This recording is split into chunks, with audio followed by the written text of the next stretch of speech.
and loyal subject," I reply pedantically. "So we've read some of the same books, I see. You want to play this game? Very well. I've only barbarians for company out here. How many lives did you end in the Iron Rain?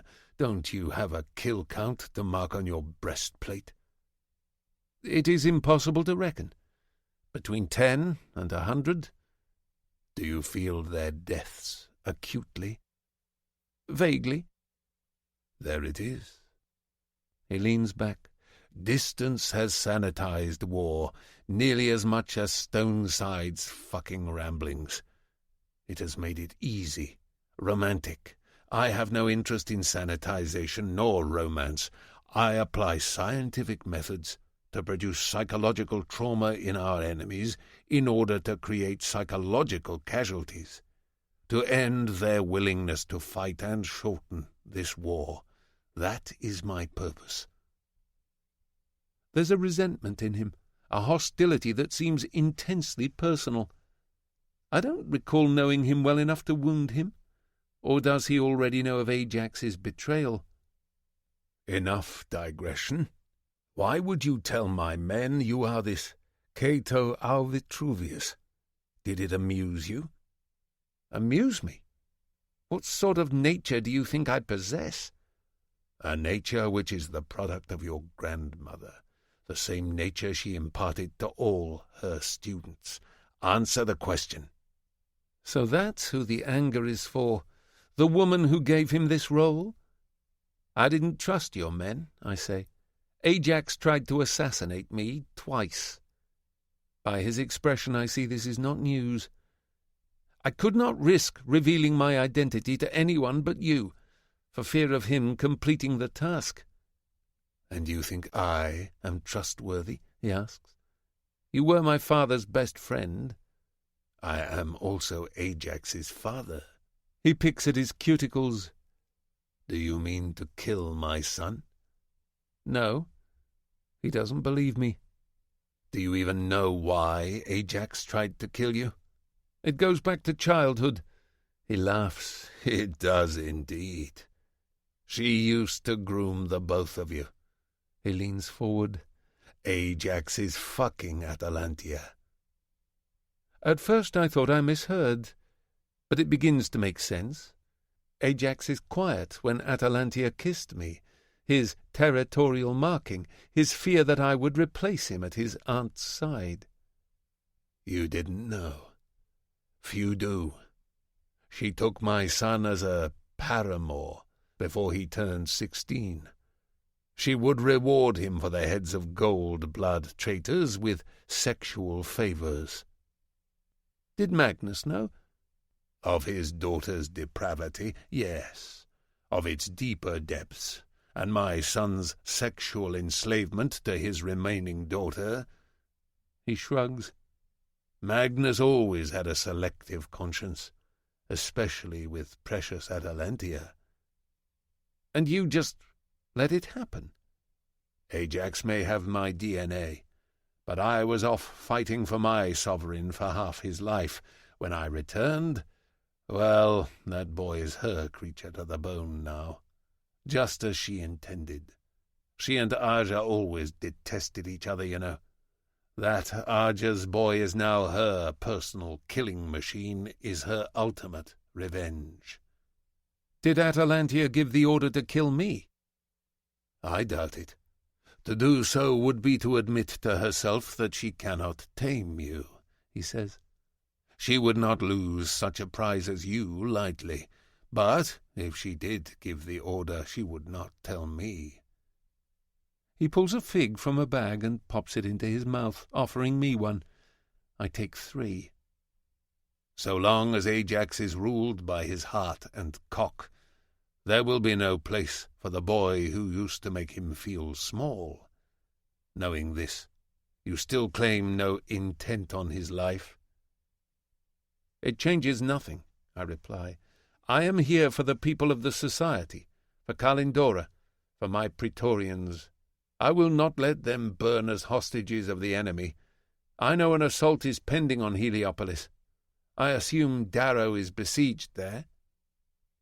He watches me without speaking for some time. You look very much like your mother when you feign nobility, you know.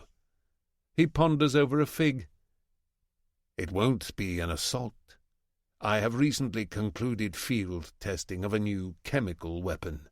Atalantia is intent on releasing it, so she does not destroy Heliopolis's wealth before taking it as her own. The Master Maker will watch as his city eats itself. What does the chemical do? Omnicide. I see it already. A catalogue of horrors racks Calendora's face. I see her convulsing and vomiting blood. I see buboes bubbling on her skin. I see the skin melting away. I did not know until this moment how much I would do to stop that. She is a killer, but the weariness I saw in her eyes, the way she looked at me when the Praetorians came down, it was something close to pride. I can't let her die, or Roan, or my Praetorians, or any of the loyal subjects caught between two giants. Too many lives have already been spent too easily by people who should know better. Did you learn omnicide in the Kuiper? I asked. No, I learned to outsource. Cryptic. You mentioned a Master Maker. Ah, yes, your old friend Clerastes. He's no longer just an artificer. He's proven himself a traitor. He abetted the enemy's use of the storm gods.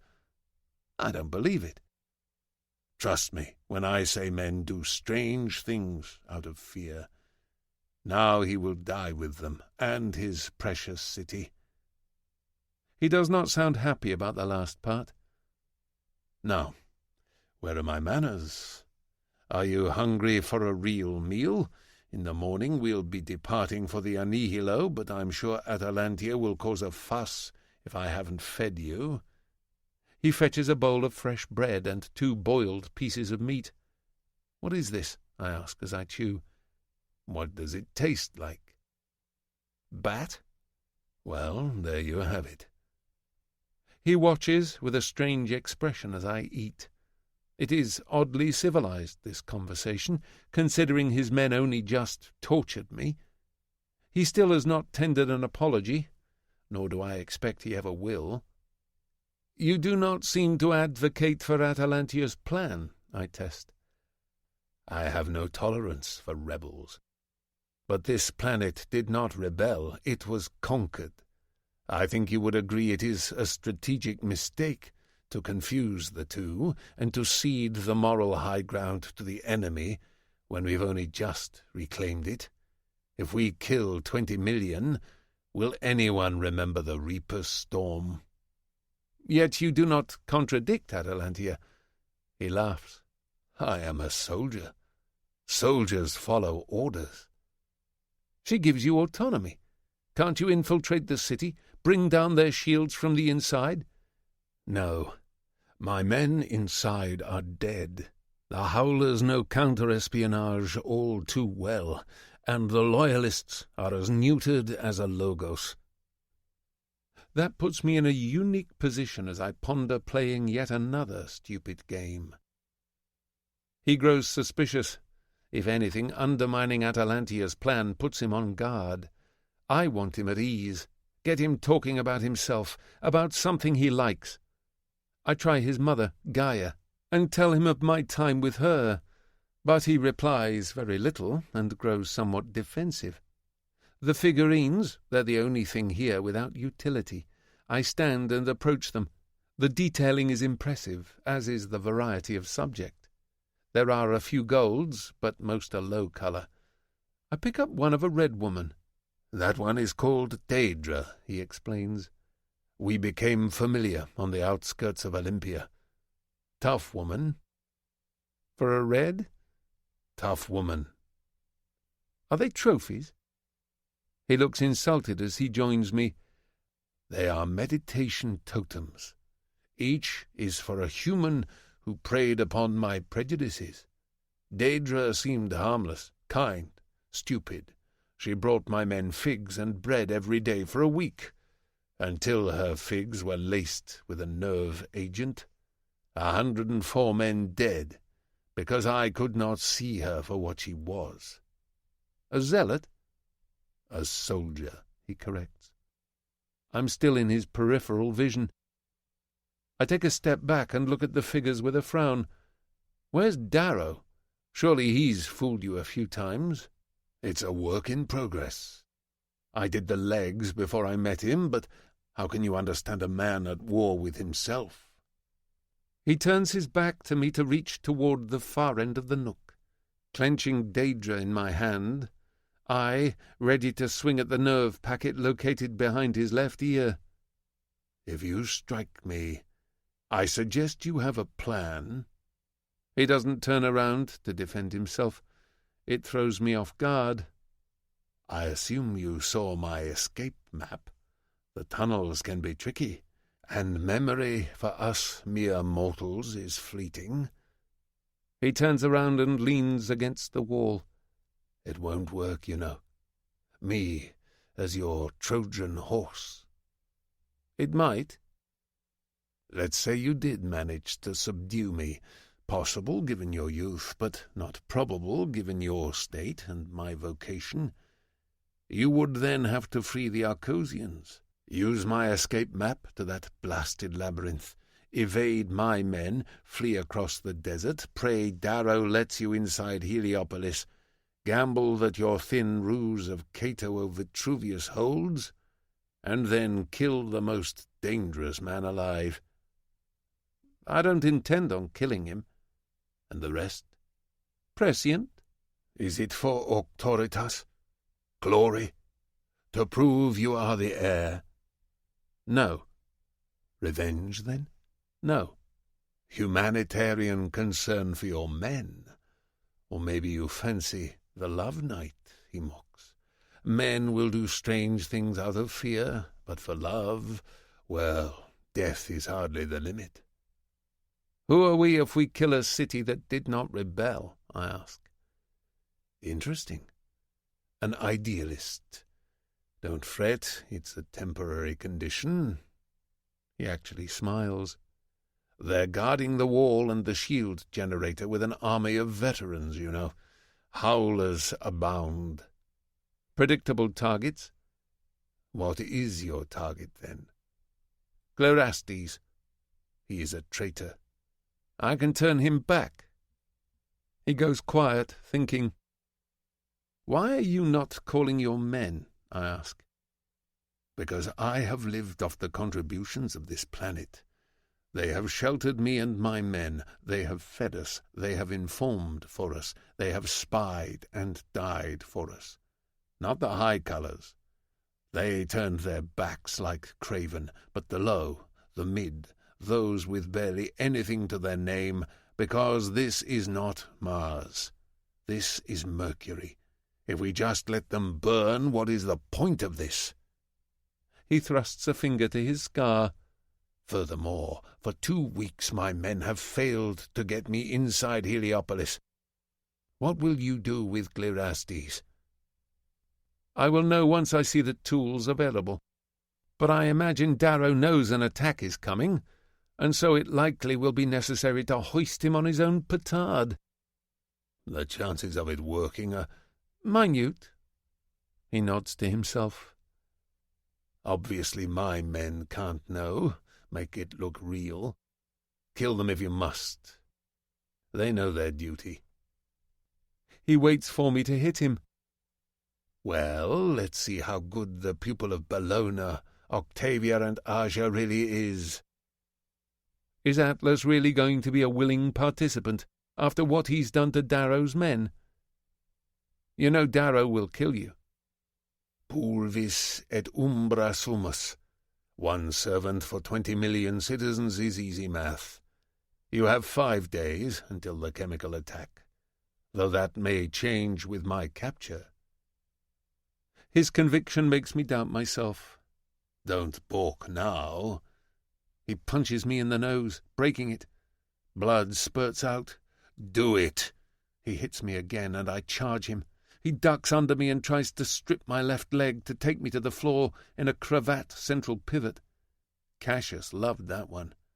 I counter by leaving my feet and rolling over his back, looping one arm under his right armpit as I go, and wrapping my other arm around his neck as I use my central rotation to roll onto my back with his spine against my stomach. He has a small window to reach his boot knife, but he lets it pass. I loop my arms over his left shoulder and under his right armpit, pinning his right arm up in a salute. I pin his left arm to his side by wrapping both my legs around it and his rib cage and interlocking my ankles. He grunts there, pinned in a brachial choke. His legs kick as I constrict the blood flow to his head, but not even an obsidian could muscle his way out of this. I stare at the doorway as his feet scrabble against the floor. No Gorgons come to check on their leader. There is never any need.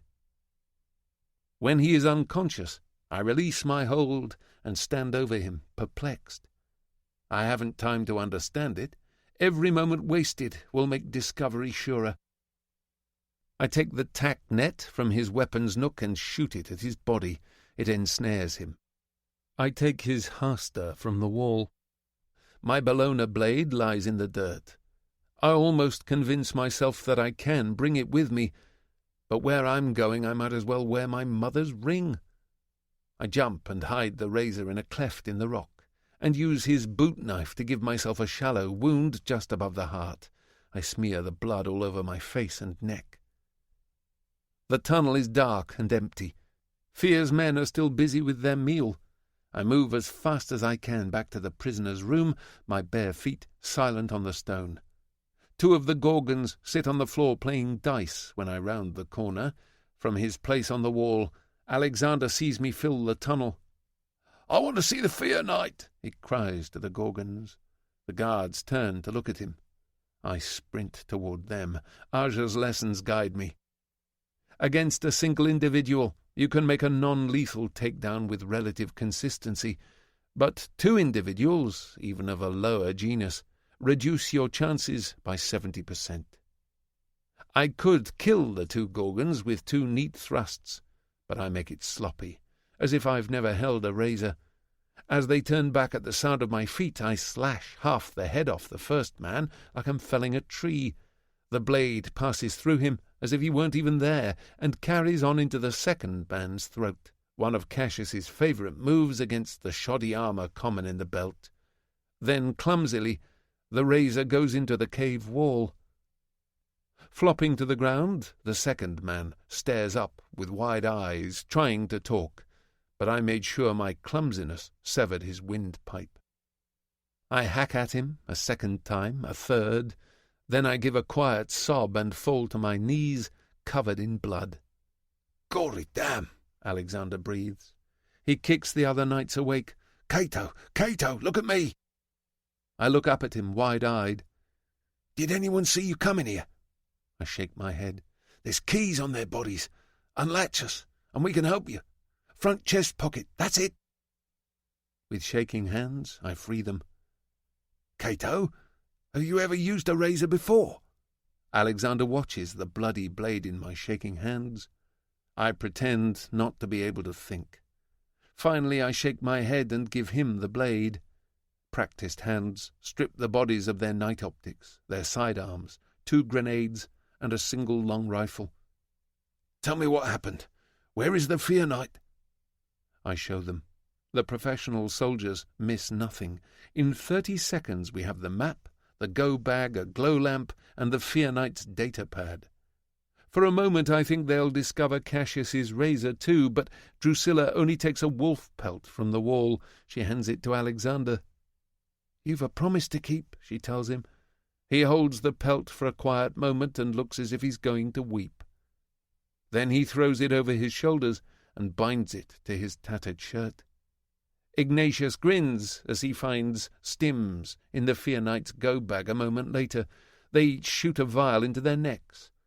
The zeal of the drug gives their tortured bodies new life, but it won't last long. Correctly deducing that our breakout will soon be noticed, Alexander dispatches Drusilla and Crastus to delay the pursuit. How did you get back here? Ignatius asks. Why were you in his room? He was being kind to me, I say. He wanted me to trick you into... Doesn't matter, Ignatius, Alexander says. We have to move. We're trapped, I fret. They're going to impale us. No. He holds up the map. This is a back door. We knew we had to have one. We can escape. We are trained for this, Cato. I know you're not, but if you keep up with us, we will keep you alive. Alexander, we can't afford to be slowed down, Ignatius says. He's a loyalist anyway. He can't... If we get Atlas to the Sovereign, what he has in his head will save millions, Alexander snaps. This loyalist could have just won the war, and you want to leave him?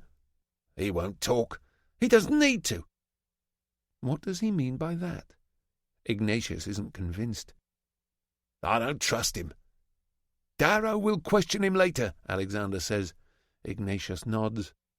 You ever seen one of these? Alexander asks me, holding up a stim vial and looking at my burn. What is it? I ask. It'll make you fly, good man. He tilts my neck and injects it. How do you feel?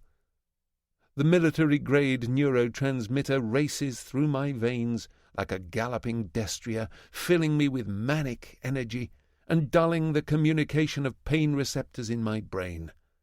For the first time in weeks, my face doesn't feel like it's falling apart.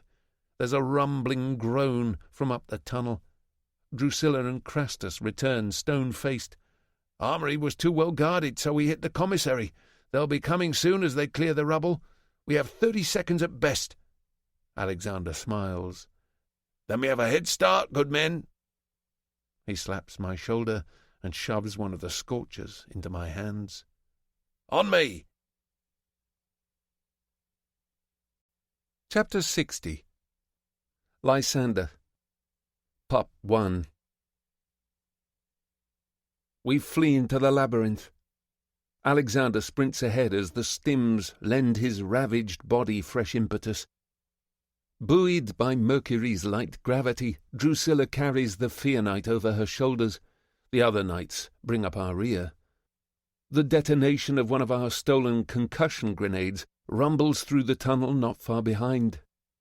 Dust shakes free from the ceiling, clouding the glow lamp Alexander uses to light our way.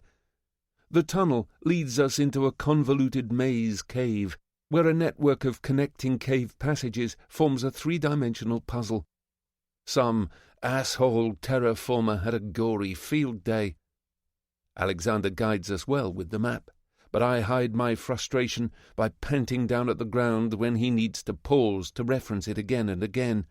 Small beeps sound from the walls as the Fear Knight's data pad deactivates booby traps along the way.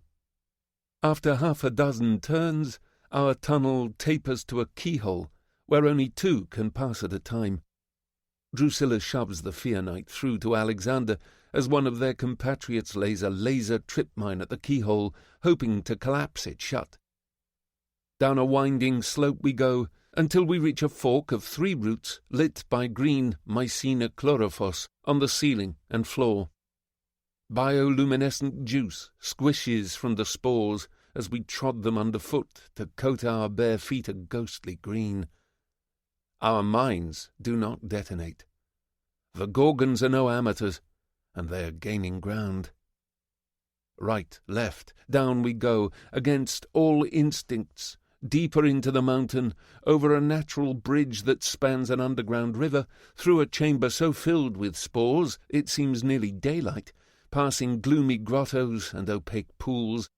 Down and down, somewhere through the walls, rushes that underground river. It dwindles, and for several minutes the only sound is the laboured breathing of the Golds. My fear is as real as theirs. If Atlas's men catch us, they will not talk to me. They will butcher me with Alexander and his kin, and the Fear Knight will apologize to Atalantia as he delivers my mutilated corpse. I feel that fear vibrating like a dark river, but I leech its power and use the adrenaline for my muscles, to narrow my vision, to calibrate my senses, to absorb the slightest change in stimuli. Soon the stench of ammonia fills my nose. I hear a chittering. The air thickens and warms as we enter a microclimate, and the mouth of the tunnel expands to a great cathedral, the floor and walls undercut and eroded by what I presume to be carbonic acid. I grab Alexander to stop him just before he spills over the edge. His men almost bowl us over. "By Jove!" he whispers at the dramatic drop. He shines his light upward. In the vaulted reaches of the cathedral roost legions of bats. Their ranks cover the ceiling and disappear up into apse flutes, where unseen millions must sleep. "Milk bats," Alexander whispers. They paralyze their victims with spines on the inside of their wings. Then they feed on the helpless victim's bone marrow. So Atlas did feed me bat. Damn the black market carvers. This is why the Board of Quality Control regulated them so assiduously. Men just want to create apex predators because it delights them. But then those predators kill off everything else, overpopulate, and break the ecosystem. I almost laugh at the irony. Beneath the sleeping horde lies a sea of guano. It stretches the entire length of the cavern, its surface writhing with millions of moth roaches and albino centipedes. "How deep you think it is?" Drusilla whispers. "Immaterial," Alexander snaps. "It's just shit. Let's go." "Those are milk bats." "I told you that." "Their guano can stretch as deep as 30 meters, I say. And there's wither tails in there." Drusilla tenses, staring at the albino centipedes.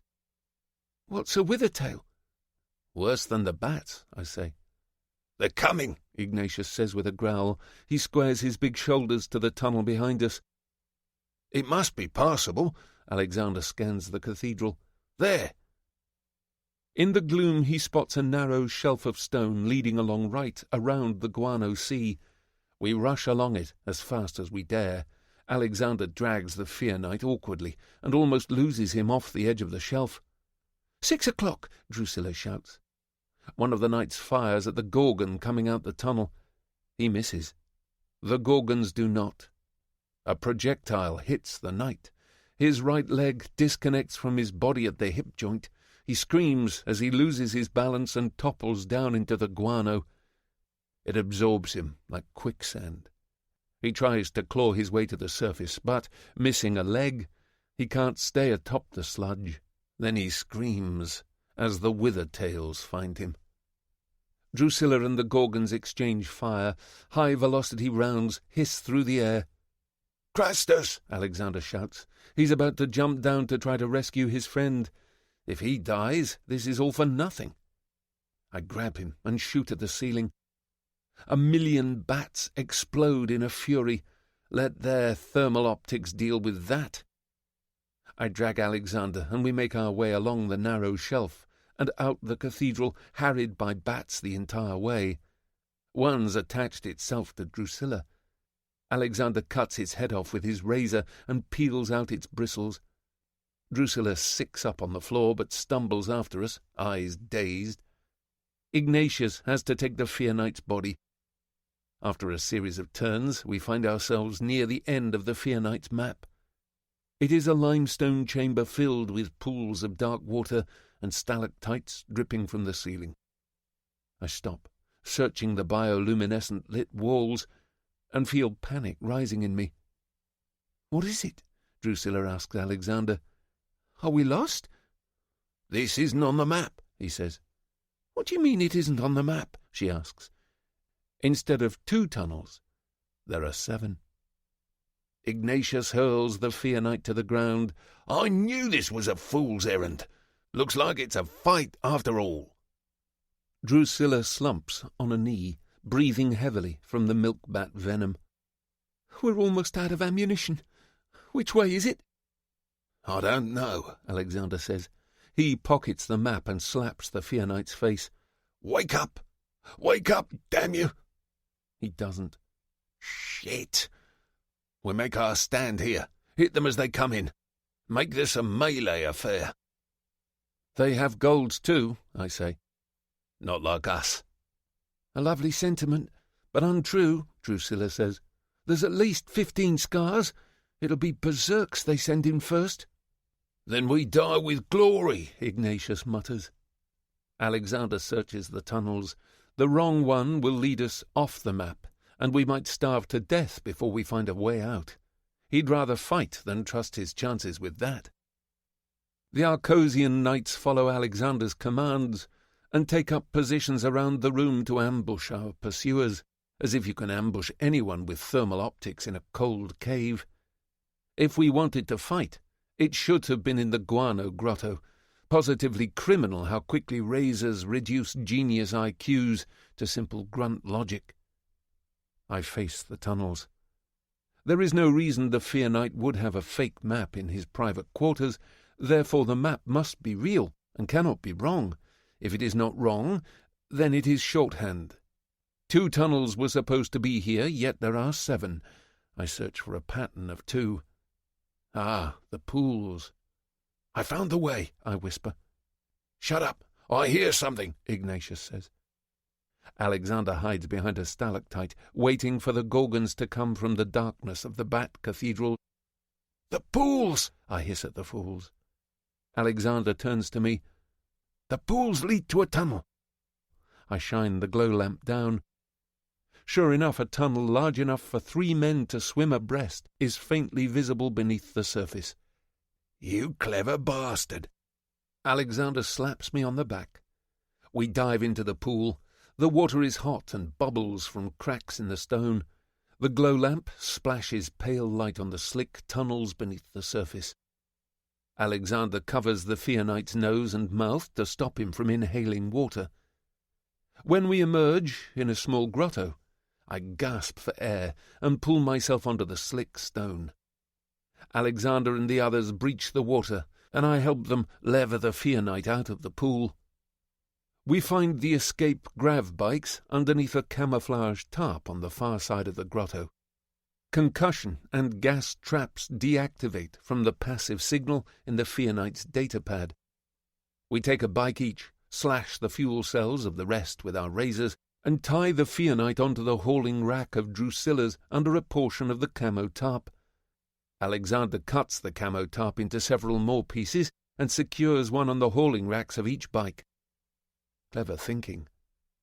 I nod when he asks me if I know how to drive one of the bikes. Not much to do in Erebos, except daylight fancies. Do not stop for anyone, Alexander tells us. He inserts the bike's wired comm into his ear and motions me to do the same. Comms in. We're playing clamshells goblin style. Head straight south for Heliopolis. Drusilla will have the Fear Knight. Everyone else. We're only here to buy her time. They can't use orbit support while we have fear. So don't shy off. Let's get this bastard back to the boss. He gives them a firm smile, forgetting me completely. Hail Libertas! Hail Reaper, they echo. The engines scream like crying babies as we tear off down the tunnel toward daylight. The sunlight blinds, even this late in the afternoon. We take a thin track down the mountain. The grav bike sighs up and down on its gravity cushion, very similar to the bikes Cassius and I used in Darrenton Station when running from syndicate clone traders. The controls are touchy, especially to motor reflexes under the influence of stims, but they're far simpler machines than starshells. A powerful engine provides thrust from behind, as low-powered gravity thrusters beneath create 0.5 meter of floating clearance from the ground. The seat is curved to angle the rider forward, with a rear seat for the gunner. Soon I've the hang of it, though I'm by far the worst pilot. Pup 1 to Howler 1, Alexander announces over the comm, using our transponders to boost his signal in a desperate bid to reach Heliopolis. It just might. The Society won't be jamming its own frequencies, but if Heliopolis hears it, every gold in 1,000 meters will. I thought this would be a clandestine engagement.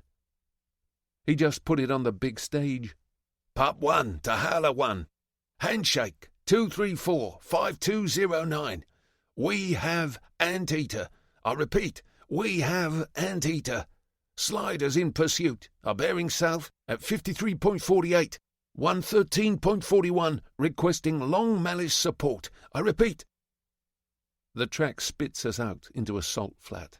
The knights push the bikes for all they're worth. Alexander's wolf pelt streams behind. They start weaving in and out of one another to confuse enemy targeting. Seems unnecessary. Didn't we destroy the other bikes?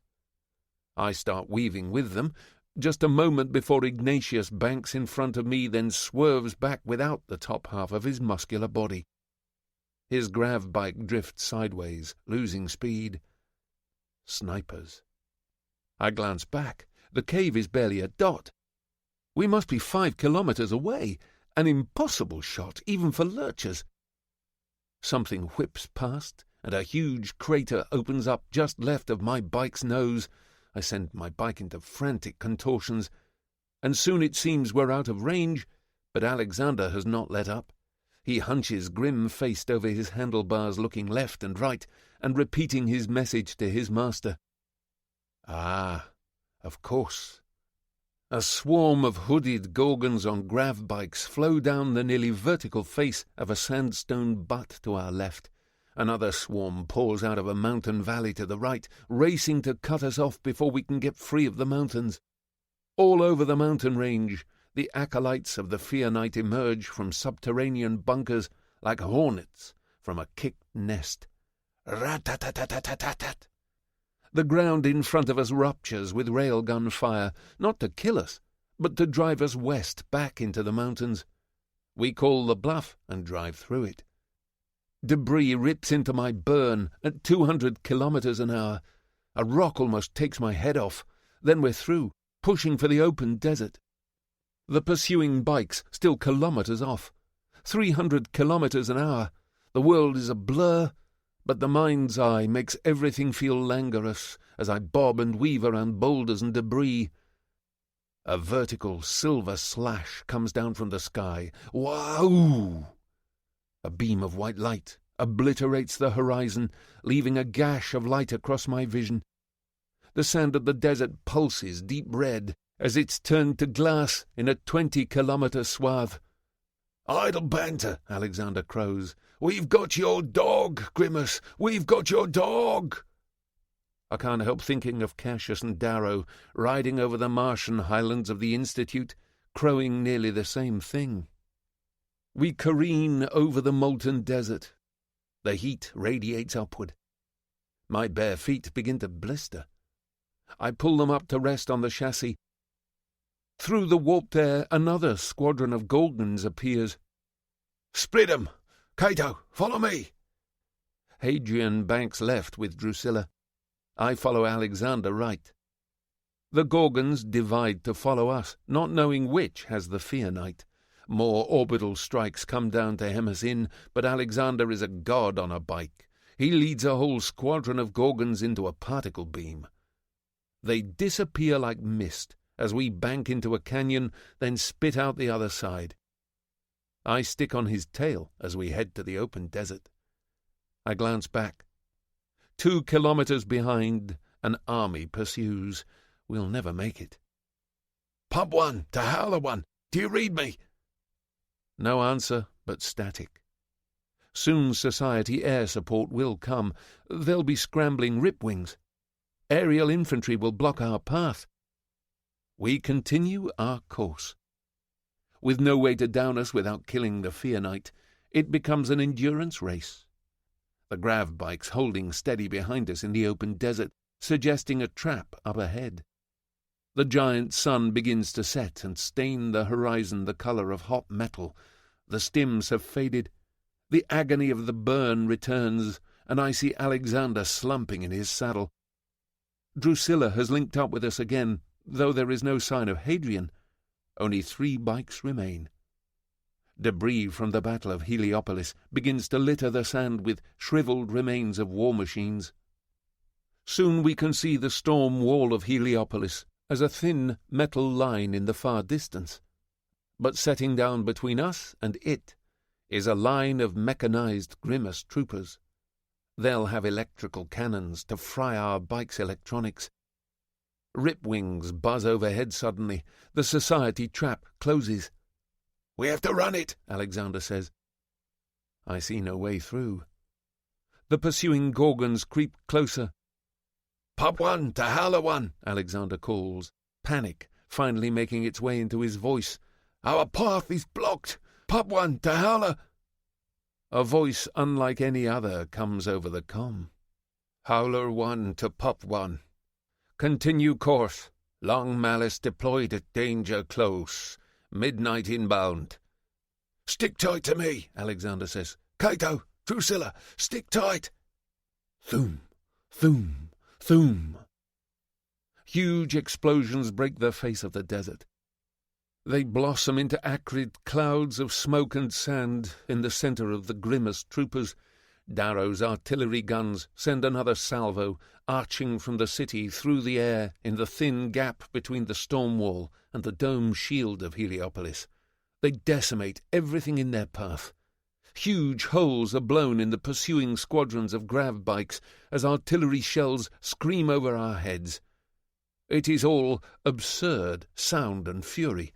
Individual patterns in the metal and noise show the intelligent hands at work, move and counter-move, measure and counter-measure, and how together they make insanity. All this for the thin man attached to the back of Drusilla's bike. Neither alliance fighting for love or hate, only the utility that one life will provide them. And when I think of that distant look in Atlas's eyes as I choked him out, that look that reminded me of Cassius when he went to face the Ra, I understand what they both knew. How foolish all this rage is. Before I plunge into the smoke of the artillery bombardment, the last thing I see is a rip-wing squadron streaking out from under Heliopolis's shield with guns ablaze.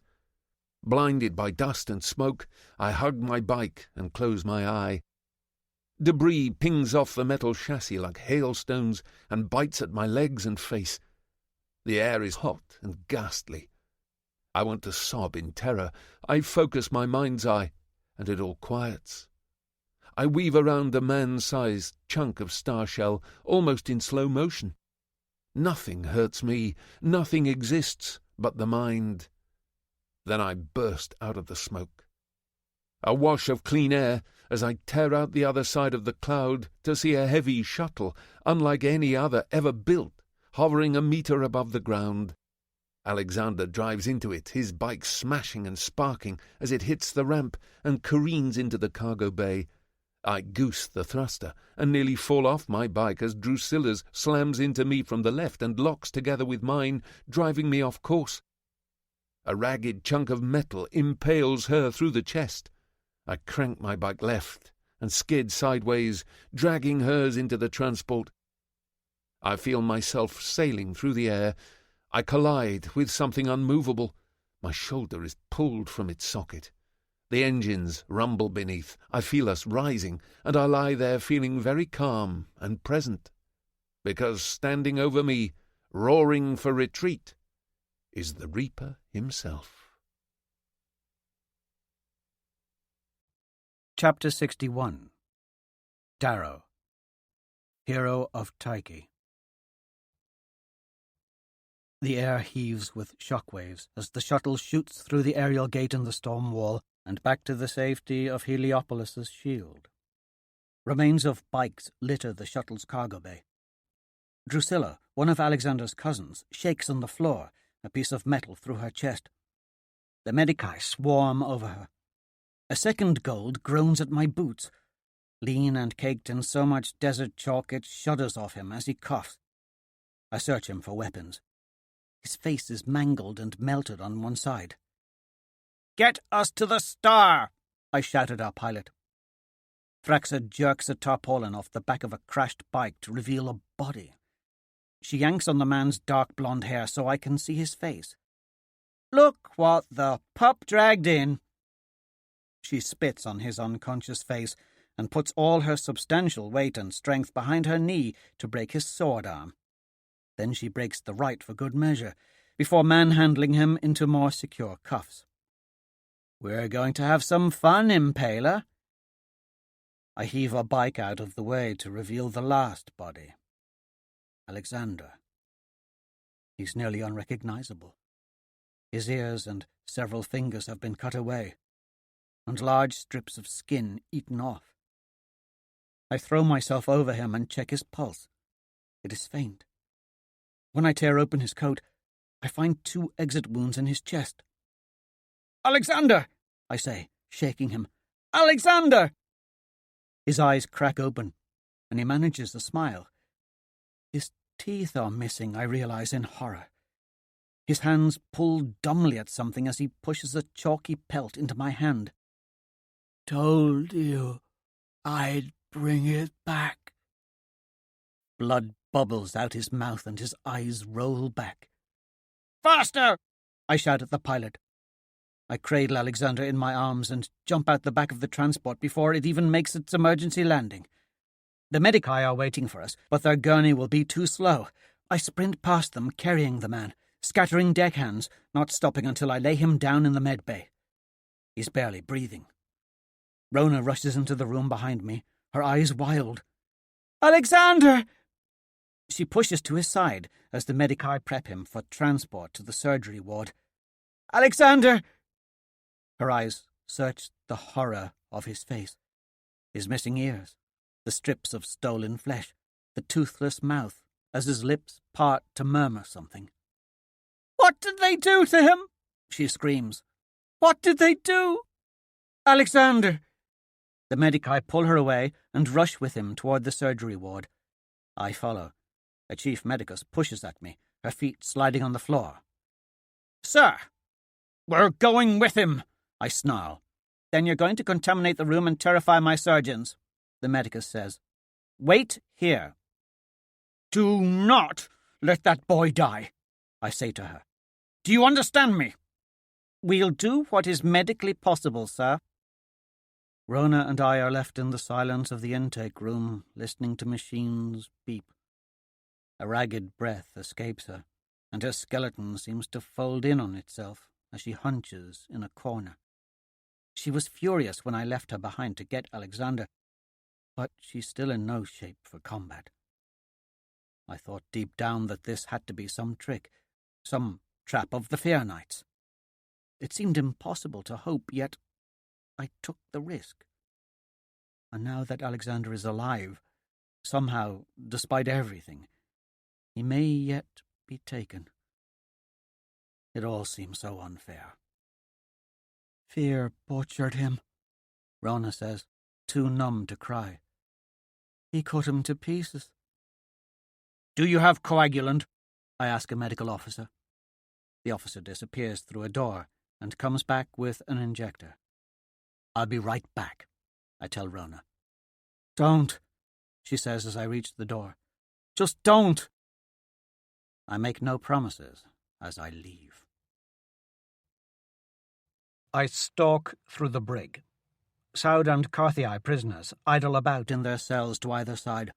Soldiers mill outside an open high-security cell. They press to the walls, clearing the way when they see me charging with a full head of steam. "Darrow!" Thraxa warns, blocking the door into the cell and holding up her hands. "Move!" "I know how you feel. If it were up to me, I'd beat him to death with a tea kettle. But we need information from him." I take a step close enough to her that I can see the clogged pores of her broad nose. "Move!" She moves. Inside the cell, the Fear Knight is being woken up by a medicus and scanned by a team of techs. "Get out," I tell the medicus, "but don't go far. He'll need you soon." The Fear Knight sits up on the foam mattress and looks at me with a start as the Vebrine they've given him kicks in.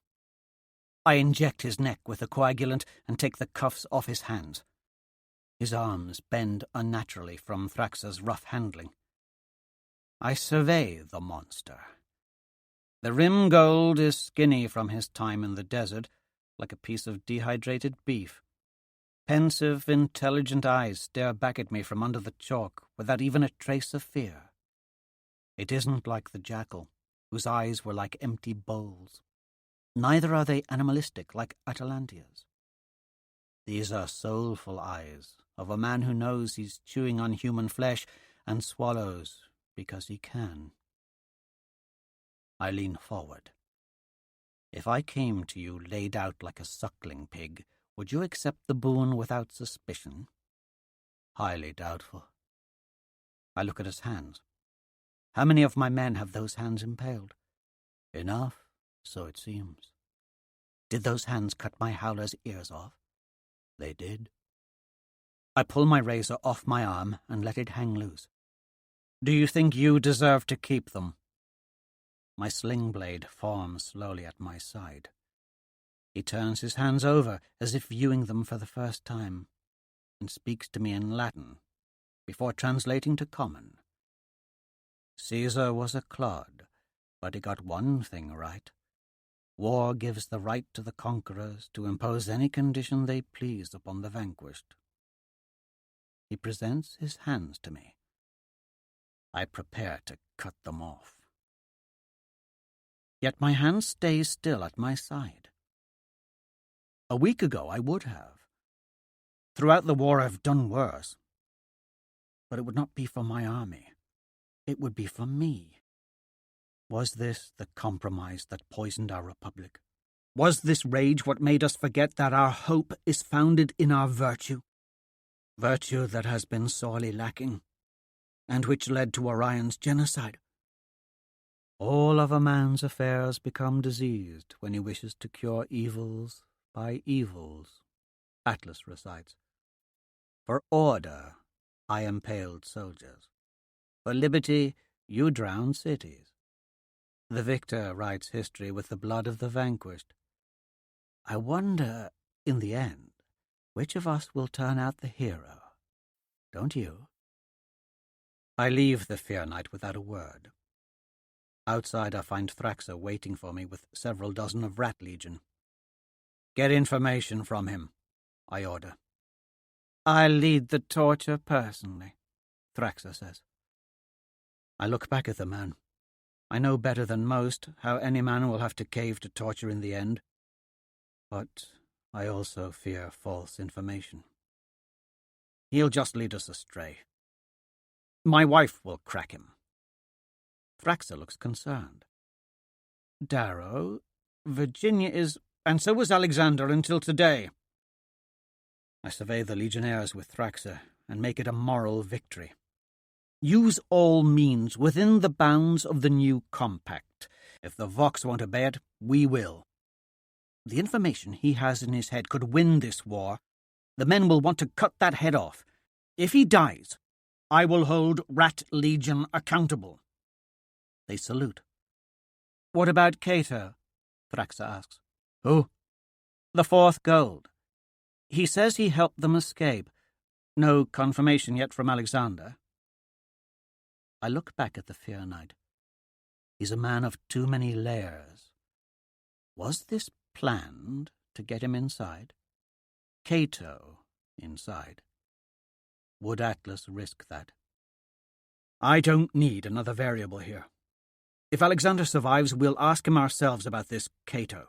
Until then, isolate him, check his story, and order a full analysis. A vigil waits outside the medical bay. Alexander's cult of young gold acolytes has swollen to include men and women from all branches.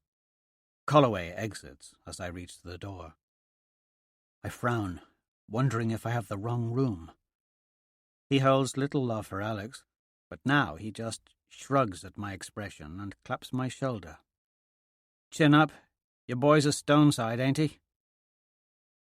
I join Rona and sit in the chair beside her. She looks at my razor for traces of blood. I shake my head. With a nod for herself, she puts her small hand over mine, and together we wait. We're woken sometime in the night by the medicus. The cold woman has not even the faint trace of a smile as she tells us that Alexander survived, and we can see him in the morning. When the medicus returns, I let Rona go in first. After several minutes, she reappears with red-rimmed eyes. She smiles. He's asking for the boss. Alexander lies shirtless in the bed, perforated with IVs. His face is still swollen, and bandages cover the empty ear sockets. He reaches a hand out to clasp Rona's as I loom over him. "Lo, boss," he says, with a childish smile. "Hey, kid. Thanks for bringing back my cloak." Glearastes is snorting drugs as Harnassus paces a hole in the briefing room carpet. A silver chimera drug dispenser full of sawdust slips out from the master maker's voluminous sleeve. I pull up a chair and sit across from him. He admires his chimera. "When I had my first bite of sawdust, I thought I had arrived. I was a young man, of course, and once you've had stallions galloping through your veins, well..." He dabs the golden powder that rims his nostril and looks at it. "Very nearly cost my career. It was a long time before I realized one doesn't have to drink the whole glass in one gulp." Pulling back his upper eyelid, he works the powder into his eye and sighs. "I'm told you've stopped working," I say. "Sardines again?" "Gods, no. It's a Thursday," Glearastes says. "I'm sure you would agree certain standards must be maintained in a professional relationship between patron and artist. For instance, I would never deem it appropriate to imprison any of your friends and accept felicitations from you. It would simply compromise the relationship." "Harnassus says you're close with this Cato our Vitruvius." "You sound tired, Dara." "It's been a long week." "Then don't make it longer on yourself. Cato is, in many ways, my only pupil." "That callow boy." "That callow boy did what all your men could not." "I know. When I first met him, I was as dubious as you are now.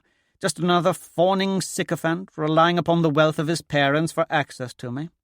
Disgusting. But he has depth to him. He appreciates the grand without sacrificing the minute. You drowned half of Helios. I mourned for the dead. And now that one of them, a boy who is like a son to me, has come back, you think you can keep him from me?" Glearastes shakes his head. "I have done all you asked. I am your gateway out of hell." He leans back and rests his hands on his tummy. "It is your army, so do what you will. But if Cato is not out of your prison and sharing a toast to life with me over a glass of Shiraz by tonight, then you will have to find yourself another master maker to build your gateway." Through the video feed, I watch Cato our Vitruvius admit that he is a libertine to our lie detector. "Science?" I ask my yellow science officer. Harnassus has assembled a team I put on Cato to deliver their full analysis. "We ran his DNA against the Active Society military database and Gorgon NOC list with no matches. He is not a member, nor does he have relations in their military. Of course, without connection to Skyhall, we don't have access to the census records." Screwface nods from his darkened corner. He brought us the military database information. "Ain't laid eyes on that sorry pixie before. If he's a Gorgon, he's young, deep, and out on a limb." "Linguistics?" "His dialect is rare," Pink says. "It has inflections of Western Latinese, which is the predominant accent of Erebos and its surrounding municipalities. But it is primarily Heliopolitan Oriate." "So he's lying about his origins?" "No," the slender Pink says. "On the contrary, patrician families of Erebos consider Western Latinese to be a plebeian tongue. Most embrace the Tychian accent, but a minority of ancient families consider that to be inelegant, and so train their children against the grain in the affectation of Old Heliopolitan. It's a nuance so particular, the notion that he would think to imitate it beggars belief." "Why?" I ask. "I can speak common in 98 dialects, and even I have not thought it practical to master Old Heliopolitan. No one speaks it except maybe 200 families of Erebos." "Medical." A yellow pipes up from behind his optical display. He has no signs of military-grade implantation, no foreign elements in his person, nor radiation marking, except minor radiation poisoning. His blood pressure is low, heart is abnormally powerful, 25 beats per minute, and shows significant signs of Mithridatism, a practice common in secondary Oriate families as emulation of the more significant families. Maniacs, Onassis mutters. Poisoning yourself is now fashion. Been hot on the Palatine and Venus for years, Screwface says. I slipped Atalantia a full dose of methracine, and all she got was a brief bad of bloody emesis. The Yellow plods on. While we cannot divine if he has razor-pattern calluses owing to the burns on his hands, he has never borne a peerless scar. There is no sign of facial skin grafting or bone reconstruction to cover an existent one. His wounds are consistent with his story. His brain scans do not show signs of Securitas conditioning.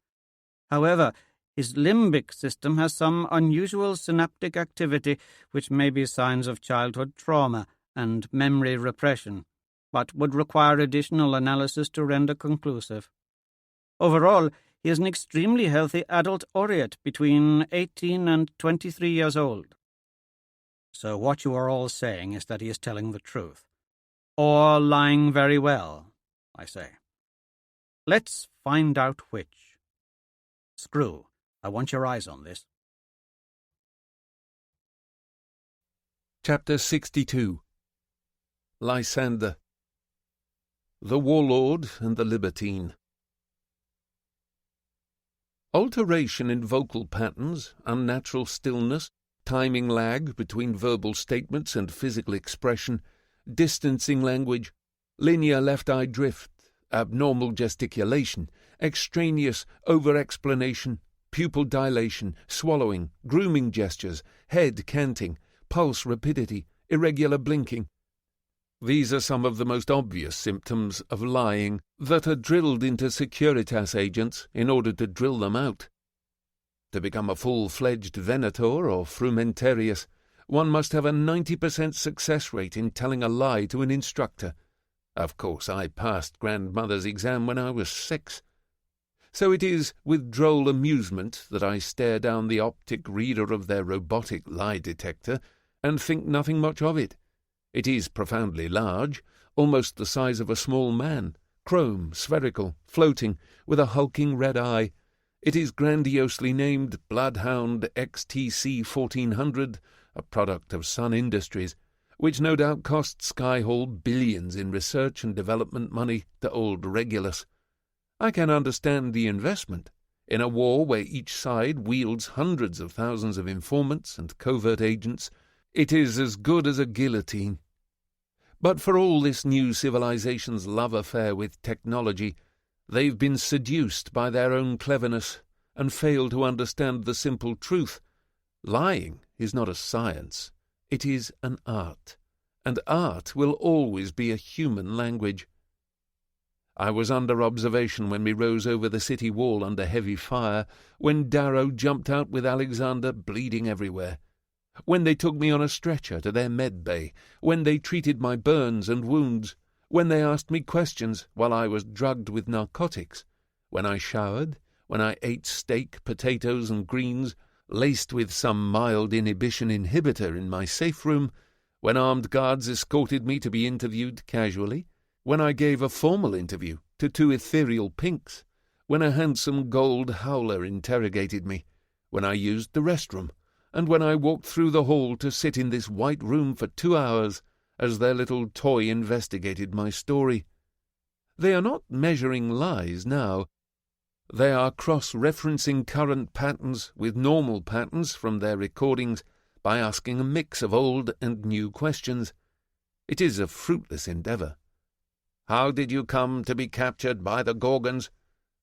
I stepped on a landmine while trying to put your men out of their misery. You killed them? 1. Have you ever seen a man impaled? You did not try to save their lives? Have you ever seen a man impaled? How did you kill them? With a scorcher. What type? I don't know. Where did you get it? It was my father's. And you do not know the type? It was a pistol. What are the names of your parents? The machine asks, in the 15th line of inquiry about my parents. It is the first time it has asked for their names. Actus O'Salan and Letitia O'Vitruvius. Real people, real family. Paid off upon the 3 visits I made to Mercury to substantiate my identity. Thank Jove, grandmother was paranoid of assassination. I would be concerned if I didn't know that years ago, when my grandmother died, my godfather activated a protocol which erased the census records of all Golds, fearing the Rising would use the list as an assassination tool. Their sole verifier for my tale is a man wildly popular with the low colours of Mercury and invaluable to their cause, who is no doubt being questioned in another room in a much less menacing fashion as to whether he knows Cato over Vitruvius. Glyraestes will be shocked to hear the name, but when he does, he will know I am alive, and that man has never wished harm upon me. Even if they press him, a partial truth is hard to detect as a lie, because it comes from memory instead of the creative centre of the brain, an entirely different physiological reaction. In any case, artists are fantastic liars. When did you first meet Glyraestes? In Tyche, at his offices. Did you seek the meeting? Yes. How old were you? 6, 7. Why did you seek the meeting? He built the water gardens, the library of Erebos, the water colossus, the ocular sphere. He's a god here, as oranges go. Why were you in Tyche? My parents were doing something, I don't remember what. They liked parties, I know that. Why Vitruvius? The machine asks, instead of the perfectly functional green and pink humans sitting behind it.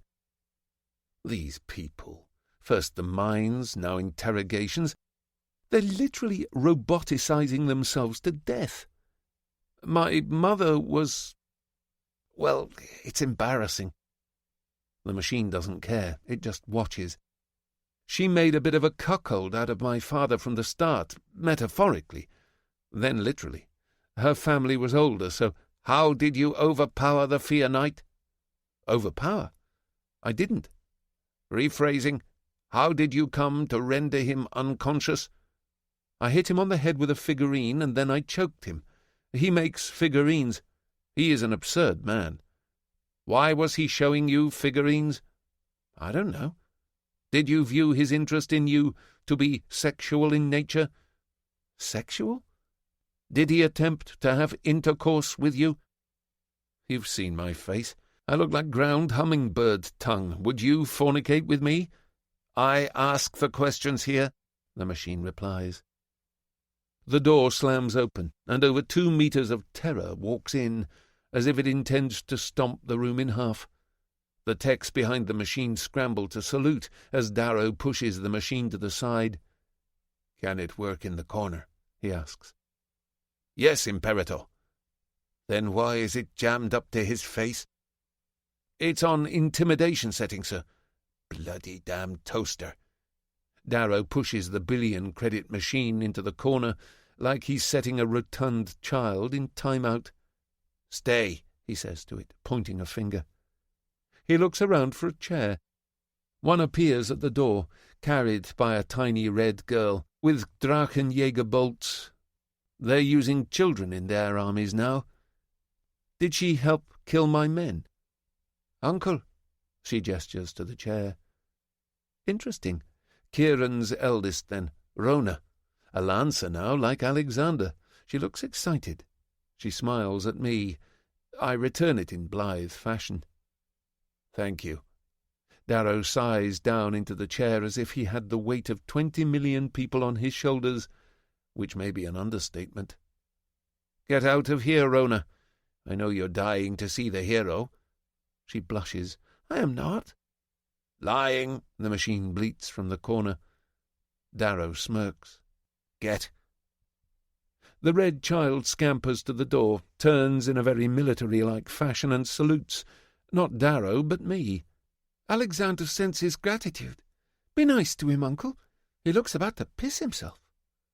She shuts the door, and the killer of Octavia, Aja, and my godfather turns his eyes on me.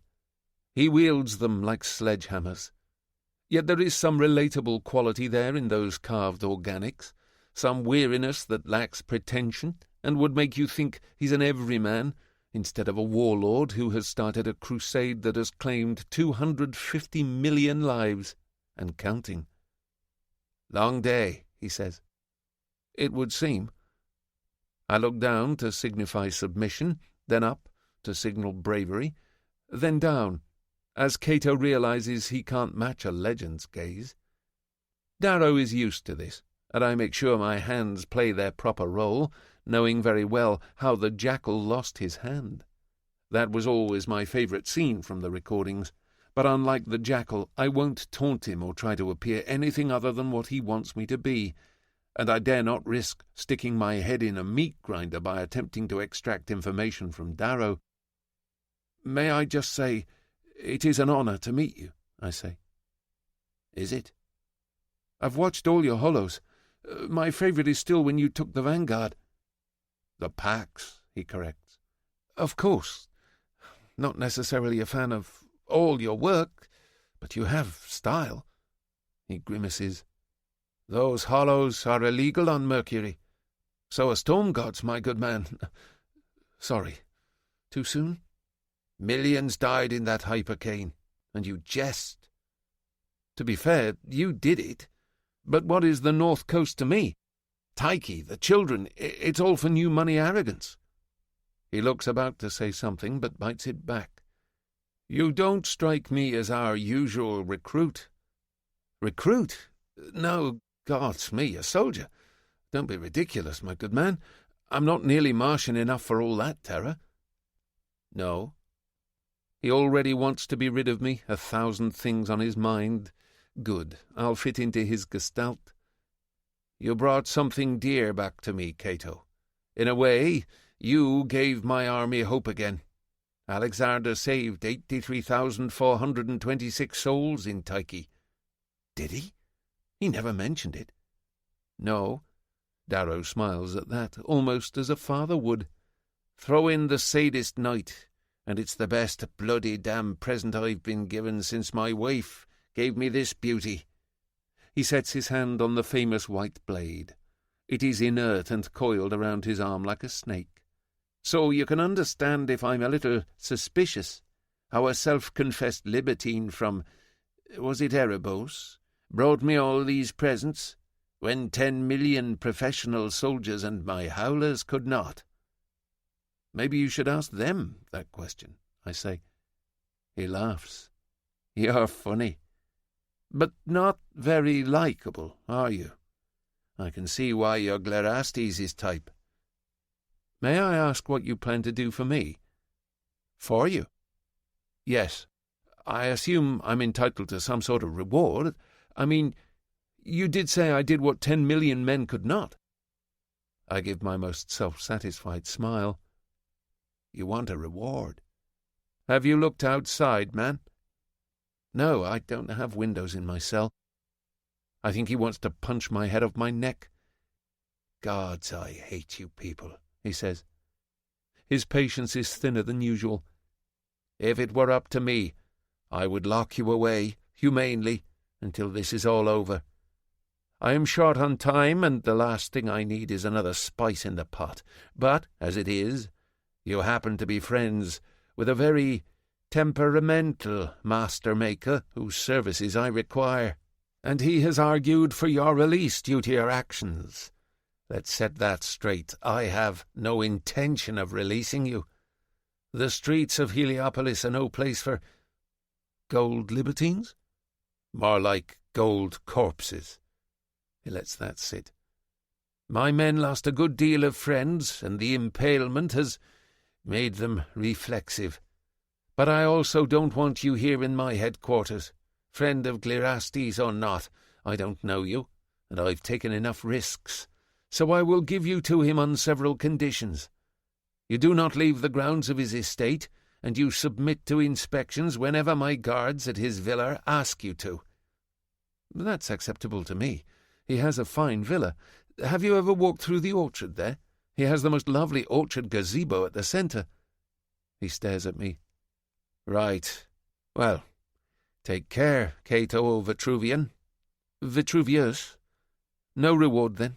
I ask as he reaches the door. He sighs. What do you want? Several pinks would do right prime.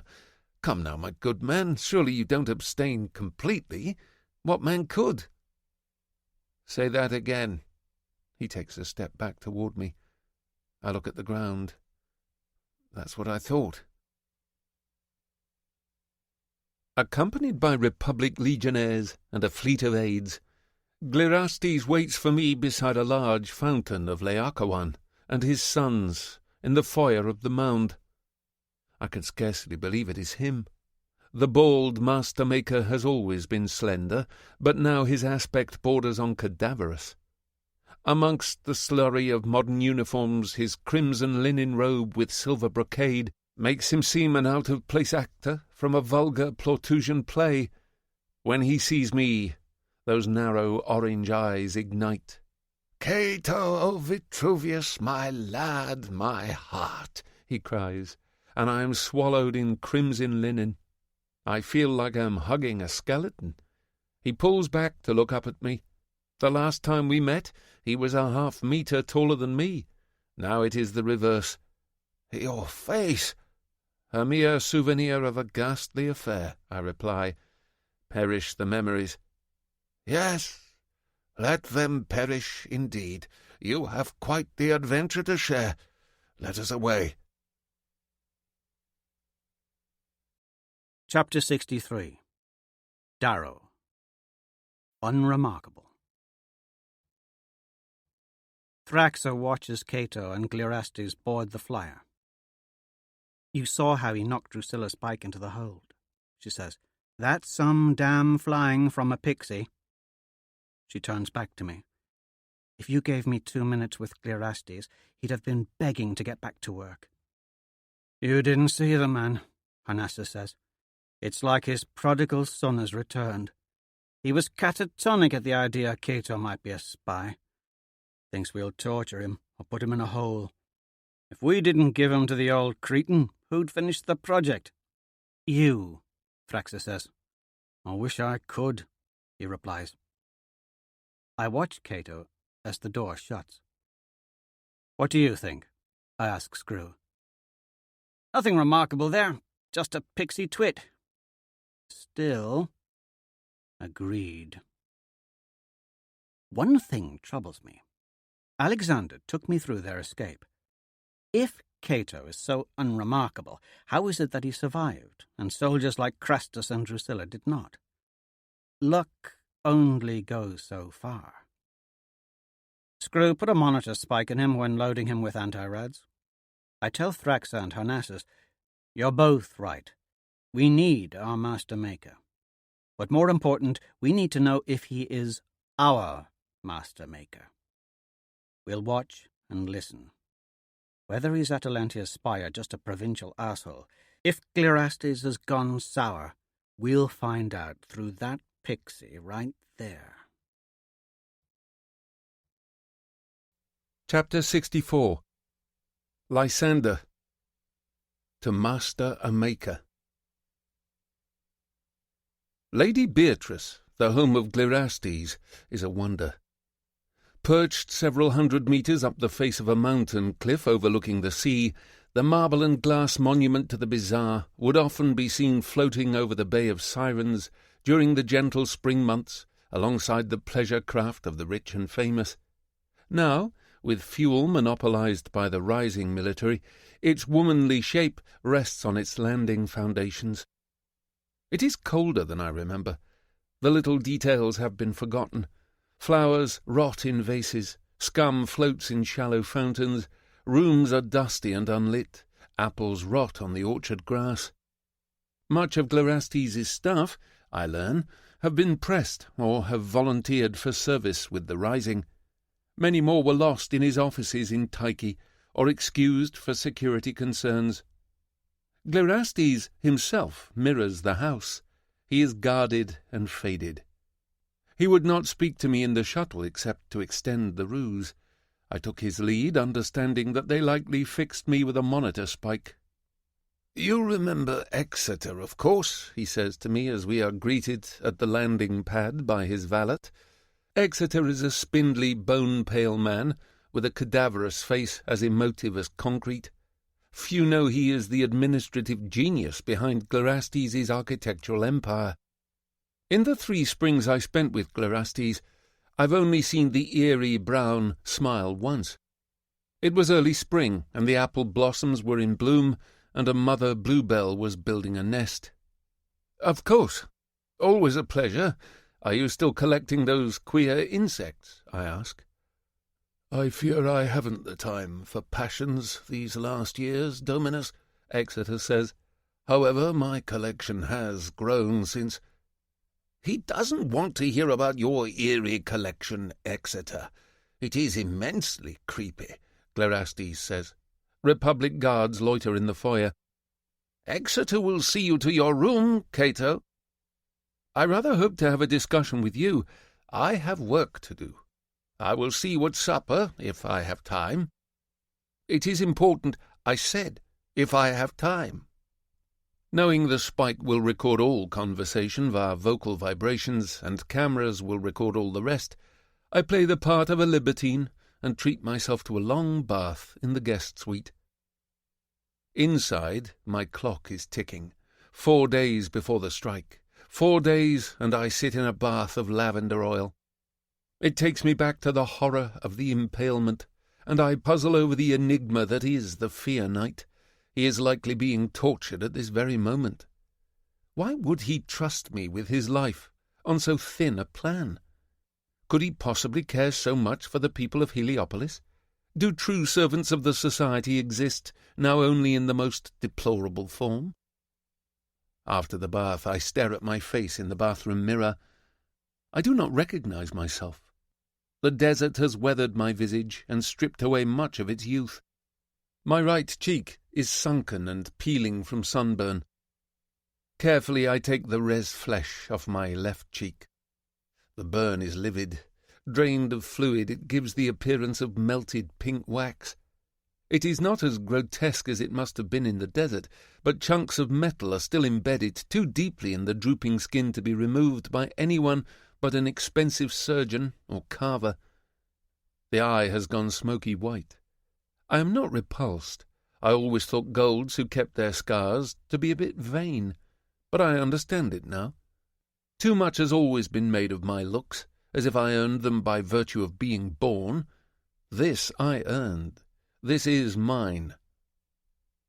That night, Glerastes' rose quartz table is set for 1. I eat in silence, catered to by 3 servants. If they remember me, they do not show it. My old friend never comes. The next morning I learn he has not returned from his labour in the city. I spend my time in leisure, walking the orchard, swimming in his pool, conversing with the rising guards, as much as they will talk to a gold. Most want to kill me on sight. But I learn their patterns, and I yearn to investigate Glerastes' domed workshop, but I dare not. After lunch, I walk the house, bouncing a rubber ball as I go, careful to remain frivolous. I let it bounce awkwardly off a step and chase the ball down a hallway into his library.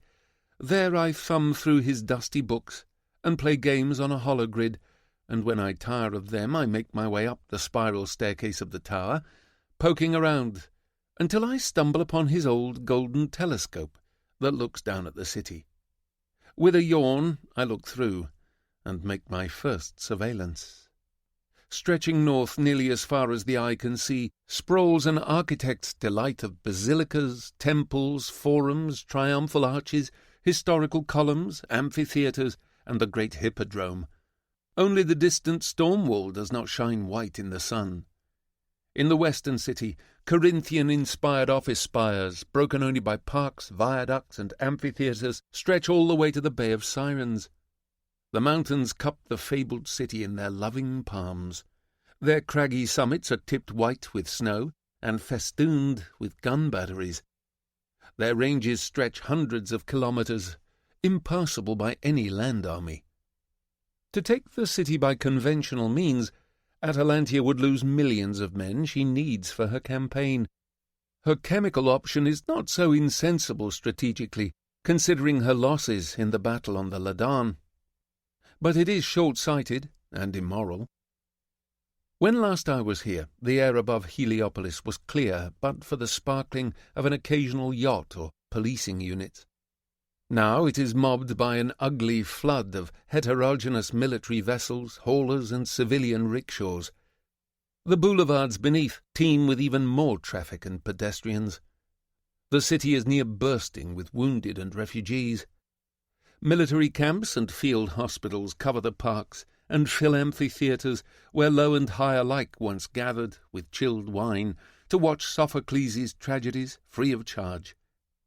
Troops jog through the Via Triumphia, where victorious charioteers would parade their steeds to the wild acclaim of the crowds. To the southwest, on the outer limits of the sprawling city, I see Heliopolis' spaceport. Beyond the smaller torch ships and destroyers, dwarfing even the mountains, lies a mound of metal. The Morning Star. Thousands of engineers work to repair her hull. Flights of haulers ferry fresh armaments from the southern missile factories to the spaceport. They unload the missile boxes on skiffs suspended on gravity cushions to funnel into the ship's port side. Heliopolis is much as one would imagine it to be, preparing for a siege. However, Darrow knows he would never survive one. So I pay close attention to the spaceport. There is an aberration in the pattern that sticks out like a loose thread.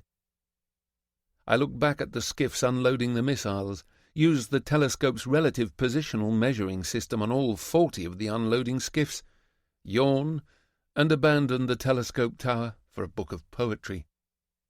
My mind whirs as I stare at the words on the page. Those skiff models have a default 0.7-metre gravity cushion from the ground. More than half were up 0.4 metres, according to the telescope.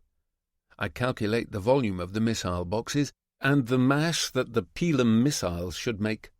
It does not account for the 0.3-metre sag. Not even close. Something else is in them, something at least 5 times as heavy. But what? Full to the brim, it would take something with a density of at least 20 grams per cubic centimetre. There are only a few relevant elements within military application that are dense enough to fit in the volume of those missile boxes and have enough mass to account for the substantial sag in the gravity cushion. Osmium is too rare here, and to account for the high mass, it would need to be in its pure state, which would be ridiculous because it is nearly impossible to machine form in that state. There's plutonium, of course, which could be part of the puzzle, but why hide plutonium? Why the deception? I lean toward iridium. Iridium is a hard transition metal 3 times as dense as iron. It is often used in X-ray optics and as a contact metal because of its resistance to arc erosion. More importantly, it is used in radioisotope thermoelectric generators because it can withstand operating temperatures up to 2000 Celsius. Unless they've nonsensically changed the default gravity cushions on only half the skiffs, or unless Darrow is making substantial repairs to the Morning Star's reactors, which I can assume he is not, because that does not explain the deception.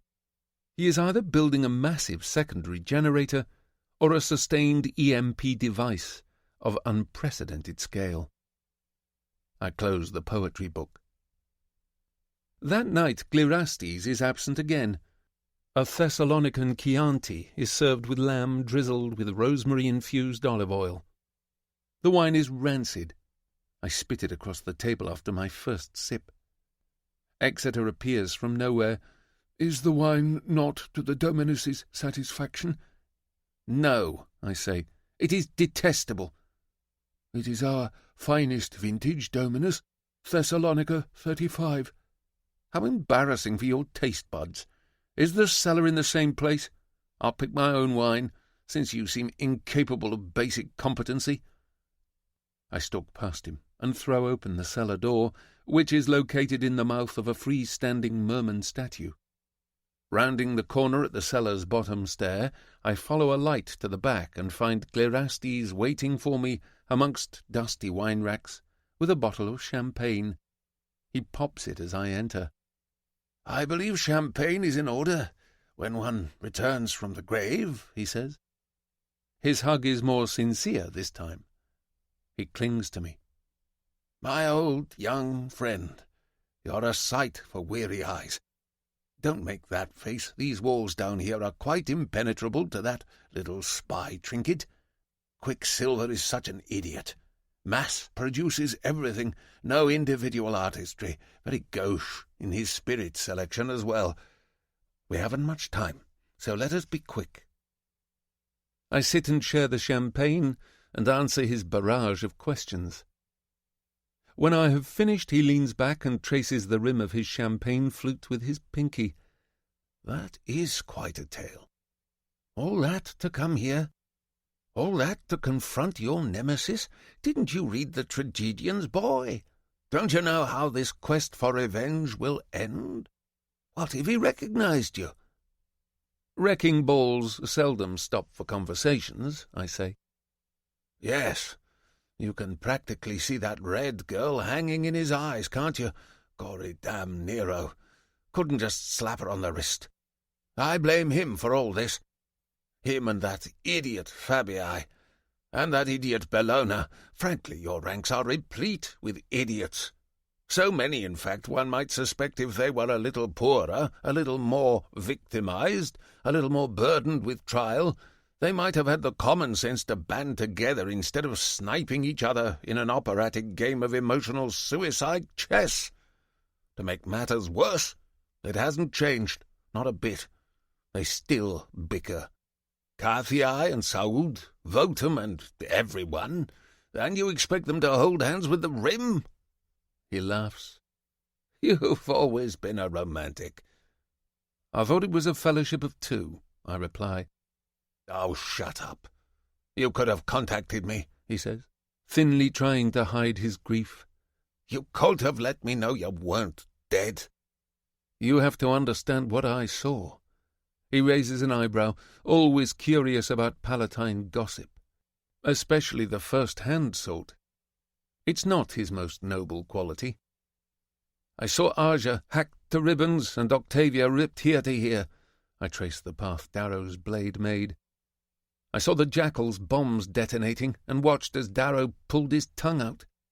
I saw my godfather ally with Darrow for the briefest flicker to down Lilith Al-Faran's ships before they destroyed my home." He shudders. "I saw all those people with their plans strangled by the webs they wove. I wanted out. To his credit, Darrow spared me and sent me away with Cassius. All this time, I thought he might have," Clerastes says. "I would not have helped him if I really thought he murdered you." I'm not sure if I believe that, but he does. "So I disappeared," I say. "And did you find what you were looking for? Did you find peace?" "It's not out there, at least not for me.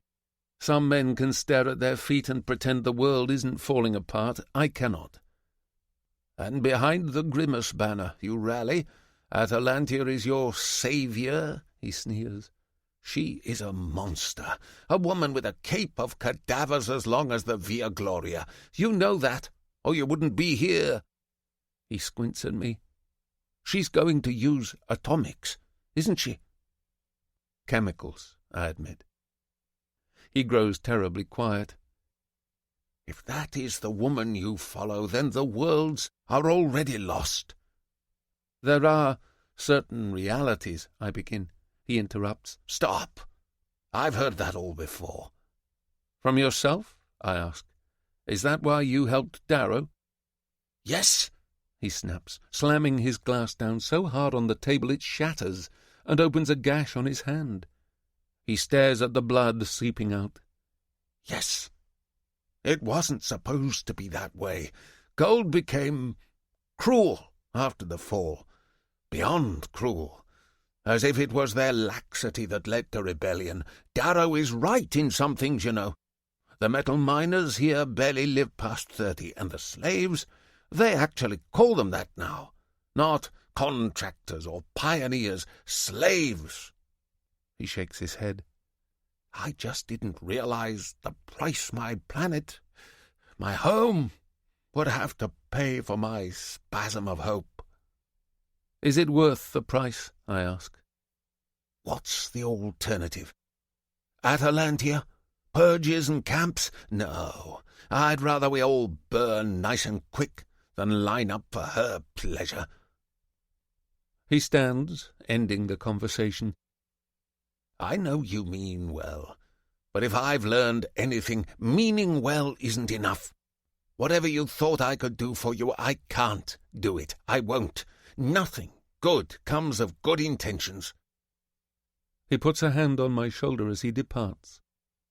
I tried to let it be his choice to help me, but in the end he leaves me no alternative but to force him, as my grandmother taught. I was there in Tyche when the water came in, I lie. He quarter turns to me. Thousands poured to the water colossus to seek its heights for shelter, knowing the work of Glerastes would give them safety. Glerastes' genius would give them shelter. When the wave came in, it swamped the colossus. For a moment I thought it would pull even it out to sea, but those people were right to believe in your work. As the waves rolled back, your colossus endured, but of the people nothing remained. Why do you think Atalantia is using chemicals instead of nukes? She couldn't buy you all those years ago, so now she'll take all your precious works for herself. I return upstairs to finish my dinner without appetite. My words will worm their way into Glerastes' brain. When I am finished with the meal, Exeter comes to the table. He looks at the bottle I brought up. I trust your choice in wine was satisfactory. It's a stubborn vintage. I have faith in it, Dominus, and in your discerning taste. Perhaps a nightcap of the fortifying variety. I wake in the night to hear the expected sound of bare feet in the hallway. There's a peculiar wheezing sound from my arm where they injected me with the anti-rads. My door opens and Glerastes stands in the doorway, illuminated by the shadowy light of a green glow lamp. The spike is frozen. To them you'll appear to be sleeping through the night. I want to show you something. The green light casts eerie shadows on the artifacts along the walls as Glerastes leads me down a dark hallway. Rain lashes the windows. Low thunder groans. Glerastes stops at the end of a hall near a large wooden door with an old-fashioned lock. He searches a huge ring for the right key and unlocks it with a satisfying clunk. Light blossoms in the darkness, and I smile. The room is as delightful as in memory, domed with a rendering of deep space. Books lining every wall. I remember the first he gave me, Selenius's Meditations. Antiquated machines of distant ages stand covered in dust. He fusses over the dozen teacups scattered about the room. Really should let the servants in here, but they may twist the wrong knob, then boom! He slams a hand on the table. All dead! Now, where did I put it? Ah, this way. Behind a 3D marble printer and a statue of himself with an absurdly generous phallus, he pulls back a canvas covering, unsettling a cloud of dust, to reveal a model of a sphere city as big as the two of us put together. Intricate parks and public buildings wind together, defying gravity, as the surface of the city bends upside down on itself to create the spiral impression of a human eye. He waves his hand over the pupil, and the city begins to turn clockwise. He sits in a drawing chair to watch me walk around the model. It is, I begin, and pretend I cannot find the right words. Of course I remember his favourite poems. It is what? He asks in trepidation. Without flaw. Use more sophisticated language. I reply, Cities and thrones and powers stand in time's eye, almost as long as flowers, which daily die. But as new buds put forth to glad new men, out of the spent and unconsidered earth, the cities rise again. I missed you, lad. He sighs back in his chair. I haven't had a good critic in years. What is your city called? Oculus. I circle the model. I imagine it's meant to be in orbit? Yes, or deep space. I knew you would understand. He runs a finger down a central aerial boulevard. It was my last commission before the fall. Needless to say, there was not much demand for cities with personality after that. Who commissioned it? Regulus Arg Soon, old uppity Quick himself. I sent him a finished model just like this one, but we never broke ground. It was to be my greatest work, one I'll never see completed now. You might have noticed there is something whimsical about it. He smiles. He asked me to build a city for a child who had never seen anything else. Of course it was just an expression, but I took it to heart. I based it off of your eye, in fact. The only child to seldom annoy me.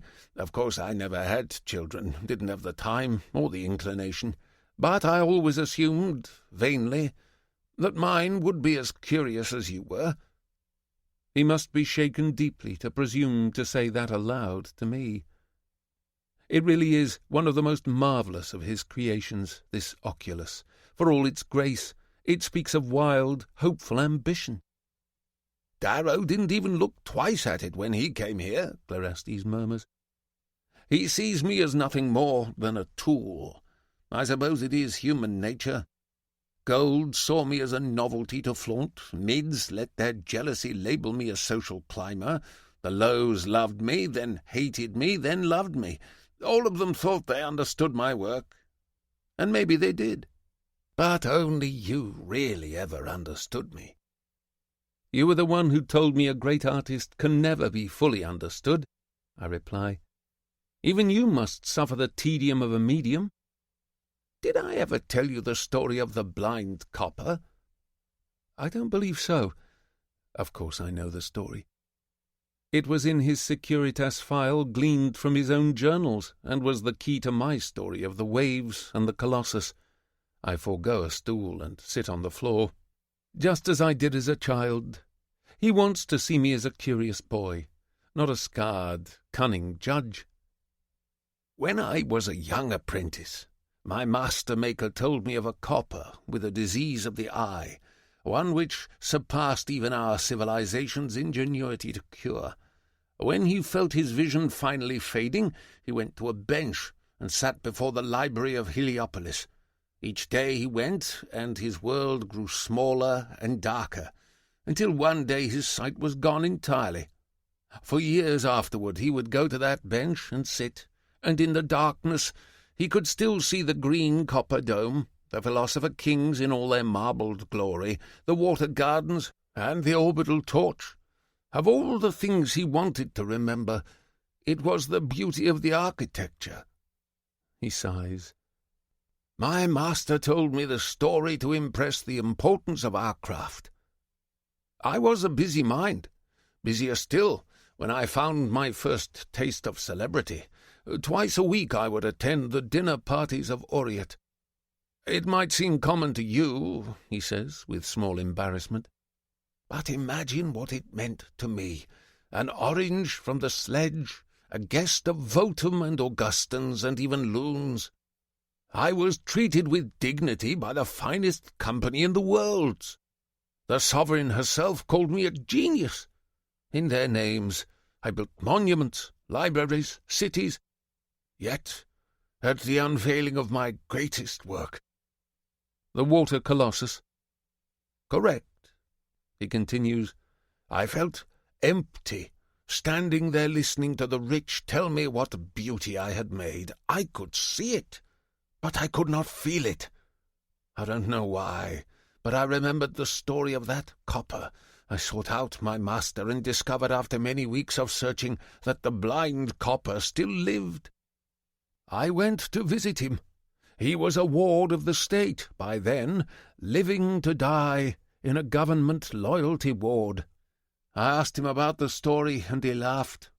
I didn't go for the building, he said. I went to feed the pigeons and watch the children play in the water and the families line up for sweets and to see boys flirt with girls.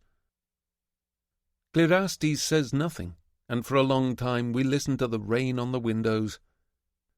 He went to see life, Clearastes says at last. From that moment to this, that is why I make, to see the life that grows around the dead stone I stack. For what is a building without its audience?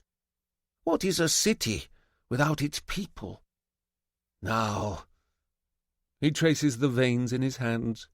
Now that life disappears, those people become dust. Soon there will be nothing left but my stone and the bones of my city.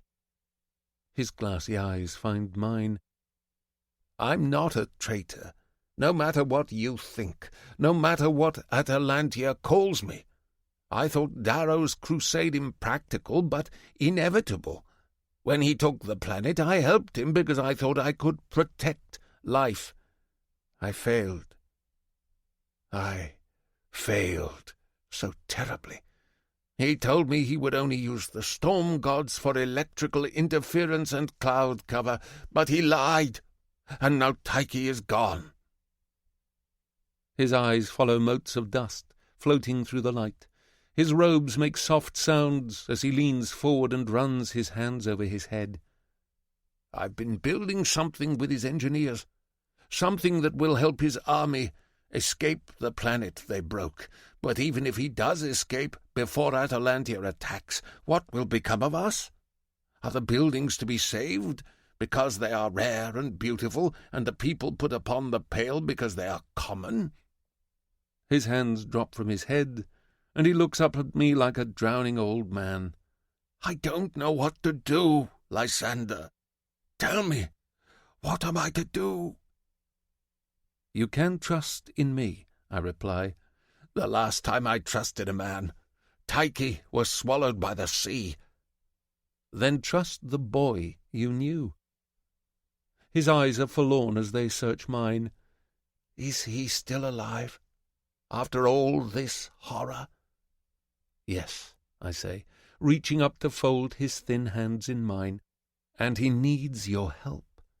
The people must show Atalantia that they did not abet the enemy, that they did not simply wait to be saved. They save themselves. I promise you will see that. I promise we will show that to the worlds with spectacle they have never before seen. There's a knock at the door. Begone, Exeter! Exeter enters anyway. Apologies, sir, but the Dominus requested a nightcap of the fortifying variety. He strides into the room, followed by the entirety of Clearastes' remaining staff.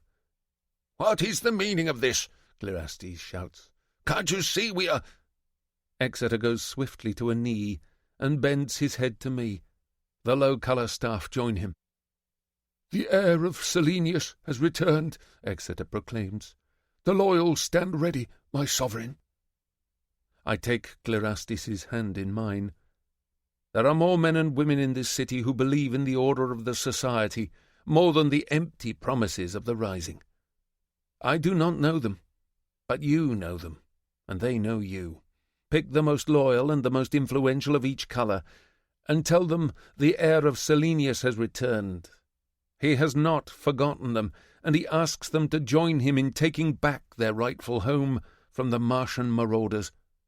Not for Votum, not for Atalantia, but for Heliopolis and the Society. Chapter 65. Lyria. Ulysses. What do you think? Volga asks me. Sleet rolls in from the sea to pour down on us. We crouch low behind a jagged scree of rocks, peering through scavenged oculars at a small fishing town. Several hundred homes lie scattered on the coastline like raisins in crumbling pastry. The weathered buildings are made from local rock and domed with metal roofs capped with winter sludge. Warm light glows from slits in their shutters. I scan the air for the Vox patrols that have been looking for us over the past weeks. The sea bucks and heaves, rocking the few small boats left in the harbour. Nothing rides the wind but sea hawks and gulls. I imagine them rushing home, just like the villagers, before the squall comes in full. I wish we were in one of those little houses, maybe sitting by the fire with big blankets and socks. Not the thin polymer socks they gave out at the camp. The wool ones they gave us in the Telemanis household, so thick you can curl your toes in them. Look at that. The red was right, Victra says. She jabs her finger at 3 long metal poles rising up from a grey building hunched along the promontory north of the town. It looks like some old military installation. Several old flyers are parked in front of it, and from the snow piling up, they look like they haven't been moved in days. There is a radio tower here. I could feel its vibrations through the parasite, growing in intensity as we crept nearer across the highlands. Aside from those vibrations, the parasite has been quiet since I saw Harmony. But by the fact that Victra even listened to me, I know she knows what's in my skull. All this trepidation is giving me cankers, she says. Much as I'd like to give birth in a freezing glen like a sow, it would be a dreary inconvenience if wolves ate my little girl before she could even walk. We use the array to boost our signal. We're in my fortresses at Hippolyte or Attica by tomorrow morning. As if to taunt her, the Highland wolves howl in the distance. Or is it just the wind? She looks more annoyed than afraid.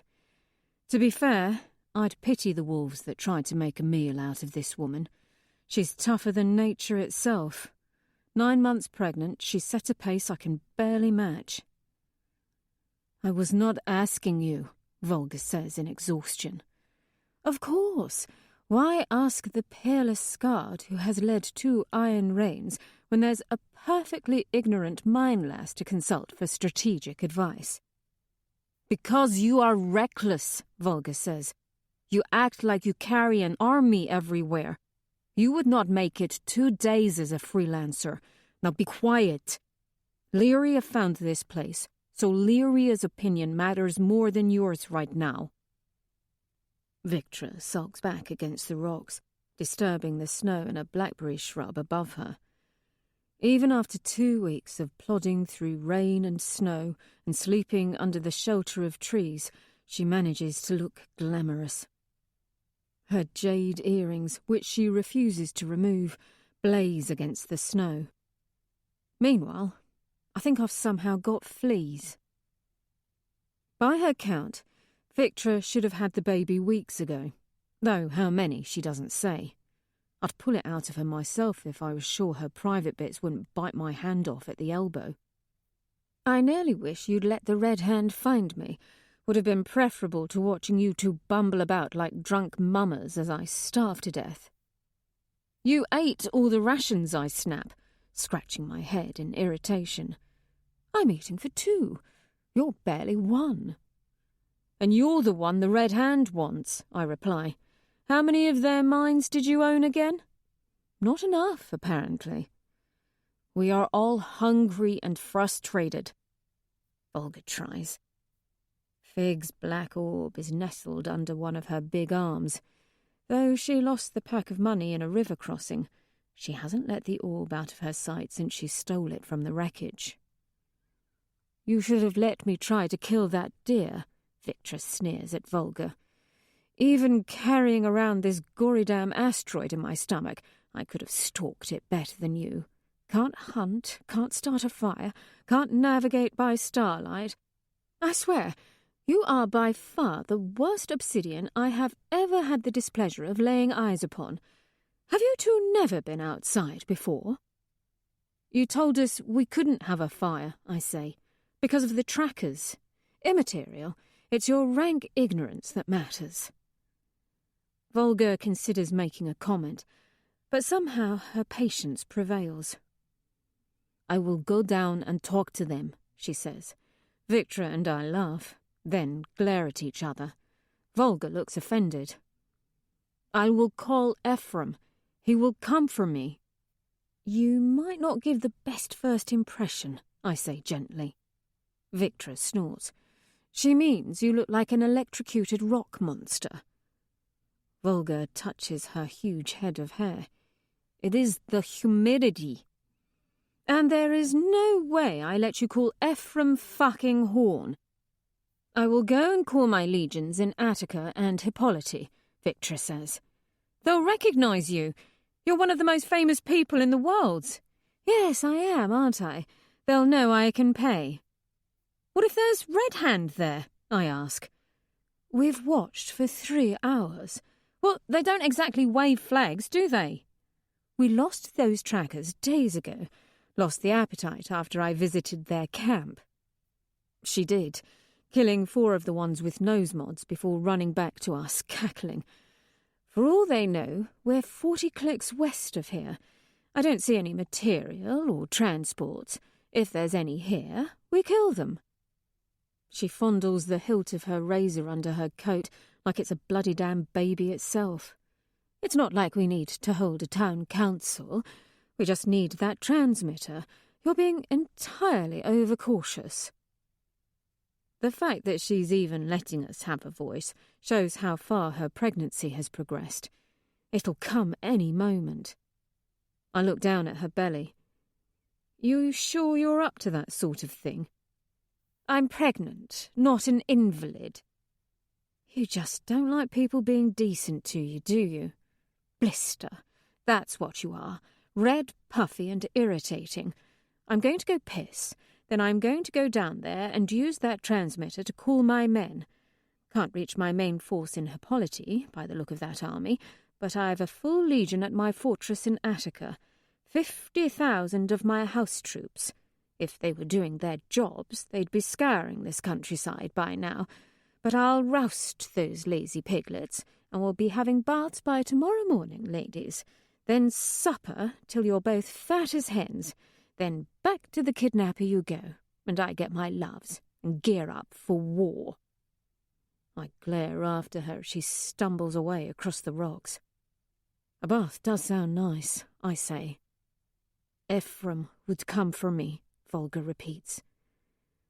I remember Ephraim's face when he heard the Sovereign had Volga. But would he try for her twice? I give up guessing and glare at Victra. You are doing a good thing, Volga says. Just think about having that bath and a real meal. Oh, leave off. How do you not choke her to death? Sleet gathers on her eyebrows as she considers it. 2 nights ago, I thought about it after she called me a geriatric walrus.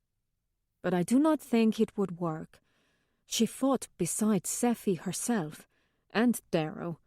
No, she is too much for me, even now, unless I was able to shoot her from afar. That was a joke. Oh. Her eyes flick left. Ez was mine. Right. I glance back at the village. There's little movement. Likely all huddled inside eating dinner, what with this weather. I don't like it. There's the sounds of rocks moving behind us. We turn to see Victra stumbling back, fresh annoyance on her face. Of all the gory inconveniences. She looks up at the weather. With the sleet gathering on her cheeks and her hair matted back, she makes me think of a statue I saw in Hyperion, Lady Victory, the wife of Silenius the Lightbringer. Sorry, ladies, she says with a wry grin. She holds up glistening fingers. Little monster's coming. Looks like she's a mover. That settles it, I say, knowing we can't risk going into the old installation, but we need shelter. Me, probably even more than Victra's newborn will. Thing will probably come out with fangs and a silk cloak. I rush down the scree. At the edge of the village, a stooped old red chisels ice off the roof of his stone house. I don't see anyone else out, and his house looks large enough and far off enough from the others to not draw too many eyes. "'Lo?" I call. He doesn't hear me over the howl of the wind. "'Lo?" He turns to squint down at me through a snow mask. Then he sees the pistol in my hand. "I need your help, brother." "You asking or telling, lass?" "Telling, I suppose." He awkwardly climbs off the roof. "You been out in that?" "Who's in the house?" I ask. "None your—" He looks to the hills. "Scorcher says it is my kids," he says. He nods to the sky. "Saw the firefight. Who else you got out there?" I wave Volga and Victra down the hill. They slump forward in the gloom, sticking behind shrubs to keep out of sight of the rest of the town. Volga is less than polite. She lifts the man by his collar and breaches the house, holding her rifle like a pistol in one hand and the man dangling in her other. Victra and I follow. A young girl, maybe 12, and a boy of 16 stare at us as we come in, wet and armed. The boy bolts upright from the table and grabs a heavy mug, nearly spilling his soup. The girl stares at us from the kitchen, trembling. Her hands knot the corners of her grease-stained apron. "All red, Breyer, all's well," the man says. "All's well. These are new friends." The boy holds his mug tight, looking between his father and the huge women who've got his father at gunpoint. I kick the door shut and start drawing the curtains. "Volga, set him down," Victra says. "We do not know him. You're in his home. Be polite. They're just reds. No offence." Volga warily sets the red man down. He smiles nervously. "Strong lass there." "How quaint," Victra says magnanimously of the small home. She has to bend to not hit her head on the timber crossbeams. "Apologies for the intrusion. I desire hot water, clean cloth, soap, pen, paper, and the hardest liquor you can provide. Fear not, this won't be a hostile interaction, unless your manners become as dreadful as the ones to which we've been reduced. By tomorrow morning, you will be 1,000,000 credits richer, and we will be gone." Volga's already searching the house for weapons and comms. "Take off that absurd domino, your mask man, and your name." Volga finds 2 old rifles in the cupboard as well as a pistol. She disassembles them in 3 easy movements and takes small pieces from each for her pockets. "Cormac Ovadros." The man pulls off his snow-crusted mask. Despite his shock of white hair, he's not quite so old as I thought, but he is stooped, and his right leg seems janky. Maybe artificial. Deep lines groove his bearded face. He takes in Victra, her bulging waistline, and nods. "Course. All red, boil water. Breyer, be a good lass and get the linens from your room." Volga follows the girl into the other room, as if she were going to get rocket launchers. Cormac gestures to my gun with a twinkle in his eye. "Big gun for a little lass. Think you need it?" "Depends on you." "Not what I meant." He nods to Volga and Victra. "You got them. What you need that for?" I keep the pistol anyway. "Bedroom?" "Thought you'd never ask." He leads me across the small common room to one of the home's 2 bedrooms, as Volga, finished with her search for now, tries to help Victra out of her wet clothing. Victra slaps her hands away. "Just mind our hosts." She follows us into the bedroom and starts undressing. Cormac watches without expression. Volga comes in, picks him up with one hand and shoves him out the door, back into the common room. "You expecting visitors?" she asks. "In this squall," he says, laughing, but his eyes dart to his children in worry. No. No visitors. Good. We will be cosy then. The sound of their voices muffle as I close the door to a crack. The bedroom is small and simple. A narrow bed with heavy quilts lies in the corner next to a coil heater. A pair of old miner boots like my pa's hang on the wall along with a rusted sling blade. There's a small crochet on one of the bedside stools and a little glass filled with holly and red winter berries. Must be his wife left it there. "Where's your wife?" I ask Cormac, opening the door halfway. "She's out to sea till week's end with the rest of my kin. Not much for boats myself. I tend the homestead." Volga takes over the questioning as I shut the door again. Victra tosses her clothes into the corner. I am startled by the sight of her body. Her back is heavily muscled and broad. It's a history of scars, including 2 bullet holes along her spine. More scars cover her arms, her buttocks, her powerful thighs. More old wounds than a whole drill team. Respect. "Have the contractions started?" I ask, handing her pen and paper I found on the counter. "You japing?" She grins. "Lost my mucus plug days back. Been having contractions the last 30 clicks. You didn't say anything. You two worry like hens. Thought I could hold it till we got to the transmitter, but you two are right. Big building. Anything could be in there." She starts writing on the paper, whistling as she does. "You ever been pregnant?" she asks. "I'm shy 19. "Well, you are red. Anyway, it's like getting punched by a telemannis. Got a real world breaker in here." She leans naked against the wall, not a lick given for modesty. I strip off the top quilt and make up the bed. She looks up from her writing in amused contempt. "What in Joe's name are you doing?" "Making up the bed for you." She goes back to writing. "Why?" "Thought you might want to lay down." "I am daughter of Julii," she says, without looking up from the paper. "Not some mine wench who gives birth on her back. I stand when I deliver. All I need from you is silence and absence, and that water and alcohol to wash my hands. Be polite to our hosts, please." Chuffed, I slam the door behind me. In the common room, the water is beginning to boil on the thermal stove. Allred, the boy, glares at me as I ask him to take it into the bedroom. He's a gangly one with a temper. Reminds me of my own brother Dagon. His sister brings her linens out of her room. Small and elfin-faced, she wears the skirts of a woman and a thick shawl. She shuffles nervously as I smile at her. "What's your name?" I ask her. "Was it Breyer?" She nods. "Sorry if we're giving you a fright. Promise we're good folk. Just a little lost is all. Where's your ma?" She looks at the ground.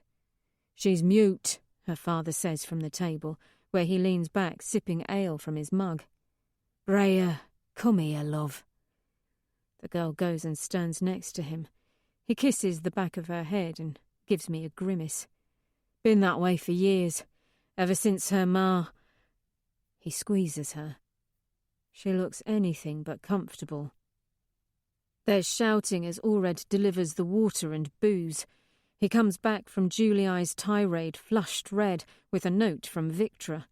It's just 50 lines of numbers. "What's this?" I call.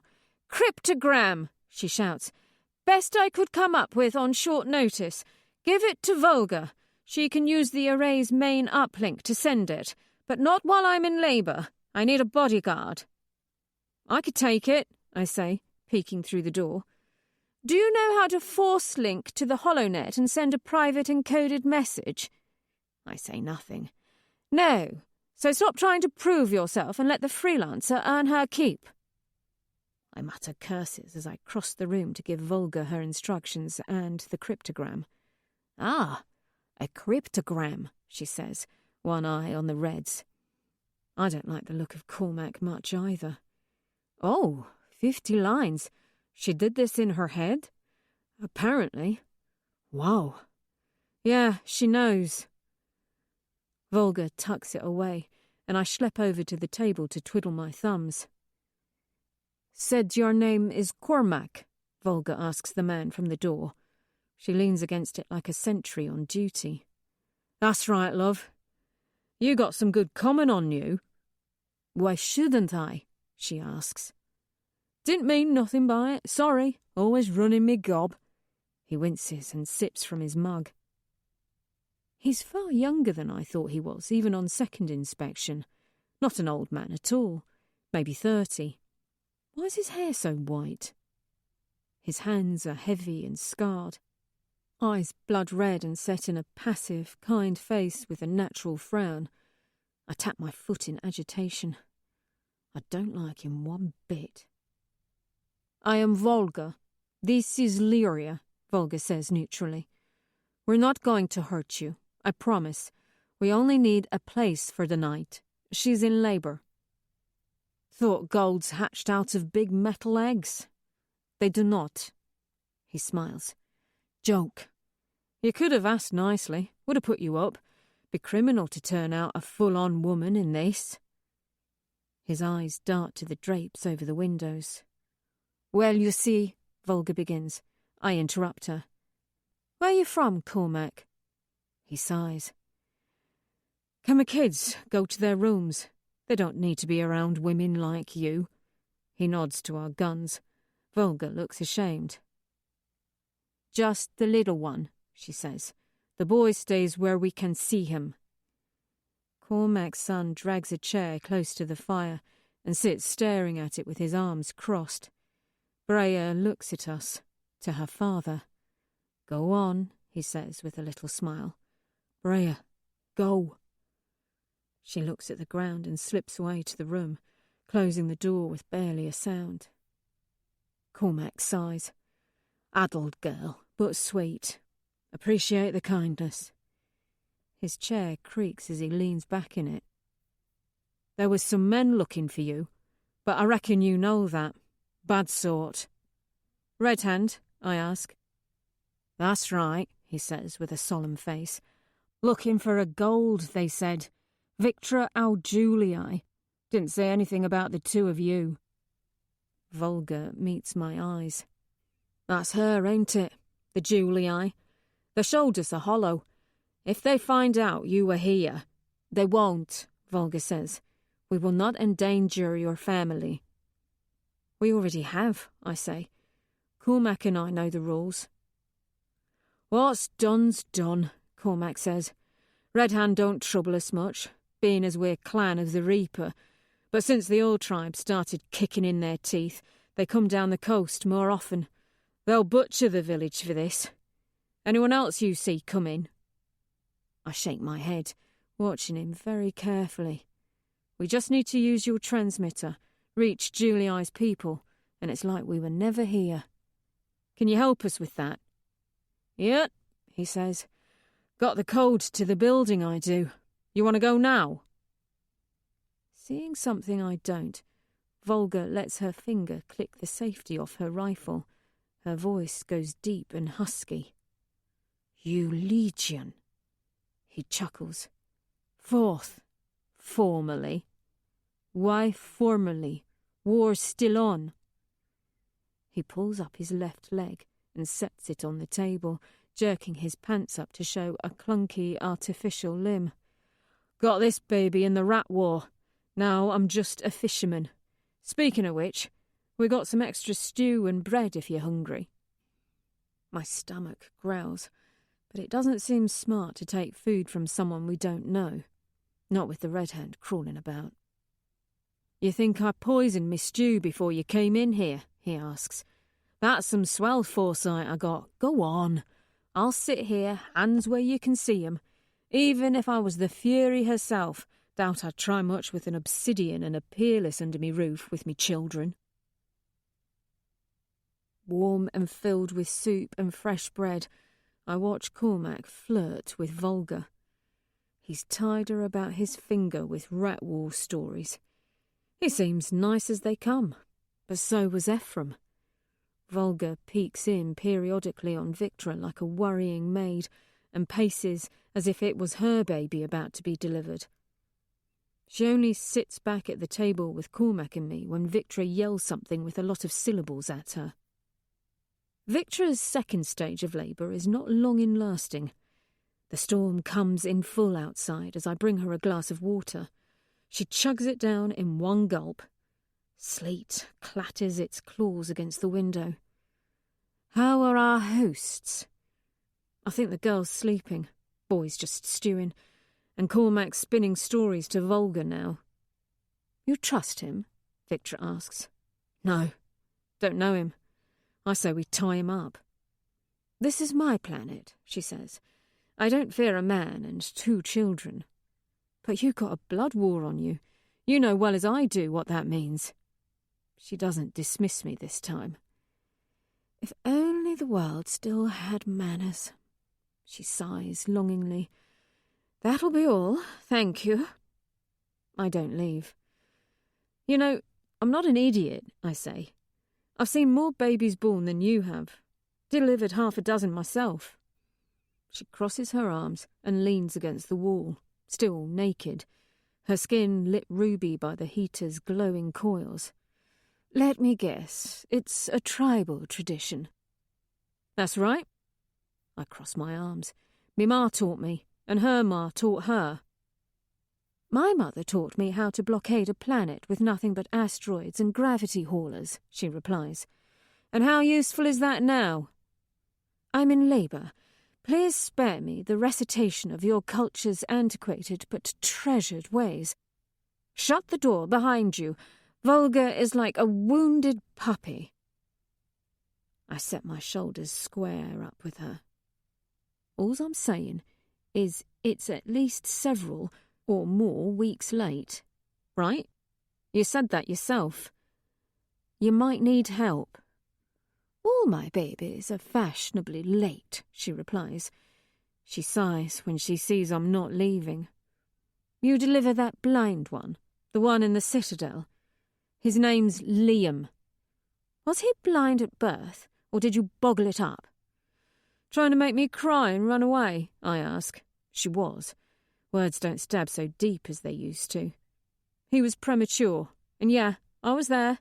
I cut the life string with my own hands. Life string? Quaint. Your sister didn't cut it herself? She asks in surprise. You lot do that?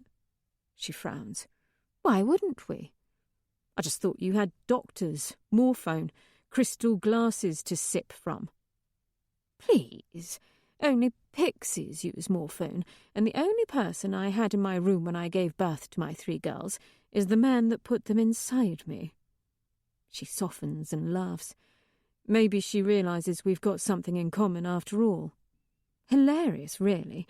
I've seen that man pull a knife out of his own eye and keep running. I've seen him face down a-stained and smile, but he was shaking like a leaf soon as he saw me dilate, like he's never been down there before. Men. If I asked him to cut the cord, he'd probably faint. It's the mother's job. You should know that. My sister chose who got to cut it, I say. It's an honour. Oh, please. It may seem insignificant, but it's enfeebling. It's saying she's too weak to do it herself. It's important to finish the things you start, blister. Remember that when you have a little squirt.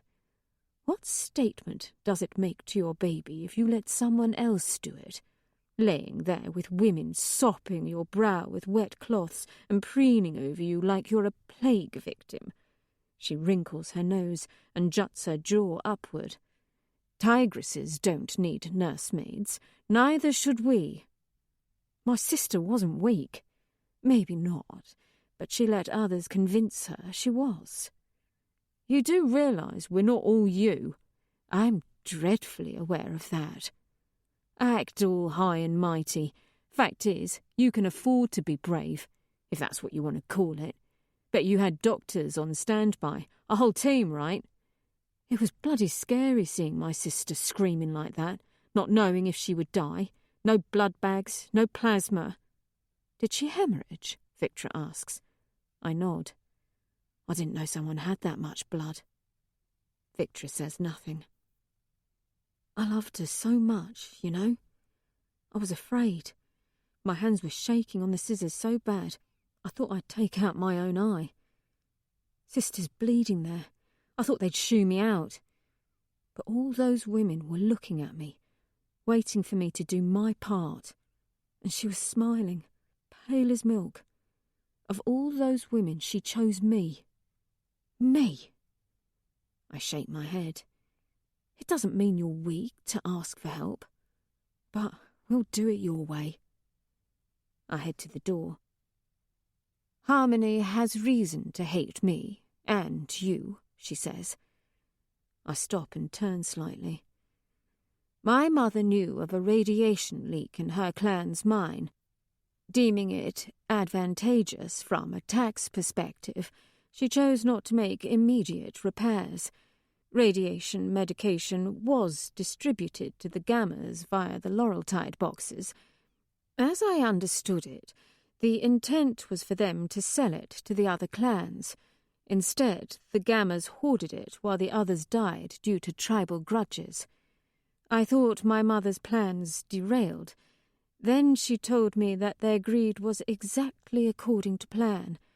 I remember her words to this day. They'll be too busy hating each other to ever hate us. She came down to distribute medicine herself a month later. Beneficent. And you just let it happen, I ask, unsurprised by the cruelty of the logic. I wasn't who I am now.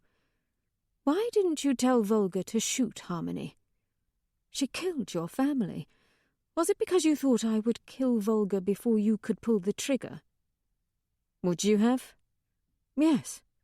I protect mine above all else, because no one else ever does. So, I discovered the truth to her words in my cell. I've chewed on the questions she asks for days as we scrambled across the highlands. I didn't know at the time why I told Volga not to shoot. There was too much anger and confusion to really suss it. But it wasn't fear. Harmony will pay the debt she owes me, I say. Not your baby.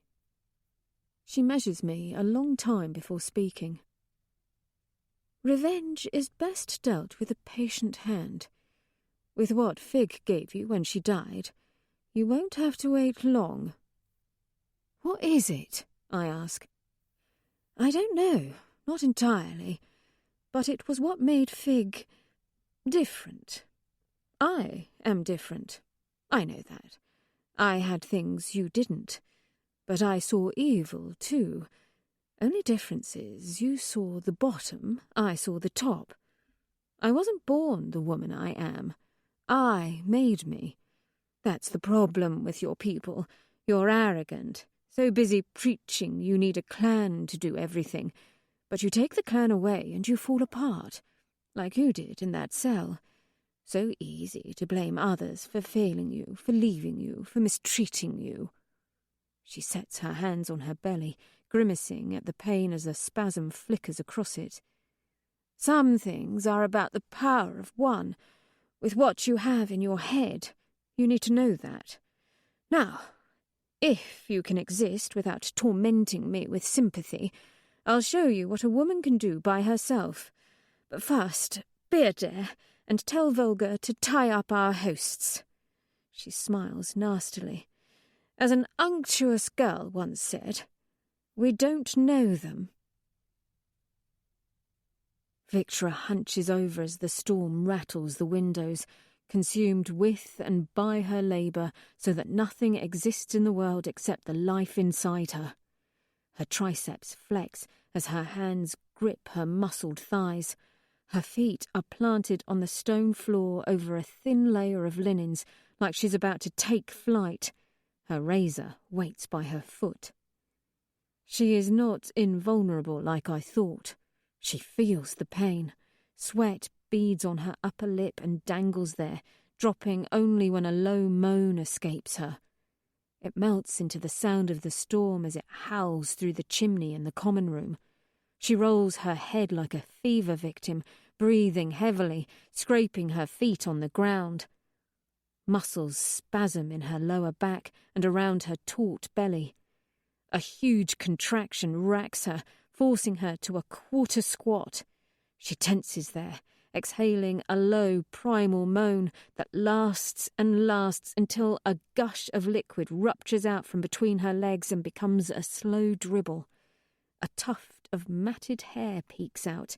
She brings her right hand back behind and between her legs, her left to the front, to spread herself as she continues to push. The crown of the baby's head juts through, trickling liquid onto the floor.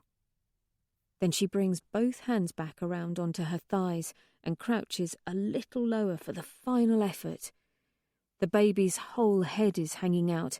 With another sustained push, its shoulders slip through and a purple mass of flesh spurts out. She brings her arms down and catches the baby at the base of its skull, supporting it as she sweeps it upright while falling to her knees in a motion both complex and instinctive.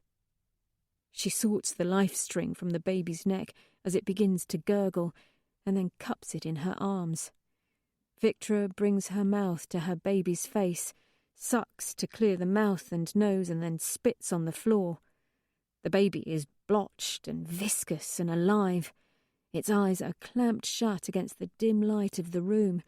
It cries until it finds her nipple, then takes it in its mouth and, cocooned in the arms of its wet, scared mother, grows still. Victra sways there, in a world of two, rocking the baby so tenderly, so intimately, with such encompassing love that I am unable to look away. They begin to pulse, to throb with colour, the warmth inside them, or maybe the emotions in me triggering the parasite so that their thermal heat glows in the coolness of the room. "It's a boy, Severo," Victra's glowing mouth whispers. "You guessed right." And for a moment, as I watch, as I see the heat that makes their bodies, the vibrations that form her words, I believe the hero of my brothers can hear his wife, wherever he might be. Just as I believe deep down I could feel the death of Angus and Dagan and Liam, the last of my family. Neither time nor space can sever the strands of life between those we love. Not really. It is not the parasite telling me this. It is my heart. In the room, I feel my father and mother, my sister and my brothers. The joy we had is no lesser for having ended in horror. It is not gone, as I thought it was. It is here, in these moments that are larger than the world itself. They were alive. They lived. They were loved. "Come say hello," Victra says. I'm startled back into the room. "Me? I thought you weren't an idiot." She leans the baby close to me as he snuffles at her breast. I take his little hand and smile as his fingers curl around mine. He is slightly larger than my brothers were, but those eyes that will mark him different from them are closed. The winged sigils on his hands are bone, not yet coated with gold. He is just a child. "Hello, little Himanthus," I say, just as I once said to my sister's children as they took their first breaths. "Welcome to the worlds." I leave Victra alone. The door bumps against Volga, who waits outside with a blank look on her face. I close the door behind me and nod. She breaks into a smile, as confused as I am to find herself celebrating the birth of Juliai's child. Through the cracked door, I hear Victra whisper a benediction to her child. "My son." Her voice falters. "My son, you are of the gens Juliai. Your ancestors looked to the night sky when there was nothing but drips of light in the darkness, roads they built to stitch that light together. You are also of the gens Barker, guardians of the human race. You will be hated and you will hate. You will love and be loved. You will fall and you will rise. Never will you know peace, but you will know joy. You may even sail the dark seas in ships and lie beside nymphs in alien woods. You are your father's son. Forever, my boy. Forever, our Ulysses. Chapter 66. Lyria. The Julii Bill. Victra eats what's left of the soup and bread at the kitchen table. Ulysses is swaddled in her arms. The storm's still howling outside, having lasted through the night. In a few hours, it'll be daylight. Volga and I stay awake on coffee. We all know we can't stay here long. If we keep Cormac and his family inside after the storm dies, it'll arouse suspicion from the townfolk, and there's no telling which of them will call the Red Hand. We have to be gone as soon as possible. Volga and I want to wait, fearing Victra isn't strong enough. She looks paler than I've ever seen her, and even if golds are golds, they're still human. She needs to rest. We managed to convince her to let Volga go to the transmitter now. Cormac offers to take her, but Victra doesn't want the man out in the village. His son volunteers, but that's just the same. Volga can find it on her own. Better they stay tied at the table. I stand with her in the open doorway. Volga squints into the swirling snow, then back at Ulysses in the crook of Victra's arm as his mother finishes off a heel of bread. Volga's left Fig's black orb by the fire. "I wish I could have watched," she says, mildly jealous. "Why did she let you?" "Think she wanted to teach me a lesson." "I've never seen a baby born." "Never?" She shakes her head. I pat her arm. "You'll get your chance one day if you like. It is something." "No," Volga says. "They made me without a womb." She sets her hand on her rifle. "You know, with enough money, bet they can change that now." 20 million, Volga says. 20 million is what it takes. I tilt my head. Is that why she's been doing all this? Is that what Fig's bounty means to her? I feel a sudden heaviness in my heart for the big woman. Not just because of the confession, but because she chose to trust me with it. She smiles and pats my shoulder closer than we were even the night before. "I will be back soon. Guard them well." I watch Volga disappear into the snow and close the door. She is a good person. Well, maybe not good. But what is good? She was raised by a bastard. But my father was a bastard too. Not always, and not to me. But I know how he hoarded our Laurel-Tide boxes, how other families perished while ours grew strong. All my family's joy grew in the shadow of that truth, whether I want to admit it or not. Maybe it wasn't my mother's death that broke the man. Maybe it was his conscience. Victra tries her best to stay awake after Volga leaves, but after the pace she set through the Highlands and the labour, it seems even a gold has limits. She keeps falling asleep at the table. I convince her to go rest with Ulysses, telling her I'll keep watch. By the time she wakes, her men will be on their way here. She smiles at that, no doubt thinking of her daughters, her husband. I sit at the table with my gun in my lap and glance sideways at the orb. The flames from the hearth fire bend along its glossy surface. I pick it up and run my hands over the smooth metal. Its whispers tickle the back of my mind. What's inside you? Across the table, Cormac yawns, tied to his chair by Volga's knots.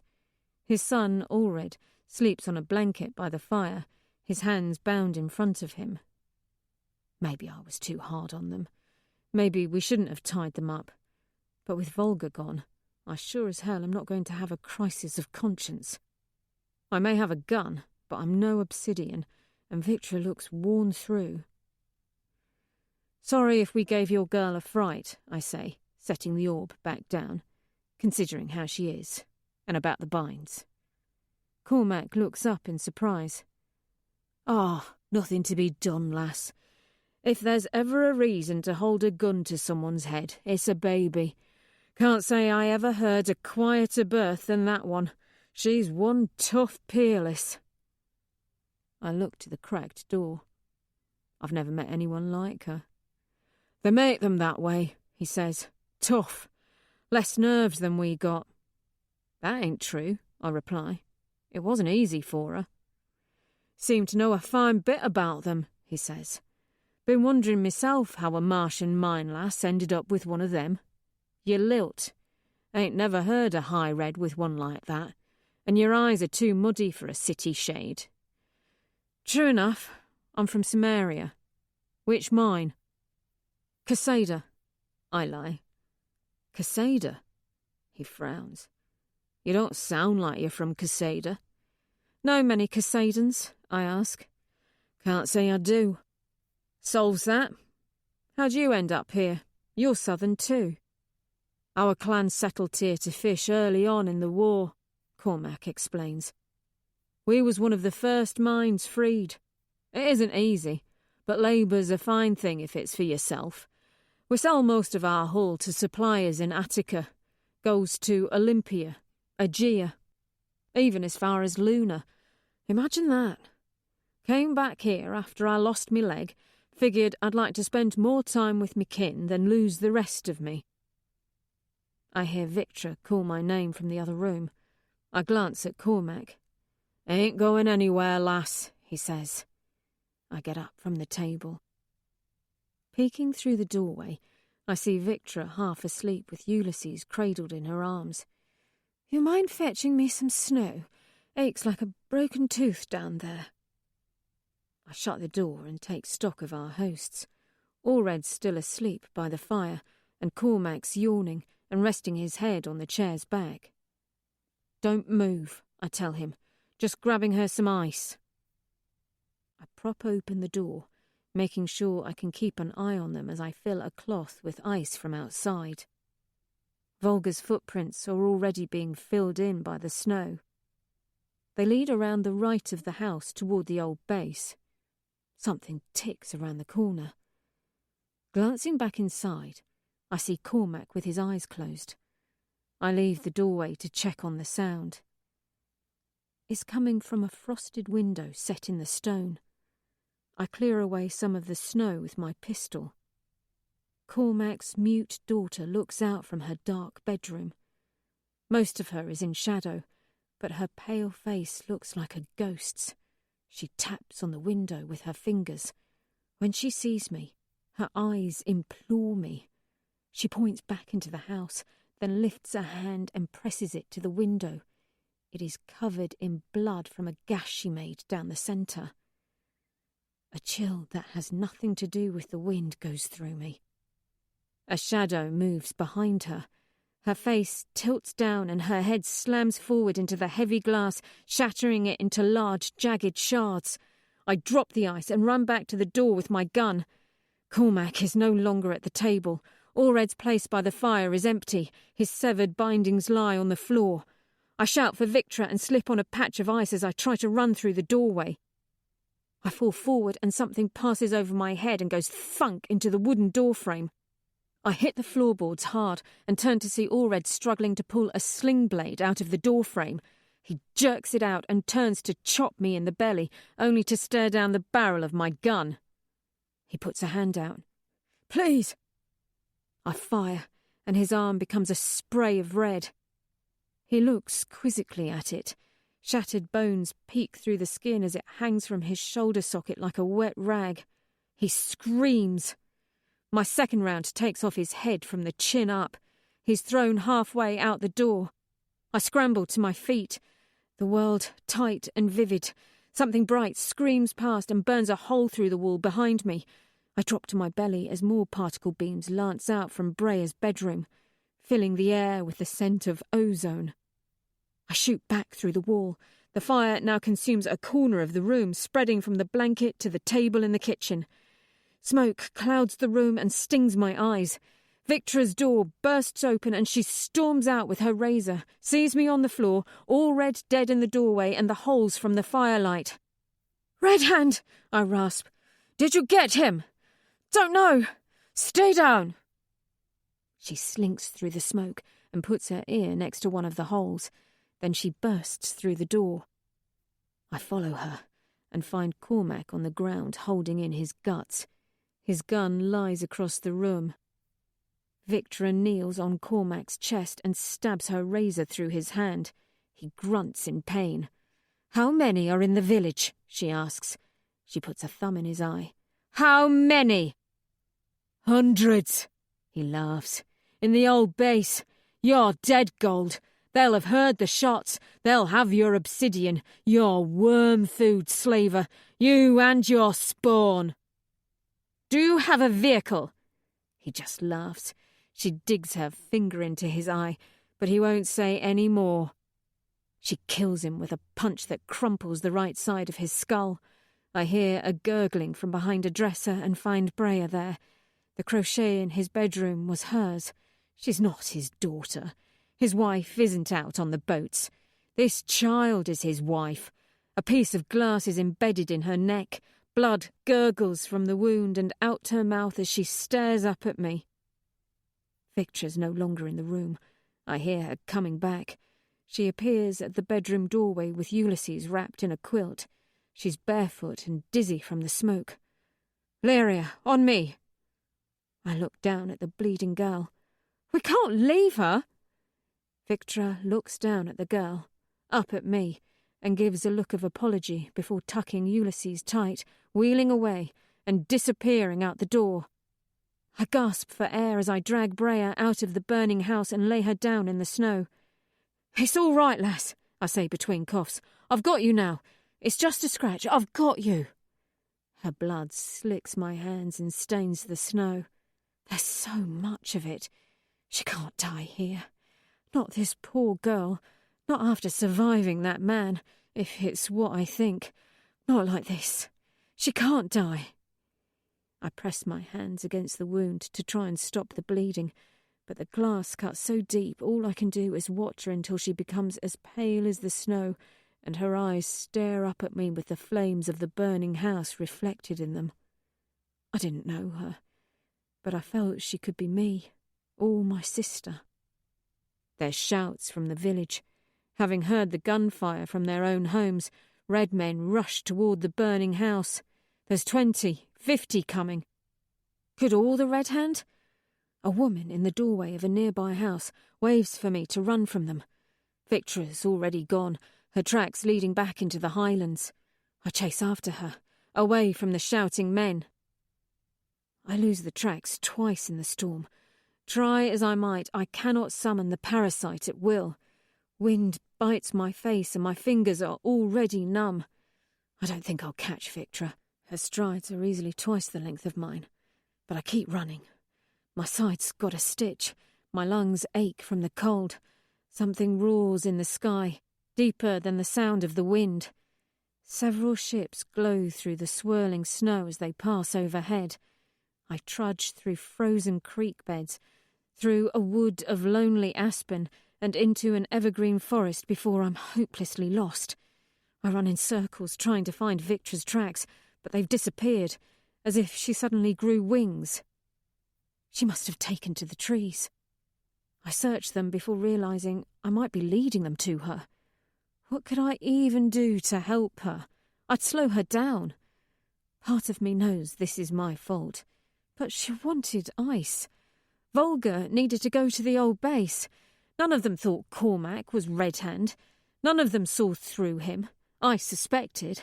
I kept close watch, until I didn't. How did they cut through the ropes? The wind dies down not long after morning comes. Snow falls in large flakes. The world takes on the colour of gunmetal. I've carried my pistol with me, but it's got only 3 rounds left.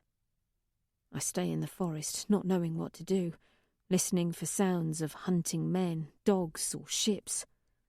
I hear nothing.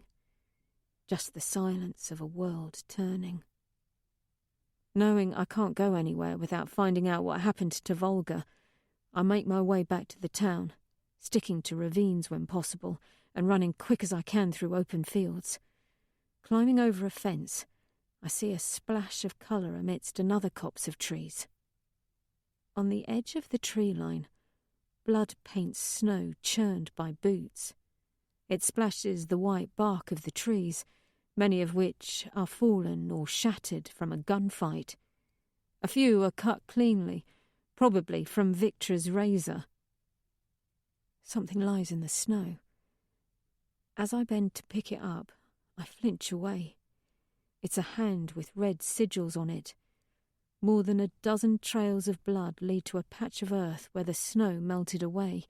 Must be where their shuttle landed. I don't see any tracks leading off.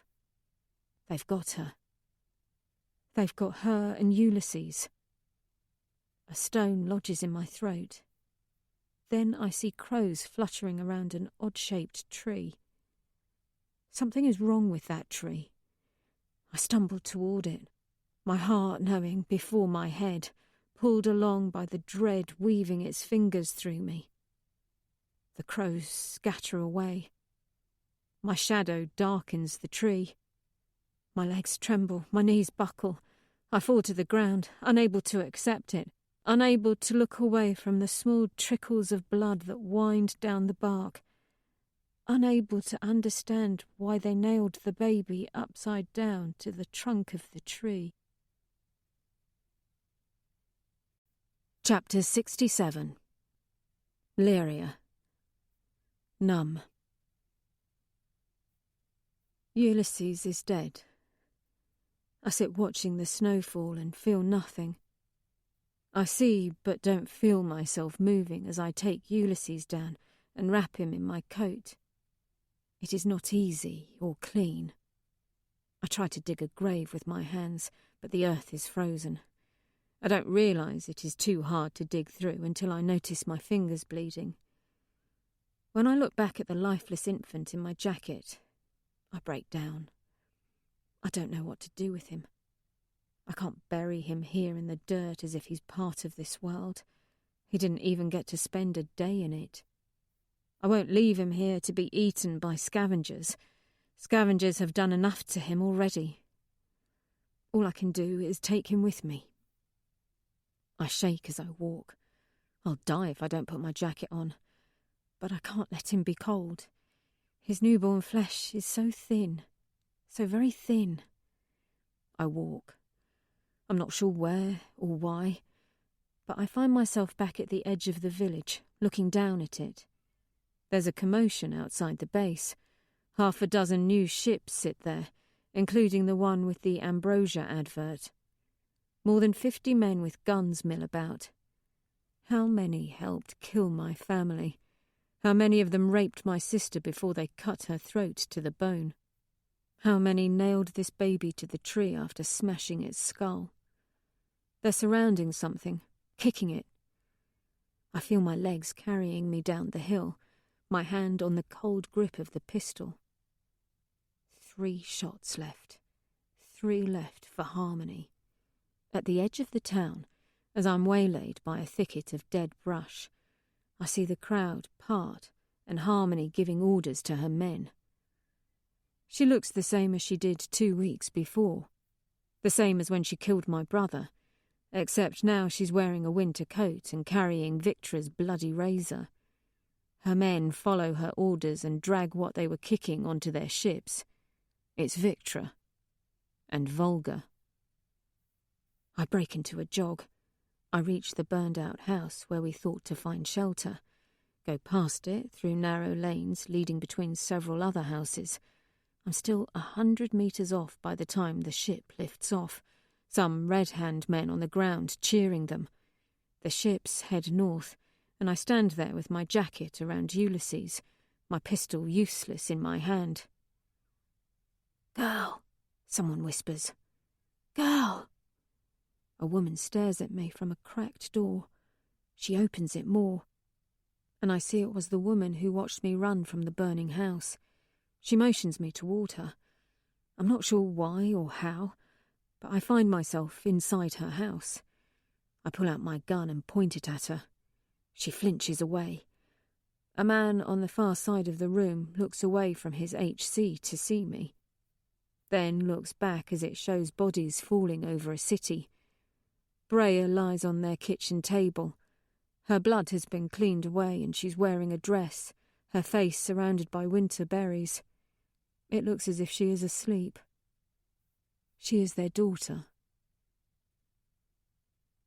Red Hand came a year ago, Brea's mother says, as I warm myself by their fire. Her name is Maeve. A young boy watches from a back room. Moved into the mine north of town, started using the old base for transmissions and the mine up the coast as a redoubt. It was fine at first. Our gammas had already fled. But then the Obsidians came and things got bad. More hands started showing up as the Obsidians chased them north. So many hanging on by the thread of their bones. They've got a field outside the mine where they've done and buried thousands. Their men started fighting, started killing each other. Guess they thought they had nothing to live for. So then we was told they'd be taking wives of our clan. She stifles a sob. They took me baby. She was not on 13, too shy of wed age, but they took her still. Said Mora was too young yet, but her lips quiver. But they took her to the base anyway. They'll take her away. I sit in the chair feeling exhausted as Maeve tells me her tragedy. The rag I used to clean the blood from my arm languishes in a tepid bowl of water. The old soup she gave me doesn't steam anymore. I've not even lifted the spoon. Outside there's occasional gunfire or shouts. I cradle Ulysses in my arms. Mora, I ask, who is she? My youngest daughter. Not yet 12. She sobs. And you just let them take her, I say, watching Ulysses' dead face. After you knew what they did to Brea. What were we to do? The woman says. They'd kill us. There's hundreds up there in that mine. That man, Cormac, he's a beast. Killed a boy who tried to... She shakes her head. He's dead now. My friend made sure of that. He ain't the worst of them. There's Picker, man that chooses the wives. He chose Brea, and now... She can't even say her youngest daughter's name. And there's the woman. Harmony. The woman nods and looks at Brea. They're rounding up new girls at the base, gonna take them to the mine to be wives after they've been inspected. Said we helped the gold. And no one has tried to stop them, I say. You just watched. She convulses, sobbing. She tries to speak, to give another excuse, but then she looks at her girl and just runs back to the bedroom, to her other children. Fear lurks over this village. Maeve's husband looks at me now. The light from the HC bathes him sickly green. The colour is the only life in his eyes. You Gamma? Why, did Gamma rape your daughter? I snap. His jaw flexes. Talk about my girl again. I drag you to the hand myself. How are you going to do that from your knees? I ask. He looks back at the HC, swallowing. Your last daughter ain't there, old man. I point out the window to the squat base on Promontory. She's over there. You can stay till dark, he says quietly. Then you go. In the dim light of the fire, I watch Ulysses's cold face as I watched that of my sister and her children. I pull the jacket over his face. I'm tired of watching. Through the walls, I can hear the whispers of the orb. That night, I dig through the rubble of Cormac's house as the snow comes down. The north wall has crumbled inward from the heat and the metal roof has warped. Coughing from the soot, I pull blackened timbers off the remains of the kitchen table. There, Sitting by the stone frame of the hearth lies Fig's black orb. Wrapping my hands in my sleeves, I pull it out and crouch in the remains of the house. Despite the heat of the fire, the orb is undamaged, as I suspected it would be. There is no lock, no hinges or any gaps in the metal to show where it opens. I tap it with a naked finger. It's cool to the touch, like river stone. I hold the orb in both hands, turning it over to figure out how to open it. Maybe it doesn't open. I rap it with my knuckles. Whatever is inside was worth Fig risking her life to get. It must contain something that can help me. If it's hollow, I can't tell, but if it's not, it should be heavier. I saw Volga break rocks on it, and Victra's razor slide off without leaving much more than a scratch. Fig seemed to be able to cool it with the implants in her fingers. Maybe I need those to open it. But if I need those, why would it call to me? I lower my head to it, hoping the proximity to the parasite in my head will open it. Nothing happens except the blood in my brain thumps louder. I lower the orb in frustration and lean back. Flakes of snow flutter down from the sky and gather on my face. I suck on the opened scabs on my hands and think, what do I do? What can I do? There isn't salvation in this orb. Even if there was, Volga and Victra are already dead. I drop my hands to the orb and consider defeat. The pressure in my head releases like a popping bubble. A low hum comes from my lap, and I look down to see an emerald green light appearing underneath a faint blood smear my thumb left on the orb. I sit up and wipe the soot from my eyes. The green light ripples in the black metal, becoming a swirl of tiny, arcane mathematical symbols that coalesce into the shape of a woman atop a bull.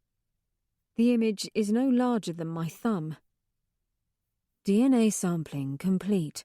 New protocols implemented for Aenatos Figment, a soft female voice says in my head. Or was it from the orb? Sphera access granted. My heart thuds as the orb purrs and its surface begins to unscrew, till 1,000-millimeter wide strips around its meridian are turning in alternating clockwise and counterclockwise rotations. They fold in on each other until the orb divides in two and folds over on itself, revealing an interior the colour of baby teeth pulsing with soft light. Built into the orb are several hundred small compartments marked with obscure symbols. A central device, made from the same material as the inside of the orb, is embedded in the bottom of the orb. It is the size of my thumb. A green light glows inside it, and I sense frequencies flowing between it and the parasite in my head, the same way I found Victra in the woods. Cortical implant diagnostic complete. A long list of green characters appears in the air in front of me. I reach out to touch them, but they aren't there. I swipe at them with my hand and they scroll downward. The list goes on and on, none of it making any sense to me. Figment functionality impaired.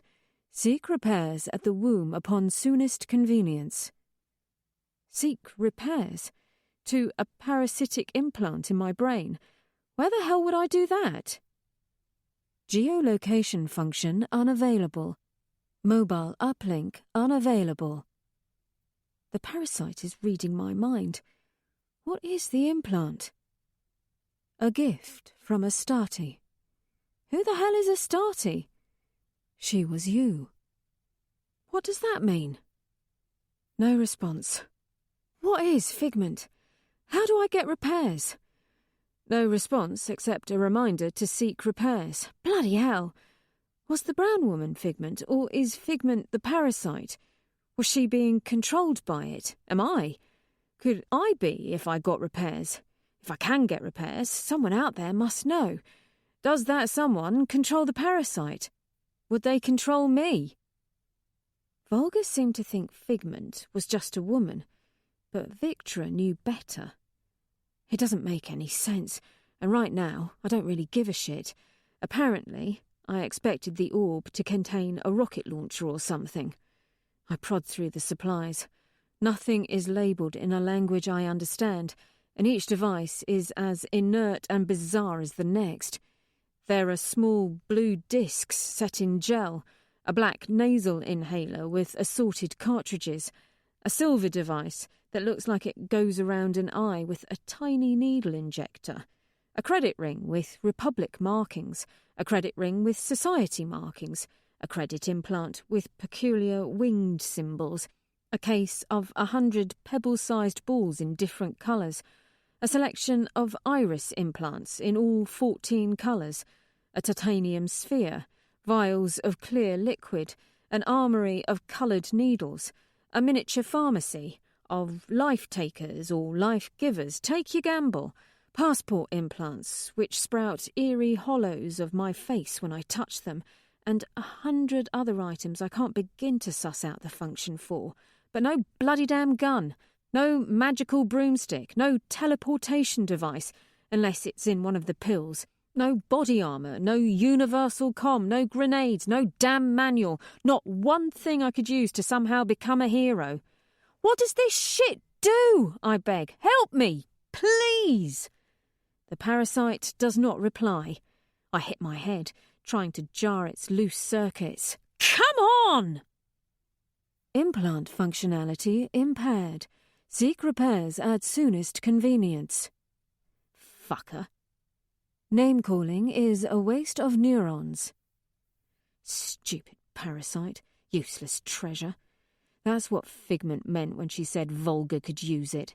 That I didn't deserve it. Tough shit. I'm all that's here. I rifle through the rest of the contents, determined to find something that will help me. I frown when I open a long compartment around the bottom ring of storage. I pull out a small, flexible magazine that looks like it would hold bullets or pills, but neither bullets nor pills fill the gel magazine. It is full of teeth.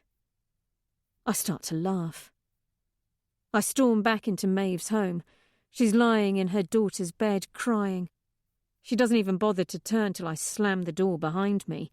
My eyes are bloodshot from smoke. My hair's a rat's nest. My pants are torn. I'm covered in soot and blood and carrying Figment's orb in a half-burned blanket. And I'm in no mood for the drunk bastard in front of his little HC, or for the mother who hovered by the window chewing her nails like a frightened dumb goat as her daughter was raped across the street day after day. How long those bastards going to be before they take the girls back to the mine? I ask. Told you to get, the husband says. I point my gun at his head. Shut your copper gob. I got business with your wife.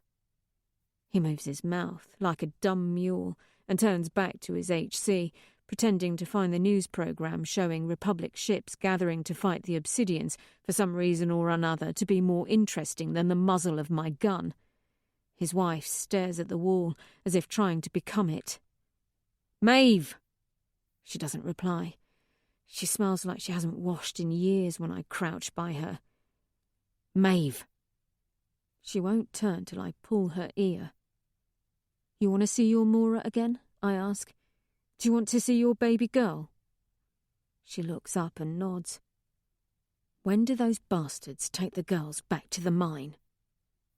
In the morning, she says. Inspection don't last that long, and they don't fly when the satellites are overhead. They'll keep... Her lips quiver like salted slugs. They keep the wives in the base until they pass. Beyond 10, usually. Then you got till daybreak to make me look pretty enough to drop a drill boy's jaw, I say. Can you do that?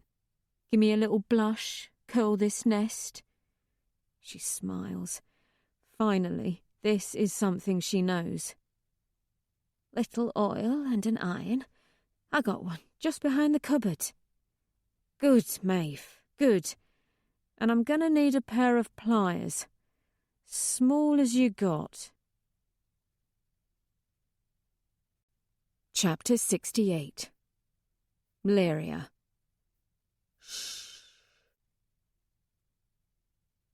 By morning, I'm schlepping over the frosted snow toward the base, trying not to limp for the pliers in my shoe. It's bright and blue out, and pretty enough for me to be pissed at the world for putting such a lovely face on such a shit-infested day. The sea lolls against the coast like a dancing grey lover. It spits little bursts of salt that coast up in the air and then drizzle down on my shiny, curled hair.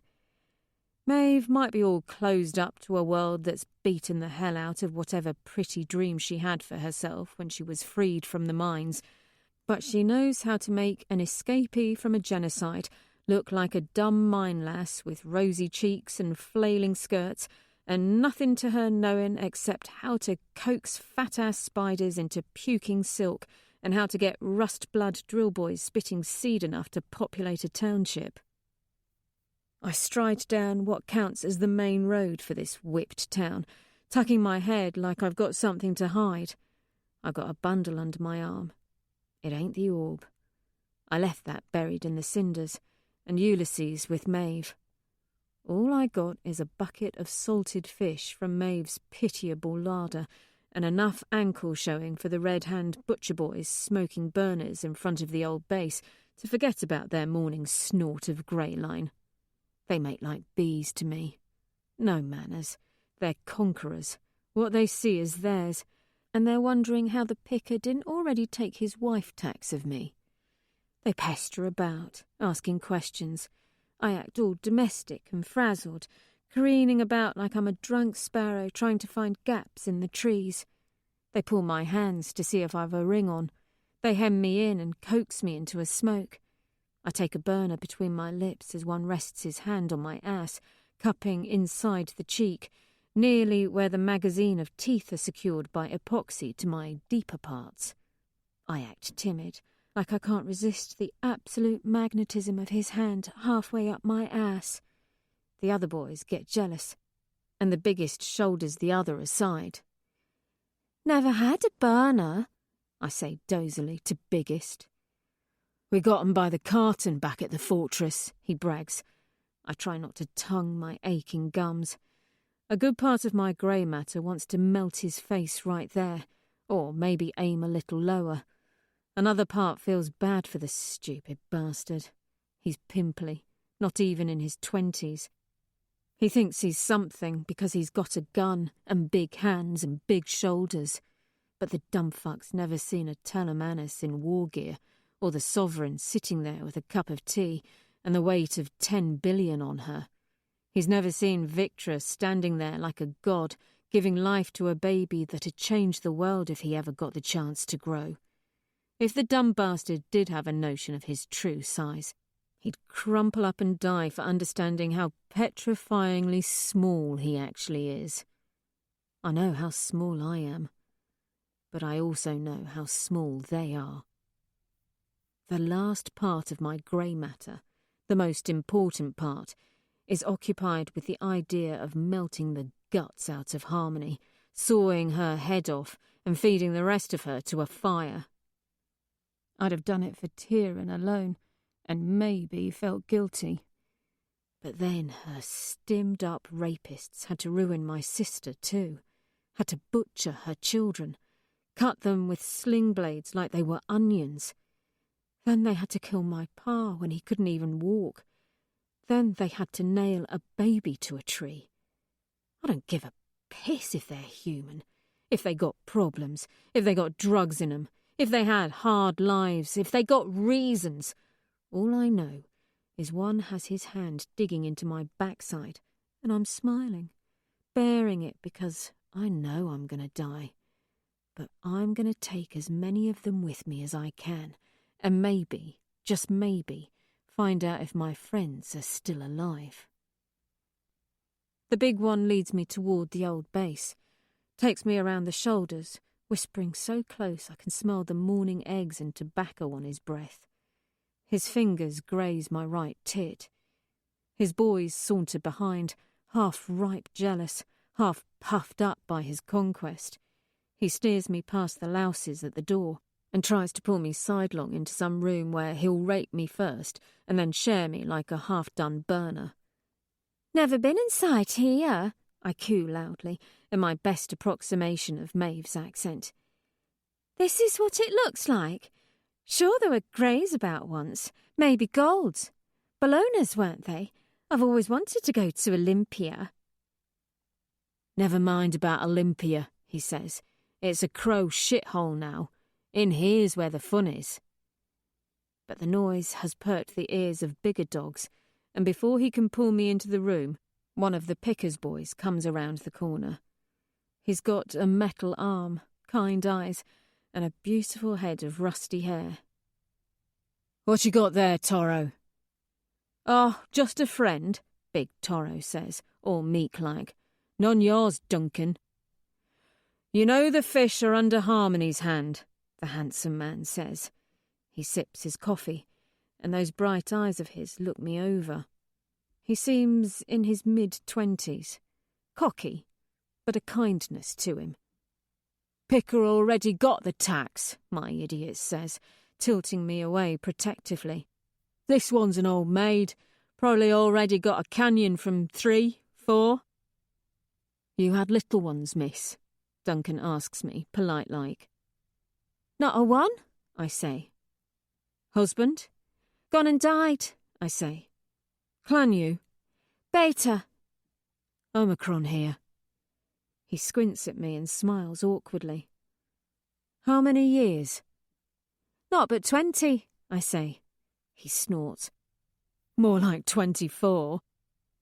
He tosses the dregs of his coffee on the floor and takes one step toward Toro, flicks his robot fingers, and the arm around my shoulders disappears. Toro gives me a good push. "Take the slut," he mutters. "Probably got a dead cave anyhow." Duncan politely tells me he's going to frisk me. He ain't nearly thorough enough. When he's done, he wipes the snow off my face, like he's bringing me to shelter. He leads me on into a bigger room that's got live computers and a few boys hunched over them. The Pickers having breakfast of eggs and fish and pudding. "What's what?" he asks when Duncan brings me in. Picker is lean and fox-like, clever behind the eyes, and sinister as all hell. "Fresh catch," Duncan says. "Fresh? She's a relic." "Might be, but seedless, so seems, and it's better than babies." "Already got the tax. Toss her back." "Them's kids," Duncan says. "You know it ain't right." Picker eats his eggs and stares at him. "You said you didn't need a wife." "She ain't for me. Some of them girls ain't even bled yet." "So?" "So it ain't right," Duncan says, setting his hands on his belt. Whoever he is, he's got some pull. Picker doesn't take it as a challenge, but the other boys are watching. Picker pushes his eggs away and lights a burner. Through the smoke, he appraises me. "Spinner." I get spun. Do my best to show as much ankle as my sister did when she danced. I laugh lightly, as if I'm dizzy from it. "You want a husband?" Picker asks me. He's got the bad eyes of a cave fish. He has to squint to see me right. I look down, all shy. "Long as he's a good one," I say. "I get to pick?" The men laugh. "No, lass," Picker says. "You don't get to bloody pick. Head talk does that. Best blood gets top mare, and you ain't top mare, so you get what you get. Still want a husband?" I nod. "Better than smelling like fish day in, day out." A great show is made of giving me a little plate of dry eggs as they discuss what to do with me. The eggs are tasteless, like everything else I've eaten since my spit boiled off my tongue. When I've scraped the last bit from my plate, Duncan leads me away to a room guarded by a couple lads. The smell of clustered bodies washes out as the door swings open. Near on 20 girls are nestled on old mattresses with dirty sheets, huddled together for fear. "Which of you's the youngest?" Duncan asks. a girl who couldn't be more than 11 points to a girl even smaller than her. "Leah is—" A look of pain goes across Duncan's face as he kneels and motions her over. "You want to go home to your family, little one?" She nods, terrified. He extends a hand. She doesn't take it until the other girls prod her forward. Duncan guides me into the room and takes Leah out. The door slams shut behind me. Half the girls dead silent, staring at the stained sheets like they're reading palms. Others huddle together. With the boys gone, I look around in case there are plants. But if there are, they're good enough actors to be in the Hyperion Opera. The room stinks of fear. Not one of them older than me, and to scared girls, that means something. I cross my arms and say in a low whisper, "They're going to rape all of us until we have brood." They stare at me. Then they'll do it again, and again and again till your belly's like an empty water skin. Some of you will quit and take it. Rest of you, they'll hook on Greyline and you'll beg for prick just to get a high. They'll probably share those ones. I look around at the wide eyes. Some of the girls have started to bawl. "How many of you have husbands?" I ask. A freckle-faced girl in her early 20s raises her hand. She nudges another girl, a little younger with long pigtails, until the girl raises her hand too. "How many of you are aged north of 16? About half raise their hands. "How many of you had brothers or pars killed?" They all raise their hands. "How many had brothers or pars cry like babies as you were dragged away, but didn't lift a bloody damn finger?" They stare at me, all too ashamed to raise their hands. The dead are honoured. The cowards are hidden. It's all the answer I needed. This is right. "Any of you rats?" I glare around at them. Good, 'cause where I'm from, rats get their eyes stabbed out. Some of the girls flinch. Freckles crosses her arms as if she'd like to see me try. The smallest of the girls, one with skin almost as dark as mine and a shaggy mane of hair, glares around at the other girls, daring them to be rats.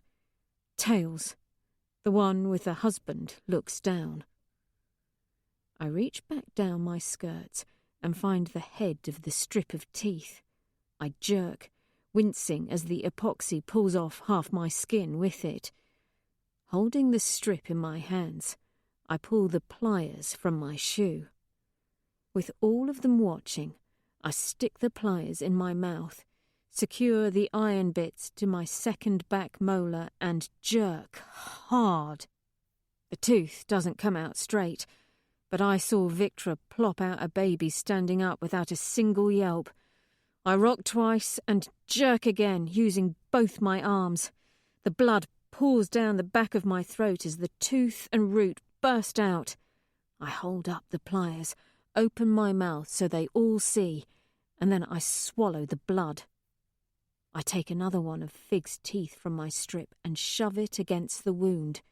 There's a sizzle, a pain that shoots through the root, through my nostril, into my eyes and brain. It's the second I've put in. I wipe the blood from my lips and smile. Tails gives a little gasp. The rest of the girls look terrified, except Freckles, who tilts her head, and the little one with the mane. We'll call her Lion. She claps her hands together until Freckles shushes her. "I ain't from here. Where I'm from, these fucks killed me whole clan," I say.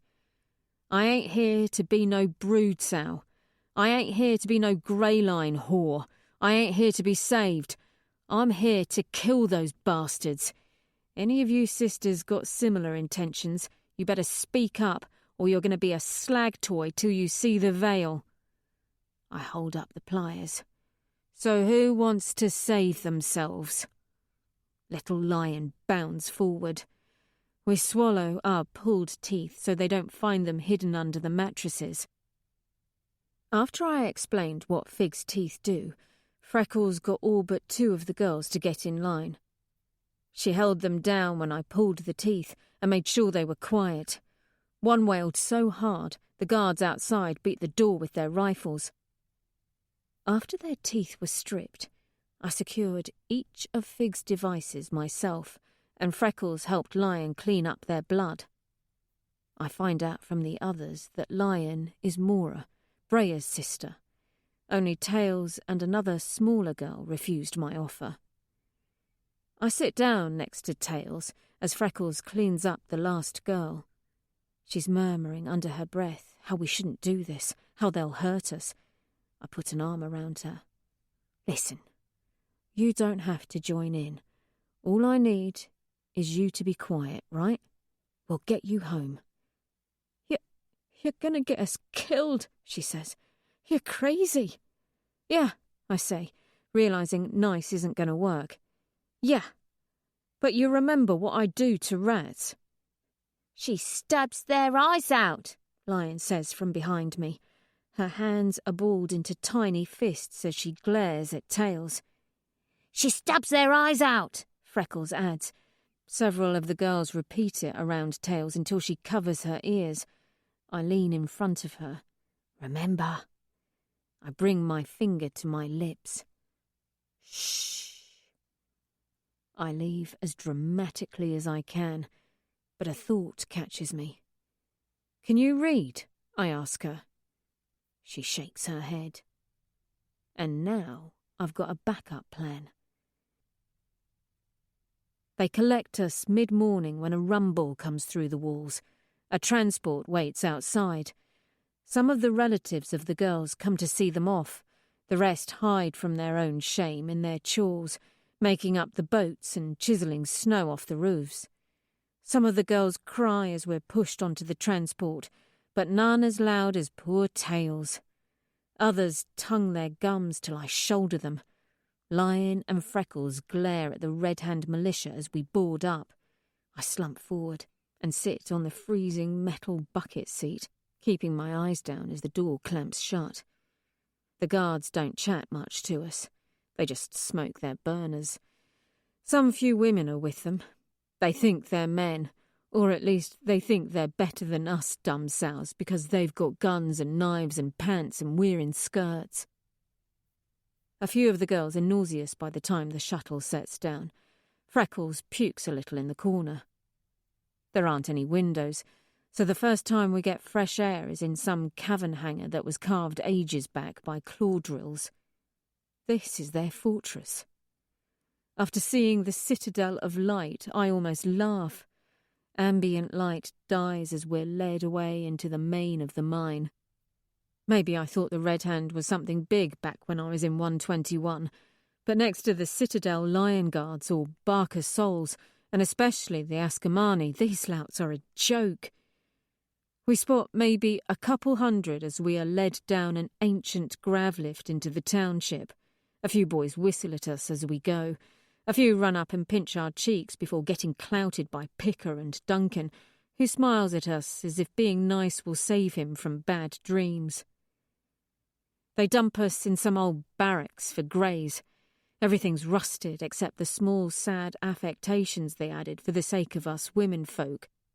There are beer bottles with wildflowers, HCs playing old comedies, and a couple old hens who introduce themselves and inspect our armpits.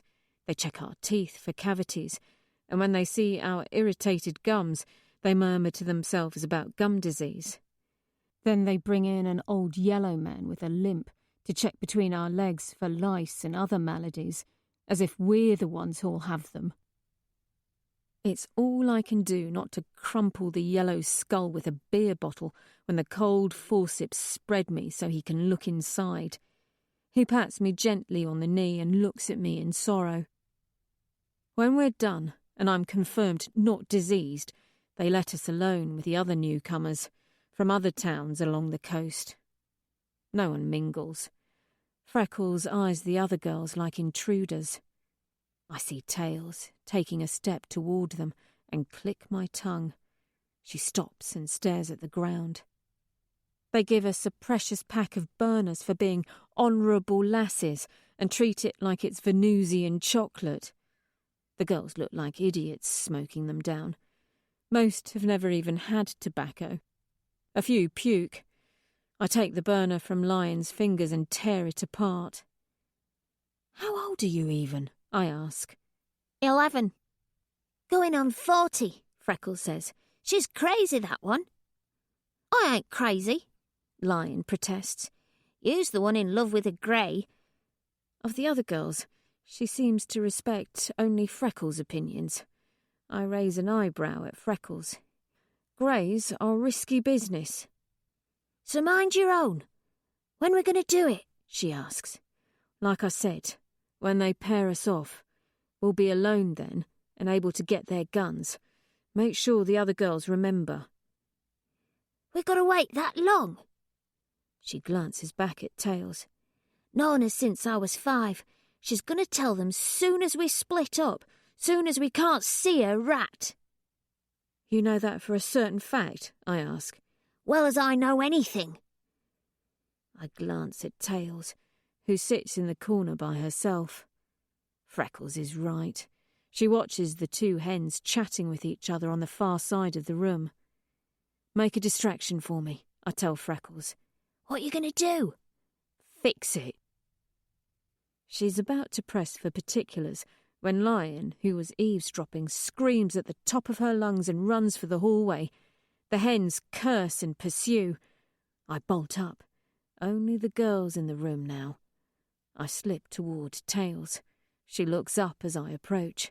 I kick her hard as I can in the jaw. Something pops. She sprawls sideways with a cry.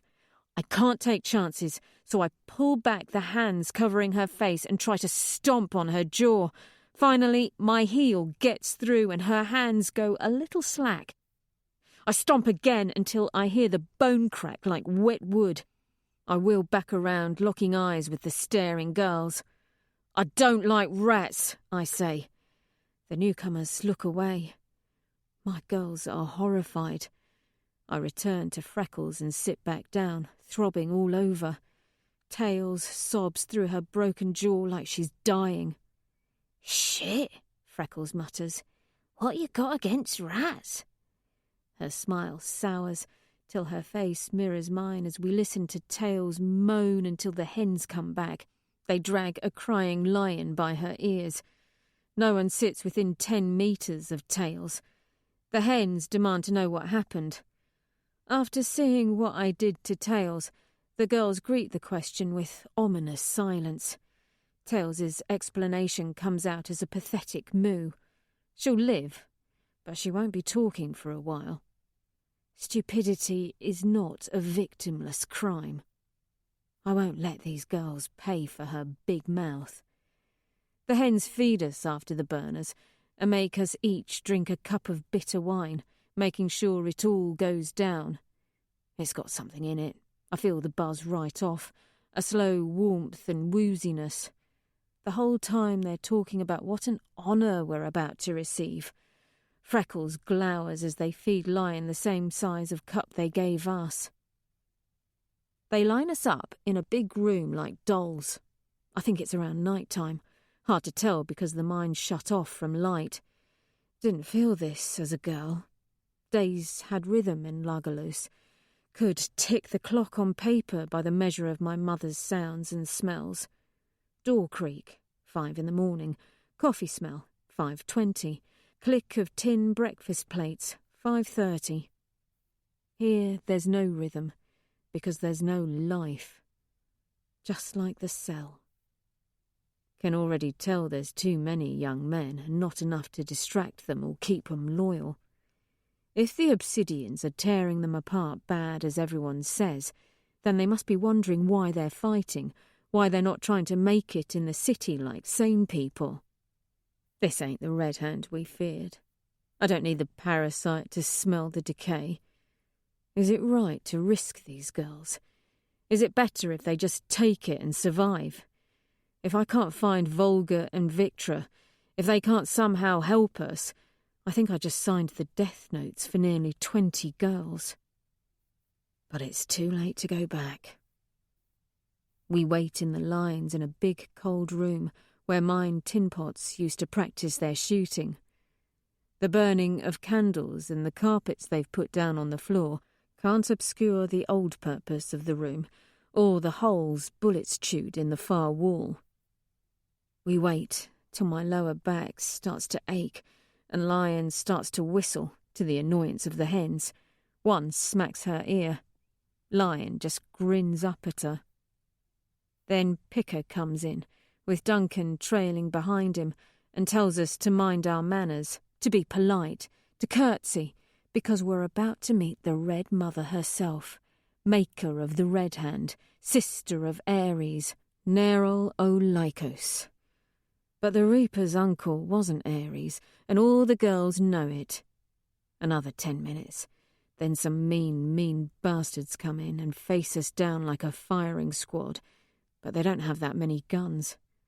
Most are men, a few women, not boys like the others, but hard and rangy and evil, with eyes like pickers, and a quietness about them that's so inhuman, I think all the girls will shit themselves and spill our plans. Good thing I took out the rat. Then she comes in. The woman has filled my nightmares from the bunks of the Telemanus estate to the freezing holes I slept in next to Volga and Victra. The woman who made red butter of Tyrion's head, who I remembered ruining my family every time Volga taught me to strip down her rifle. My fingers would shake from the cold, from the fear of the pursuing hunters, but all I had to do was picture her face to remember why I wanted to learn Volga's weapons. Harmony's face is half hell, half faded beauty, and she was a beauty. There's lines there now, sour crow's feet, but in her time she would have outstripped my sister by a kilometre. She would have made the boys beg for a twirl of the skirts. Harmony stalks forward now with a weird, lazy carelessness that I've only seen in soldiers. No preening, no boasting, just a slump of the shoulders and a forward trajectory. She looks at us. Then she smiles with her eyes, a brilliant, incandescent loveliness that makes me tilt my head, wondering if I got it all wrong, or am I that drunk? "Sisters," Harmony says, before rushing forward to greet us, going down the line, cupping our faces, kissing us on the foreheads, on the mouths, on the eyes. "Sisters," she says, "sisters, tonight you receive an honour most red women only dream of. Tonight you will be chosen as wives by heroes of the red people. How fearful you must be, standing here on the precipice of a life more glorious than you could know. There was life before this, the life you thought you had, that they trained you to be accustomed to, the life you thought was your destiny. That life was a lie. The life of a slave is no life. And there is this life, the true life, the second life of liberation, the life not of clan but of the people, one people united against oppression, united against the cruelty of the slavers who once called us by numbers, and those who still seek to shackle us." She sees a girl crying, not one of mine. "I know you're fearful. I feared once. I feared when my children were dying of a cancer of the lung. I prayed to the Reaper for them, the real Reaper who guards the veil, not the man who turned his back on his people. I prayed to the Reaper to judge them innocent and lovely and keep them in this world. But the Reaper sorts only the just and the pure in the next life. I prayed and prayed, but who was there to answer my prayers in this life? Who was there to save my children? No one. They died." She scoops a handful of dirt and lets it trickle out her clenched fist. I watched them wither. I watched my husband wither after them. I watched the sons of Ares wither, not to death, but to the temptations of this world. She discards the dirt. When I was afraid, I always prayed as you pray, but no one is there to answer. Our salvation comes in the next world. We must make our own in this one. That is why the Red Hand fights. She looks at each one of us, eyes lingering on Lion. She smiles down at her. Lion does not smile back. You are the bravest of our people. You do not hold weapons. You do not fight, but you carry the banner of liberty. She looks at Freckles. The girl can't meet her gaze. You carry the bloodline of our people. Without women, without wives, what are a people but a doomed matchstick? To blaze and glare light, and then to die. She looks at me. It is the hardest thing I have ever done to hold her gaze and nod, but I do. But you are the wildfire, the fire that spreads. Without guns, without ships, you are the soldiers that bring us the future. You are the wives of Red. I envy you. She nods so convincingly. I envy you. If I could still bring life into this world, I would not need this. She rests her hand on her pistol. But we all have our duty. Mine is to protect you. If your husband beats you, if he is cruel to you, come to me, or any of the women you see here today, and we will sort it. Duncan takes a swig from his flask and stares at the ground in the line of Red Hand militia. But the Red Hand women with Harmony nod, brainwashed, pathetic, or evil. I hate them so much more than the men. Many of the girls, especially the newcomers, find themselves nodding too. Either they buy the bullshit, or are drunk, or afraid, or wanting the approval of the older women. Most of my lot stand rigid or shake with fear, not because they're smarter than the other girls, but because we have a plan. And once they've grasped the wheel, tiny as it may be, they feel they have control. They have a chance. I know, because it wasn't Victra who saved me from the Askamani, or from getting sucked out her ship. Volga and I did that. It made me feel alive in a way I never had. One day you may hold a weapon, Harmony promises. But today your duty to your people is to bear the seed of your husband to fruition, to grow our union with new blood and foster boys that will become warriors, girls that will become wives and one day warriors as well. I salute you. You are the best of our kind. May the veil wait for you, and may the blood of our people flow strong. Chapter 69. Lyria. The Child Wives. The sound of zithers wails through the concrete halls as we're led in a line down to the township common, where several hundred bearded men and boys with smears for whiskers laugh and drink at long tables. Some few fighter women join them, hair done short like the men. Oil fires burn in metal barrels. Boys race men to see the bottom of their mugs. The stolen wealth of other races decorates their coats. Gold sigils clatter as they laugh. Obsidian arm-talks encircle the necks of their child wives. The richer they are, the less the women can move. They look like birds sitting at their tables, set back from the fighters, gossiping or staring at the cups before them, wishing what's inside would numb them faster. The men cheer as we're brought in, but it's short-lived. It all becomes solemn as we're lined up in another row of dolls. Girls stare at their feet. Some brave ones, like Freckles, look on ahead like they're at the gallows. Harmony takes her place of honour at the head table. Mugs are slammed in unison, making a mockery of the fading dirge, until she raises her hands and quiets all.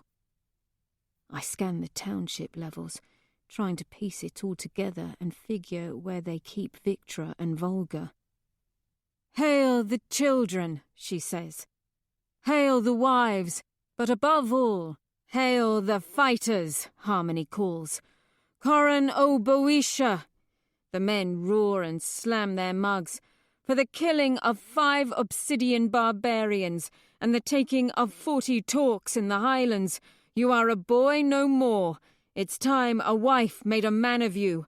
The prime pick is yours." A drunken man-boy, uncommonly tall and handsome, except for the case of childhood pox, manages to stand straight under a barrage of backslaps and jeering. With a shy grin, he makes his way down the line, glancing at each of our faces, passing mine without pausing, until he comes to Freckles. She almost cracks her tooth then and there. He bows unsteadily and extends a crumpled hemanthus. I wince as she glances back at me. One of the hens comes behind her and, pinching the small of her back so the men can't see, whispers in her ear. Freckles takes the hemanthus, hand shaking so badly she nearly drops it.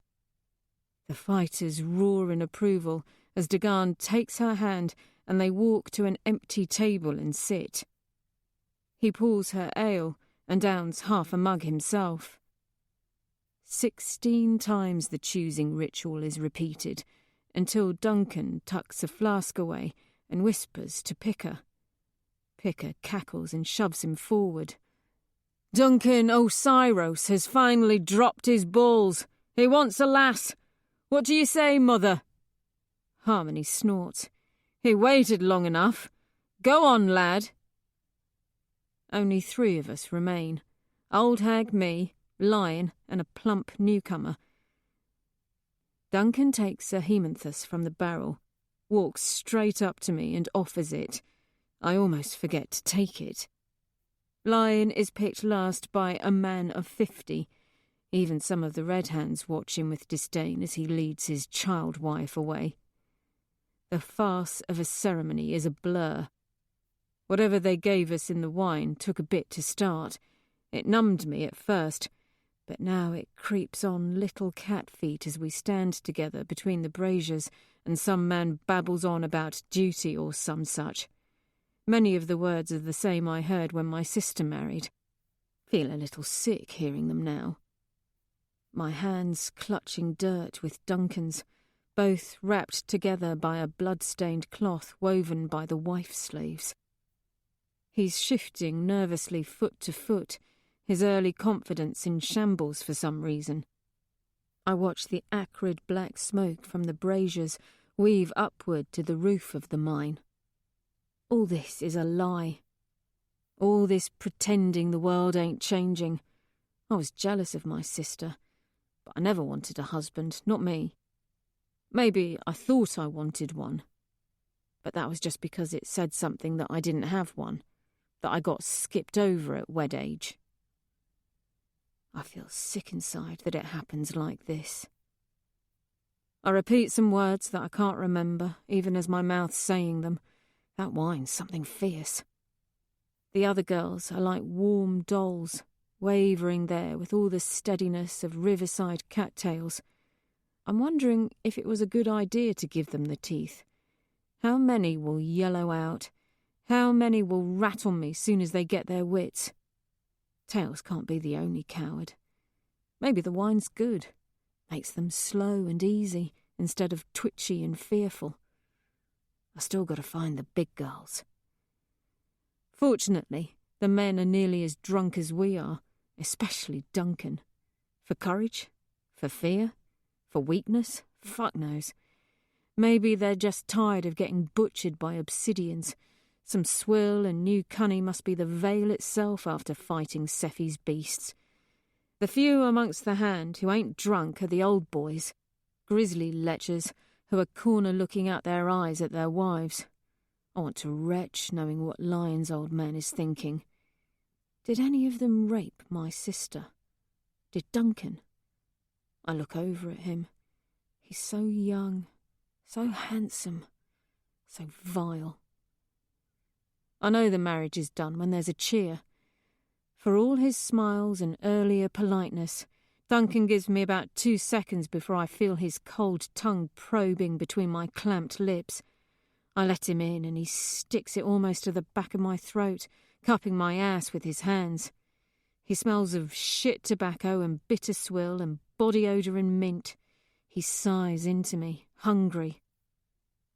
That was quick. Then it's celebration. Women hug me, men hug me. I'm passed about like one of the clan, like I'm not a sow whore they stole from her people. Then there's dancing. Duncan is popular with the men. He twirls me and probes my body like he owns it. Nausea comes in a tide. Fearing I'll retch, I pat Duncan on the chest and stumble over to a table and sit hunched and feeling the world swooping around me. A blur of faces flicker past, all laughing and gay. I want to crawl under the table. I want to hide until the world doesn't feel like some spinning kaleidoscope of horror. But a stone-cold realization sets on me that if I do that, if I curl up, if I stay seated, I'll end up waking in a tangle of sheets in a stone home like the one I grew tall in, except I won't be hearing my mother in the morning. I'll be hearing Duncan snoring drunkenly and feeling the taste of stale liquor in my mouth like old plums and the sore ache of my maidenhead split. It ain't the parasite telling me I gotta move. I gotta be smart. I gotta find Volga and Victra. The parasite is quiet, though no longer contained to just my head. I feel its tendrils inside me, like roots along my bones. What does it want? If it weren't damaged, what could it do? Wondering that won't save me here. What would Ephraim do? How would he find the big girls? I force myself to stand. Am I standing? I'm numb, but my feet are on the ground. Duncan's on his knees, taking swill from a big gourd as men chant. I stumble to him. He coughs liquor as I pull at him, and he puts his hand on my ass. "Dance with me," I think I say. Soon we're dancing, so I must have said it. Colours and hair and tassels flicker past. Amongst the laughing faces, I see a girl. Is it Freckles?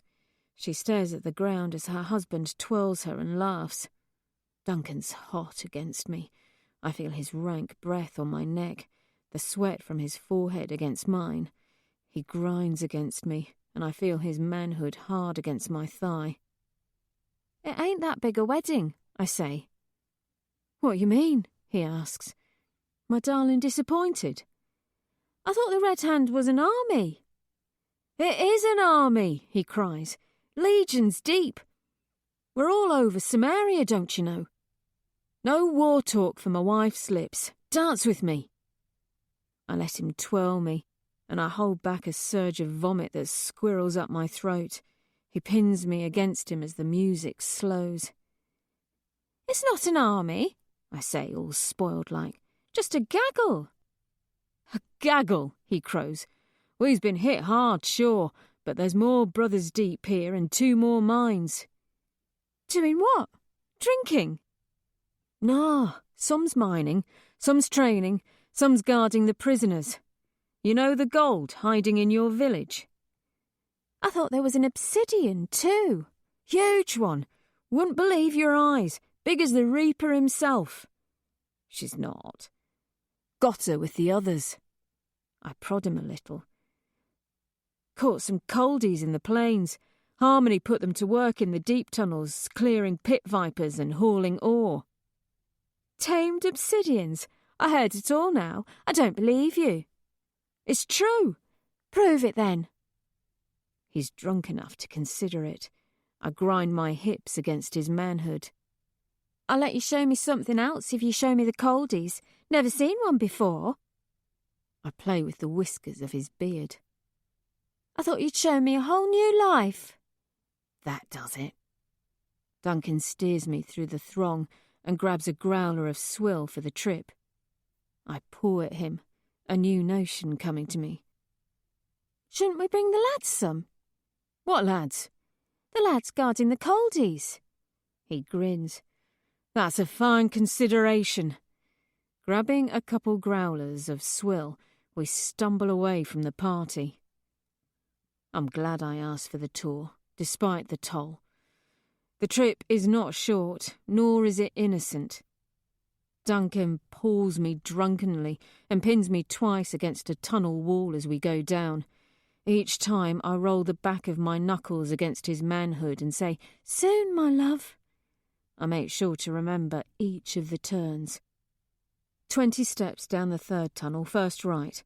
100 steps down the ladder. Gods, the drug they put in the wine is strong. I feel like I'm wading through melting butter by the time we hit the grav lift down to the mines. Duncan pukes in the corner and wipes his lips, laughing as he washes his mouth out with swill from the growler. As he retches again, I quickly strip the hemanthus he pinned to my dress and grind it into the mouths of the open growlers we carry for the boys. By the time he's wiping his mouth, I've put the corks back in. I don't think he saw. The grav lift spits us out into a dark cavern lit by glow lamps. The grinding racket of drills mauls my ears as we stumble together toward the mining teams. When I visited my father's drill team, I remember feeling wonder as I saw how important he was, a provider, a real man that I got to bring lunch to. It seemed so exciting back then, but this pit is infernal. Wet heat suffocates everything. The noise is unbearable. Men mill about the top of a tunnel where down deep a claw drill burrows into Mars. Red, evil light glows up from the pit. Haulbacks dump hissing haul tubes of helium-3 on the lip of the mine and rappel back down. Chain gangs of slaves heft the loads in metal backpacks and take them down another tunnel. There must be hundreds of them. Red Hand men rove along the chain gang lines with scorchers and pikes that glisten with electricity at the tips. "Duran!" my husband calls to a sweating red man with a gut the size of Samaria. The man shoves a boy with a hairless face out of the way and comes to give Duncan a hug. "A man now, I hear," Duran rumbles. "Is this the wee lass who's done the deed?" "I scored well," Duncan mumbles. "All the other blossoms are stumbling drunk, and my sweetheart here wanted to bring you poor night shifters some evening swill." He leans in. "And get a look at the coldies." "That's a lass," Duran says. "You did well." He thumps him on the shoulder, and we hand over our growlers. I hope they can't taste the hemanthus. With the heat down here, I doubt they'll gainsay anything cold. Duran asks me a question. I mumble a sweet reply and curtsy. I tip over, and the men help me up, laughing. Dusting my skirts, I pout and scan the line of slaves. There's oranges, reds, browns, a half-dead blue, greys, but no obsidians. "Duncan promised me coldies." "Can't let Duncan fall flat already," Duran says. He bellows at his men to bring up one of the ice bitch teams. Several minutes pass. Then I hear a clattering. A team of 12 obsidians, locked together with heavy iron chains, shuffles forward, driven by several men with stun pikes. "Warrior race, my ass," Duran says. "They even got a queen now. But who's your king, bitch?" He pokes one of the obsidians with his pike. The tall woman grunts and glares at him. Her body is covered with winged symbols. "Duncan, there's the one you got yourself." Duran points to a hunched woman covered in grime and stunpike burns. Volga. It's barely been 2 days since I've seen her, but she looks as if it's been 5 years. Her bare feet are bloody and shaking against the cavern floor. Her face is obscured by her hair, but her eyes stare distantly at the feet of Duran. "Oh, they're so dreadful. Like idiot bears, I say. At the sound of my voice, Volga looks up. She allows only a bare glimmer of recognition. I touch my head as though faint. Oh, there's evil in those bottles, Duncan. Volga's eyes dart to the growlers Duran has passed to his men. I feel faint. Take me out of this heat. All right, coldies, back to work. Zoo's over. Duran shouts at her and sticks her in the side with his pike. She grunts and trudges on, one foot after the other. Before she disappears back into the mouth of the tunnel, she glances back at me and gives the barest of nods. The party is still in full swing by the time Duncan and I stumble back. Some hard-eyed Reds loiter around the fringes. They've got pistols on their hips. That's not good. I smile at one, and he doesn't smile back. Soon they'll start taking the girls back. I want to be first, else I might not get as free a roam of the place. I still have to find Victra. I don't want to dance any more, I say to Duncan. But the lads will wonder where I've gone, he says. Did I marry a dead stone? I reach my hand to his manhood and feel a minor swell. I don't want to dance any more. Duncan's home is not grand. I might have thought it so had I not seen Hyperion, and he thinks it's so because he hasn't. He proudly shows it off like it wasn't abandoned by the people that did live here. It's big enough for a family of 6. A small kitchen with trophies on the wall, which he boasts on about until I pull him toward a bedroom. He sits on the edge of the bed and looks at me nervously. The music from the party is a whisper through the stone. It's too dark, I say, so he searches for a glow lamp. When he finally finds it, he turns back, nervous, and pats the bed beside him. I sit. Maybe I can talk with him. Maybe he can help us. He knows this is wrong. This ain't your home, I say, regarding his search for the lamp. He shakes his head. Where is your home? Don't have one anymore. Rat War made sure of that. He plays with the edge of my skirt. And you? You ain't one of the fish. Largalos. I wait for a sense of recognition, but there ain't one. How long you been with the hand? He rubs his neck, reminded of something he'd rather forget. 3 years, I'd reckon. Take off your dress? It sounds almost like I have a choice. Please? I stand up and go to move the shoulders of my dress. 3 years, eh? I run my tongue against Fig's molar as he frowns at me. Take it off, he says more aggressively. Why? Because you're my wife. Why? Because I... He drunkenly searches for an answer. I picked you. Listen, I want to be kind about this, but... It's 2 of us. I sigh. Sometimes kind just ain't in the cards. He rises from the bed, quicker than he looks, and grabs the back of my head to stick his tongue in my mouth. I let it worm there until he's distracted by his own pawing of my body. He looks down at my skirts so he can lift them, and his fingers are trying to find my insides between my legs when I pop the molar. There's a flood of liquid into my mouth.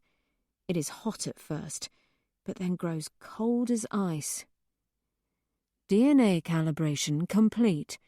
V7 anti-personnel system ready for deployment, the parasite says from within. I wondered how Fig kept it from melting her own flesh. I think one thing as I stroke Duncan's face, and he looks up at me, mouth open, eyes closed, tongue wet and probing. This will be loud. I shove him in the chest. He stumbles over the edge of the bed and half falls. I grab a pillow and spit the acid from my mouth, taking care to only get his stomach and legs. It splashes over him. Nothing happens. He frowns in confusion, lunges upward, knowing something is wrong, grabs my throat with his metal arm. Then the acid activates. First go his clothes. He smells the smoke, glances down, and screams bloody murder as the acid eats into his skin. His fingers bruise the muscles of my neck, but I don't bother trying to breathe. He'll let go soon enough. I shove the pillow against his face as he goes on screaming. The sound muffles, and I push at him to keep the acid from spreading from his gut and legs to me. Sure enough, he lets go my throat and scrambles back from me, thrashing as the acid eats into his intestines and thighs. Pools of red muscle bubble, and soon I see bone. I keep after him, rushing around him to keep the pillow over his face as he tangles himself in the sheets from his thrashing. "There's a neutralizing agent," I hiss into his ear. "Tell me where the gold is and I'll use it." I pull the pillow from his face. He tries to scream out for help, but I shove it back down before he can. "How are they going to treat you if you got no legs? They don't got replacements, I wager. You'll be a freak, a crawling, leaking freak. Talk fast or you'll have nubs, old boy." I pull back the pillow. "Can, fourth level. We sealed her in the old jail, but make it stop! Make it stop!" I pat my dress. "Sorry, must have left it in my pants." I push the pillow over Duncan's mouth as the acid eats on. I don't know why, but I leave his eyes uncovered so he can watch me watch him die. Just feels right. The acid is something mean. In less than a minute, it eats through his intestines, then his spinal column as well as his legs. Soon he's dead. I've got one tooth left. I stand over his corpse, slapping myself, trying to shake off the stupor of that damn wine. There's no shaking it off, it seems. They drugged us good. I hope I got the Reds in the mines just as bad. How long will it take for them to start teetering? For Volga to get a hold of one of their pikes? How many of the girls will have had the guts to use the teeth? That's the real concern. Freckles and Lion, sure. But the rest? I didn't think of the timing. With as many red-hand men as I've seen around here, they'll be butchered unless I free Victra. I gotta move. I search Duncan's body and strip his pistol, making sure the railgun's magazine is fitted right. Scouring the house, I find a well-worn pulse rifle and an obsidian axe. I leave the axe and try to recall how Volga taught me to prep a rifle as we schlepped through the highlands. I get it wrong twice before relaxing and letting my hands remember on their own. The rifle makes a droning sound as it signals it is ready. Lovely. Rifle shouldered, pistol tucked into my skirts, I head out the front door. 6 red hands stand waiting for me on the walkway outside. Tails shivers amidst them. She points at me with a finger, mumbling something inaudible. Shit! Chapter 70. Lyria. Thunder Bottle. I strain against the rope that ties me to the mess hall table as the blood-crusted hammer hits my pinky. Pain explodes in my head. My stupor shatters into 1,000 pixels. I reel back, gasping for air. The bones busted, the skin swelling, and trickles of blood are leaking around the dent the hammer made. Harmony twirls the hammer and leans back. Several more of her boys prowl around the old grey mess hall. They don't seem to mind Duncan's dead. I could spit the last tooth in her face right now, but it's not just my life I'd be trading. "I'm waiting for your answer, girl," she says. "You got 9 more fingers, 10 toes, 2 tits, 1 cunny, and then we get creative. How'd you kill Duncan?" I do nothing, because I've been prisoner enough times to know doing something gets you hit again. "I hid a flask of acid in my shoe. Your boys didn't check my shoes. Why not? You tell me. They're your idiots. And you just happened to have acid on you. It's war, ain't it? Fun things floating around. Why'd you kill him? The woman seems to be expecting me to spout some ideology or whimper about how unfair it is. Harmony's evil creeps along my spine as I meet eyes with her and shrug. Figure she only likes one kind of person. Don't need a husband. She surprises her men with a laugh. A door creaks and she looks up. Picker, she says. Just the man I wanted to see. He goes rigid, glancing at the other men, at the hammer. What's what, boss? What's what is that upstairs poor Duncan's guts are melted through. She looks at me with a little smirk. Marriage ain't for everyone, but when I ask for breeders, it ain't so I can lose fighters, is it, Picker? No. No what? No, mother. I'll kill a right Picker. You owe me one breathin' fighter, not a dead breeder. She twirls her hammer. Don't you? He eyes the hammer and nods. I got this stomach thing right, this ulcer that just burns all through the night. Hard enough to keep sleep with it gnawing into me.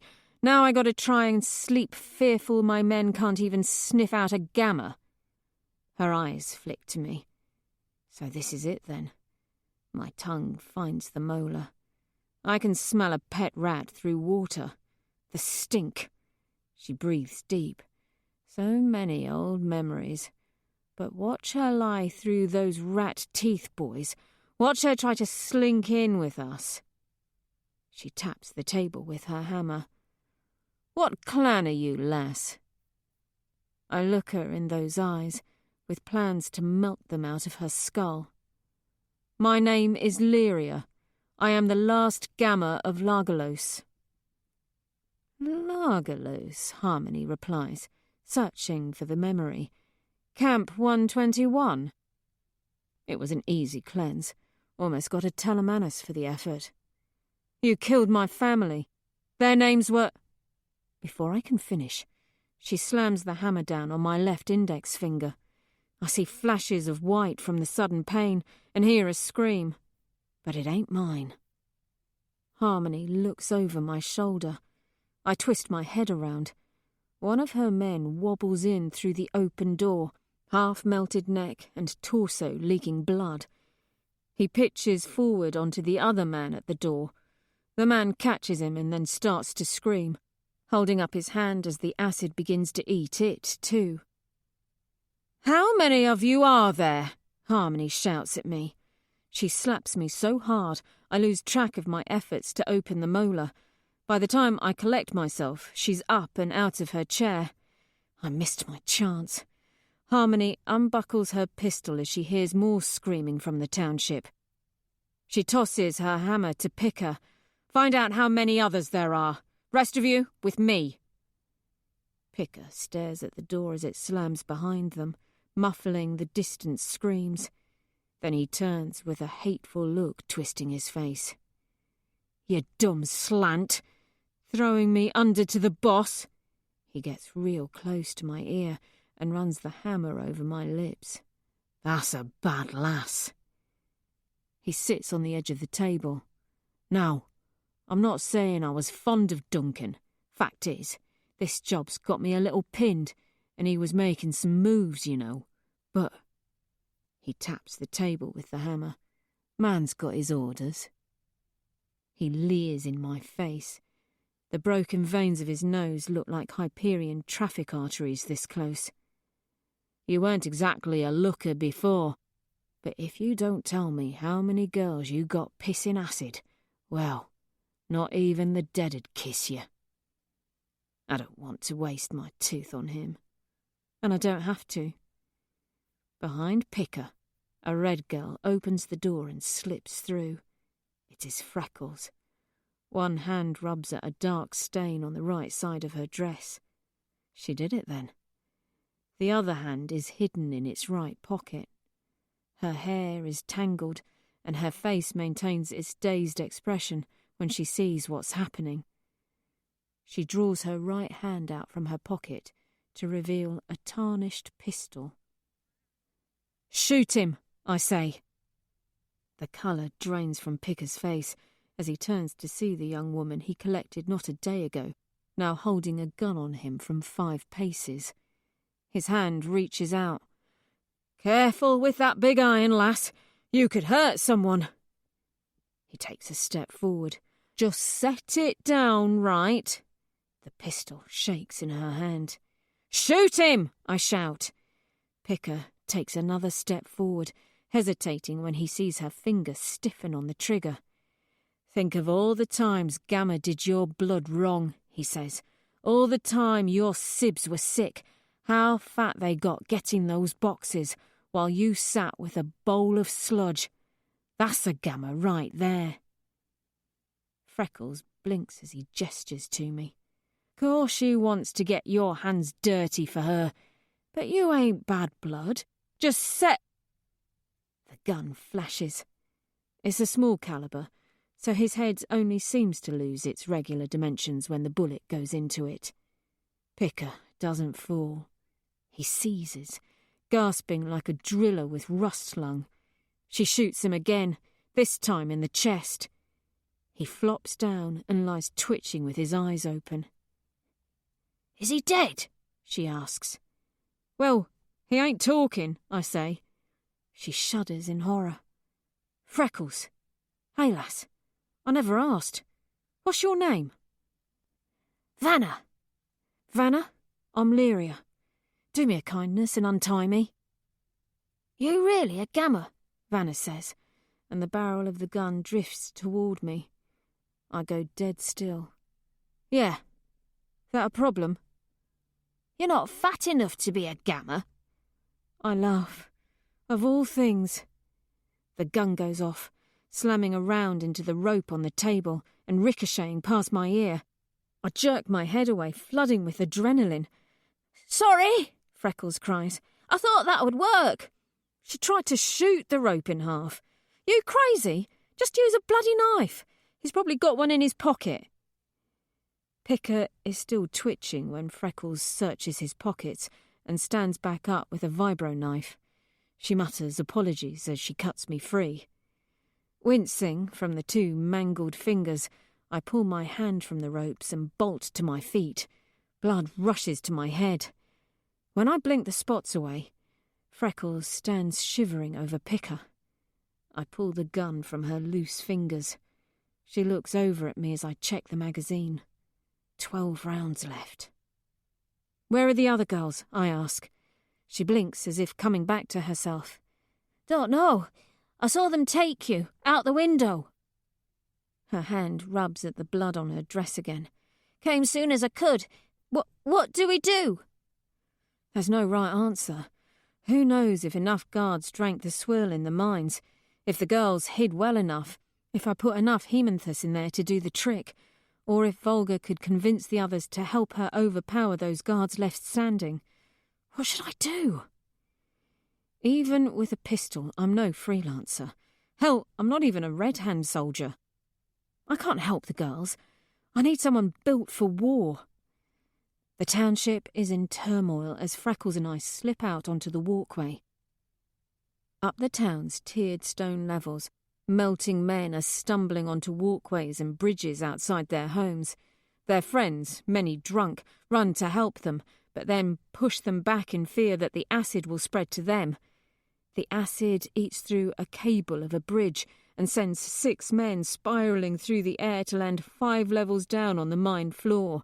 One splits his head open on a table. Several others lie calling for help, unable to move. Drunk men rush to help them. Several child wives I know are running up the levels toward the mine's entrance. Red Hand men run to cut them off. I see Lion leading a couple of girls into a tunnel several levels up. Is she carrying a pistol? Harmony's 2 levels above, shoving a man without a face off her and charging into a home. There's gunshots from inside. Knowing that a girl just died because of me would have once put me on my heels, but all it does now is make me focus on the can, the fortress the Greys would have used as barracks back when the mine was operating. Its metal walls squat over the mine, and it's connected to the township by cable ladders hammered into the stone 4 levels up. Freckles and I rush to the ladder and begin to climb. We abandon it on the next level as we see men coming down. I hiss at Freckles to follow me into a house as a man leaves it. His wife stumbles back from the door, clutching a newborn as we shove in. I make a quiet motion, and she doesn't scream when she sees my pistol. In fact, her whole face changes. "We've got to get to the next level," I say. She leads us to the 2nd floor of the home and gestures out the window to a cable. "Connects with the one above." She glances at my 2 mangled fingers. "Can you climb it?" "We'll find out." "What are you doing?" she asks. "You should probably stay inside," I reply before swinging out. It isn't easy, but tucking the pistol into my pocket, I scale the cable hand over hand. Angus would smile to see all that exploring wasn't in vain. Freckles manages to follow me, a bit slower, until she starts using her legs to push off the wall. "Psst," a voice whispers as Freckles crawls up to the 6th level. I turn to see Lion's dark face staring out from a tunnel between 2 houses. "Is it safe?" A dozen other girls peer out from behind her. "Not yet," I say. "Wait here, and we'll tell you when to come." Freckles and I use a stone stairwell to make the 7th level. From there, we cross the cable bridge to the can. I pull Freckles behind some crates as the door bursts open and a dozen men pour out past the crate and over the sky bridge to help their fellows below. Seems most of the boys were drawn below by the screams. How do I know that? They're moving down different stairwells than I am, on opposite sides of the can. I lean to get a view off the edge and see them going across different sky bridges. How did I know they were there? Or that the men were coming through the door?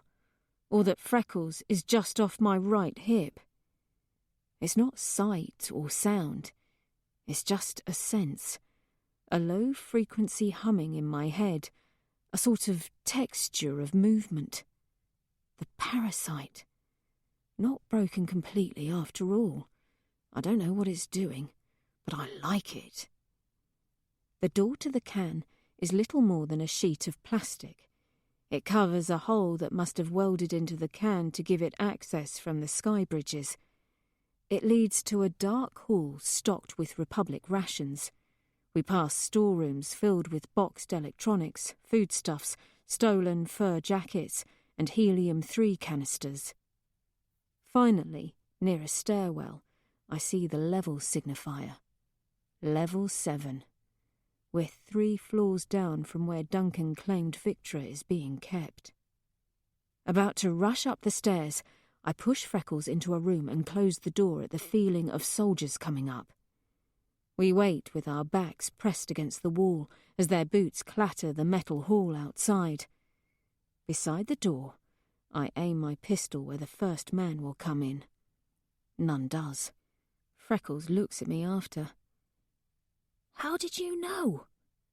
"I heard them," I lie. She's about to answer when I nod to the room. It's someone's quarters.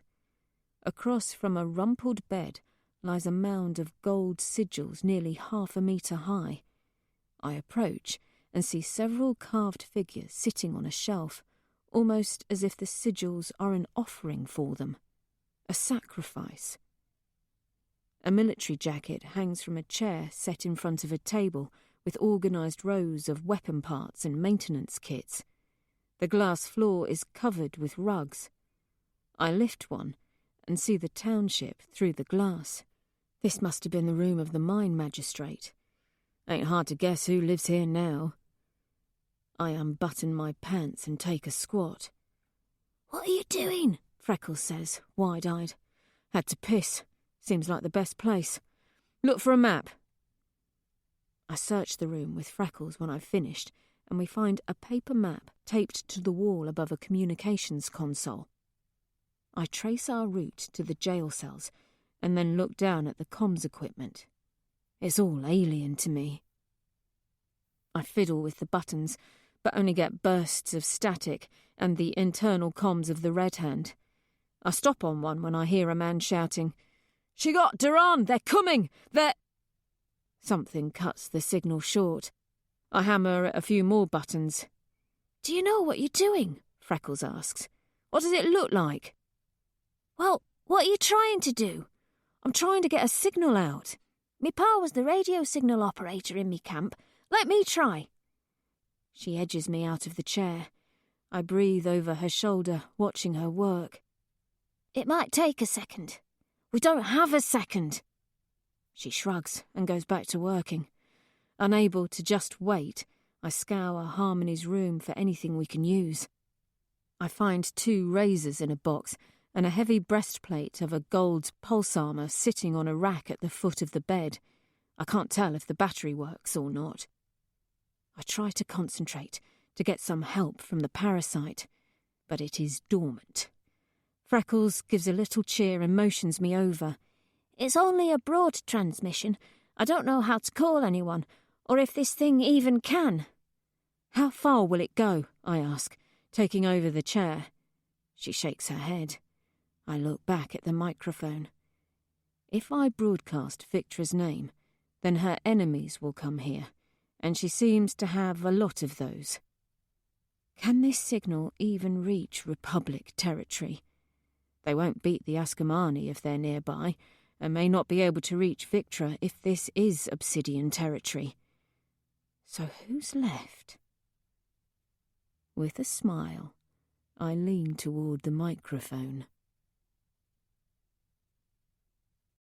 Chapter 71. Ephraim. From the Static. 2 weeks of searching in vain has netted us little but debris and close shaves with both Republic and All-Tribe air forces. Electra and I have given up hope. And were it not for Pax, and had we some place to go, we would have given up the search yesterday. I drew the night shift today.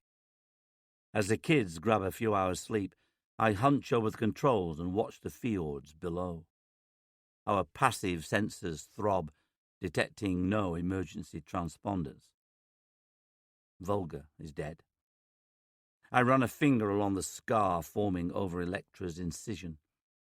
The heart spike the All-Tribe put inside me jiggles within its container. Every day that passes makes my heart feel more and more like that spike, artificial and one big joke. A weak signal crackles through the static.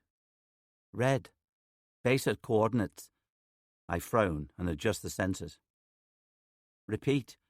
The whole bloody dam at 46 degrees. We under siege, all, and enemies of Red Hand. Call for your aid. Repeat."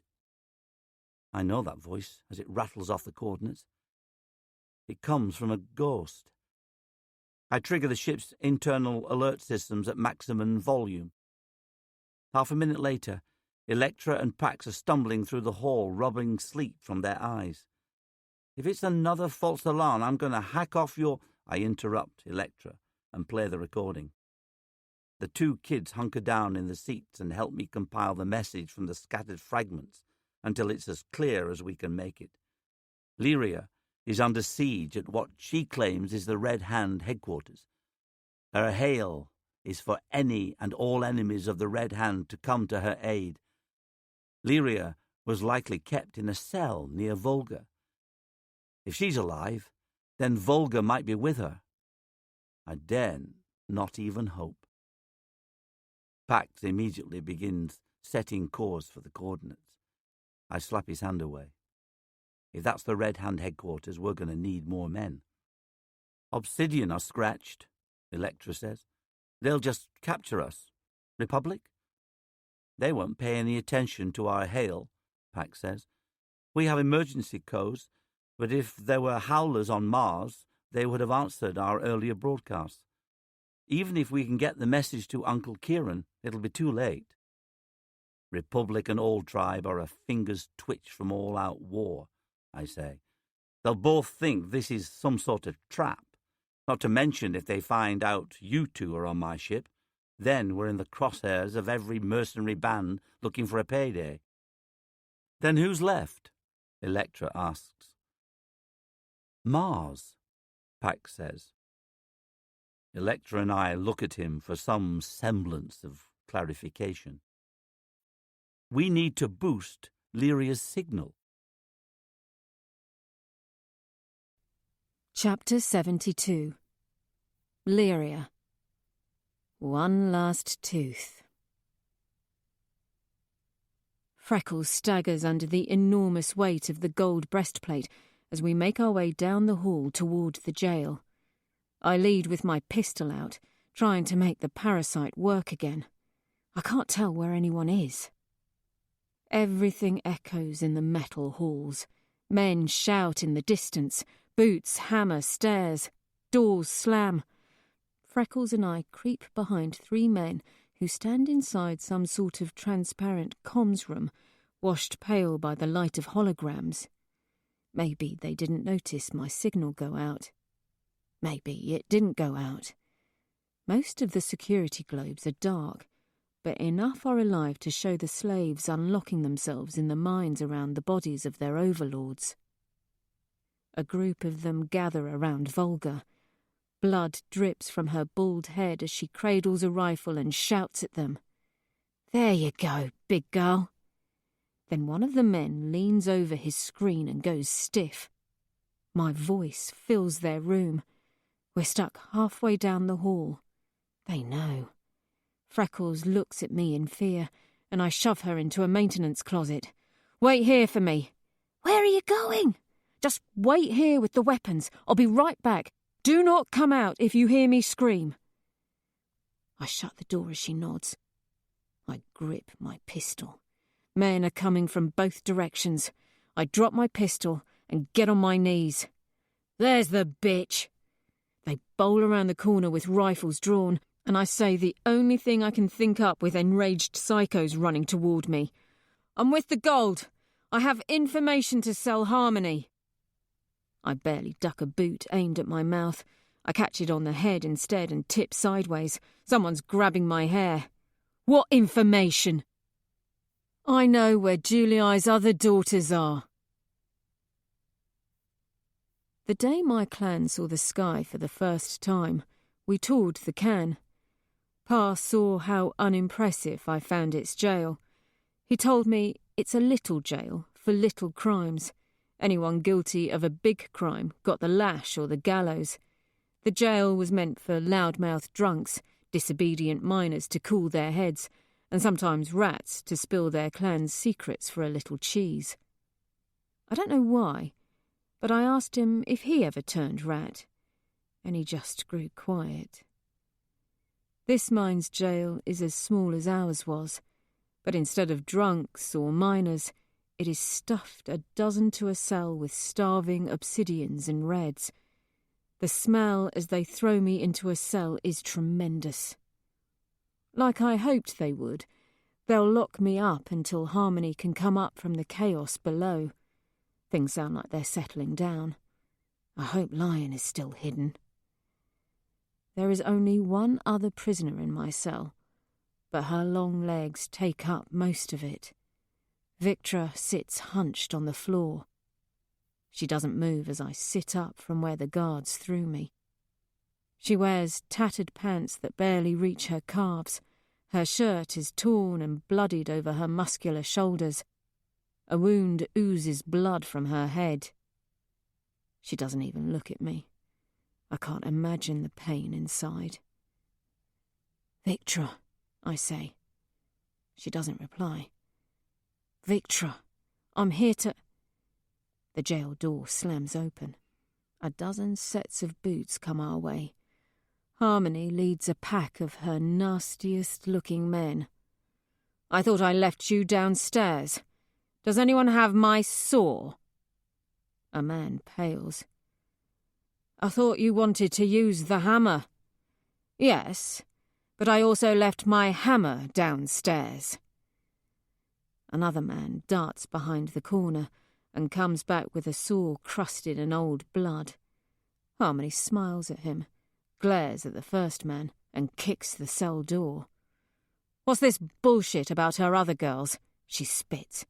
"Like the Julie I would risk telling someone like you. How did you get the acid in?" She kicks the door again. "Where is it hidden?" "Up your cooch," I say. She points the saw at me. Then there's a shout. "Got one of them!" They drag a dead girl in. Harmony pushes through her men as they lay her out on a table at the far side of the room. Their backs are turned. I snap my fingers at Victra until she looks at me. I pop the tooth. Without changing her broken expression, Victra coils her legs under her. The acid releases into my mouth. She thrusts her manacles at me. When the acid goes cool, aligning itself to recognize my DNA, I dribble a line of it at the bridge between her cuffs. Then I spit the rest at the lock of the cell. It begins to smoke as it eats through the casing. "It's in their teeth," Harmony murmurs after inspecting the dead girl. She wheels around. "It's in their teeth." Before the men can turn back to the cell, the lock makes a satisfying clonk. I've never been to Mercury or its hippodrome, but I've seen videos of old chariot races.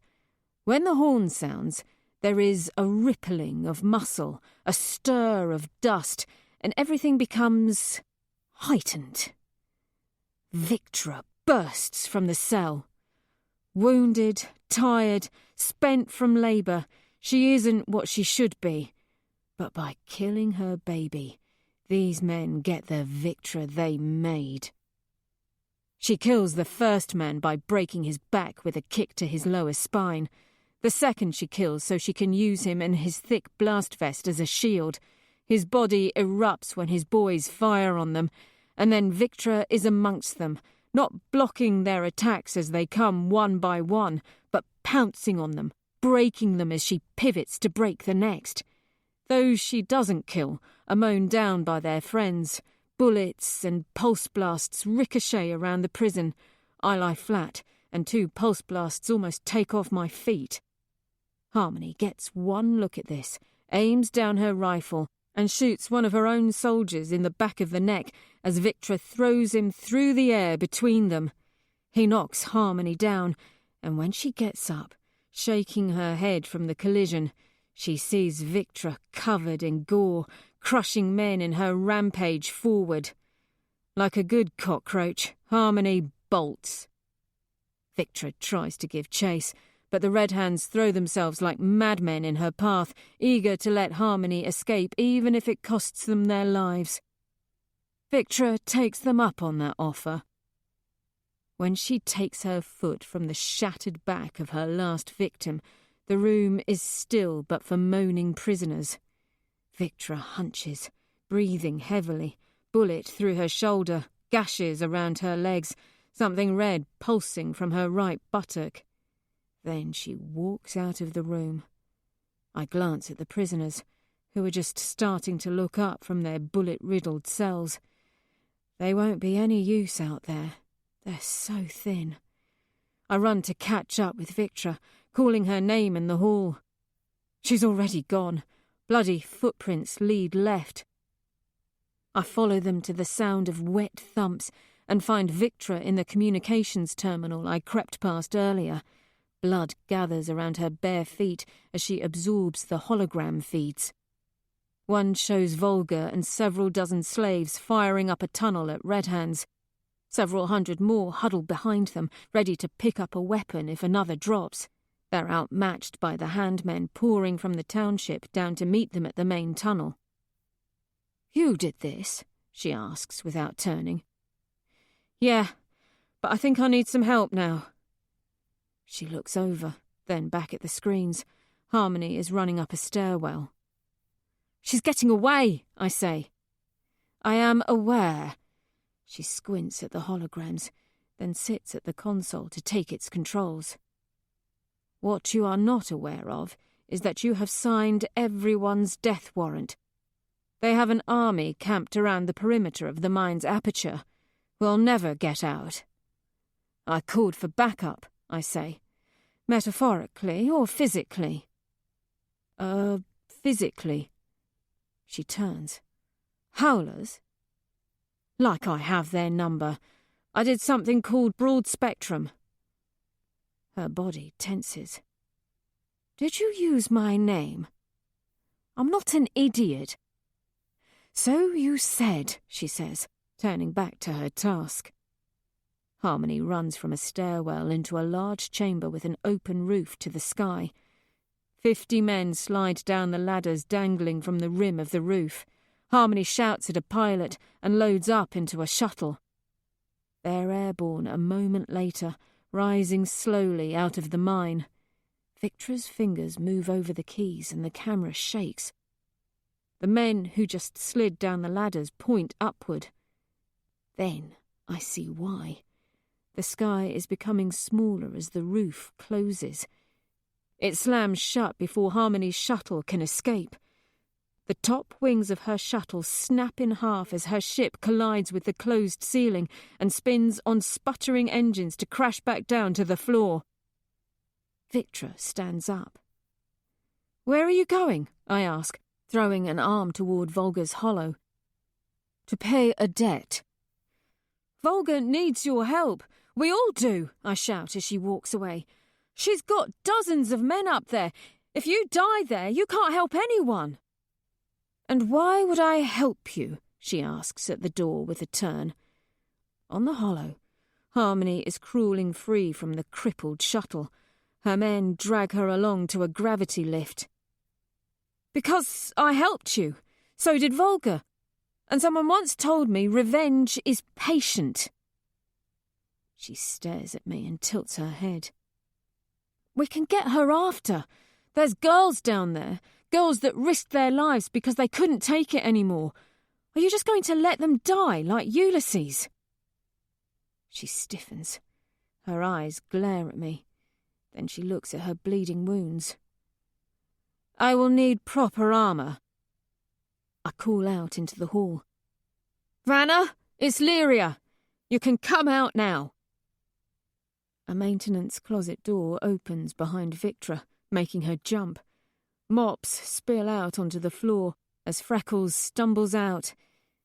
Picking herself up, she looks sheepishly at the gold and pulls the breastplate forward. "Ma'am, I brought you some armour." She pulls out the razors. "And these." Victra almost smiles. Victra, Freckles and I look over the bridge down into the common. Victra made us hide for 10 minutes, though she refused to say why. Down below, the Red Hand has managed to gain order. While they haven't found all the girls, they've found some. Dozens are gathered in the centre of the township and under guard as most of the men pour toward the main tunnel to fight Volga's fellow slaves. Then I see why Victra delayed. Unable to escape from the top, Harmony's going out the bottom. She moves across the common floor, directing her men at the girls and taking a group of more than 40 down into the tunnels to link up with her larger force. "She means to hunt me now," Victra says. "Fair enough." Victra hands me and Freckles the grenades she scavenged from the men she killed. "Bring these to me at the bottom." And then she jumps off. I thought Figment and Volga were top of the food chain until I see Victra descend into the township. While Freckles and I clamber down ladders, Victra vaults from level to level, sometimes 2 down, sometimes 1 up, killing men as she goes. She lands amongst 3 Red Hand men on a bridge and throws them off. She jumps a level up and destroys a portable gun turret before it's brought online. Bullets eat into the stone around her as she jumps down 2 levels, dragging her razor through a dozen men as they descend a single ladder to the 2nd level. She kills the rest that gather at the base, and then, almost for fun, takes the rifles of the dead and begins popping in and out of cover. 2 quick shots, duck, move, 2 quick shots, duck, move. Soon, All the men guarding the girls in the centre of the township are on their backs or crawling away with holes in them. We slide off the last ladder and rush up to Victra as she crouches behind cover, scanning for threats. 5 rail slugs are flattened against the ill-fitted armour. I can see through a hole in her right biceps. "Took you long enough," she says, taking the grenades. Her left ear hangs on by a strip of flesh. I motion to it. "Stop being distracted." She tears it off and puts it under her breastplate, wheeling as a gun goes off. Little Lion, who'd been caught by the handmen, now has one of their pistols and fires it at a man limping away until he goes down. It becomes less funny when she runs up to him and fires at his thrashing body until her magazine is empty. She looks up, spattered with blood, not a single emotion on her face. Victra looks to me. "One of yours?" "More or less," she grunts. "Be right back. I'll come—" "No!" She kicks my thigh so hard it goes numb, and then silently bolts toward the tunnels, killing 2 men who come from the main force engaged with the slaves. Then she disappears. A cramp grips my leg. I stumble up and hobble after her as Freckles pulls the girls away to find a place to hide. I follow Victra's wake of dead men until the tunnel widens, and I come out to maybe 200 Red Hand men firing down the tunnel at Volga and her men. The sound is enormous. Victra is crouched behind where they've gathered their wounded. She finishes throwing something and turns to sprint up the tunnel. She catches sight of me and motions me back. "Thoom! Thoom! The Thoom!" The grenades begin going off behind the Red Hand soldiers, tearing holes in their ranks until the whole tunnel is filled with dust. The explosions echo away, replaced by a growing roar down the throat of the tunnel. The slaves rush up into the dust.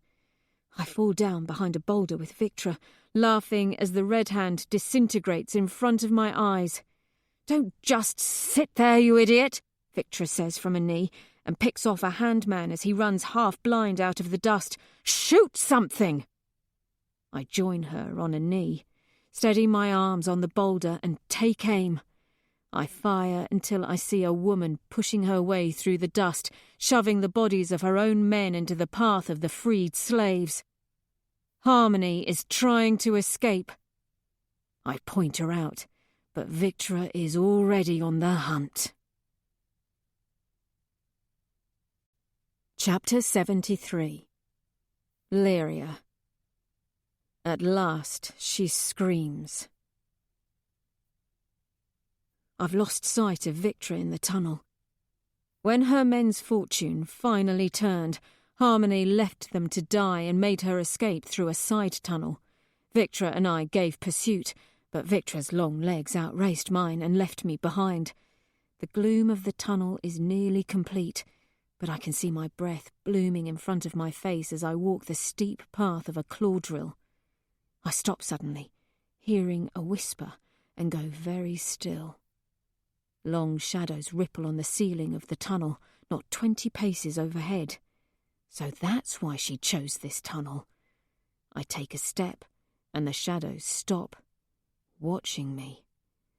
There's gunshots ahead, past where the tunnel bends downward.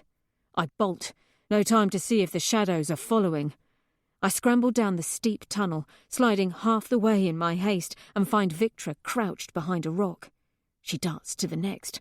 A pulse blast turns the floor behind her molten. "You left your men to die," Victra says. She moves to the next boulder. 2 shots sizzle past her before she takes cover. "I'll find more," Harmony says from deeper in the tunnel, where it widens to form a chamber with slick, dark walls and no source of light but the acid-green spasms of her firearm. She must be wearing optics to see down here. Wait, how can I see? The figures are murky, like shadows over ink, but I can make out Harmony as she peers down her rifle's sights. "You murdered your own people." Victra fakes a dodge to the next rock. Harmony sends a stream of shots along the path. Victra goes the other way, disappearing into a caved-in section of the tunnel. You killed Ares. Because he was one of you! Harmony shoots into the shadows. Come out and fight me, bitch! I lie in the shadows and take careful aim with my pistol. You killed Laria's family. Who cares? Harmony sneers. She checks her rifle's ammunition gauge just as Victra swings down from above. Harmony pulls the trigger. Click. She exhales and then throws the gun at Victra and reaches for her boot knife. Victra catches the gun in one hand and smacks Harmony's hand. Harmony stumbles back, fingers broken.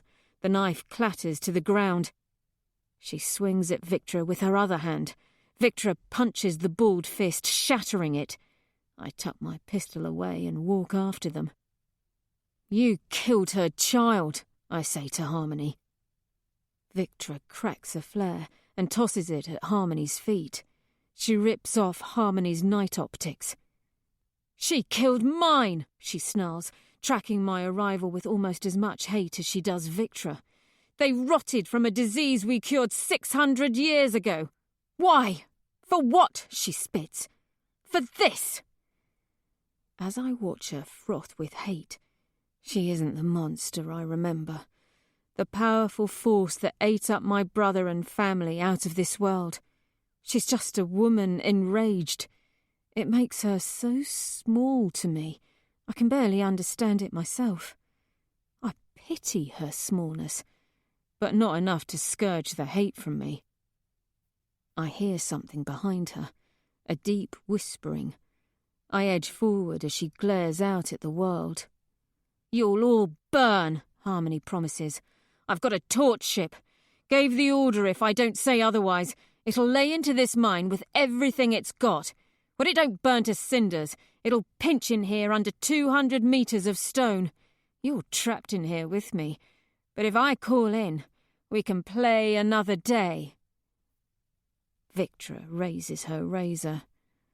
I'll permit you what I permitted the poet. Choose your last words. I creep closer to the whispering. I'm valuable to the Republic. Nah. Victra is about to stab Harmony through the heart when I grasp Victra's thick wrist. She frowns at me. Trust me, not like this. I walk up to Harmony and rip a flare off her belt. Cracking it open, I throw it toward the whispering. In its light, I can see that not far from where she made her stand against Victra, the floor gives way. A narrow cleft of rock leads across a chasm, no doubt where Harmony was trying to lure Victra to her death. I kick the flare down the chasm as Victra drags Harmony forward. The flare lands amongst a pool of pit vipers gathered near the heat of a hot spring. Warm, clammy air oozes up. I turn to Harmony and see her looking down, childish with fear. She thought they were her salvation. Those are adults, I tell her. They won't kill you. They'll give you enough poison to paralyse you, and then they'll burrow their eggs inside. Few days' time, you'll be gobbled up from inside out. Poetry in motion. Bye, bitch, Victra says, then grabs Harmony's belt and collar and hurls her into the pit. Harmony's arms windmill as she falls amongst the pit vipers. A nasty bitch thicker than both my thighs claims her first, striking before she even lands. The fangs make a meaty punching sound as they enter. Harmony grabs another knife from her waist, but the pit viper is already coiling around her arms and legs, immobilising her with soft, rustling sounds as it burrows its head into her lower stomach to implant its eggs out the womb sac in its neck.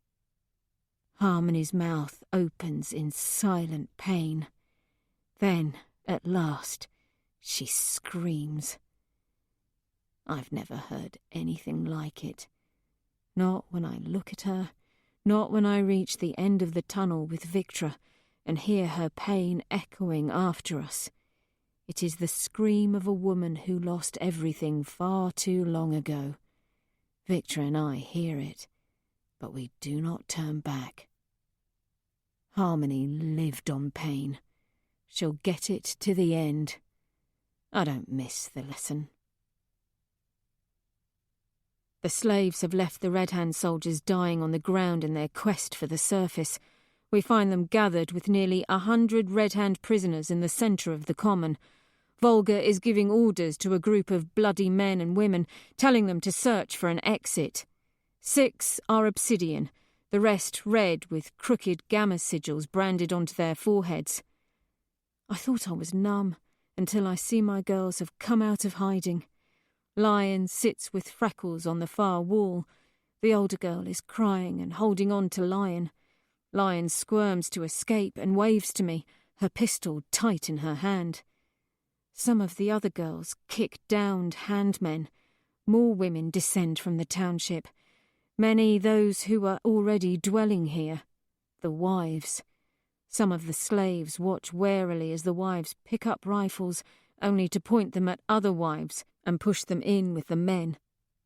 Some throw stones at their tormentors, or pull their hair or try to brain them with rocks, shrieking with a rage beyond words. It isn't my place to stop them. Door out is shut, Victra says. Volga wheels from her planning to find us coming toward her. She looks like hell, but drops her pulse rifle to wrap me in a hug. She spares a nod for Victra. How did you... Volga begins. Later, Victra snaps. She picks a piece of metal out of her bare foot. Harmony's dealt with, but she said they have a torch ship. If that's true, we have a problem. We do have a problem. While Victra may have sealed the doors, the camp outside the mine's entrance is evacuating in clumsy fashion. Soon we see why. Via the cameras outside the mine, we watch the highland trees shiver as something rises out of sight. Soon a shadow stretches across them as a metal ship, maybe 600 metres long, rises from the sea. The chair creaks as Victra leans back. Well, girls, it was a nice run. Lyria says she got the signal out, Volga says. Scopes are clear, Victra says. No one listened. She taps the instruments. Who'd you call, anyway? A dot appears on the scanner. Victra frowns and leans forward. I swallow as more dots appear. Mars, I whisper. Chapter 74. Ephraim, Son of the Rising. 2 of the Snowball's javelin missiles streak toward the horizon. 30 more missiles join them, dropped by the few ships in our ragtag fleet that possess the capability. They soar ahead in a thin line toward the monstrous 600-metre torch ship and her iridescent shield that blocks our path to our girls and the last remnants of the Red Hand. When we received Lyria's signal after 2 weeks of searching, we boosted it so half the continent of Cimmeria could hear. I didn't expect a reply. Pax did. By the time we reached the North Thermic, our instruments looked like paint spatter from the incoming signatures. With the 2 juggernauts of Mars, the Obsidians and the Republic, busy assembling Armageddon, the people of Mars woke up. More than 300 ships arrived. Dated rip wings flown by Red Militia from Acheron, sleek gunboats from patriotic Silvers of Nike and Attica, war-tested fighter ships from renegade Republic pilots, civilian cargo haulers, fishing flyers, passenger shuttles, most weaponless, with open decks loaded to capacity with gammas, hastily assembled from mines, villages, and assimilation camps all across the north of Cimmeria. All streaking low enough to see for their bellies to glimmer with water and salt. All come to give the Red Hand the arse-kicking they've been begging for. Mars was the first planet enslaved by the Gauls. She became the cradle of liberty, and her children watched as the Reds, who started it all, were squashed by what came after. Now they shout, blood red, as they tear across the sea. Only to find a fucking torch ship blocking our path. Pax theorized it would be understaffed with poor discipline. He was right. No flak shield devours our missiles.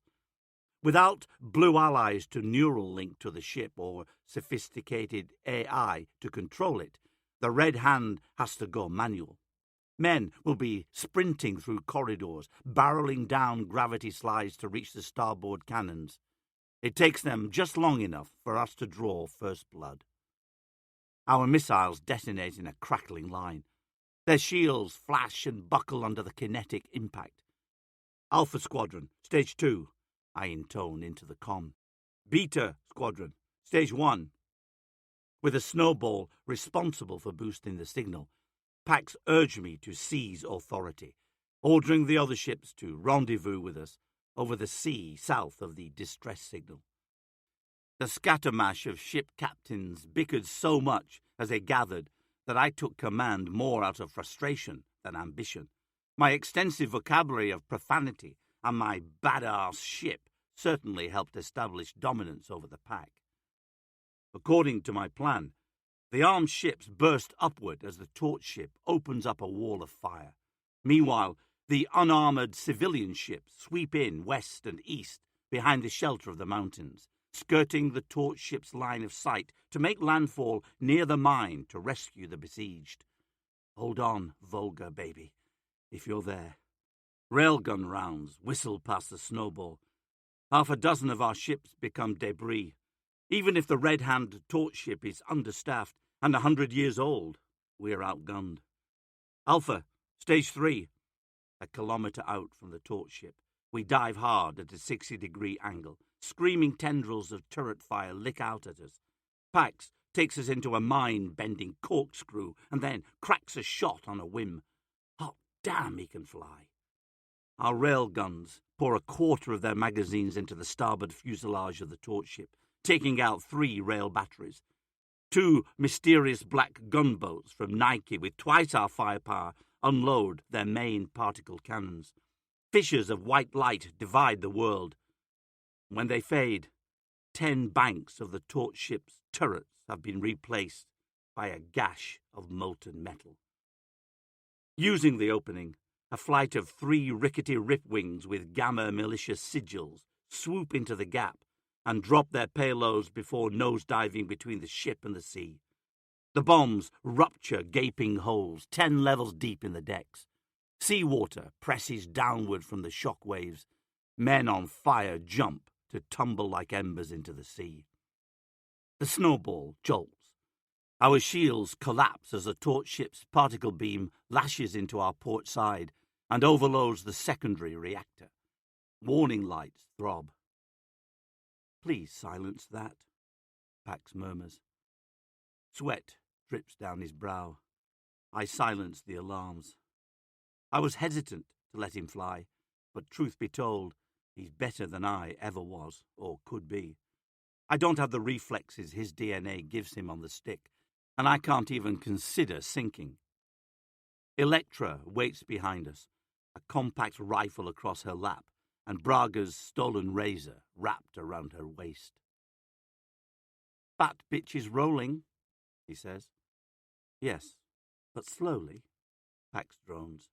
Told you they're understaffed. Out the viewport, the torch ship begins a slow rotation, so that its flaming starboard side will face the sea, minimizing its exposed profile as it shreds us with the unharmed topside. The comm fills with mayday calls as the fresh guns of the torch ship open up. Fireballs bloom, the air shudders. Clever bastards, I mutter. They lower their elevation as they turn, leaving no more than 10 meters room between their burning hull and the waves. That's a narrow slip. Pax tries a run, but is headed off by cannon fire. He banks around. Gunboat 1. Gunboat 2. I need a path. Is that a child? One of the captains asks. Pax gestures to me impatiently. I clear my throat. Gunboat 1. Gunboat 2. Are you going to give me a slagging path, or am I going to have to carve it my damn self? They're too low to the deck. Not for my pilot. I set a hand on Pax's shoulder. Electra swats it away. Register. Form in our shadow. Ephraim, get a sick bag ready, Pax says. I can handle a few G's. Not these. Pax banks the snowball at a sickening angle to take it low and behind the two gunboats as they sweep in a parabolic arc back toward the torch ship. Blood thunders in my head. My stomach reels at the aerial acrobatics. Our ragtag fleet is being slowly swatted from the sky. The snowball rumbles as we fall into a dive with the black gunboats and level out to skim the water, driving for the torch ship. Water is caught in our gravity cushion. Spheres of it float around us as we rocket toward the torch ship. I hold on to the crash padding of my seat. The chop kicks our belly, heaving us upward. The gunboats unload the last of their high-tech javelin and open up with their particle cannons. Fire laces the torch ship. Something punches a hole in the fuselage of the left gunboat, sending it skipping into the water. Its particle beam continues firing as it tumbles, superheating strips of water. Sheets of vapor erupt upward. The second gunboat is hit and peels off. The torch ship looms before us. The gap between water and hull barely thicker than a razor. Acceleration pins me to my seat. The sea is less than 2 meters below. If we so much as nick it, it'll ricochet us up into the hull of the torch ship at just under the speed of sound. The cannon on the lateral facing topside pours fire at us. Water vaporizes all around. The gap grows, still so terribly small. We slide between the cannon's firing solutions, and I close my eyes. When I open them, we're into the gap. Something breaks off the top of the snowball. The sun disappears, replaced by the smouldering underside of the torch ship. Pax shunts our gravity field, forcing us into a gut-wrenching spin and my organs to thump into my ribs. He unloads the last of our railgun magazine into the exposed underbelly. Debris rains down on us. I cover my head, waiting for the whole ship to fall as a world blurs past. Then, sunlight. We spin out the other side and, with a burst of acceleration, flip upside down and shoot landward. You forgot the missiles, I shout. Pax smiles. Thunder claps behind us. I watch through the rear display as the torch ship heaves upward along her midline, like a bucking horse, and then succumbs to gravity, breaking in two down the center. As if a spell's been broken, her gravity engines fail, and she plummets into the sea. I grab the sick bag just in time to hurl up my breakfast into it. Electra cackles and pets my head like I'm a puppy.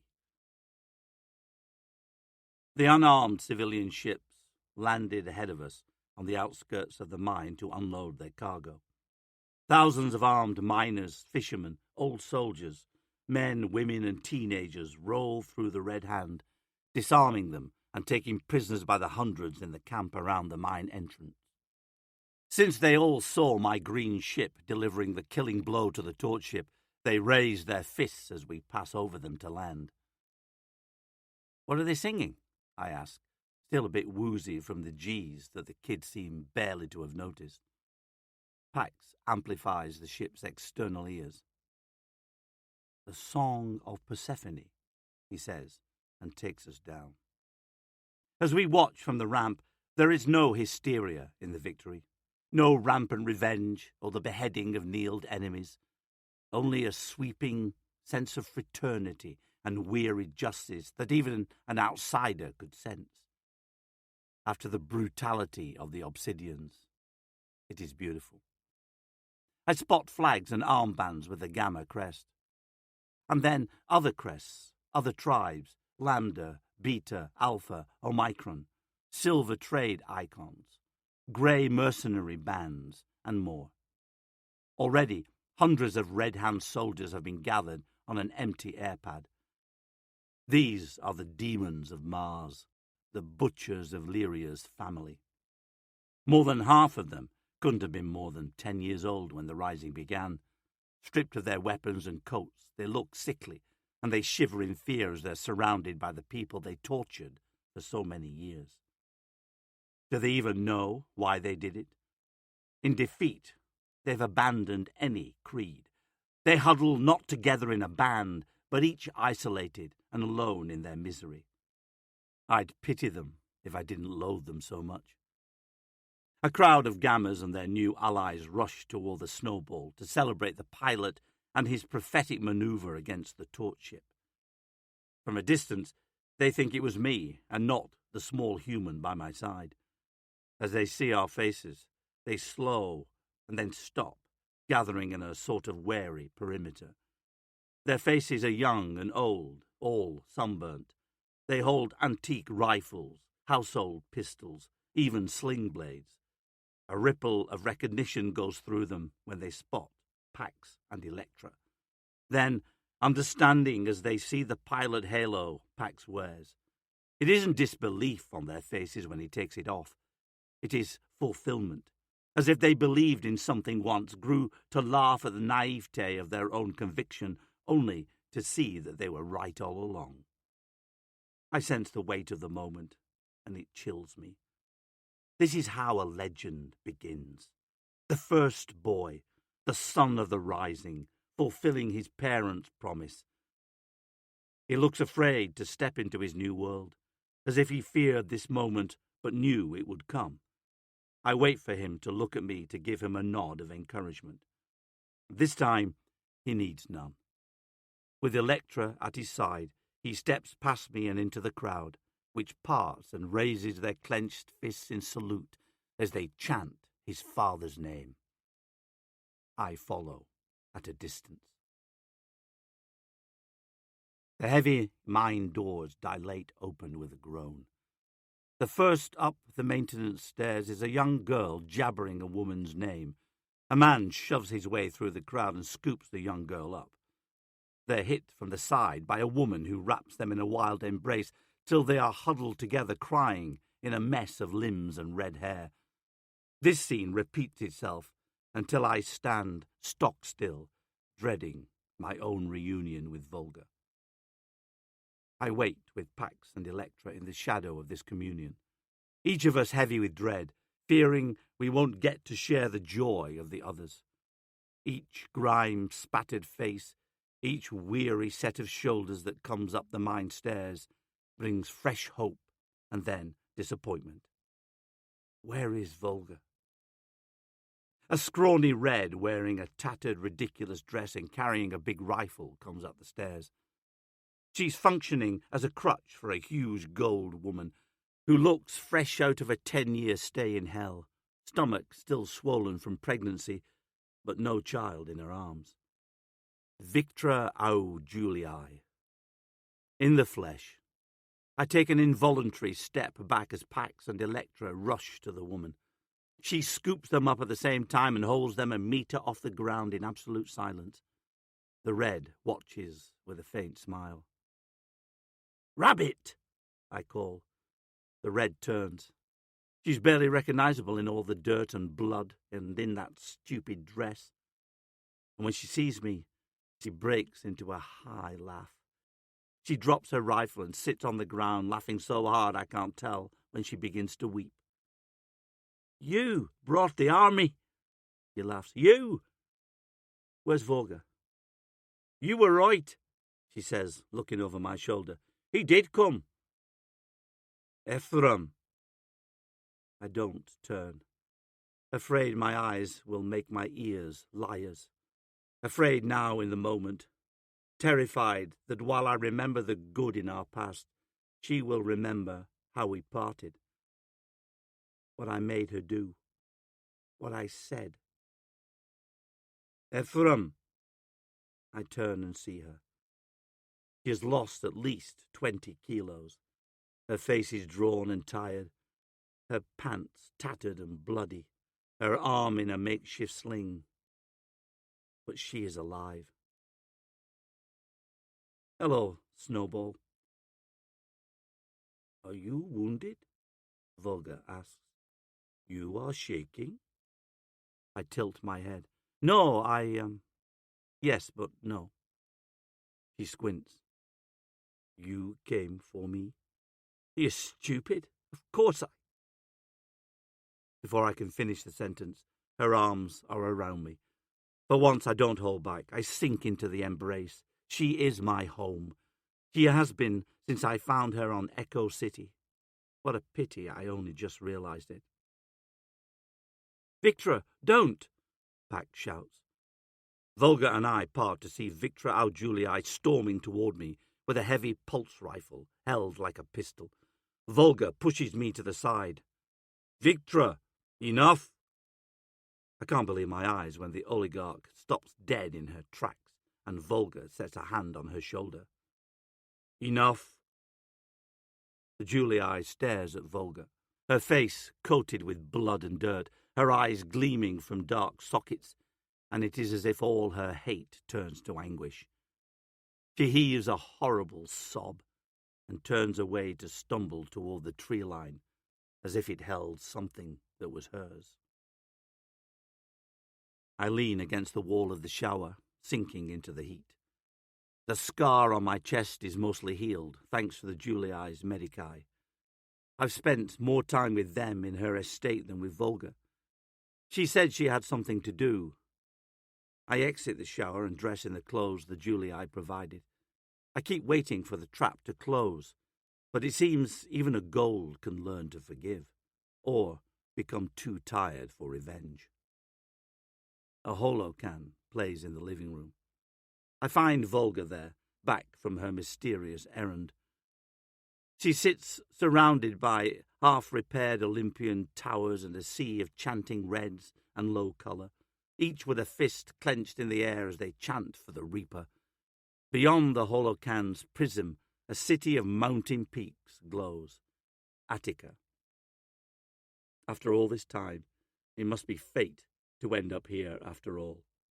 The Reds go silent as Volga mutes the feed. You're awake, he says. Did you complete your mysterious mission? Her face falls. I wanted to see Ulysses, but they did to him. Oh, I say awkwardly. She stares at a spot on the floor, then wordlessly speeds through the channels faster than I can follow. How can you even follow that? Undisturbed by the chain gun of information, she shrugs. Stop! You're giving me a... I don't finish. My train of thought has been hijacked by the silent stream of faces that flows through the living room. Volga never settles for long. 5 seconds at a protest in Nike, 2 seconds at a strike in a new red mine city, 15 at 2 dead Obsidians carried by a mob through Olympia, 10 at all tribe Obsidians, landing to retrieve their brethren as pain tanks dispersed the crowd with microwaves. 5 are braves knocking down doors searching for terrorists. This isn't what Sephi wanted.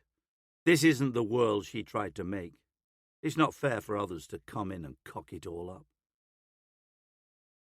Sephi bit off more than she could chew. Typical Martian, Volga mutters.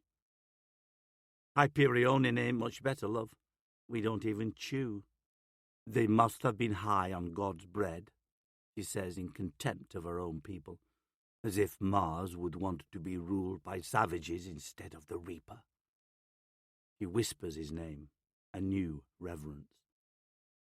Sephi isn't a savage. Volga squints at me. Concussion? Just getting old, I don't know. I take the controls from Volga and turn off the holos. I think it's time you finally tell me where you've been. Hardly had a moment with you. I'll tell you, she says, heading to the kitchen. But first, we will need coffee. make mine with whiskey. She brings me coffee made of coffee, passive-aggressive little shit. Over the pot, we share our stories as the sun sets over Attica. I go first. She grins when I tell her about fetching Pax and Electra from the Syndicate, and listens breathless to the dragon hunt and my stories of Valdir and Sephi. I don't speak of Far. My heart breaks when I hear her tale, and, at the end of it, I can only hunch forward and stare at a small crack in the table. I'm sorry. I meet her eyes. I'm so sorry. She crosses her arms. For? Everything. Be specific.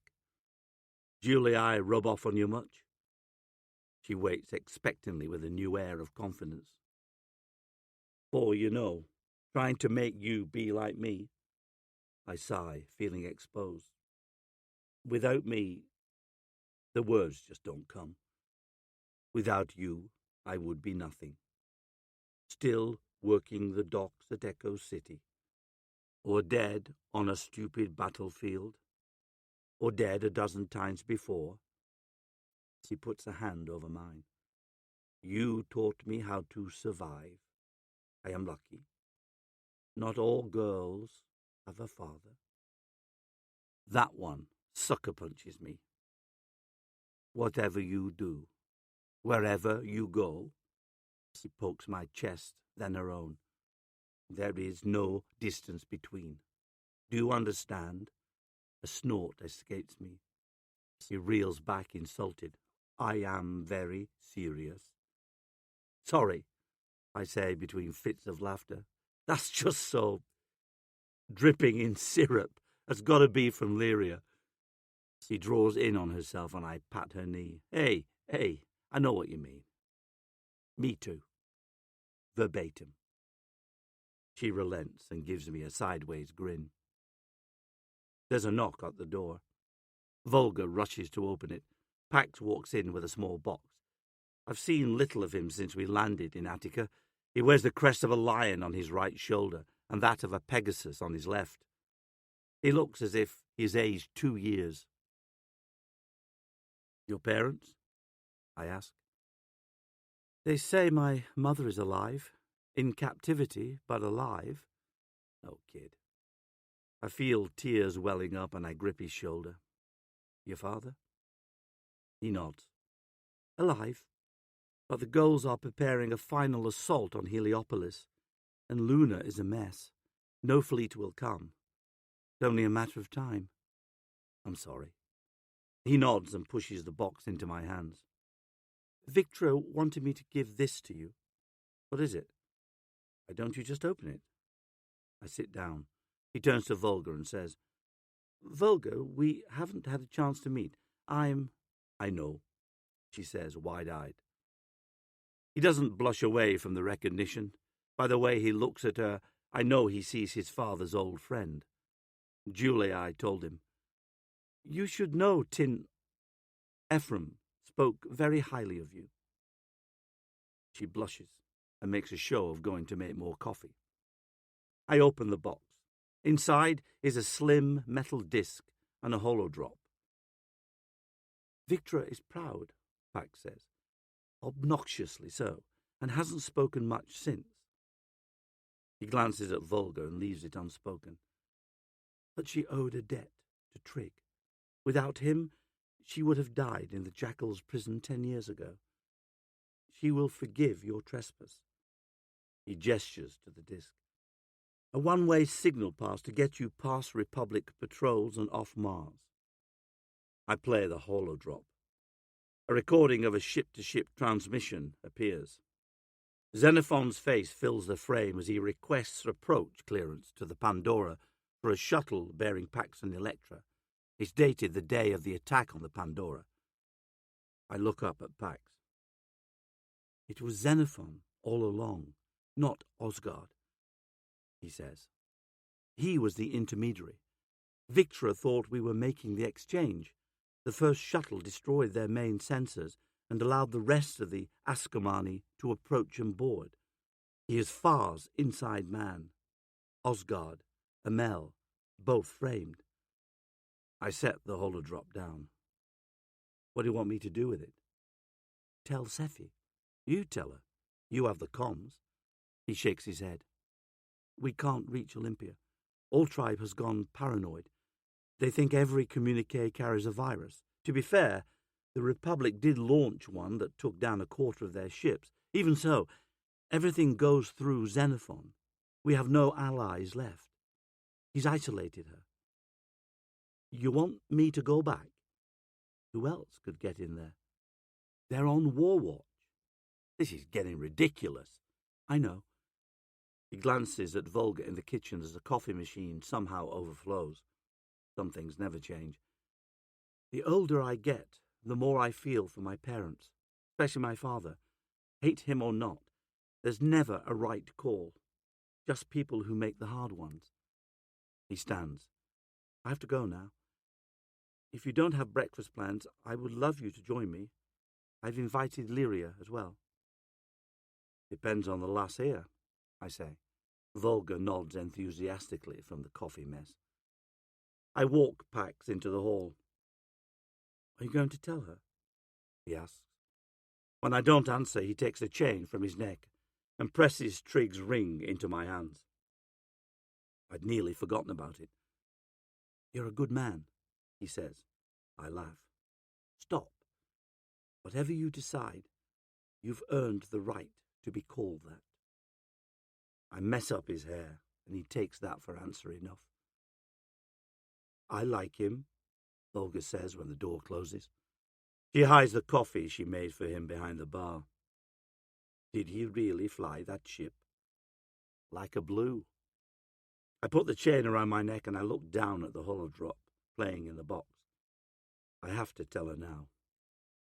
How does one say something like this? I know you have always felt apprehensive about your own race. One part yearns to be one of them, so it idolizes their virtues and mystery. Another part fears their rejection and so demonizes their savagery. With that said, old girl, it has recently come to my attention that your seed donor is the most famous person of your race who has ever lived. Congratulations. You are the daughter of a god.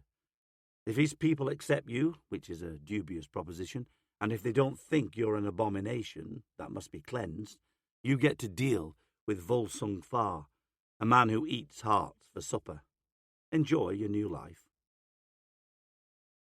So I say nothing, because the world outside doesn't need another sacrifice. Not this angel, not my Volga. I put my hand on hers. There's someone I want you to meet. The bridge that connects the landing pad to the mountain tower is lined with trees. Nervous, Volga waits behind as I take a step onto the bridge. I motion her to join me. Trigg's monument is made of marble, like so many of the rest. They captured a fair likeness of him, yet somehow made him look more noble, which means more gold. Guess that's the way of statues. Sell the myth, forget the man. Trigg's jaw is set in determination, his eyes fierce. The anachronistic shield he holds over a fallen Darrow, cracked and chewed by bullets. Candles from visitors flicker in the wind. Fresh flowers and baubles are stacked about his feet. Most are from Reds by the look of the flowers and offerings. For the rest are seashells and totems from his home in South Pacifica. Some made the pilgrimage to see the resting place of the Pacific's most famous martyr. I wonder if Holiday is responsible for some of those shells. But no one is here now. They say many people come here, Volga murmurs. Well, they're idiots. He didn't have a shield, and he died down there. I forget the monument and look down into the shadows. From the lights of passing ships, I can just make out the ledge on which his head split open. It's a cold, empty place, not like the monument where the orange light of the candles bathed Trigg in warmth. But he isn't in either place. His body was never recovered. He's dust. Better he lives up here, Volga says, and I see the respect in her eyes for the myth of my husband. It does so much more for me than words ever could. I don't really understand why I wanted her to come. Maybe it's because I buried him so deep and felt that if I could keep her from knowing too much about him, she'd never matter as much as he did. But she does. Oh, she does. And maybe Trigg deserves to be this myth. If not for himself, for others, like Volga, or young sons of South Pacifica who yearn to be brave like he was. Could that be what the world needs? Not dirty truths, not romantic paragons, but stubborn bastards who refuse to move. Like Holiday, like the great red prick, like Sephi. Little cracks already web the feet of the statue. My eyes don't linger there. I'm tired of looking for the cracks in everything, tired of running. Here with Volga I should feel complete. But looking up at Trigg and remembering the sense of purpose that gripped Olympia only 2 weeks ago, I know I'm in the wrong city. Maybe the world needs another stubborn bastard. I have to go back, I say to her. I have to tell Sephi that it's Xenophon. I can't let her get undone by that little bastard. It isn't right. She stares at the statue. You stole from them? Iceborn do not forgive. They will murder you. Nah, Sephi's different. Then I will go with you. It takes real courage for her to offer that. Sorry, old girl, that ain't happening. They know me. They don't know you. I won't be gone long. Hell, might even be back for breakfast. Ephraim, you do not owe them anything. We don't owe any of these people anything. I'm not sure that's true. I just found you again, she protests, but the fight has left her. Tears well up in her eyes. I could have left in the night, but she would have followed, and she doesn't deserve that from me. You need me? You're right about that, I say. Damn right. I stroke her hair. You know your people have a word, something deeper than family. Eta. Tribe, she says, as if the word was sacred to her, looking away in embarrassment. I tilt her chin back so she looks at me. You're my tribe, Snowball. I'll be back for breakfast. That's a promise. She smiles hopefully, then bursts into tears. I wrap her in an embrace, and I know I'd do anything to keep her safe, and do anything to be with her. But as Freyhill said by that fire, some things are more important. The servants bring me to Pax as he pores over battle maps in Victra's library. I stand behind a bookcase and remove the necklace to put Trigg's ring on my finger. When I turn the corner, he stands without a word and guides me to a grav lift and then to the armory, where I pull out the old heart spike and ask if he can do me one last bit of magic. Chapter 75. Ephraim. Grania. I crawl along the west wall of Griffinhold, sticking to the shadows god trees cast in the brazier light. The night guardsmen on the ice-slick cobbles below are easy to avoid with my spider gloves and thermal dampening suit. More difficult were the enhanced radar drones and motion sensors Sephi had installed per my advice. Why'd I have to be so damn thorough? They nearly ruined my drop from the old-tribe flyer I hitched a ride on from the coastal city of Nike. Luckily, I followed a murder of crows in.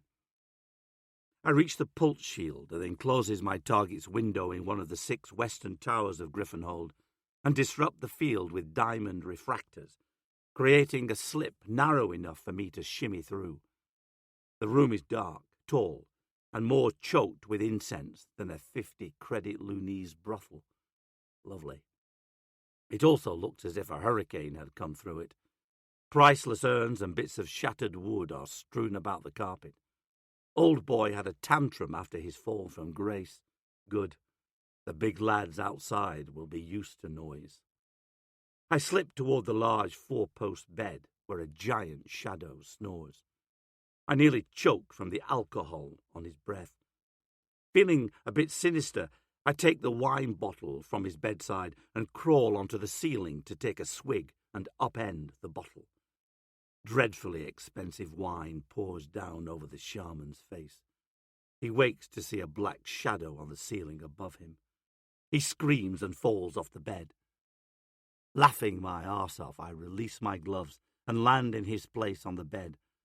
From the floor, Osgard peers up at me. Grania? Stop shouting, you idiot. I prop myself on an elbow. Those big bastards outside the door will hear if you talk particulars. I run a hand up my leg. Would hate to think I'm the first whore who's landed in your bed. Grania, he whispers, and pulls himself uprightish.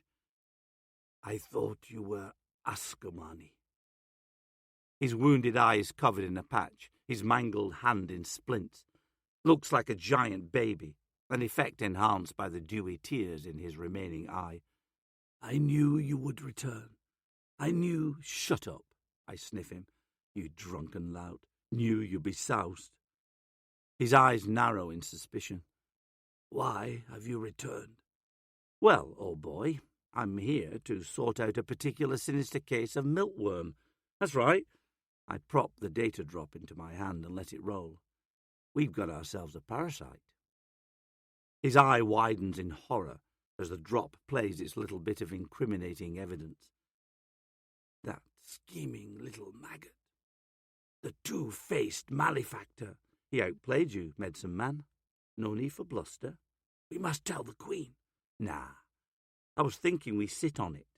Let Volsung eat her heart or whatever else that albino golem has in store. Then make off with a load of helium and become emperors of the asteroids. He stares at me in horror. Fucking hell, it's a joke. We're going to blood eagle that big puke. But we got to do it right and good, you hear? I lean forward and tap his nose. Problem is, Queen listened to old Eth and's got her sanctum as tight as Publius Q. Caraval's sphincter. I almost got pinned twice trying to slip in there, but you, dear charlatan, can get it to her. He shakes his head. The Queen is possessed of an evil spirit. She went into a fury when you took children. Trusts no one but Xenophon. Suspects a coup to take her throne. She even thinks Volsung Far is not real. Damn. I am still forbidden from her sight, as are all but those Xenophon permits. Her Valkyrie have closed their ears to me. Figured you'd have wormed your way back in. Shit. Indeed. Shit. Big Shaman looks all doer. Scheming leech or not, he's wounded by Sephi's dismissal. He's drunk, sure, but functioning alcoholics are a gift from the gods. They're never quite out of the game. So we got a problem then. I wag the data drop. This here is a nail in the coffin for that little puke. How do we get it to her? Who can play messenger? A Jarl, he says. She is set to speak before them tomorrow morning. They slumber in eagle rest. Thought security was a little weird. Braves I didn't recognize. What's her speech for? An ambassador from the Republic is on his way. Xenophon has arranged a peace summit. Uh-huh. I raise an eyebrow. Having just been with the Republic, I very much doubt that. They don't buy this far story. Think Sephi's lost a bleeding mind. No Jarls. Xenophon's got the playing field stacked. The Skoogi, he says in sudden epiphany. I knew he'd get there. They bear Freyhild's death as grievously as Valdir. They can be trusted. He sighs. But they cannot gain audience. Her Valkyrie are loyal and will never turn against her word. I could not put Skoogi against Valkyrie. Only evil grows of that. Agreed. I was thinking they could help us liberate an old blood-stained friend. Unshorn, he murmurs in obvious fear. Now you're catching on, old boy. Osgard waits for me in the same hangar where I trained the Skoogie and later shot 3 of them in the face. He wears his crow feather cloak, his dragon bone staff, his red scale boots, and his great 14-point elk horn headdress, tips crusted in the blood of his people's enemies. It was a mighty fine sight seeing him try to squeak out that perforation in the pulse shield outside his window with all that luggage in tow. But what Osgard might lack in finesse, he more than compensates for in loyalty. He doesn't wait alone. Fetched from their barracks by Osgard, 80 of my Skoogie spirit warriors surround the rotund shaman. Goodkind stands as their leader. They eye me with no small amount of distrust and wariness, especially the ones I shot, but Osgard called them here, so they listen. "Hello, you ugly sods. My name is Ephraim T. Horn," I drawl as I waltz before them in my scarab skin. "I was once the greatest freelancer in all Hyperion, which means I am the greatest freelancer who ever lived. But then I met you pukes. You dogged, creepy assassins of the icy poles have warmed the cockles of my reptilian heart. I ain't your people. You ain't mine. Let's get that out of the way. In fact, I think you're damn weird and you think I'm a money slut. Fine. I could give a tick's dick what you think of me. But your queen," I pause, "our queen needs our help." The prison of the old tribe was inherited from the Bellona. It stands lonely and arcane on the far eastern fringe of Eagle Rest, connected to the great citadel by means of an anorexic little bridge with room for no more than 2 obsidians to stand abreast. With thousands of obsidian blood-braves asleep in their barracks, Osgard waltzes through the fog that grips the bridge towards 6 armoured Valkyrie guards. One is Braga, Pax's bodyguard. "Shaman," Braga shouts, "you are not free to roam? Where are Ulfred and Ulra?" Or something like that, in Nagal. He presses forward. "Shaman, halt! Braga!"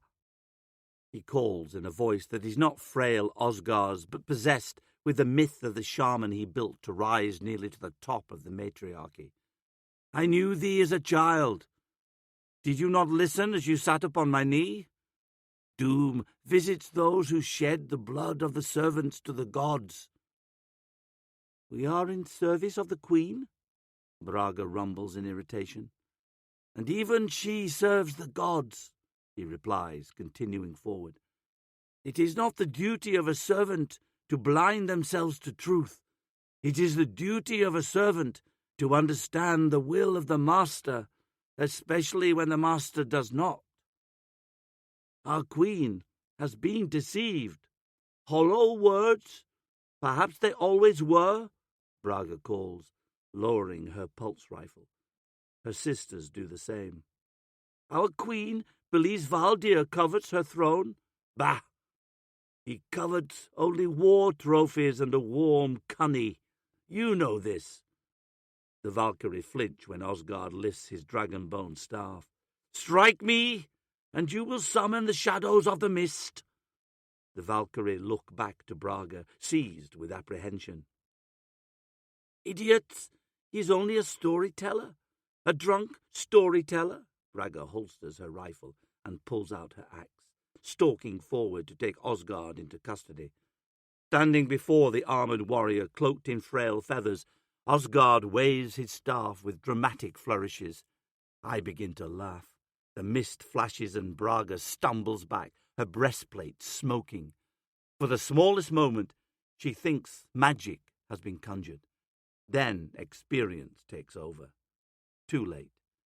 She looks out over the bridge, not expecting an enemy here in the heart of their power. "In the mist!" she shouts as her helmet slithers over her head. The mist stutters with colour.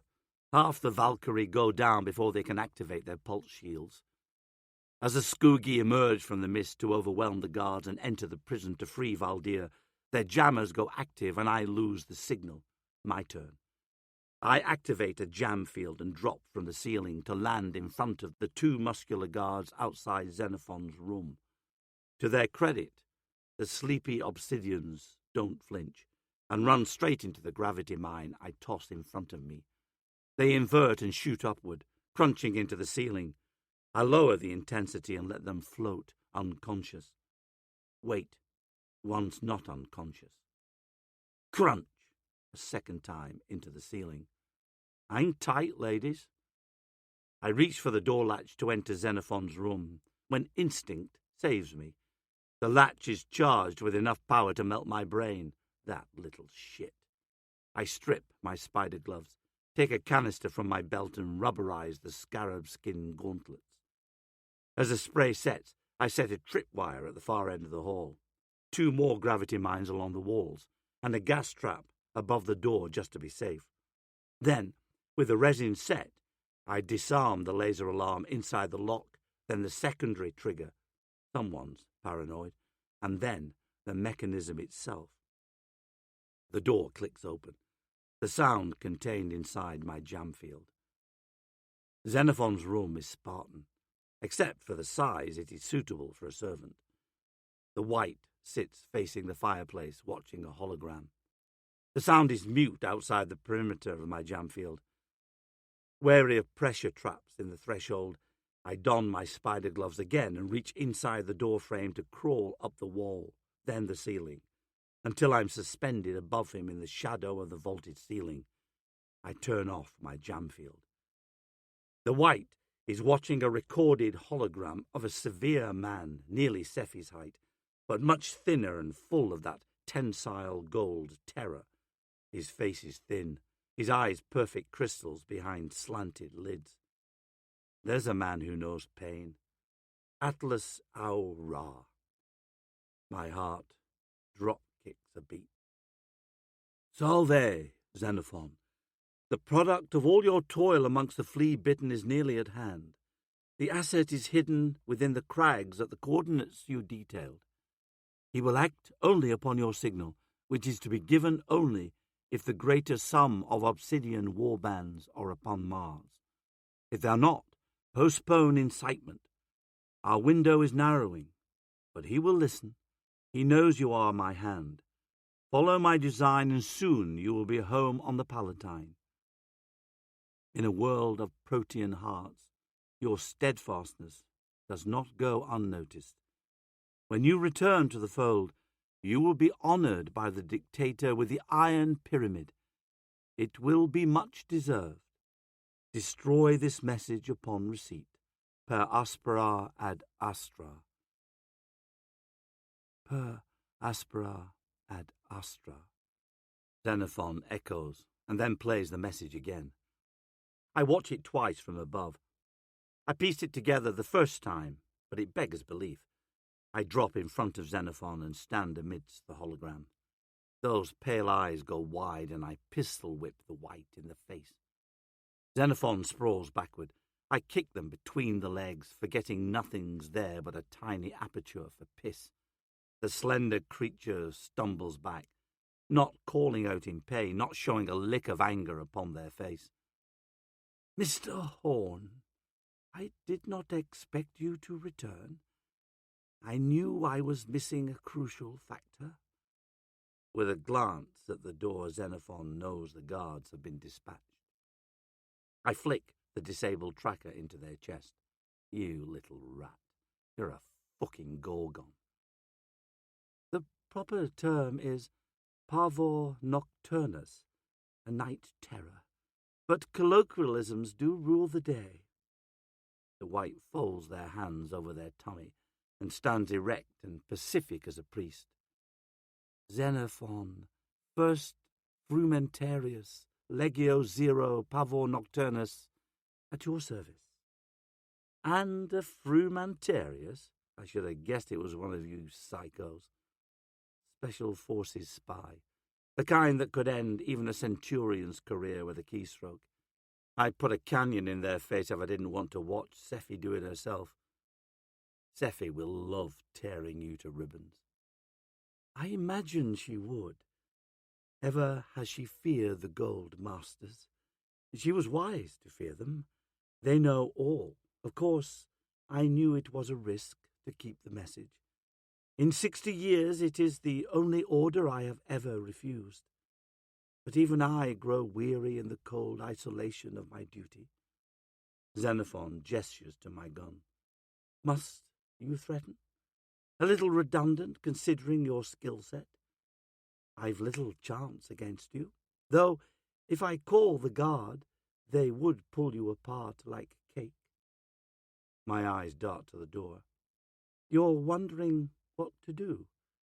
This evidence is incriminating, I agree, but 2 death sentences are hardly worse than 1.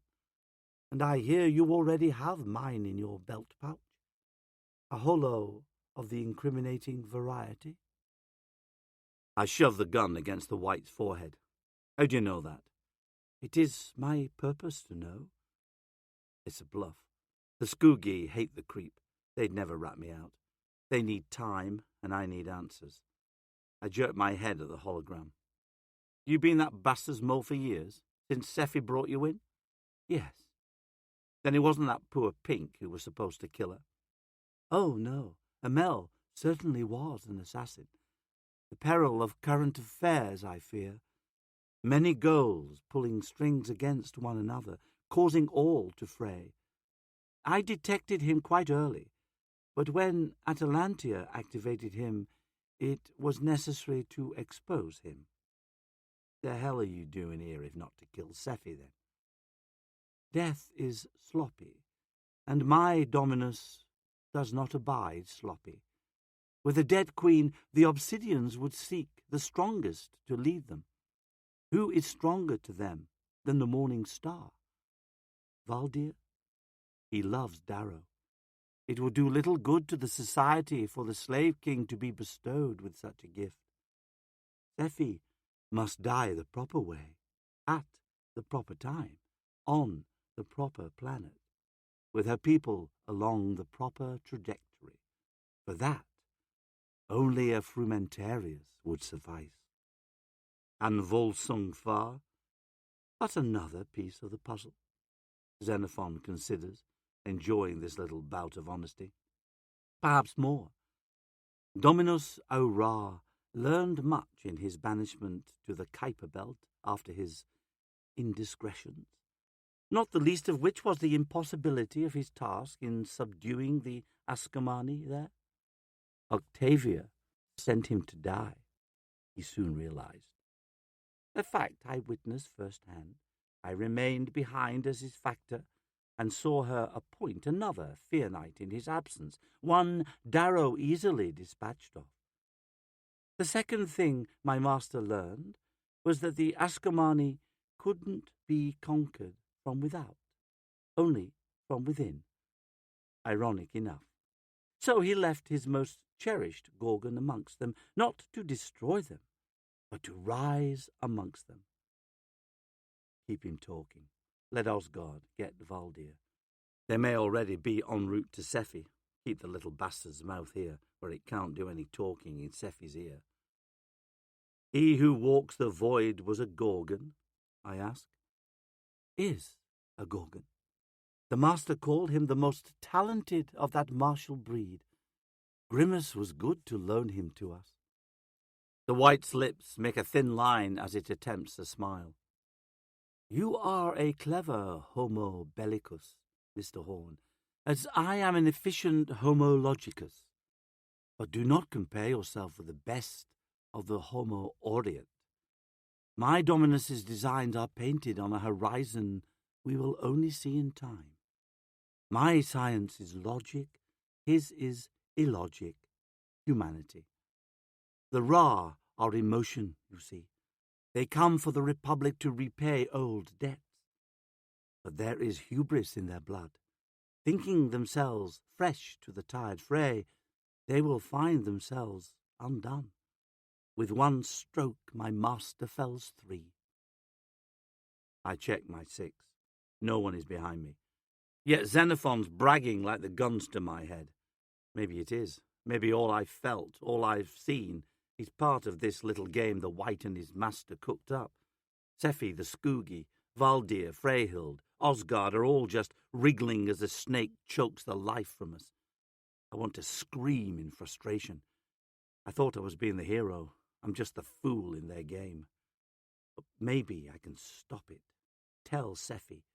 Find a way to unwind all this and let her dream continue on its course. Why did you come back?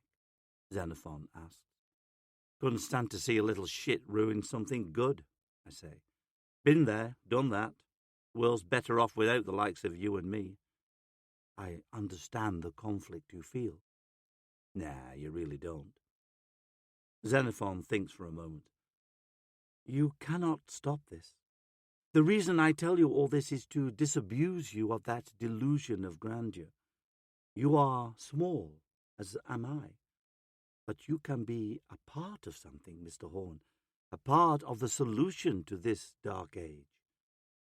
The White's voice quickens. When you first arrived, I thought you were a liability, and you were, thanks to that meddling shaman. The conquest of Cimmeria was meant to be a massacre led by Valdir. Millions of Reds were to die.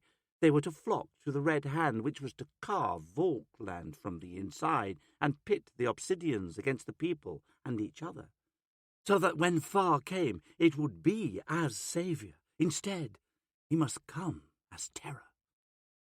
Let me guess. You needed the children on Luna, not here. Poor Fear Knight. His syndicate stooges didn't get to play with their toys. They were upset, baying for your blood, as those cretins would. I could have killed you with a nerve agent in your wine, in your food, as you slept at any time. But I saved you. I convinced my master of your utility. You, more than any other, jeopardized his plans. On accident, of course. Still, he knows this. He respects this. He desires you in Zero Legion. Me? A Gorgon? Don't make me laugh. This dog don't collar. He does not wish to give you a collar. He offers you opportunity. The Obsidians never knew how to use your skills, never respected what you are, the greatest infiltrator of an age. Yet you came here to save them. You crave something that will be loyal to you, so you can be loyal to it. Join us, and help us bring order back to mankind. Is humanity better off than it was 10 years ago? The irrevocable answer is no.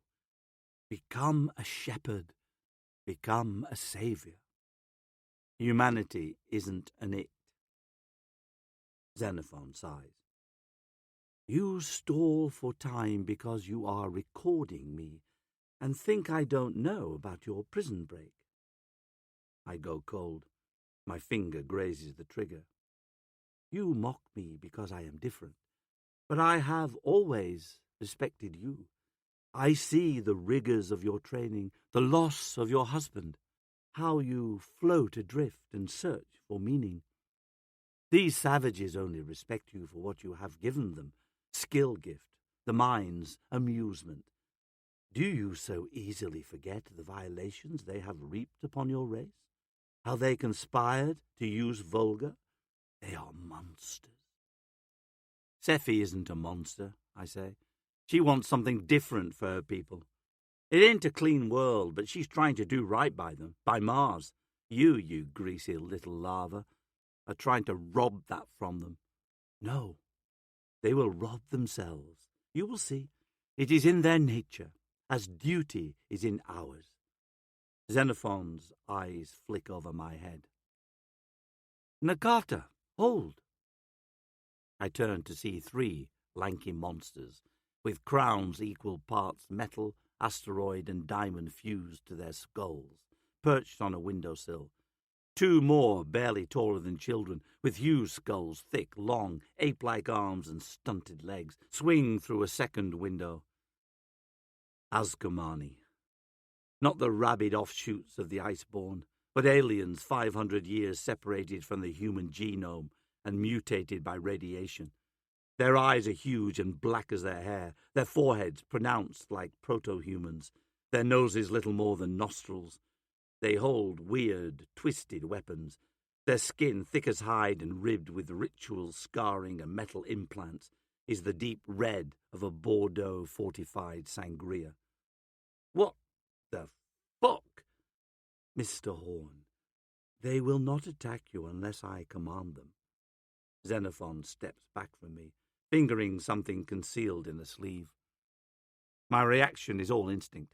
I snap the gun up and shoot the closest, stubby one in the face, then shoot at the largest of the three at the window. I miss as they vault to the ceiling like gymnasts. I point the gun at Xenophon. I can't win this fight, no matter how much I want to shoot Xenophon in the head. The long play is the only way. Xenophon pulls a controller from his sleeve and twists a dial. That must be for the heart spike. I play along, spasming and falling to my knees as if suffering a heart attack. Xenophon spins the dial more, likely to render me unconscious. I play dead.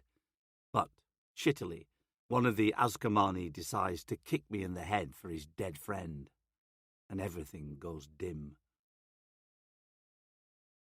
I wake on stone amidst a distant roar of voices.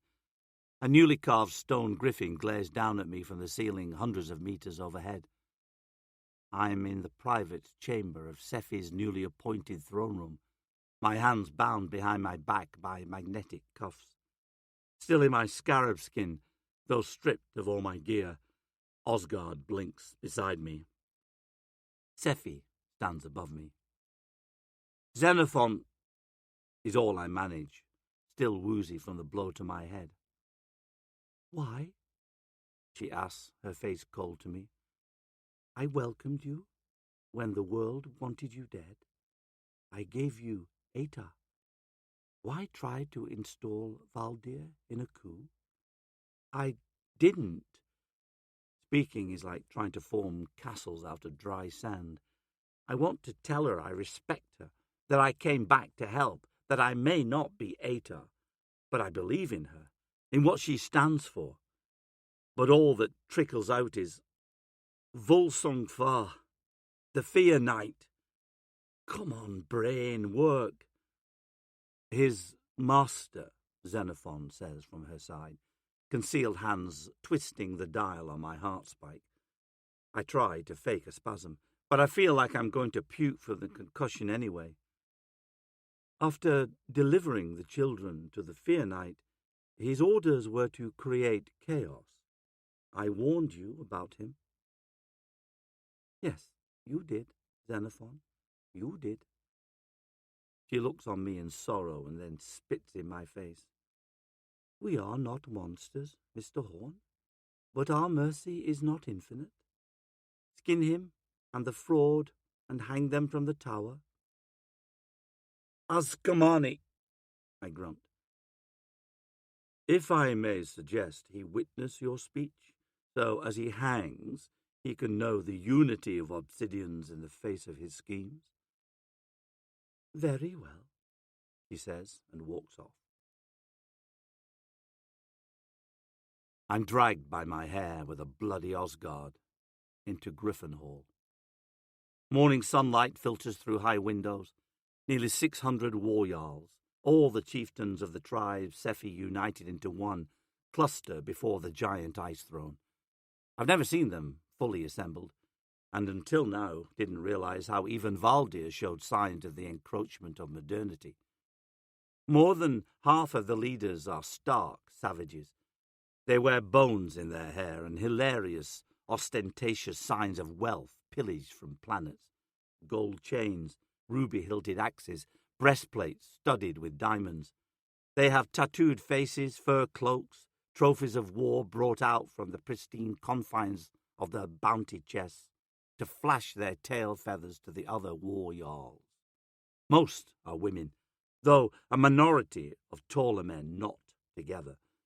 Alone, the 600 fill barely a fraction of the cavernous chamber. 2 thick columns of obsidian honor guard, mostly high-ranking men from the tribes, stretch all the way to the Bologna doors. There must be thousands. Silence falls on the jarls as Sephi stalks up to her throne, where 24 of Sephi's Valkyrie women form wings to either side. I'm tossed with Osgard on the floor at the far end of the dais. Osgard, I mutter, managing to crawl to my knees. He's flat on the floor, his broken hands bound behind him. His lone eye blinks at me. Oh boy, the Skoogie. Dead. Most. They were waiting for us as we left. Valdir broke through. Escaped? I know not. His mouth twists in despair. I know nothing. His eye turns to Sephi, who stands before her throne. I reach for my right heel with my hand and find the sealant there intact. I still have my last play. They're here, I murmur. The Askamani. A Valkyrie hits my ear to silence me. Your heart beats for war? Sephi bellows to her chieftains in Nagal. The acoustics of the room work in her favour. The Jarls pound their axe hafts on the ground. War is what you desire. But against who? The Republic? The Gauls? This Volsungfar? Ourselves? Are we savages who bay for war like dogs? She glares at them. Ragnar didn't die for war. He died for the future of the Volk. Many of you cannot see past your axes. War is our blood, yes, but no people can war against all. You know of the treason that bathed these halls last night in blood. My own mate, whose name is forgotten to us, thought I was too weak to face our enemies. Behold his conspirators. At her order, the Valkyrie drag the skinned bodies of the Skoogie and throw them down the stairs of the dais to splay like grisly, giant fetuses. I choke down vomit. I can't even recognize any of them. First Freyhild, now everyone else. Here I am again, the teacher of corpses. I never should have left you, Volga. I never should have left. Am I weak? Sephi whispers. I see the hatred in her eyes for herself, for caving in the end to the cruel ways of her people. So much for progress, so much for the future. The Jarls eat up the violence. They slam their axes and laugh. I work my hand on the heel, trying to break the sealant. This Volsungfar, this barbarian king, put fear into Valdir's heart. But not mine. I know what he is, a vulture. He came to our land, thinking it his, but he is no more one of us than we are gold.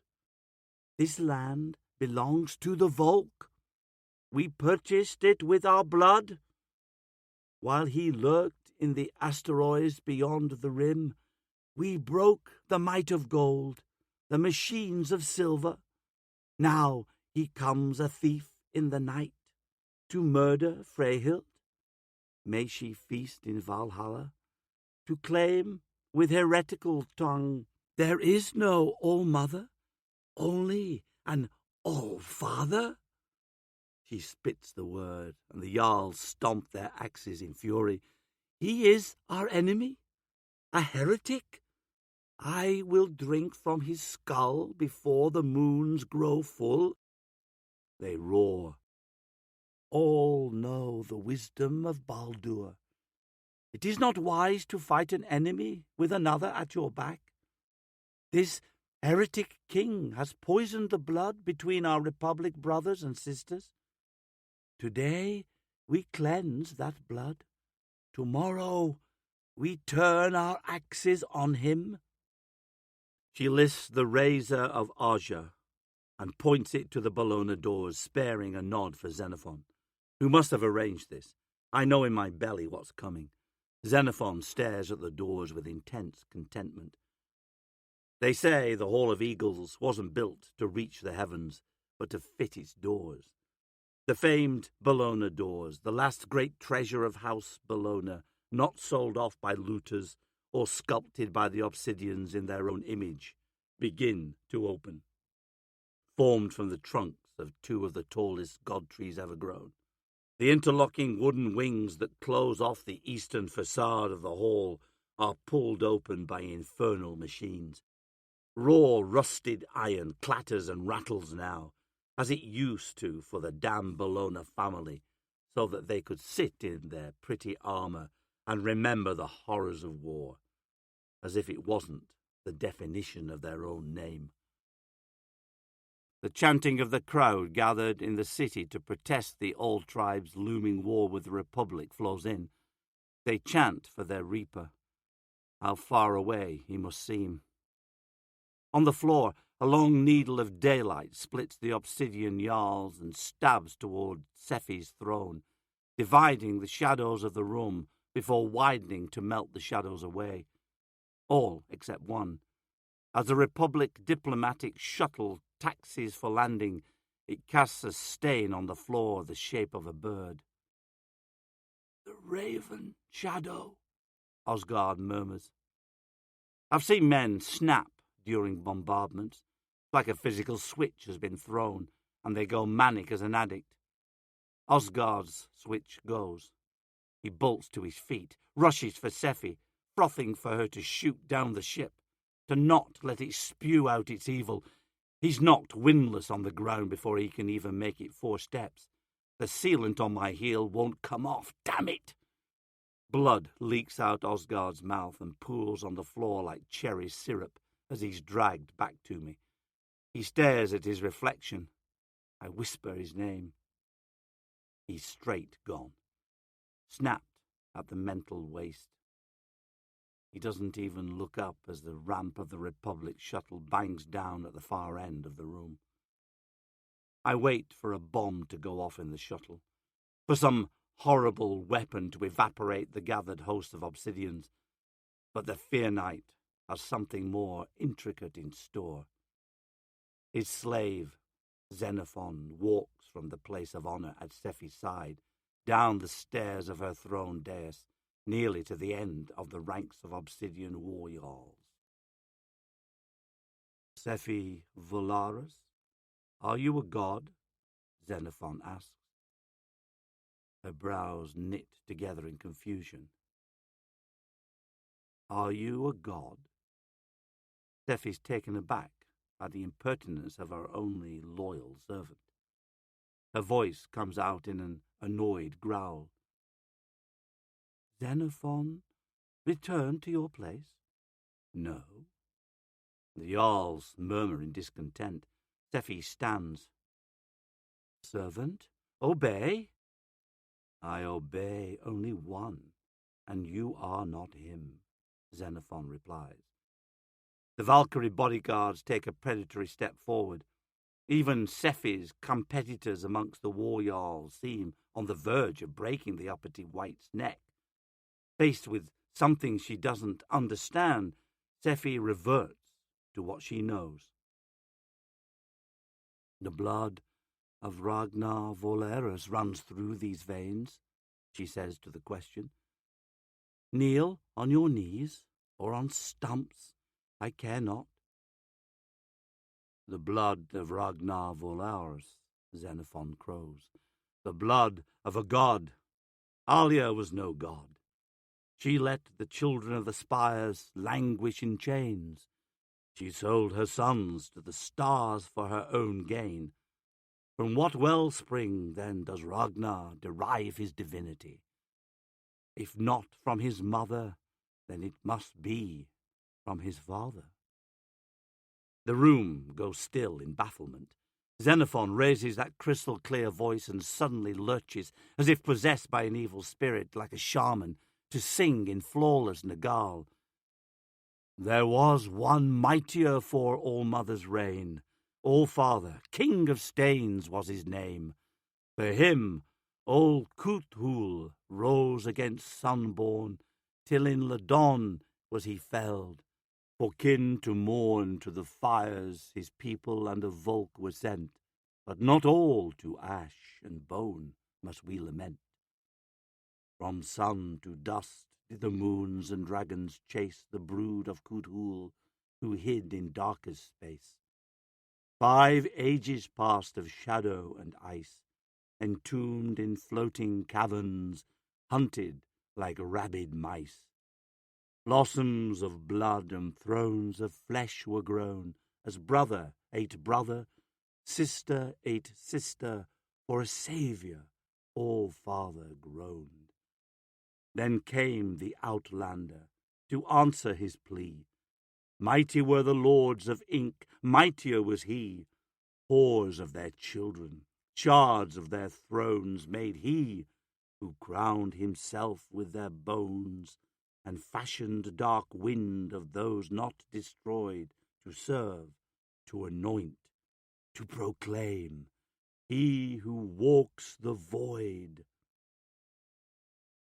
May I present to the Volk of the Heartlands, the breaker of the black thrones of Ultima Thule, master of the flesh chain, bow-maker of Charon, overlord of the Kuiper Belt and Urt Cloud, terror of Kodavan and Ra, taker of Make, Haumea, Xena, Eris, Volsung, great Far of the Ascomani, emperor of the Obsidian, and brood father of Ragnar Volarus.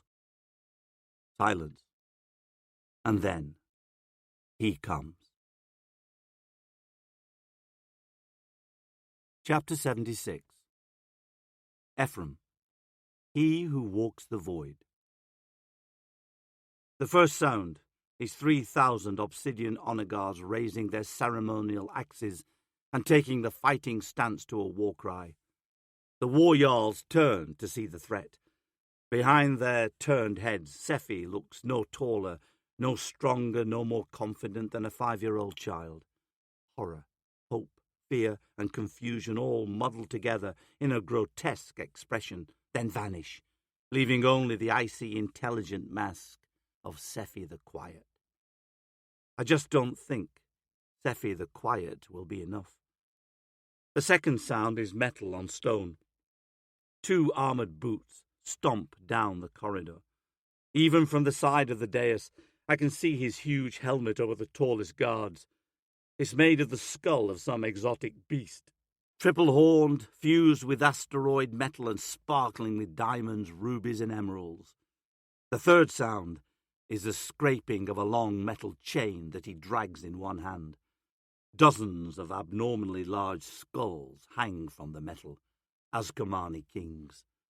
In the other, he hefts a bizarre spear saw over his shoulder. 24 male jarls of the old tribe follow him out of the shuttle, instead of the true face of the beastly horde he leads.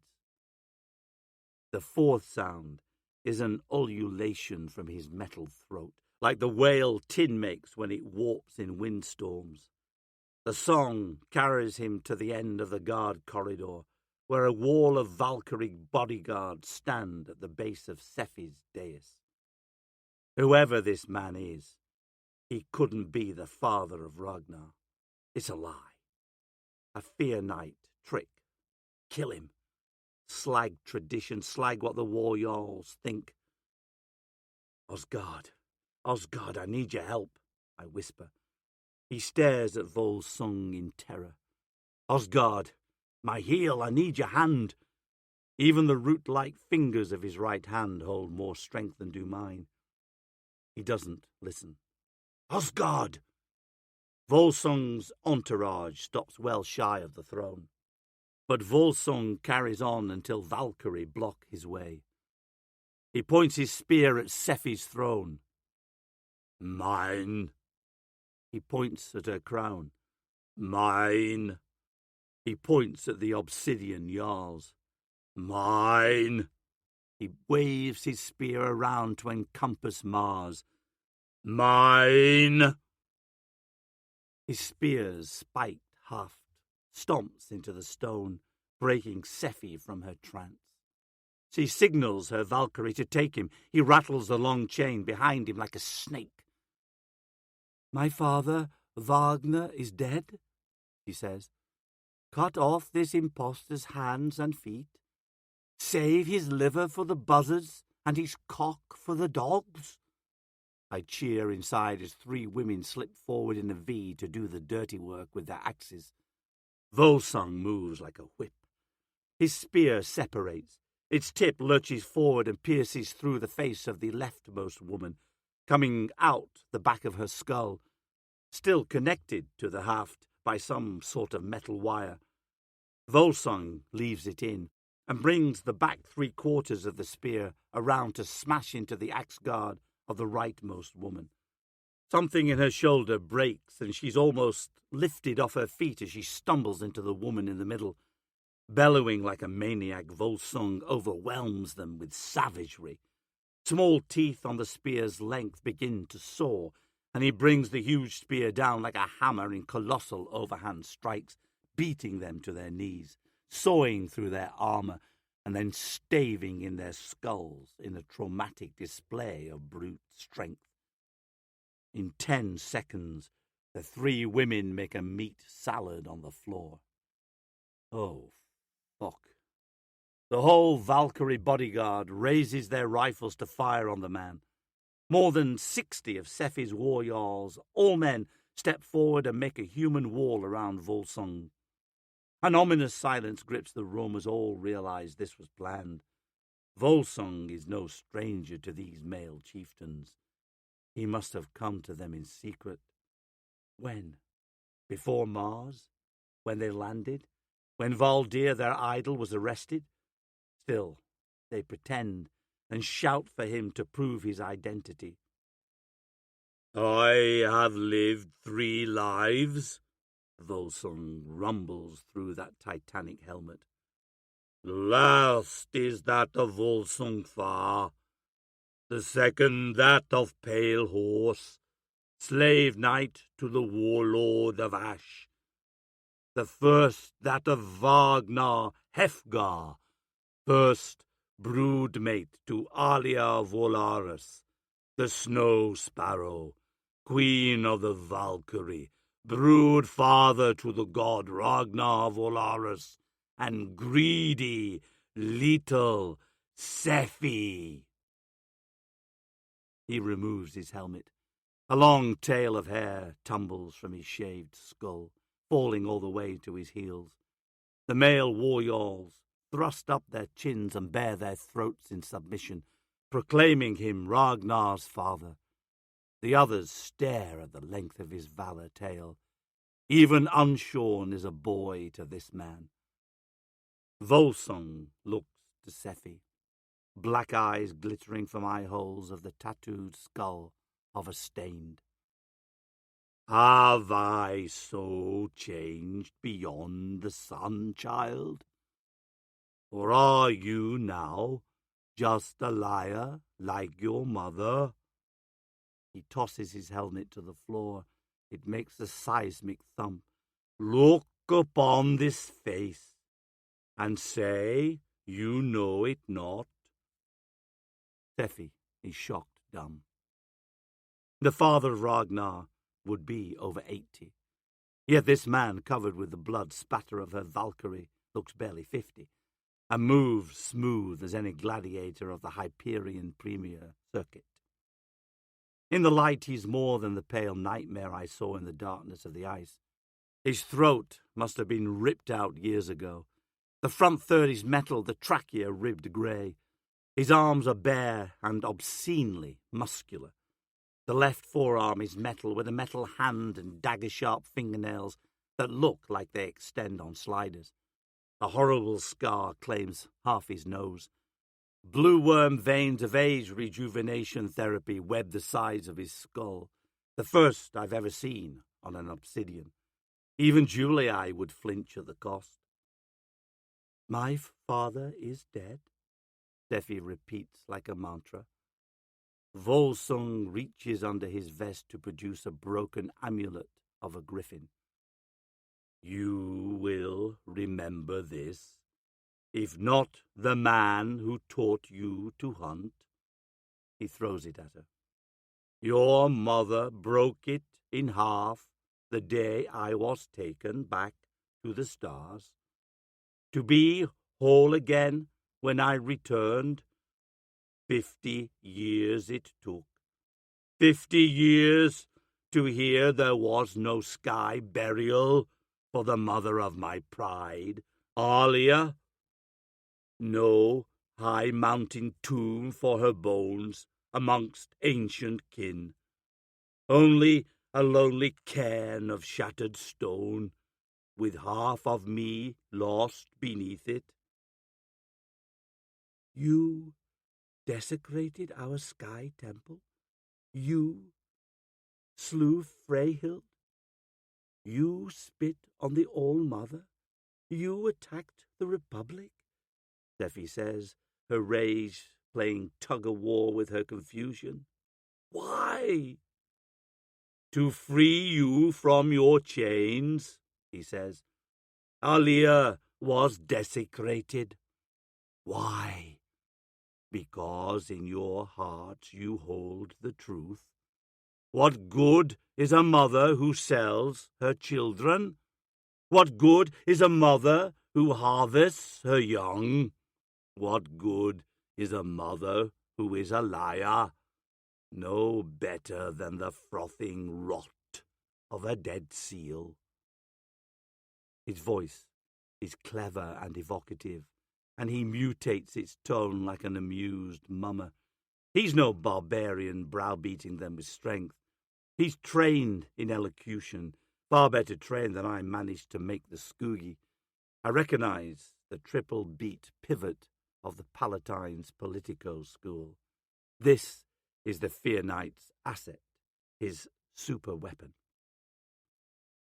Under the All-Mother, we were slaves, brothers, he smiles, sisters. Under the rule of women, our men were sent to the stars to die, while queens sat on thrones and knew the joy of the hunt on the ice. He wheels around, speaking to the honor guard as much as the female-dominated Jarls. We died in sunborn wars, in their fencing practices, ridden down by horseback or grav boot for sport. In their gambling pits, we were forced to kill our brothers, but never our sisters. He thrusts his huge hands into the air. These hands have slain seas. He looks down.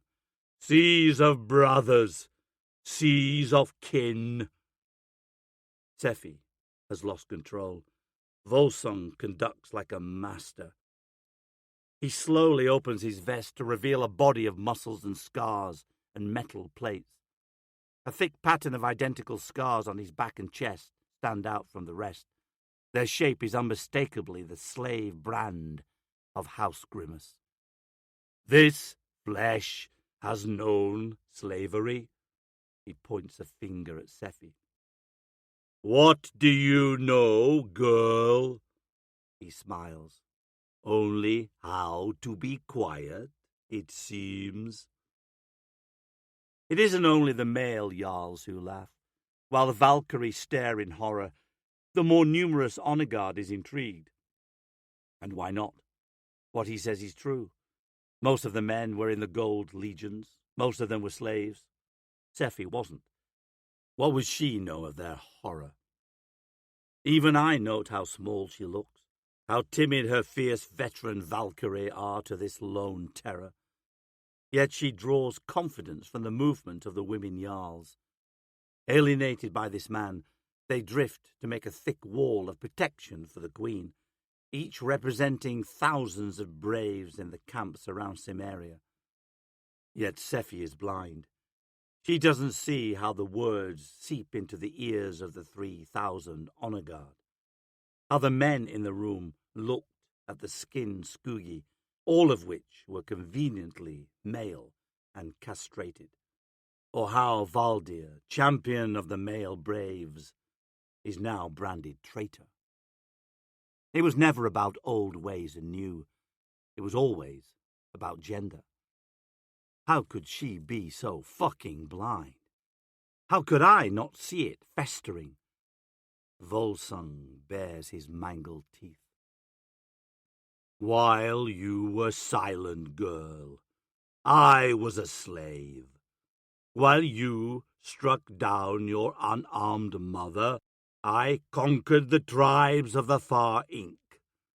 He waves a hand back to the skulls on the chain. These were their kings. While you let the Heatlanders infect you with weakness, I slew with my warsaw those who would not bow. I made cups of their skulls, slaves of their children, and whores of their wives. He brandishes his spear. The way it glimmers, it must be made of a metal I've never seen. All I have taken from the death grip of my foes. All you have stolen. From the head of a murdered mother, from the pockets of your noble ally, Tir Morga. He taps his forehead in respect. From the legacy of your god-brother, from the strength of your mate. You cannot even kill a drake without your servants. Without others, you are nothing. Just a cow who bleats she is queen. He addresses the obsidians. Obsidian follows strength. I see strength here, with weakness held up by her crown. I issued your queen a challenge, but she hid from me behind you. Brothers, sisters, look upon her. Your queen is an ass, for she leads from the back. The image of Sephi behind the wall of obsidian Jarls now becomes an indictment, a mockery. Far laughs and speaks directly to the honor guard behind him. She would have you give up war. She would have you forsake the wind for roofs, your stone and bone heritage, for the soft silk of Heatlanders. She would let their cities suck you dry. She would have you live in their world. I would have them live in ours. From the diamond mines of Kuaur to the boneyard of Karan, to the black thrones of Ultima Thule, the dark wind of the Old Father gathers to fall on the Heatlands, to claim all for Volkland. Gold had its time in the day. Red faltered, but now we rise. He turns to Sephi. But only one can rule. Moo. He walks back and forth, mooing at her like a cow in mockery. Badagi, Badagi, Badagi, the male war jarls begin to chant. Fight, fight, fight. Many of the honor guard join them. Osgard weeps on the floor. I sag in exhaustion. Sephi should shoot him. I would shoot him if I had a gun. But she is a woman trapped by the ways of her own people. If she shoots Ragnar's father, the old tribe will shatter apart. If she turns down a challenger with a claim, she is not strength, and they will turn on her. If only Valdir were here, she must be thinking. Valdir would wrangle the fools in line. The queen of the Obsidians looks at Xenophon in betrayal, then to me and Osgard, and taps her forehead in respect and apology. She peels Aja's razor from her arm, draws her war axe, and steps down from her throne. The Obsidians watch father and daughter strip themselves of armor and circle one another barefoot in the center of the hall. Volsung is bare-chested, though his muscles themselves look like armor. He wields his warsaw with both hands. Sephi wears a sleeveless vest of Valkyrie blue. In her left hand spins the razor of Aja, and in her right a great axe. No more words are shared. They meet in a sudden flurry of violence that rattles my bones. Sephi bounds backward, more agile than the huge man, but not by much. She hops foot to foot, probing, sliding, and lashing forward. She is a spirit of the ice, nearly Valdir's match by the reckoning of the dozens of goals she sent to the void. But Volsung ignores the blades and recklessly thrusts at her heart with his warsaw, forcing her to turn her attack into a defence. He is old and has maybe lost a step, but he's cunning, and Sephi knows it. The recklessness was a trap to lure her into baiting him, and Sephi barely twists her heart out of the way as his blade scrapes along her ribcage. She spins back, but smelling blood, Volsung comes on like a bloody storm. Screaming at the top of his lungs, he goes berserker, hammering at the razor and axe as if he intends to chop them to splinters. He uppercuts with the hooked, piercing end of his warsaw. Sephi deflects with her razor, lifts her left leg, and sidesteps to her right. He pivots his spear and brings the saw half crashing down. She catches it with her axe. Veins bulge in his trunk of her neck. Muscles twist in his core, and he pushes down, down, down. Sephi brings the razor around underneath from her left to cut him in half. He pivots the bottom end of the spear diagonal, blocks the razor outward. The metal of both instruments warps as they rebound, hers outward, his inward.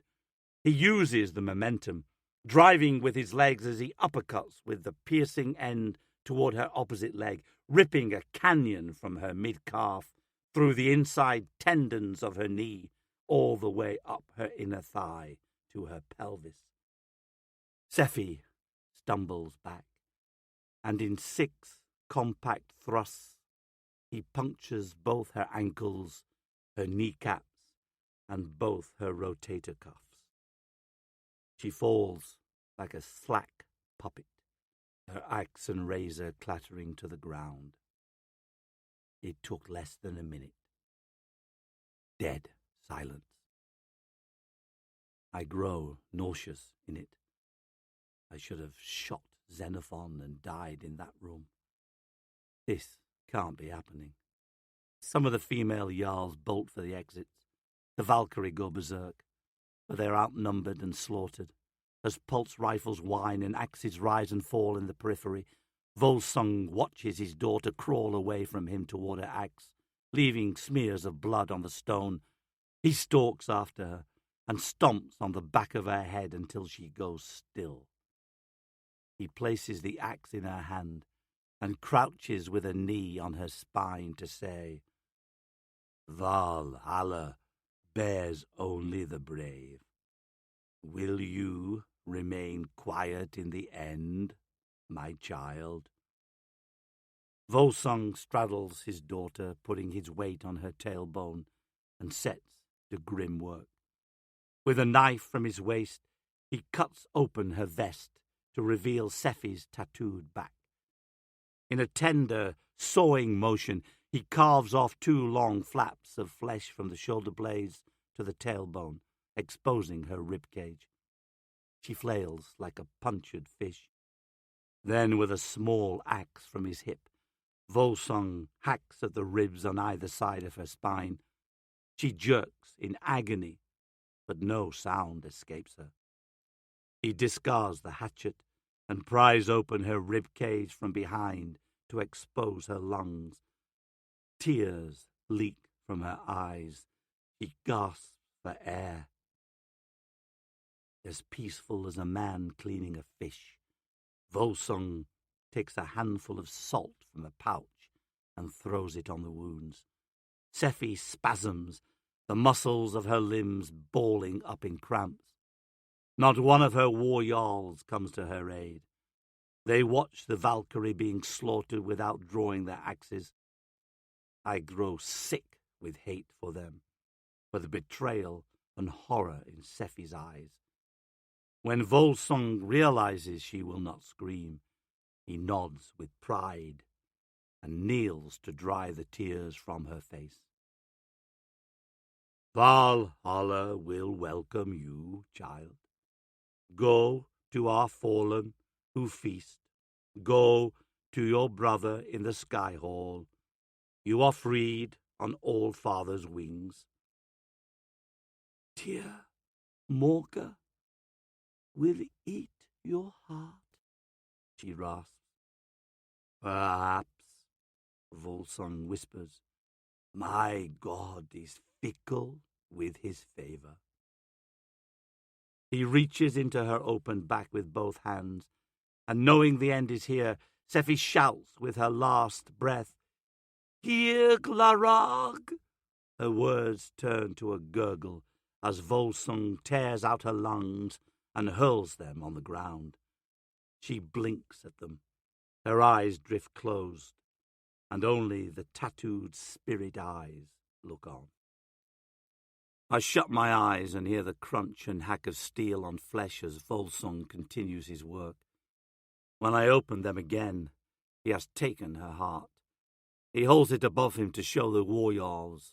Blood sluices down his biceps into the white hair of his armpits. All Father, he cries out.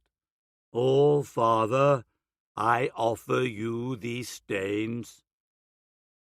It takes him 2 minutes to eat her heart. When he's finished, he shudders in satiation.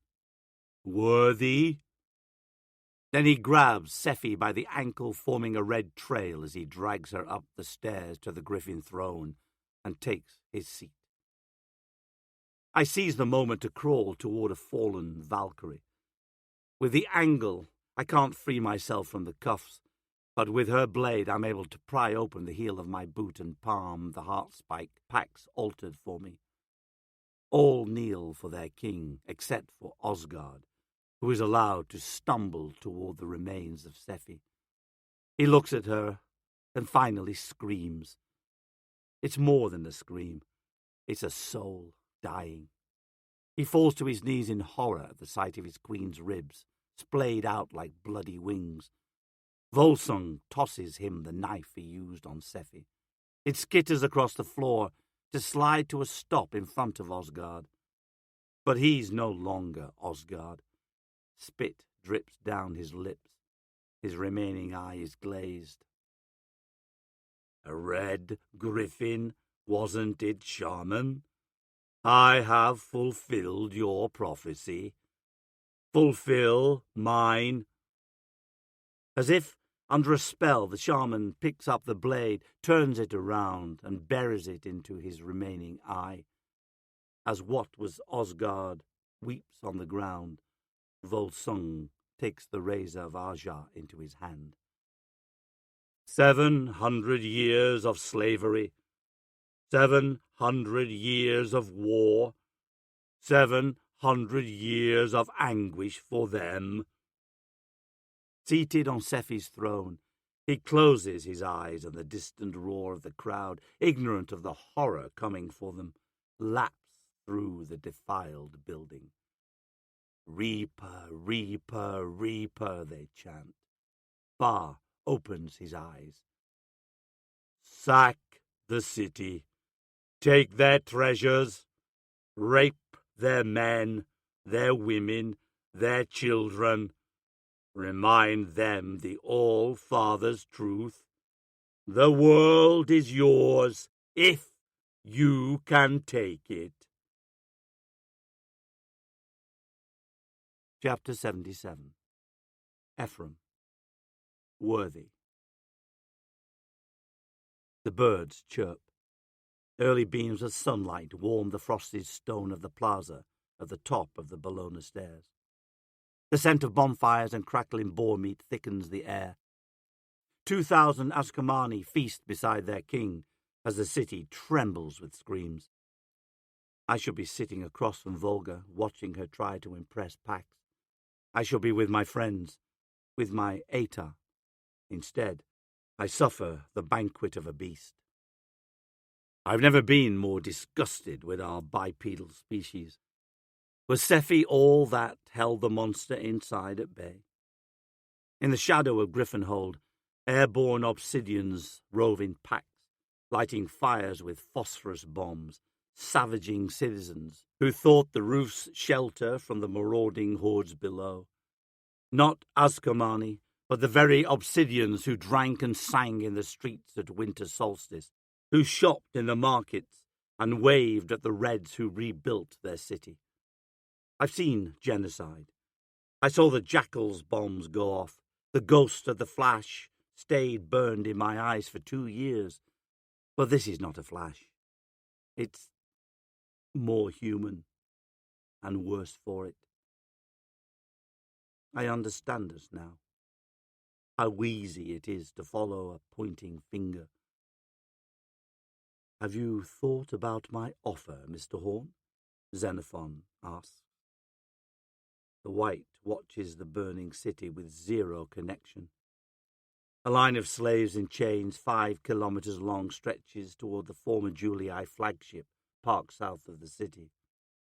Will the Republic just watch the rape of Olympia?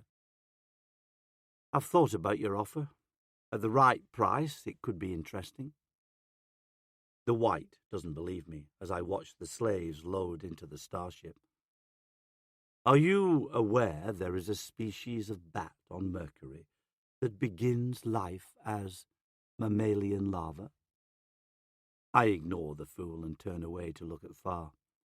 The odious shit reclines on his throne as braves from the city bring him women one by one to add to his harem. Sephi had more dignity in her little toenail. Xenophon prattles on. In order for the larva to mature to its destined form, it must find a host to grow inside and then consume when it is ready to fly. Far was a catalyst, but a rich, haughty city fallen from grace was the necessary chrysalis for this transformation of the obsidians to their former selves. Where else could a tribal people be nurtured with such discontent? Olympia had every opportunity to spare itself this fate. But without a shepherd, mankind cannot help but succumb to its own greed. The White surveys my face. You are in pain. How could you, of all people, look down and wonder how they can do this to a city they uplifted? Fear made Olympia polite, Mr. Horn. But when they realized there was nothing to fear due to Sephi's manners, they partook in incremental predation on the obsidians. A Hyperionian should know. A city is a thief, designed in every facet to part coin from purse. The only difference is it smiles when it does it. Did Olympians thank the obsidians for 10 years of frontline horror? For their generosity in pouring capital into the rebuilding of their city? No. They gouged them in shops, cheated them in casinos, mocked their race, and then, after all that, turned on them in an instant and chose the Republic that could not even put food in their mouths and a hero who abandoned them for the core. What greater insult is there? The question is not how could they do this. It is, why did they not do it sooner? Because Sephi was a decent woman. No, she was remarkable, as are you, but she was crushed under the guilt of being seen as the voice of the man she admired, when really she barely knew him much at all. She let her past overrule her nature, as do you. Why? I ignore the White until those pale hands grab my scarab skin. Why? Because we're something you'll never be, shithead. Human. The reply breaks something inside the White. Xenophon turns away, wounded. I activate the power switch Pax put in the heart spike. I want to speak to Far. Why? That, dear arsehole, is between me and the ogre. Very well. Taking his heart controller in hand, Xenophon brushes past me. I turn at the last second and release the heart spike into his pocket. He leads me past Far's guards. We wait for the man to finish picking a pink for his harem. He waves us forward in amusement as the terrified girl is dragged away. "Salve, Xenophon," he says with a smile. "I see my heir's guardian returned." He notices the cuffs. "Not as friend, it seems. Still, he protected her from the savagery of the heatlands. It is no good for him to be on a leash." He motions for his men to remove the cuffs. "He is a substantially dangerous man," Xenophon warns, "despite his size." Volsung considers me. "So I have heard." His men unshackle me. "Cheers, old boy," I say to Far with a wide smile. I rub my raw wrists and eye the weapons on the Azkamani. I wouldn't make it halfway through a lunge. There's no other way. It's not a great decision, not the sum of my life, as I thought of Trigg's death. It's a small choice to simply say, "Fuck you." "Is my heir alive?" I frown. "Didn't you kill her?" "I had no chance to mold Sephi. She is not my daughter. When you have so many, they matter very little. Ragnar was my first. I taught him to hunt before I was taken back to the stars. Volga will be my second. She will be like clay. I will make her in my image, so that when the time comes, she will inherit the worlds." "Pity she's sunk to the bottom of the sea, then," I reply. "Sloppy work, that. Should have hired me, and the tits, didn't you hear?" "Bottom of the sea, you say?" He comes down from his throne and sniffs me like a dog. "Then you must be a Nurken, for I smell her upon you."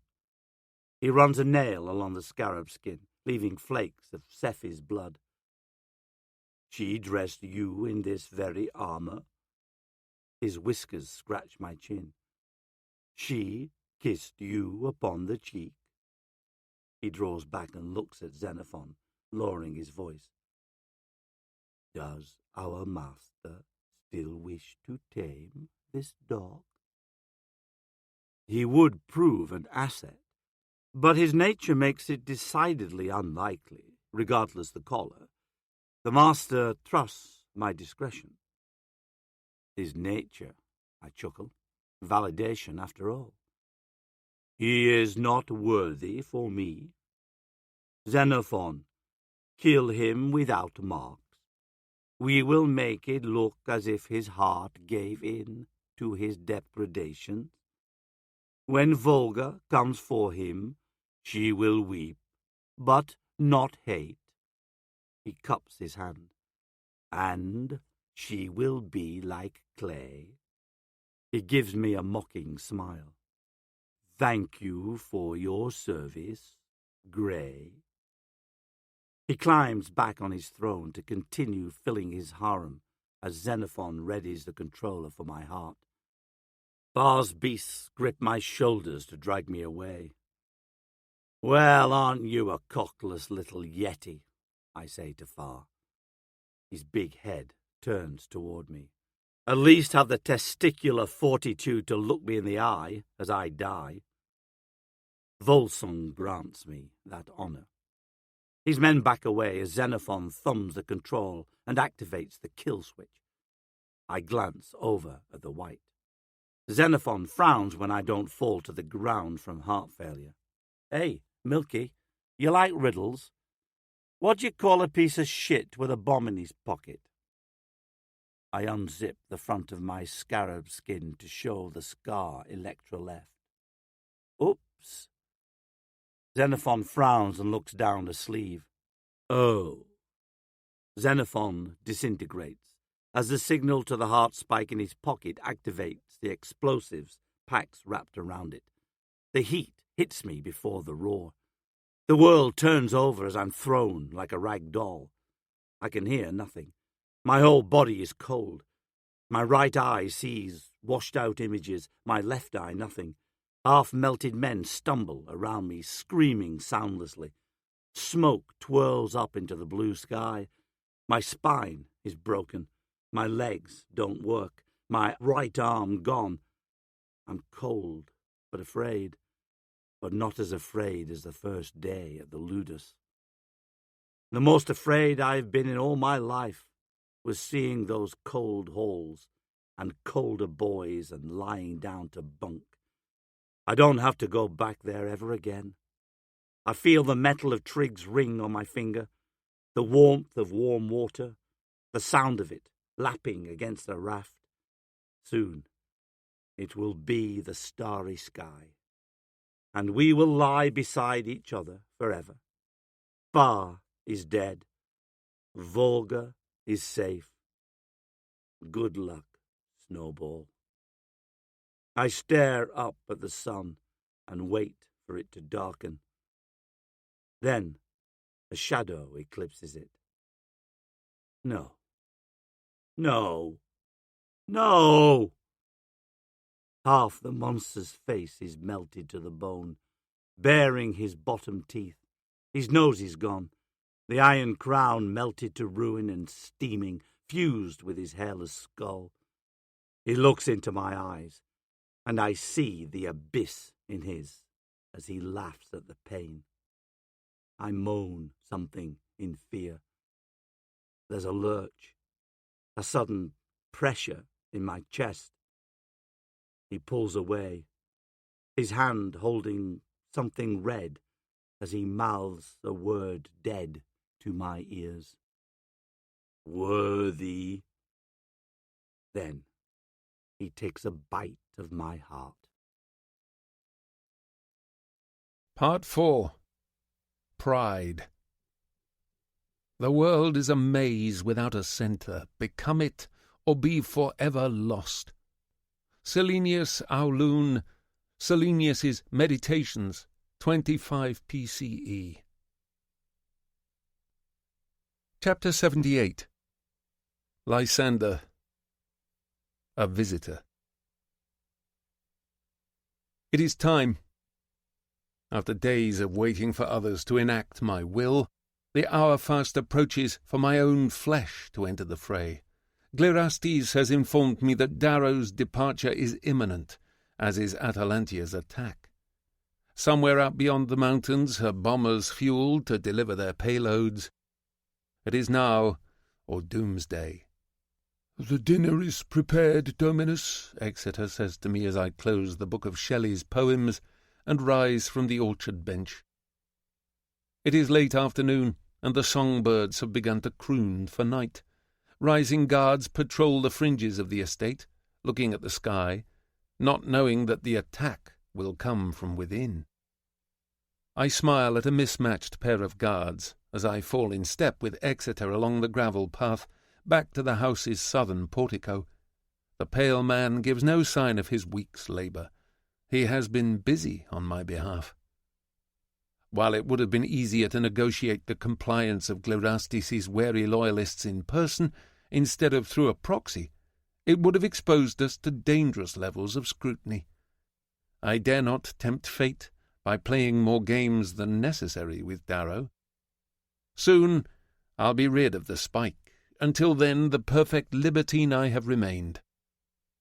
The dining table is set for 2. Glerastes and I make idle banter of the predictable sort, but it is peculiar seeing him smiling across from me, when inside I know he is churning with fear and doubt. Neither my friend nor I have much appetite, so it is a relief when the servants take away the barely touched remains of our dinner. Glerastes stands. "I must return to the spaceport. Be a good boy and see me off." At the boarding stairs to his shuttle, I smile at the old man.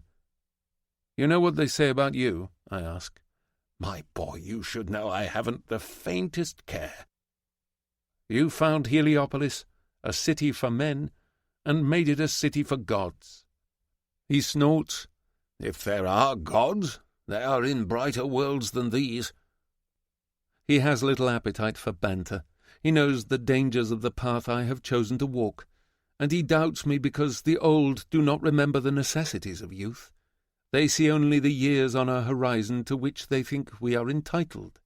But we are entitled only to the moment, and owe nothing to the future except that we follow our convictions.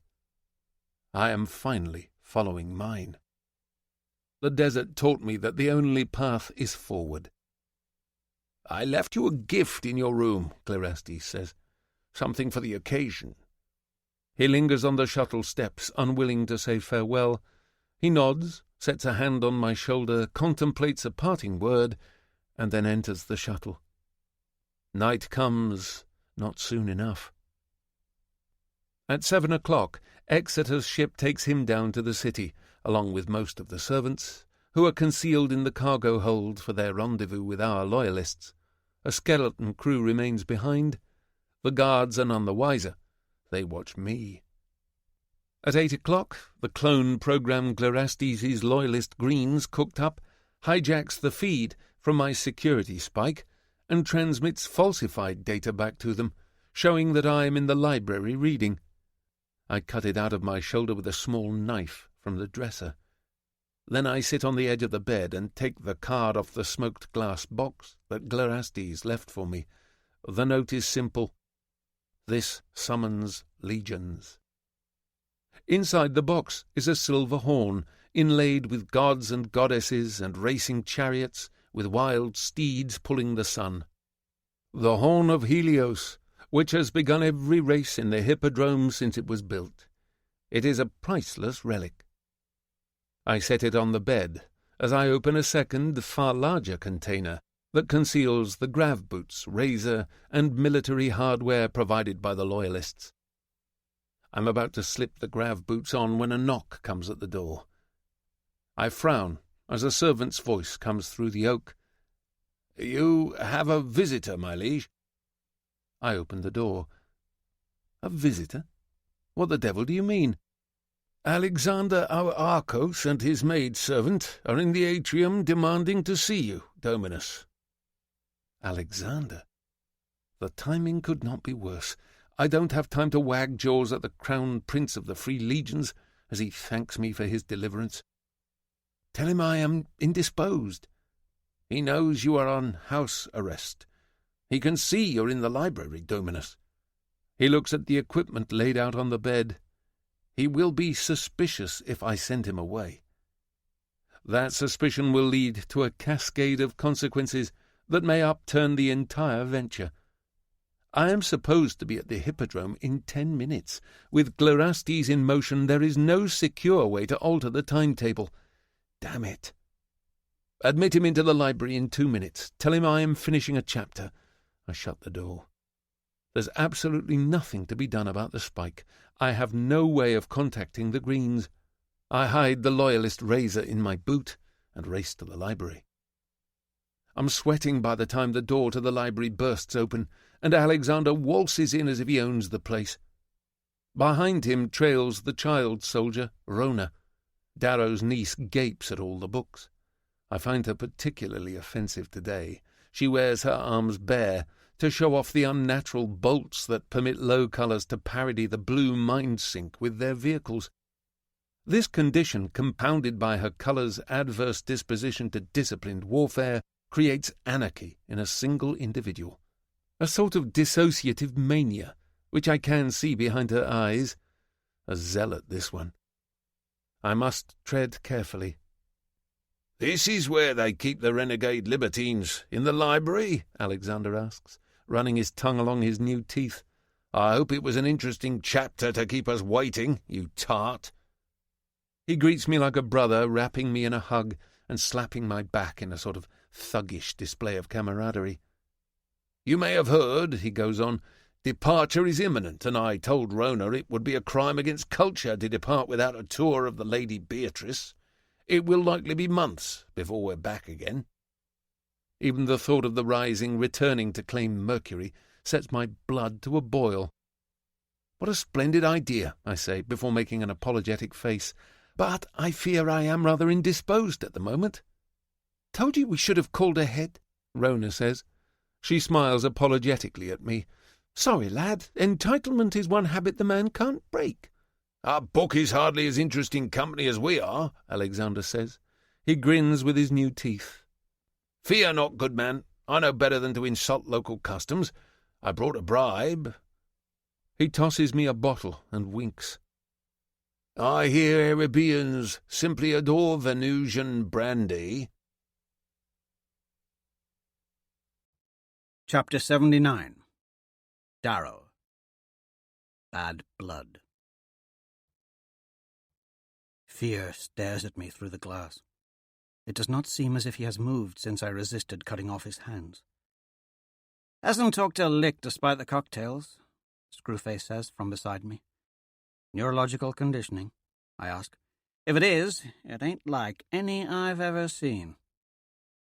Atlas's side of the wall is blank, but I feel his eyes on me. I move left, and they follow. He can sense us. Screwface believes it. I noticed that too. Should we up the dosage? No. Darrow, we need to know when Atalantia will attack. She's in no hurry, I say. But if we kill him before we get him to my wife... I stop as I realize what I'm doing. It's always easier to plan on hope. If she's alive, she can crack him. When we get what's in there, we'll have a chance. Till then, let's not push our luck by melting his cerebellum. We're about to leave the cell behind when Atlas speaks. Peticabere forsemel, sedidum, si deprensus erispis irrumabo, quod si tertia furta molieris, ut poenam patiare et hanc et illam, pedicaberis irrumaberesque. What does it mean? Screwface asks. Fear is on the job. Come on! My family was full of pixies. Didn't ever bother with Latin. I sigh and translate. Thief, for first thieving shalt be swived, but an again arrested shalt be irrumate, and shouldst attempt to plunder time the third, this and that penalty thou shalt endure, being both pedicate and irrumate. I am going to kill that man, Screw says quietly. Get in line. Back in the mound, the final preparations for departure are underway. Despite Screwface's effective efforts against Atalantia's spirings, it is best to assume she still has agents within the city. Tomorrow's evacuation to the ships will come as a surprise to all but those within my inner circle. Until then, my army plays the part of occupying force. Patrols continue, garages rattle with industry, barracks swell with music and snoring and gambling. Yet something feels wrong. The Fear Knight's poem has haunted me. Did I miss something? To allay my concerns, I took a tour of the mountain fortifications for signs of Atalantia's forward elements after visiting Atlas. All was still. Too still. Thraxa and Harnassus think my ill-ease to be general paranoia. Clearastes' work is completed. The Morning Star and the remaining ships are repaired for combat. Morale is high. My confidants dwell on the coming fray and debate our chances of slipping the noose. But in my quarters inside the mound, my mind roves restlessly as I inspect data packets from Atlas's interrogation, surveillance of known loyalists, and Clearastes' charge. Cato. The 5-minute gap from his detour to the wine cellar is explainable, yet cloying. In secret, my men bugged the cellar after that surveillance failure, and faulted it on interference from the Lady Beatrice's reactor. Harnassus himself has vouched for the integrity of Clearastes' EMP. So why do I linger over this insubstantial creature's idle days? Is it simply the seeds of fear? He has done nothing suspicious, not even left the Lady Beatrice, yet Something is off about Cato au Vitruvius's nature, if not his actions. Perhaps it is latent sociopathic tendencies that set the hairs on my back standing on end.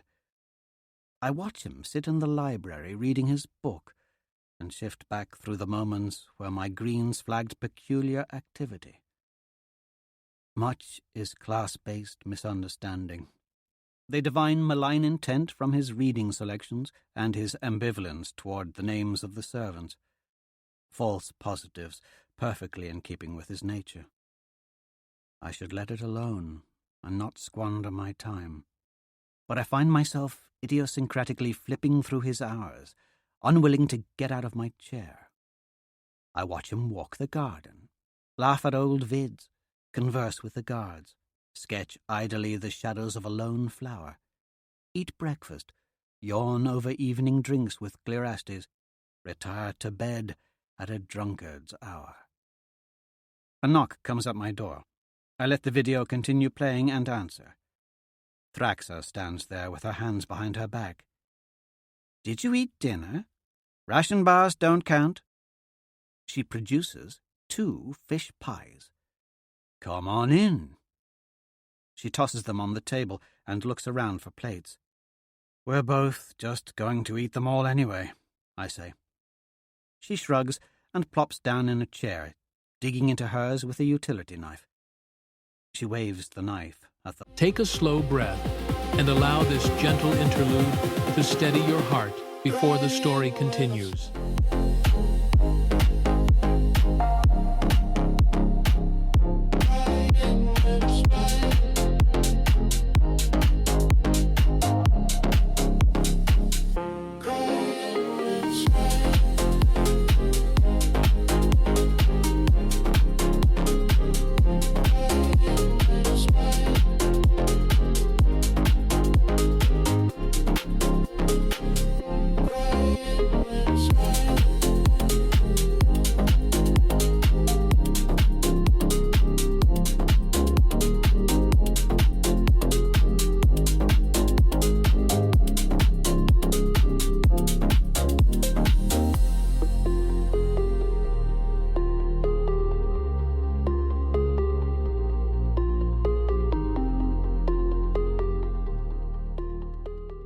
Hollow.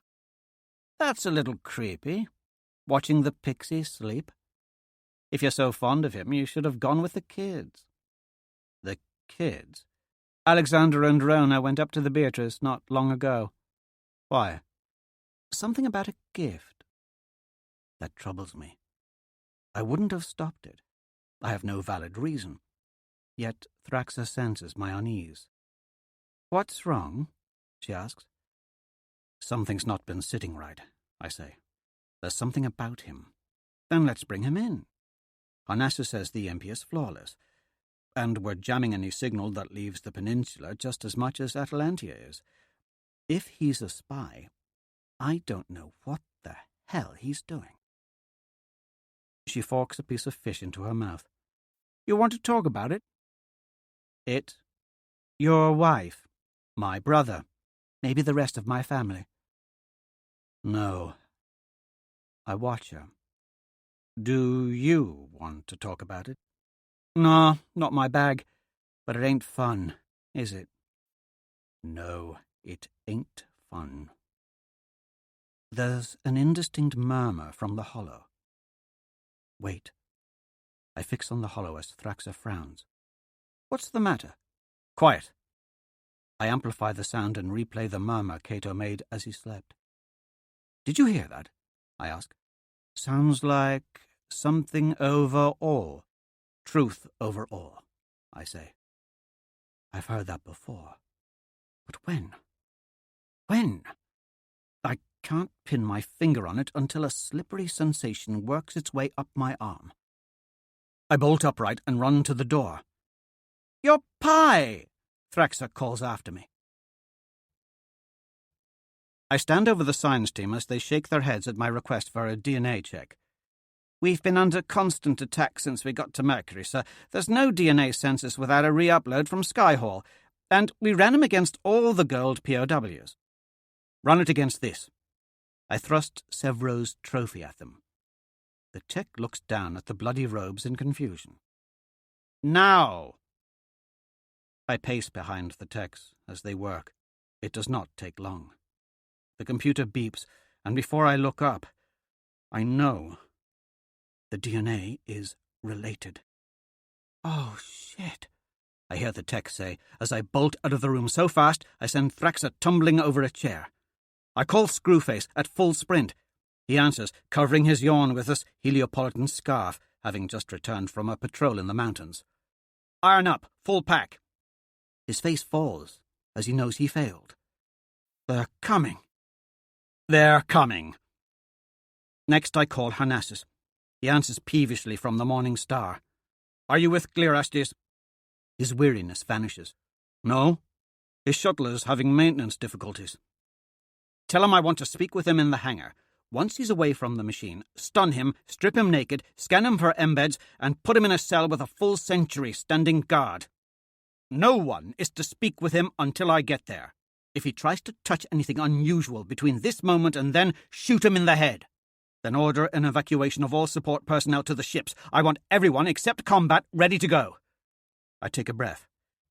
Then get a particle beam pointed at the spirit of Faran and blow that EMP to hell. There's a pause. Copy that. What's what? Patching a pool.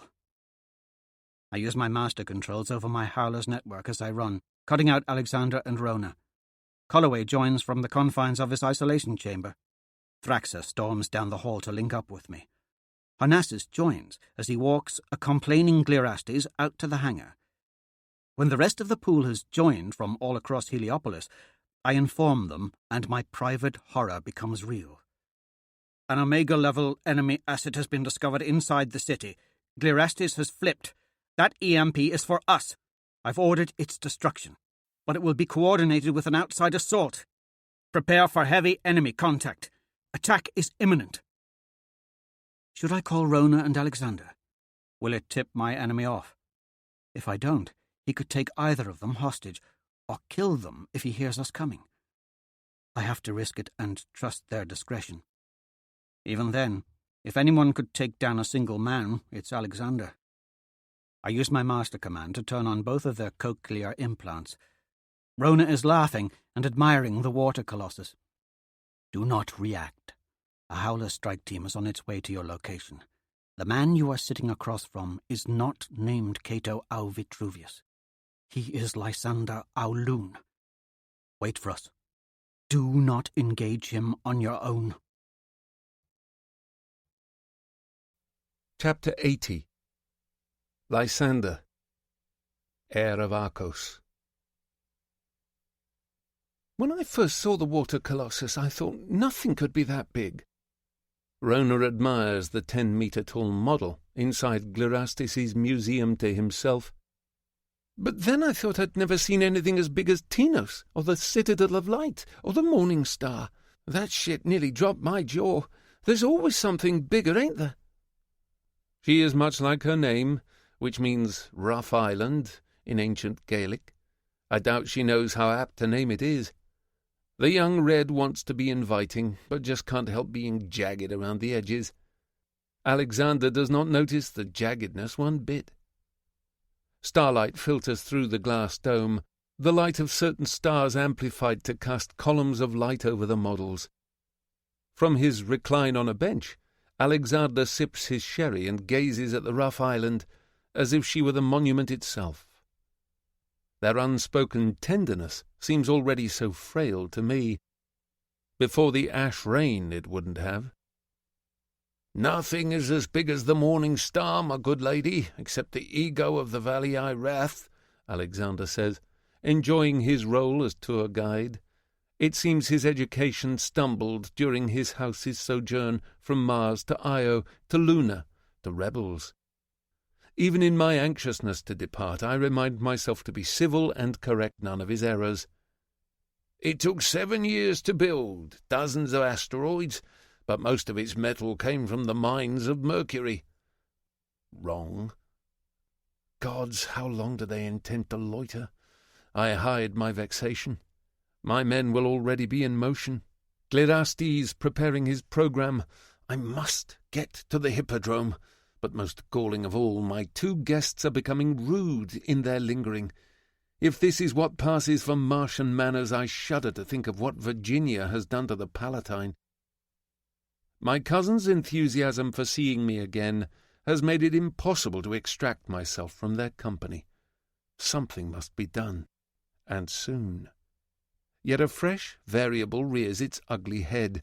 I've unfortunately noticed Alexander no longer tongues his new teeth as he did when he arrived. "From the mines here? No shit! Shipping fees must have put Octavia in her early grave," Rona says with a folksy whistle. "Cost me half a month's pay just to send a kilogram of loot back to Mars. How am I supposed to get my cigars home?" She glances at me with a grin. "Raided the Votum vault, I did. You're looking at the only purveyor of Heliopolitan cigars in all Aegea. Well, soon as we skip this rock and make like pups for home, that is." She downs her glass, leaving fingerprints all over the bulb. Darrow stock indeed. Her other hand hangs idle at her side, no longer exhibiting the tic of playing with the leather thong of her sidearm's holster. This, along with Alexander's diminished self-dentistry, has turned me cold. I probe with the mind's eye.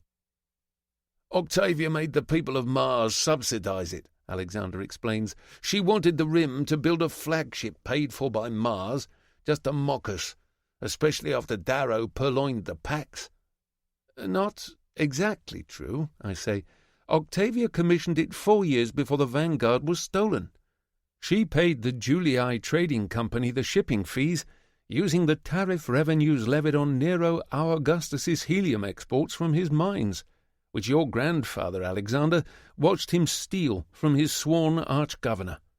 The rising plutocrats were willing beneficiaries of the society before they tired of it.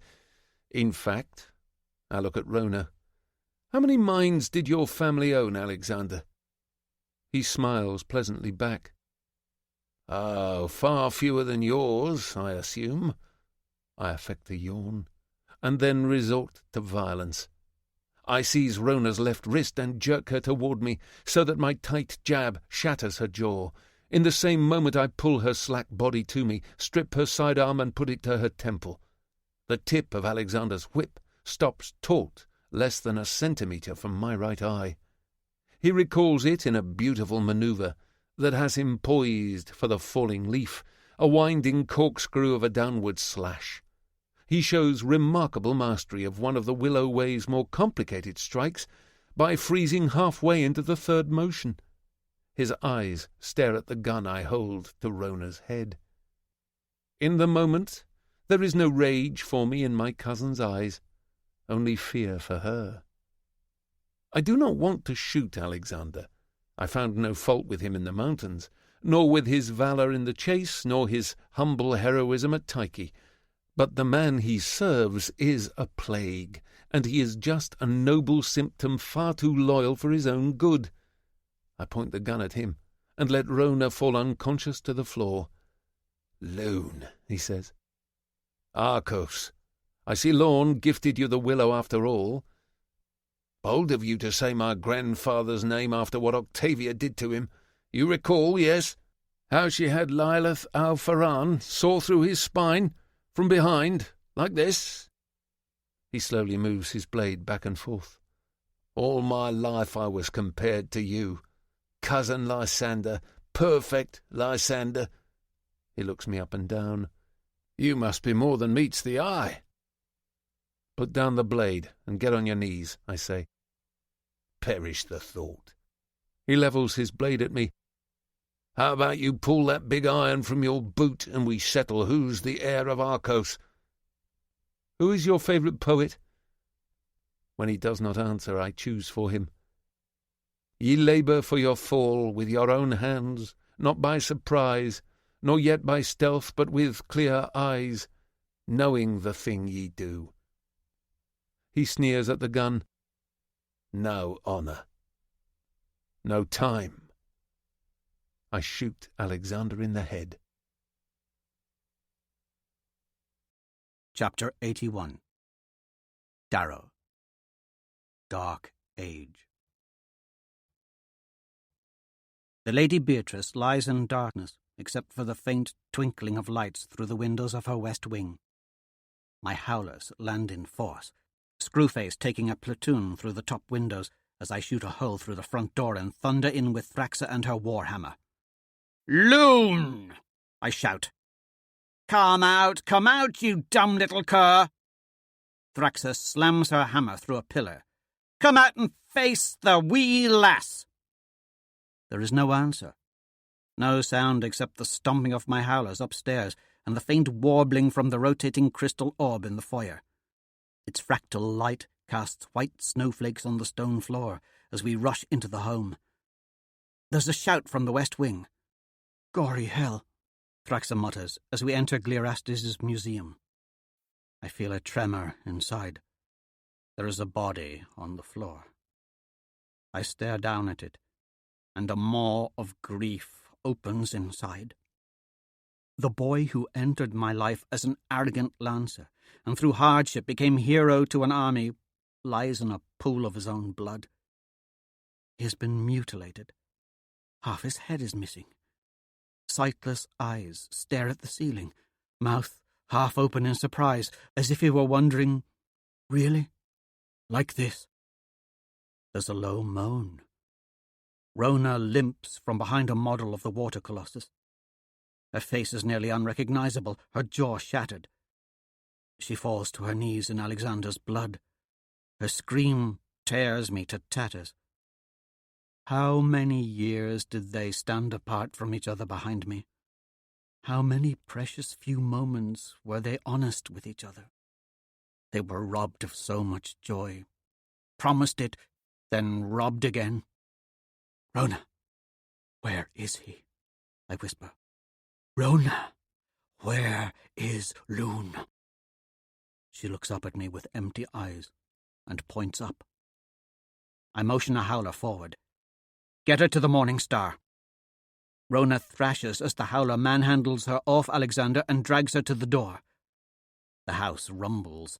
Weapons fire upstairs from Screwface's platoon. His voice crackles through. "Eyes on! Shit! Dagger lodged a bullet. Shoot! Homing mines on R6. Something detonates. We leap to the second level, bypassing the stairs. Screwface and his men fire down a hallway. 2 howlers are down. There's a sucking sound. Screwface's platoon scatters, taking cover as a quarter of the house disintegrates. My armor absorbs the shockwave, but the wall does not. I stand as debris and dust swirl around me. A shape moves through a distant room and then disappears upward. Thraxa bursts after him. "He's got boots!" Screwface shouts. The pack follows. Clearing the debris cloud, my optics pick up a tiny shape racing for the city at incredible velocity. New boots. His lead is already half a kilometer. We rocket off in pursuit. I radio other elements held back from the evacuation to cut him off. Response teams rise from distant skyscrapers. Rip wings drop from the flyer lair. My army constricts around him. He banks left to avoid running into a Rat Legion squad from the mound. Mini-missiles streak after him and detonate against the sides of skyscrapers as he threads his way through the business district. Glass rains down on us as we follow in his wake. We bank left to cut him off when he passes through the eye of a circular tower. He sees our intent and shoots straight upward, firing a hole through the glass side of the building. He disappears inside. We hover around the building, forming a perimeter. I send 4 howlers in after him. Then I understand as Screwface banks down. "Ground floor!" I bark. Thraxa and 16 others rip downward with me, just as glass explodes outward from the second floor. He took a grav lift shaft down. I fire my pulse fist on full auto. Screwface flies underneath, taking slow aim. Chunks of concrete erupt as Loon weaves through our fire and takes off through a canyon of mercantile buildings, heading north. "Damn, kid can fly," Thraxa mutters. "Thank Cassius, the pretty bastard," Screwface curses. Is he here too? I pray not. If he's gone over, As Lysander gains altitude, I spare a look south of the city to the spaceport. The torch ship I ordered to destroy the Spirit lowers itself midway up the Morning Star's hull to gain a firing solution. Too slow. Too damn slow. Just blow that EMP to hell! I radio them to shoot through the Morning Star. Loon's lead has diminished. We're barely 200 meters behind him, close enough to see him looking back over his shoulder at us with the naked eye. He wears light armor and a heavy old helmet. "What the—" Screwface mutters. "Boss, 9 o'clock. Lysander's face blooms in the skyline. A broadcast to all the holoscreens. Not just that. Inside a passing skyscraper, the rooms fill with sudden illumination. The whole city glows with his message. Somehow, he hard-hacked the feed. I don't listen to his words. He'll be exhorting them to arms, as he watched me do on Phobos so many years ago. The attack will come from the inside first. He's heading for the prisoner camp in the shadow of the Hippodrome. Fireballs bloom around the city camp, not at the guard towers with their anti-personnel cannons or at the tank garages, but along the walls. Through the billowing smoke, men on fire flail in chaotic dances. From the sky they look like lightning bugs in fog. More explosions go off across the city. Not one near the heavily defended shield generator. My targeting system registers a lock on Loon's grav boot's thermal signature, and I fire my 6 mini-missiles. Vapor trails scar the air between us as they reel him in. Then he seems to divide, impossibly. "Bailed out!" Screwface calls. Lysander's grav boots carry on without him, as he falls barefoot from the sky. The missiles streak after the boots and detonate with a white flash.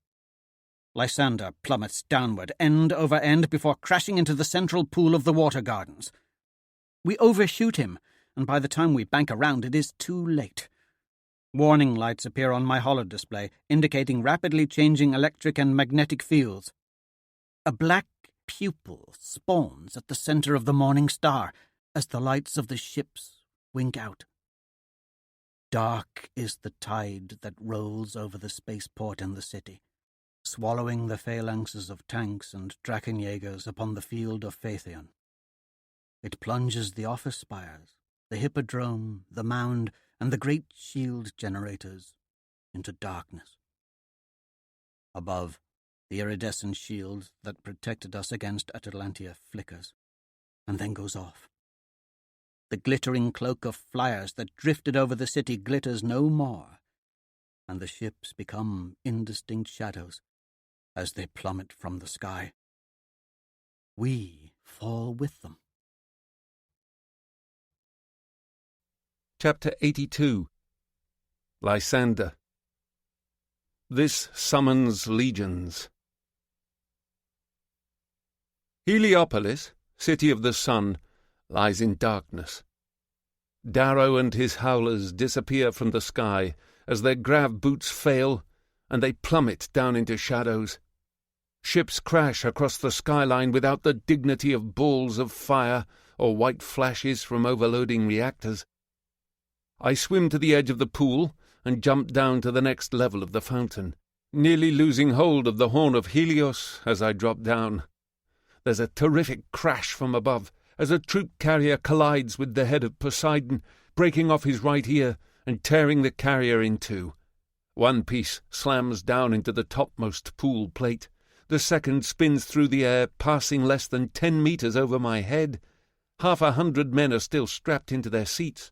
Their faces pass close enough I can see the acne on a Brown's forehead before they smash into a building below. Water rains down on me. I look up. Over my head, the topmost plate of the gardens is cracking under the weight of the larger half of the carrier.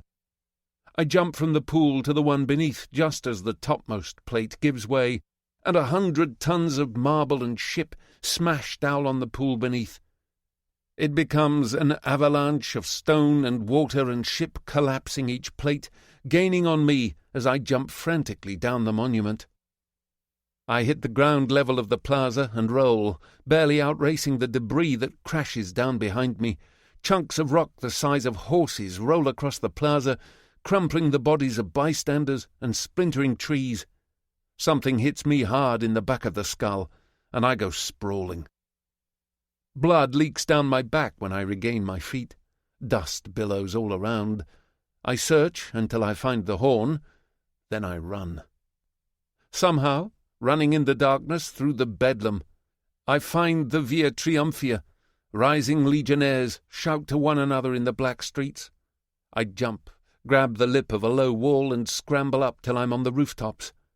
There I strip open my rucksack and change into lightweight boots.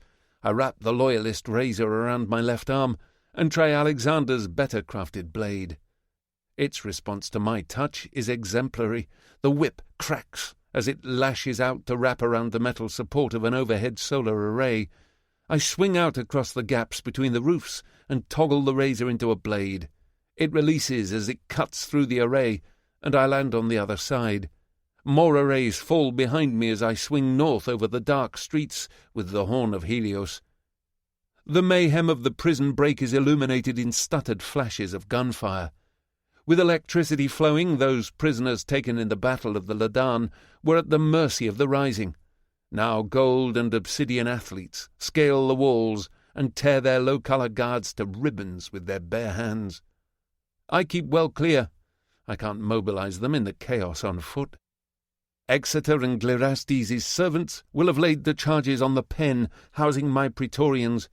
They may already be underway. I'm the laggard here. I vault another roof, almost impaling myself on a clothesline pole as I head breakneck for the Hippodrome. I was meant to land in the centre of the arena, where Loyalists would be waiting, but Alexander ruined my timing and jeopardized my initiative. Darrow was in pulse armour. The lack of electrical assistance will paralyze the weaker howlers under the armour's weight, but not soldiers like Darrow or Thraxa. He'll wake in some arcade or upon some roof, surrounded by chaos from which no man could possibly salvage a victory. But Darrow built his legend on such moments. The EMP wave went farther than expected. I can't see the lights of Atalantia's ships in orbit. How far did it go on the ground? How long till she moves more elements in? Given time, Darrow will summon some martial necromancy. So when I come south for his army, it must be with shock and awe. I use a market stall awning to slow my descent as I swing from the rooftops down to ground level and weave through dead automobiles outside the Hippodrome. "Loon!" I shout as I approach the main pedestrian entry arch at a run. "Invictus!" someone replies. A dozen mid-colour Loyalists with gas-powered rifles step out of the shadows. They wave me to the left, into an arcade beneath the stadium seats, where concessions are sold and bets made on race day. Gunpowder weapons crackle in the distance. I find the door to the subterranean stables unlocked. 2 rising sentries lie outside it with holes in their heads. A wall of horse stench hits my nose as I burst from the stairwell into the stables. Lit by the eerie flames of torches, one of Glerastes' servants waits for me with a dozen obsidian stable hands in the proud race-day livery of House Votum. "Hail, Loon!" they say, falling to their knees on the straw-strewn floor. They rise again, staring at me in the low light to tend the anxious herd of saddled sunbloods. None but obsidians could wrangle such intrepid beasts. I search their eyes. They are barely kin with those who follow Sephi. They know no other life but Mercury, no life but these horses, no life but service.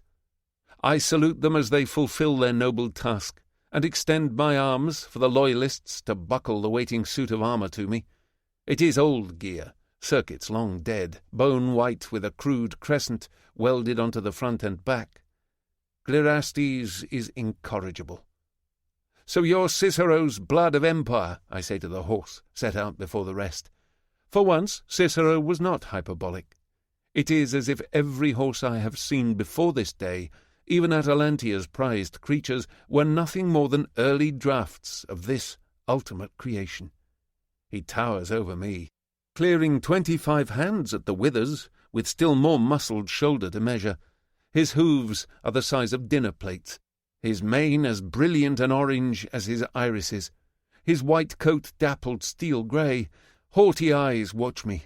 He bucks his head as I approach, lifting the 2 obsidian stable hands off their feet. When they wrangle him back down, I cut my hand and wave the blood over his nose so he can smell it.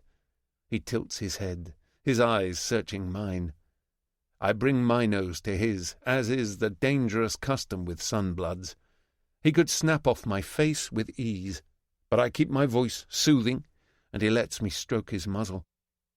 With a snort he bends his front legs in obeisance. The obsidians cheer. They had wondered if the horse would find me worthy. "Blood knows blood, my liege," their old stablemaster rumbles. "He will bear you over a sea of slaves." The ramp used by charioteers to enter the hippodrome slams down in a cloud of dust. Blood of Empire has been here before, even if I have not. His hooves paw the sand, impatient for the glory to which he has become entitled. It has been years since I've ridden a horse, and in all of human history how many have graced the back of such a terrible prize as this? I fear disgracing this king of horses more than I do the coming violence.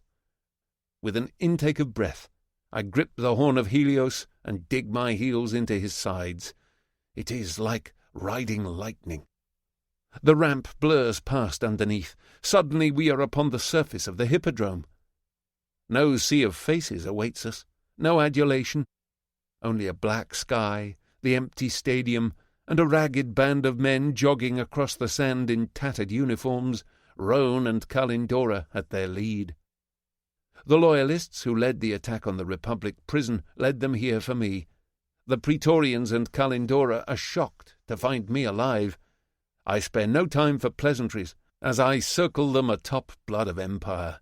"Upon Luna, upon Earth, upon Mars, they say that the Praetorian Guard is dead," I shout, "that they have faded into the maw of history like morning fog over the sea, that nothing remains but the memory of the giants that once walked the worlds. Roan T. Flavinius," I cry, "before all things, what are the Praetorian Guard?" "Equestrians," he bellows. "And what is your duty?" "To protect the blood of Lune." "Will you ride with me today, Roan T. Flavinius?" "With honour, my liege." "Are you a memory?" I ask the Praetorians as blood continues to canter around them. "No." "Are you giants?" "Yes." "Will you ride with me today? For the glory of your forebearers, for the resurrection of the society, for the honour of the Guard, will you ride with me?" "Yes," they roar. Only Kalindora remains silent. I take the horn of Helios from the saddle and blow a sonorous note, and from the belly of the hippodrome the herd of Votum, pride of Heliopolis, stampedes upward under a black sky. The stable hands bear up crates of weapons provided by the Loyalists, and when my Praetorians are mounted, Kalindora walks up beside me with a look of disapproval. The left sleeve of her prisoner jumpsuit hangs slack, the arm darrow cut off, rotting in the desert. But her sword arm looks restless. "What a hunger for blood you have acquired in the desert," she says. "Did you survive that sandstorm just to die in these streets? If we wait for Atalantia—" "We will be at her mercy. Is that why you brought me the Praetorians?" She does not reply. "He will win whose army is animated by the same spirit throughout its ranks. The society needs victory, not a slaughter. Too long have the rabble had a monopoly on glory. Today we reclaim it. I would have the Love Knight at my side as we do."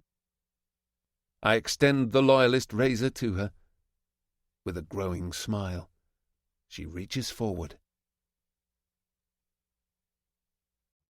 Chapter 83. Darrow. Hazard Bedlam. Thump, thump. Distant screams and rage. The shrieking of metal on metal. In the darkness, flashes of flailing limbs, gnashing teeth, screaming mouths. I watch the violence painted in fragmented impressionist brushstrokes. My armor is dead. My helmet's internal screen black. vision now constricted to the narrow duroglass emergency slits in the helmet's eyes. Beyond my helmet is frenzy. They beat on my armour with fists, hammers, blocks of masonry, fence poles, and all manner of improvised urban weaponry. They fell on me after I crashed through a storefront and struggled up from the debris, my legs snarled by electrical wires. First it was two, then two became a mob. Now I cannot move for the mound of humanity atop me. They besiege the Sciantos-made armour with anything they can find. A brown street cleaner sits on my chest, hammering a long piece of rebar into the joints with a chunk of masonry, desperate for my blood. A silver kicks at my groin till his foot breaks, and he hobbles away. A grey sits on my arm, trying to pry open my bald gauntlet so he can break my fingers one by one. Two old red women pin my head between them and start hammering at the eye holes with improvised chisels as they fumble for the emergency switch. They find it, but I've already locked it. Fortunately, the armour is a tough nut to crack. I can only imagine they're doing the same to my downed men all over Heliopolis. Lysander has woken the sleeping giant that we kept alive with our meds. But beyond the screaming mob, the sky is black and empty of Atalantia's ships. Did the EMP reach all the way to orbit? I see no dreadnought lights above. My ships will be dead at the spaceport. Our shield down. This is the end. But I refuse to let the mob swallow me like it did my wife. The mob clears except for those holding me down, while several low-colours stagger over with a block of masonry the size of a man. They hold it over my head and drop it. A ringing fills my ears from the internal concussion. The reinforced war helm dents, but does not break. They get clever and drag me toward the local park, making a hideous parade, where they hold me down before a tall, headless statue of a Votum ancestor. They tie electrical cables around my arms and legs, and 4 teams pull my body taut as the rest of them loop the cable around the neck of the statue and begin to heave. It rocks on its pedestal, each heave bringing it closer and closer to its tipping point, after which several tons of marble will fall and test the metalworking of Martian forges.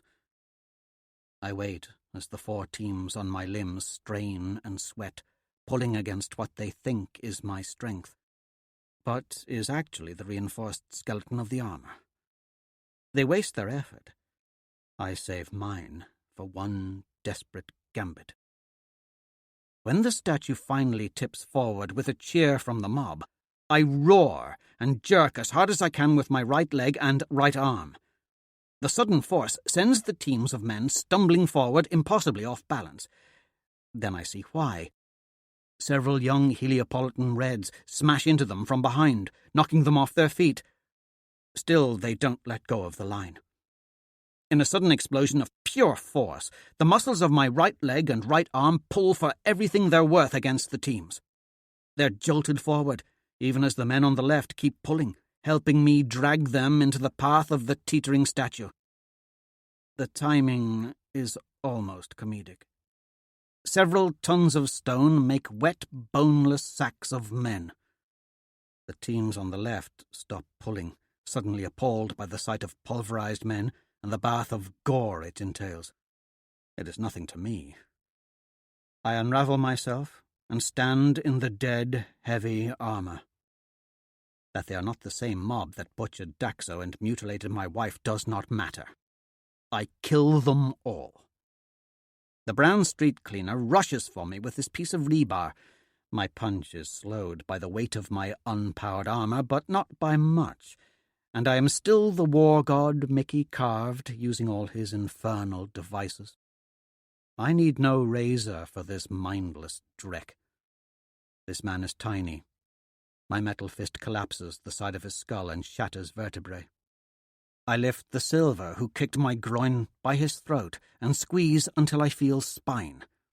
I shatter a man's femur with a stomp and collapse his sternum into his heart as I march over him to break a woman's jaw.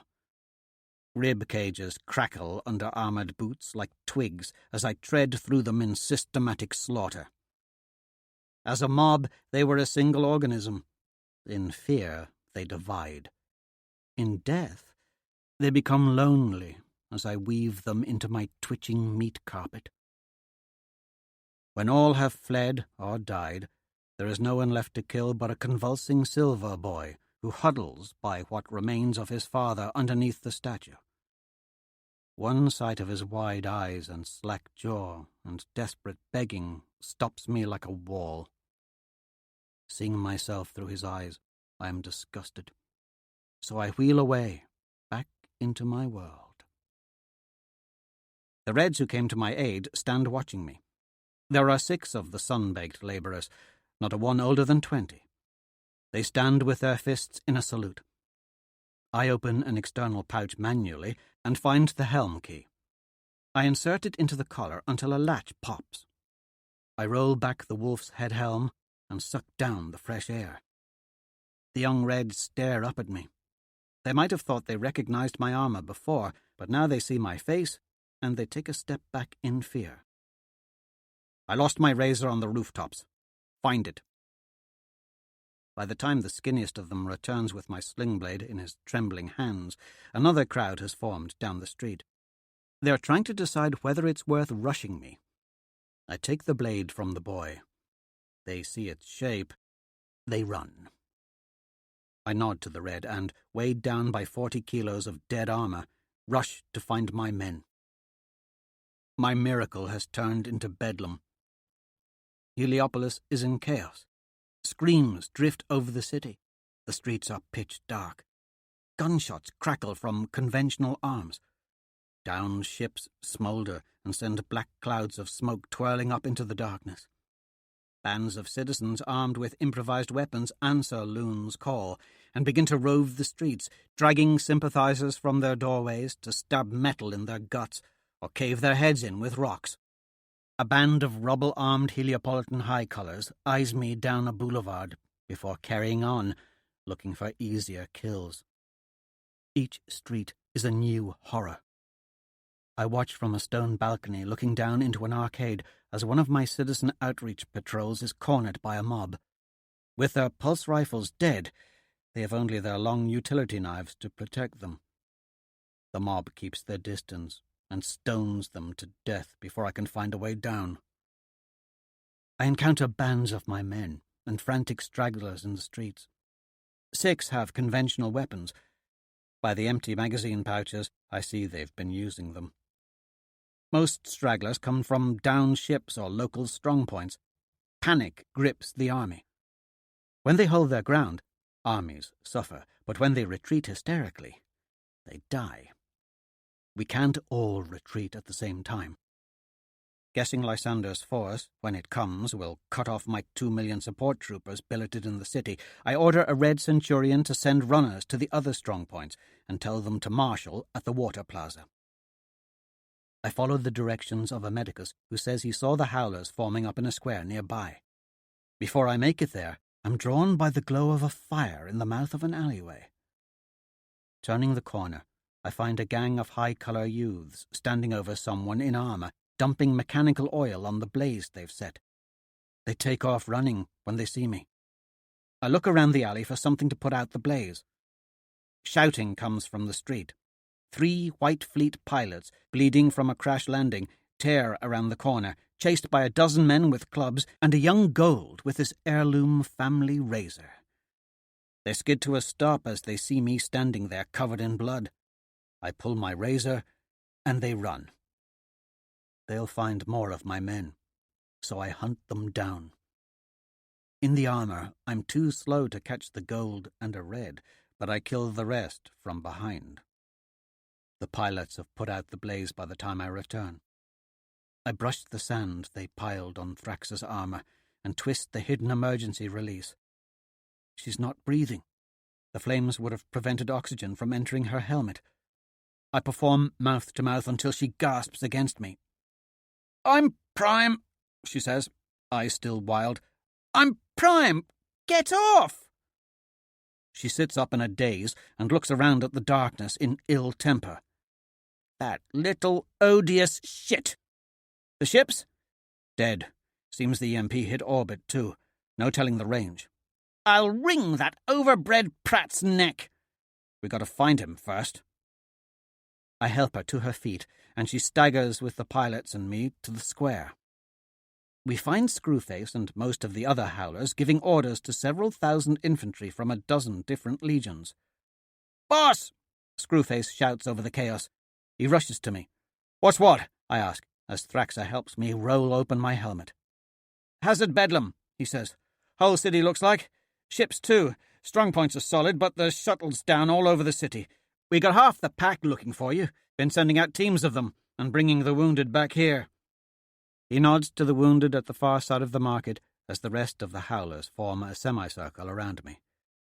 For a moment, I feel as if I am back at the Institute, though of their number only Screwface still has the stink of dead horse about him. Not for the first time, I'm thankful for my peculiar education. I know what to do when the lights go out. The city is lost, but looks like the EMP hit orbit too, I tell them. It'll be hours before those dreadnoughts are back online. The fact that the skies are empty means her ground forces got hit, given the range. She'll have to bring her other ships from Picket or Farside to send armor, but once it comes, she'll have 2,000 years of tech on us. Then it's game over. We have to get as many men out of the city and into the mountains as we can before Atalantia brings those ships around.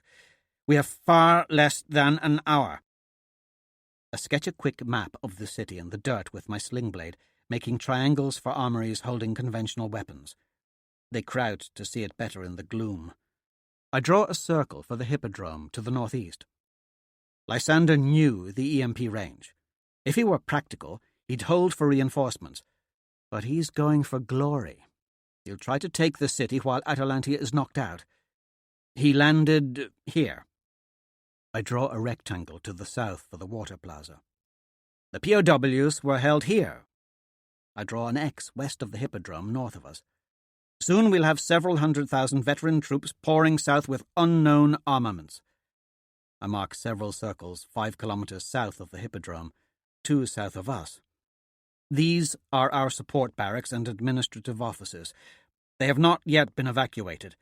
I sent runners to tell them to move south en masse. The fleet is dead, so they'll be heading for the mountain tunnels. They are hackers, medici, clerks, engineers, orderlies. Those prisoners are Iron Leopards and 20 Fulminata, some of the toughest sons of bitches in the Corps. With no tech, those Obsidians and Gulls will be murder machines. We will not let them catch our friends. They've held us up, now we get their backs. 6 main boulevards lead south. We will barricade them and hold the line here. I draw a line across the sand south of the water plaza. X. On that line, what remains of my infantry in the city will die to buy the rest time. The strong points have gunpowder weapons and grenades, but only enough for 1 man in 10. Give them to the grey and red snipers. All guns should be on the rooftops. Expect the Gulls to be running the roofs, so fortify your men the best you can between the plazas, and give them melee support. Remember, they can jump streets. Use your Dark Age training. This isn't the first time gear's been down. You fight a Gold alone, you die. Fight together. I give a boulevard apiece to 4 different howlers, putting Screwface on the right flank, nearest the tunnels and farthest from the mound. "And what about you, boss?" he asks. I put my finger in the center of the map at the water gardens. Thraxa and I will hold the Via Triumphia. Lysander is too young to go anywhere else. If he wants to make a name for himself slaughtering my men, he has to go through me. If your line breaks, do not head for the tunnels. It's too far. Their goals will run you down. Retreat to the mound. We'll make our stand there. I look into their faces. Not a man or woman amongst them expects to survive the hour. But as the waiting has ended, so too has the fear. Not one quibbles or shies from duty. I could not be prouder. If I do not see you at the mound, I will meet you in the vale. Good speed. I grab Screwface as the rest disperse. Be safe. He just laughs. Legion! Thraxa roars. All across the market, the infantry slam their heels together and raise their fists as we jog past. Hail Libertas! Hail Reaper! Chapter 84. Darrow. Meat straw. Fragments of scattered legions join my procession as we rush to secure the Via Triumphia, swelling our numbers to upwards of 20,000, if I had to guess.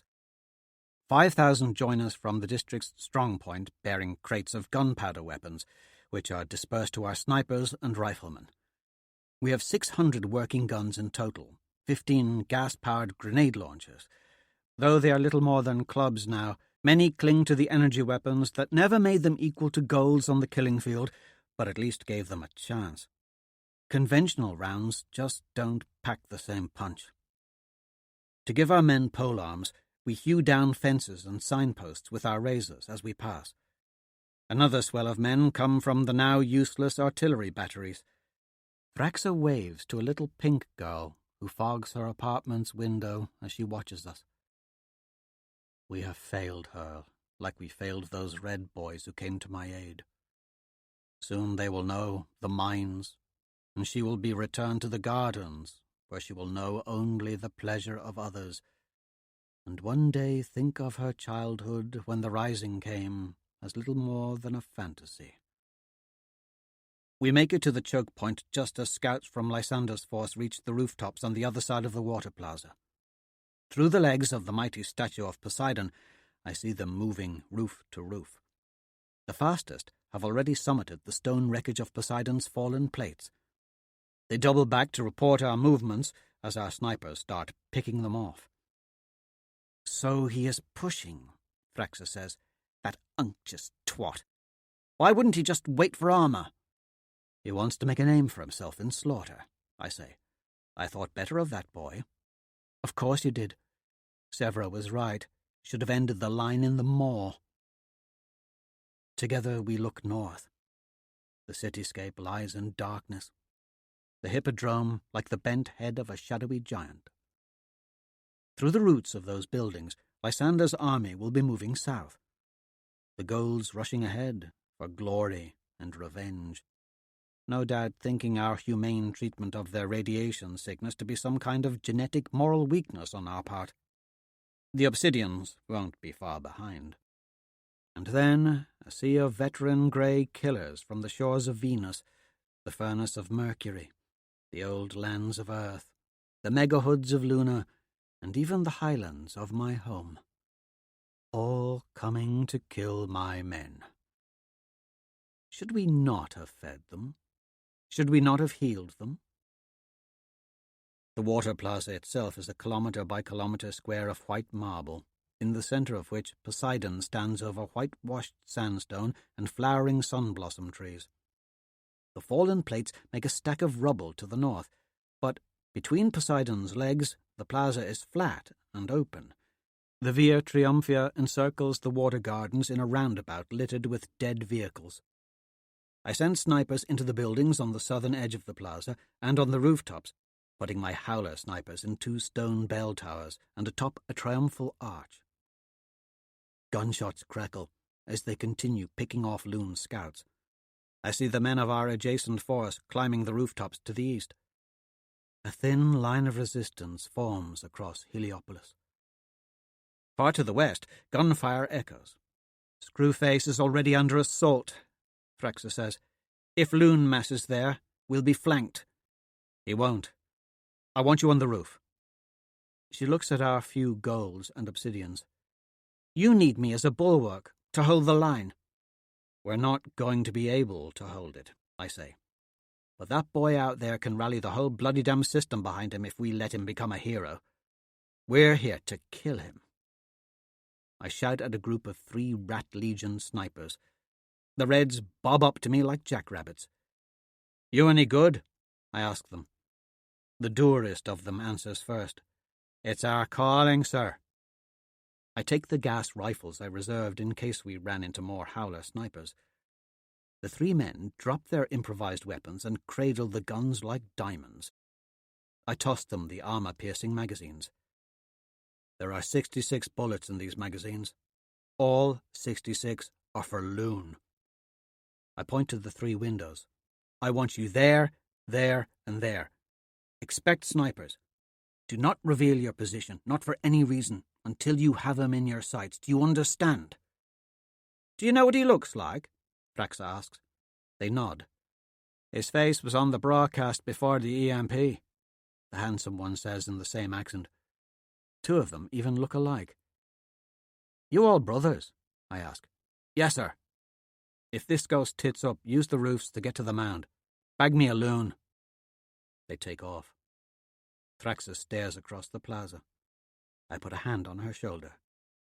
If they don't drop him, crush his skull on the way down. Got it. She jogs off. Blood sprinkles down from above. I look up and see a man falling from a rooftop. A centurion shouts a warning for enemy snipers. Where the hell did they get gunpowder? Someone shouts. Where else but from the Heliopolitans? Muzzles flash on northern rooftops.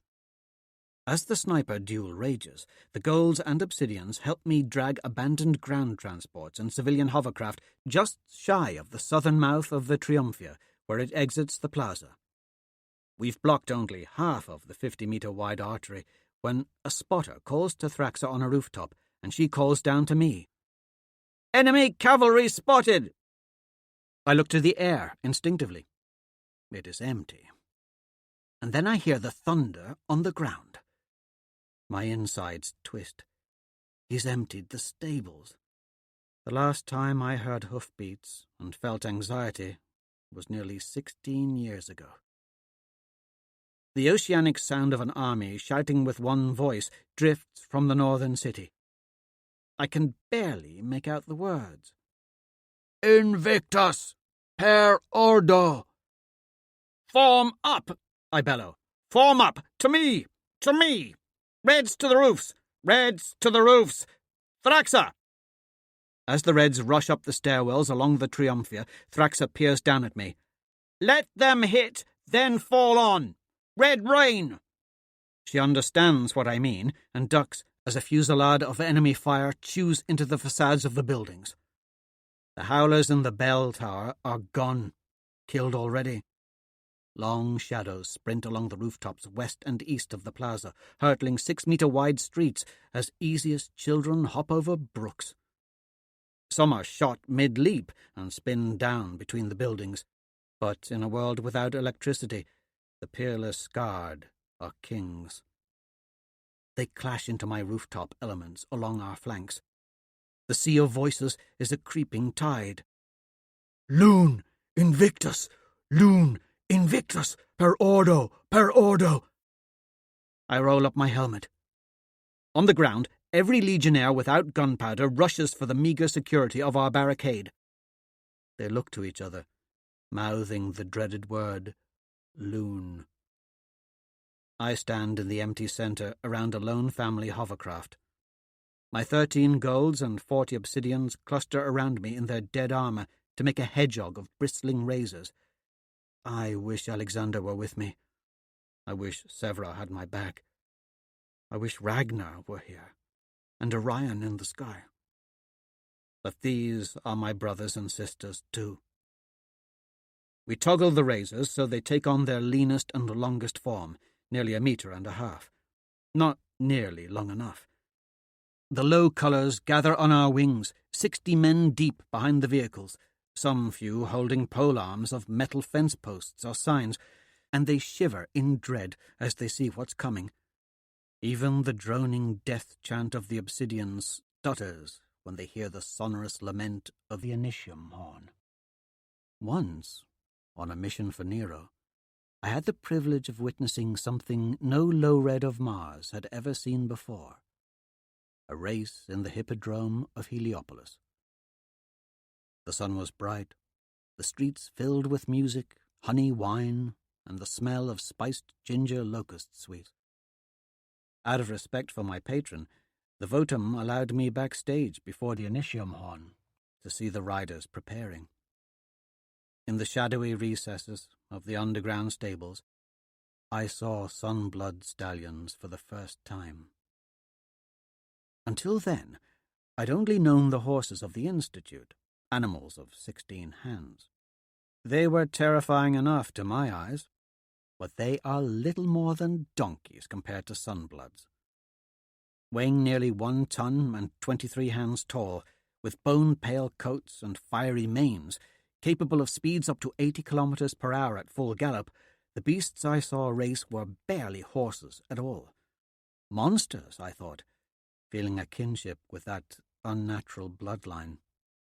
Beautiful monsters, made for one purpose. The race I watched ended in catastrophe, with the winner's prize stallion biting off the head of a competitor when he came at the winner waving a whip. The gold owners were horrified, but how the crowd cheered. How did I ever think these people would embrace liberty? Now, 200, 300, 400, maybe more, of the most powerful chariot horses that have ever lived have come to war. They rumble into the northern mouth of the Via Triumphia in an avalanche of white muscle and fiery manes and multi-hued festival saddles ridden with terrible grace by the equestrians amongst the prisoners of war, greys and golds. They'll go through us like an anvil through glass. But glass can cut. And if we run, it'll be massacre. "Stand fast!" I roar at my veterans, conjuring the only trick I have left. Bullets smack into our armour, sending some stumbling. Grenades detonate amongst the horses, sending some screaming. "When I give the command, line, form a line 3 deep. When I give the command, flat, go flat and hold your razor like this. Trust your weapon. Trust your armour. Stand fast." Gunshots rattle through the plaza, ours and theirs. Men are kicked back from windows and duck on the rooftops from precision shots by Lysander's escorts, dying as they desperately fire down at the horses. Riders spill from saddles. Horses go down with shattered fetlocks and inhuman screams. One takes more than a dozen shots to the neck before it falls full speed into a transport, crumpling the hull and throwing its rider dozens of meters through the air for him to land in a human smear. But the tide does not break. It quickens. The sound of thunder is all, rattling my eardrums, filling my gut with dread. "Line!" My cluster of armoured men unfolds to stand in a thin line at the centre of the formation. Then I see him amongst them, riding at the fore of the charge in white armour, the reins in one hand, a razor in the other. The boy whose grandmother I killed in front of him. The boy I spared for the sake of decency. The boy Azure trained and Cassius raised, who looked me in the eye and mocked me with lies, before returning here like a demon to haunt those foolish enough to practice mercy. Frozen in time atop a monstrous steed, bald from radiation, face set not with vanity but grim determination, leaning forward in a saddle that flutters with ribbons of 100 colours, he looks magnificent. His head snaps back. For an exultant moment I think my snipers have put one through his brain, but then his head comes forward, scarlet along the side, his mouth a wide rictus as he lowers himself to his horse, and it explodes forward, faster than all the rest. 2 more rounds spark off his armour. I tremble in fear as my horizon becomes one of flaring nostrils, frothing muzzles, and trampling hooves. A dozen horses fill my field. Lysander weaves right, around my hedgehog and toward the frailer wings. In the age of starships, you forget what animals can do to men. Lysander reminds me as he plunges 40,000 kilograms of horsepower through the wings of my line. The sudden acceleration of horse flesh into human bodies creates shearing forces as the momentum of the charge meets the inertia of the internal organs. Men are literally pulverized from the inside out. Organs tear, brains hemorrhage, blood vessels rupture, spines collapse backward. Even as the friction of the corpses slows the horses, they do not stop their killing. Hooves flatten skulls. Teeth of racehorses trained for the conflict of the hippodrome snap off faces. Screams turn to gurgles as men are spun through the blender of hooves, manage to crawl free, only to have their backs broken by the next steed. The horses bear down the centre of my line. Flat! I fall backward before the onrushing wave, razor held in both hands, its pommel at my belly button. With the blade that can cut through 10 centimetres of star shell armour, sticking 1.5 meters into the air. 53 other armoured men do the same, a bare second before the horses trample us. Incandescent explosions of lights in my head. Unreal weight and sound. Hooves slamming into my armour, my helmet. Underbellies, tails, bottoms of bare feet, of boots, as I'm kicked and trampled in an unending stampede. But even horses made of 1 ton of muscle and bone and blood cannot stomp through armour meant to withstand pulse fire, or run through a field of razor blades undaunted. We shred them. Gore, like I've never seen, pours down on us. The screams of dying horses are worse by far than those of men. Yet the herd animals keep coming, running straight over the blades so thin that in the darkness they cannot see them, as they sever bones in half and open bellies and muscled chests so cleanly that the horse's momentum carries them like cannonballs past us to spill shrieking and dying into the back of their fellows who crushed our wings. Any Roman ground commander worth his salt would tell you that robbing the velocity from a cavalry charge is the first step to killing it. With the Via Triumphia turned into a charnel house of dying horses and dying men, I stumble to my feet. Blood obscures my eye slits. A horse on its side with its guts spilling out kicks me so hard in the helmet that my Duraglass eye holes finally crack and I go down. Try to stand. My neck is sprained, maybe fractured. Something hits me from behind, and I fall. Through the fragmented vision of my cracked visor, I see a horse coming at me at full gallop. I throw myself to the side just as a gold rider leans sideways off her saddle, nearly parallel with the ground, and swings her razor down. The blade peels a chunk of metal from the back of my thigh, then skips sideways, and she's past. I hack blindly at the back legs of the horse, but don't see if I connect. That was Calendora, the love knight herself. Out of respect for her treatment of our prisoners, I kept her with her men. Now I pay for it. Someone hauls me up. A horse chest hits me from the side, and I'm lifted off my feet, kicked under several others, and spun around and around until I crawl free and find a wall to guard my back. On my feet, but unable to see, I press my emergency release and rip off my helmet. The sound is unreal, indescribable, like an animal caught in a blender, except it's thousands of us in here. Horses shattering men as they kick in their death throes. Riders crushed underneath or thrown clean to be swallowed by my men. Horses whinnying in the plaza, terrified at the sight. For all we have killed, more than 200 Sunbloods wheel about in the swirling mass of bodies, their riders slashing down, the horses stomping on the unlucky fallen, or breaking through the lines to encircle my other elements, even as their infantry advances through the plaza to pound more meat into the straw.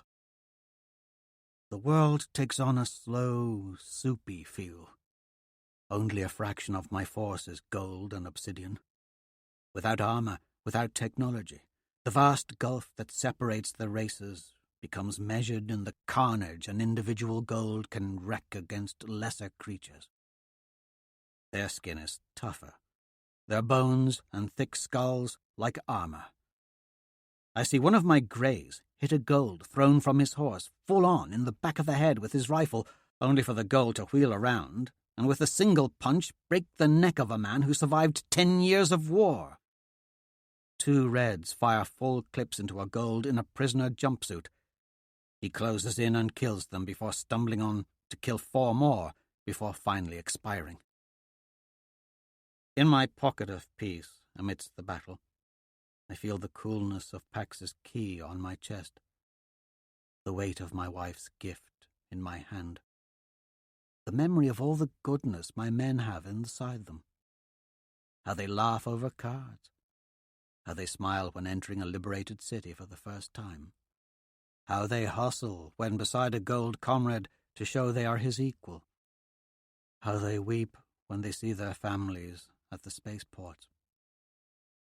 And I watch as they are butchered by the score, and their conviction that all men are created equal is made into a mockery by the physical absurdity of the golds atop their monsters.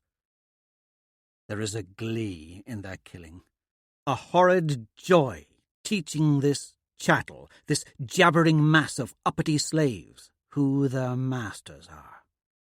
Bend, bow, break. I see Lysander amidst the fray, blood spattered atop that monstrous horse, youthful and killing with uncommon grace. His bodyguards mill around him, cutting down any who rush his flanks. I see it so clearly. All his life before him, all the worlds on their knees, rejoicing their return supplication as they embrace their chains so long as pretty, manicured hands hold the lead. His rise will summon a hideous tide of renewed romantic vigor that will not stop until my people, my wife, my child are swallowed whole. And then he will smile from the humble throne war built and say he is their good shepherd. I gave him a choice long ago, a chance to live in peace, but he has returned to war. To see the boy become man scours the empathy in me. 10 years too late. He must die. My snipers no longer fire. Thraxa waits for my signal on the roof. I shape my razor from its long form to the sling blade. The dread monster rises in the belly of me. Laughter spews from between my teeth. I would die for the truth that all men are created equal. But in the kingdom of death, amidst ramparts of bodies and wind all of screams, there is a king, and his name is not Loon. It is Reaper. For the Republic! I scream as I enter the fray. Chapter 85. Lysander, Loon Invictus. I have never fought low colours hand to hand. I annihilate them. Faces and arms and skulls, scalped by the teeth of sunbloods, swirl around me like so much grotesque confetti. Weapons spark off my greaves. Men fall over themselves to avoid the teeth of my steed, only to be trampled by his hooves. It is all a frenzied blur, which I approach with systematic detachment. I would fear losing track of the battle in the strict focus of the mind's eye, so I float along the edges of its shores, breathe, stab, turn, breathe, stab, turn. Roan and the Praetorians swirl around Kalindora and me. Our force is irresistible. Kalindora, an animating spirit atop her mount, the ranks of the enemy are shattered, but their will is not. It was Kalindora who introduced me to the term blood red for the battle frenzy of the Red Clansmen. I believe I see it now. They refuse to yield the boulevard. They heave their bodies against it, forming bulwarks of the dead and living. They slash at our horses' bellies, or fire down from rooftops, but when our attention bears down on them for a single moment, they become mincemeat. My rooftop elements will be pressing forward. My infantry advances at a run through the plaza to support our charge. Soon the enemy will be routed, and we will sweep south to run down their support legions and force those at the spaceport and mound to surrender. As I try to free my horse from a tangle of bodies, I spot a red sniper taking aim from a window above. Roan fires over my shoulder, nailing 3 rounds into the sniper's centre mass. More snipers provide cover for us from the rubble of the water gardens. "Where is he?" I shout to Roan. My Praetorians cluster around me, hacking and shooting anyone who comes near. "He knew I'd expect him on Triumphia." Without Darrow in captivity, my victory will be incomplete. Roan's flinty eyes search the milling mob. From the horses we can see nothing but the churn of battle. Then I spot the signs of his advance from the far side of the Triumphia. It is like the coming of a tiger through tall grass. First a rippling in the distance that seems like the wind, then a tunnelling force, an outward swaying of riders, the starting of horses. Men disappear from saddles, sunbloods collapse sideways with horrible wounds, and then, like the tiger's tail, the curved sling blade rises above the stalks as he threshes all in his path. He kills with impossible aggression. I will not repeat past mistakes and rush to meet him. "Roan, bring him down!" I shout. The Praetorians follow my blade and shoulder their rifles as they stand in the stirrups. Trace around, scream into the mob as Darrow disappears behind a horse. Then a raw-throated cry roars up from Darrow's men. "Red rain! Red rain!" I look up just as the stars are obscured by shadows. Reds rain from the sky. They fling themselves off the rooftops that line the Via Triumphia and fall 3 stories to land amongst us. Our fire team becomes chaos. I slash upward at a shadow, dividing it in 2. Not an arm's length away, a Praetorian gurgles and jerks his arm as a red man lands on the saddle behind him and saws through his throat. He throws the knife at me. I backhand it away and stab my razor through the Praetorian into the red. A man crashes into me, holding onto my side by the lip of my breastplate. His knife flashes at my face. I duck my head. The knife stabs several times into the crown of my skull, but fails to break the bone. I bring my razor into his gut and open his right side. He spills off just as gore squirts into my face, as a woman comes down with a block of masonry atop the head of a Praetorian. Carlindora cuts her clean in half, and then looks over my head with eyes wide. "Tele!" An immense force lands on me. Whatever it is heavy enough to make blood of Empire reel sideways. I'm flung from my saddle. As I stand, a blur comes at my head from the side. I twist away, and a tremendous impact lifts me clean off my knees and throws me through a window into an apartment atrium. I slide across the floor until the marble stairway jars me to a halt. The wind is knocked from me. I gasp for air, and when I sit up, I am shocked to find that my spine is not broken. A dent the circumference of a grapefruit has been made in the side of my breastplate.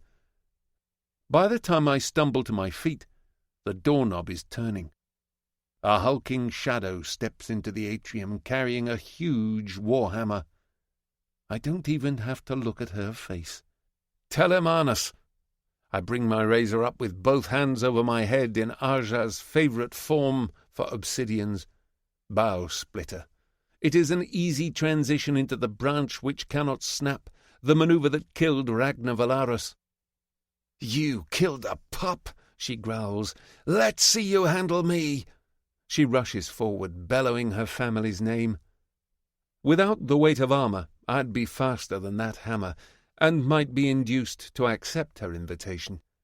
But she is stronger, more experienced, and better designed for close-quarters brutality. I could pick her apart, but one loose stone, one slip of the foot, and she'd maul me to death. I make it a running engagement and bolt up the stairs. "Little bitch!" she screams as she pursues. At the top of the stairwell I kick through an apartment door and wait for her thundering steps to come up the stairs. When she reaches the landing, I plunge the razor through the wall. It meets the resistance of armour and pushes through. She roars in surprise. The razor comes back bloody. Her warhammer chases it through the wall, but I'm already in flight. I run through the apartment past a shrieking Silver as Thraxa trundles after me. I push a bookshelf down to block her. She shatters through it as I dive through a window back down to the melee on the street. I land on my feet. "Telemanus!" The window frame shatters as her broad shoulders knock it free of the plaster, and from the debris jumps a demigod and her hammer. Roan leans backward from his saddle and fires a burst at Thraxa as she passes overhead. 3 bullets impact in a triangle shape under her armpit, punching through the armour into her rib cage. She lands just as I dive between the legs of a horse. Her huge hammer crumples the rider and breaks the horse almost clean in half. She teeters over the screaming animal like a weary blacksmith. I thrust my razor over the dying horse at Thraxa's heart. She catches the blade flat between her huge gauntlets and manages to divert it into her belly. She reels me in by pulling the blade deeper. Her mouth opens in a mad laugh, and she lunges to bite off my nose. Then a horse hits us, and we go sprawling over corpses. I manage to keep a hold of my razor. By the time I find Thraxa limping to her feet, 2 Reds drop from a 4th-story ledge to drag her toward a horse. Roan jumps from his own to stand over me with Praetorians. They're in a panic, hauling at me, screaming to get behind them as they shoot. Then I see why. Darrow bulldozes toward me. His army in tatters around him. He breaks through behind a wedge of 3 armoured Obsidians. Roan's men shoot the Obsidians, but they stumble into the line, and Darrow explodes out from behind them. His razor passes through a man's teeth and jaw. He looks left, then disappears in a blur. He threw his body back just as Kalindora galloped past on her horse. Still, he's clipped hard enough to spin like a top, but as he falls, his red acrobats shine. No one falls like the Reaper. His whip snakes out and snaps hold of the back fetlock of Kalindora's horse. He's ripped down the boulevard before the Greys can shoot him. The horse tramples through a wall of men and clears the other side. Then it goes down. Kalindora disappears. Through the mill of bodies I see her gain her feet as Darrow charges her. Their blades spark in an incredible display of fatigued swordsmanship. And then she falls. He hacks down at her 4 times before turning back to me. A roar comes from behind me, back where the Triumphia meets the plaza. The infantry pour in, and the spirit that anchored the rising soldiers to this plot of land finally shatters. In a weird, instantaneous snap, their dogged last stand morphs into mindless hysteria. They flee through the back alleys and down the Triumphia, flowing past Darrow, who stands there watching me. Many drop their weapons or discard their armour to run faster. As happens in all retreats, men are shot through the back, cleaved down from behind, losing far more with their backs turned than when they stood their ground. It is a rout. A trio of horses speeds through the broken army. Thraxa slumps in one saddle. One of the Reds who dragged her to safety holds the reins of the 3rd horse as the other sits backward and fires with his rifle. 2 shots whiz past my head, close enough to flay open the skin of my scalp. Darrow mounts one of the horses as they pass. He looks back at me as my infantry pours through the plaza down the boulevard and kicks his horse away. I rush to Kalindora as my men push forward. A Gold says something braggadocious to me, and I shove past him, to find her crawling toward a lamp-post, so as not to be trampled underfoot. She leaks blood from a long gash down her left side. Her remaining arm is hacked to several pieces. She tries to say something to me. I call for medici. Several Praetorians rush my way to help stanch the bleeding. I look down the dark boulevard after Darrow. "Let him run," Kalindora says.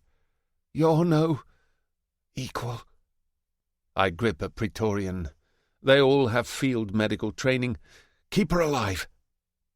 I grab Kalindora's loyalist razor from the ground and sprint back to Blood of Empire and jump into his saddle to pursue.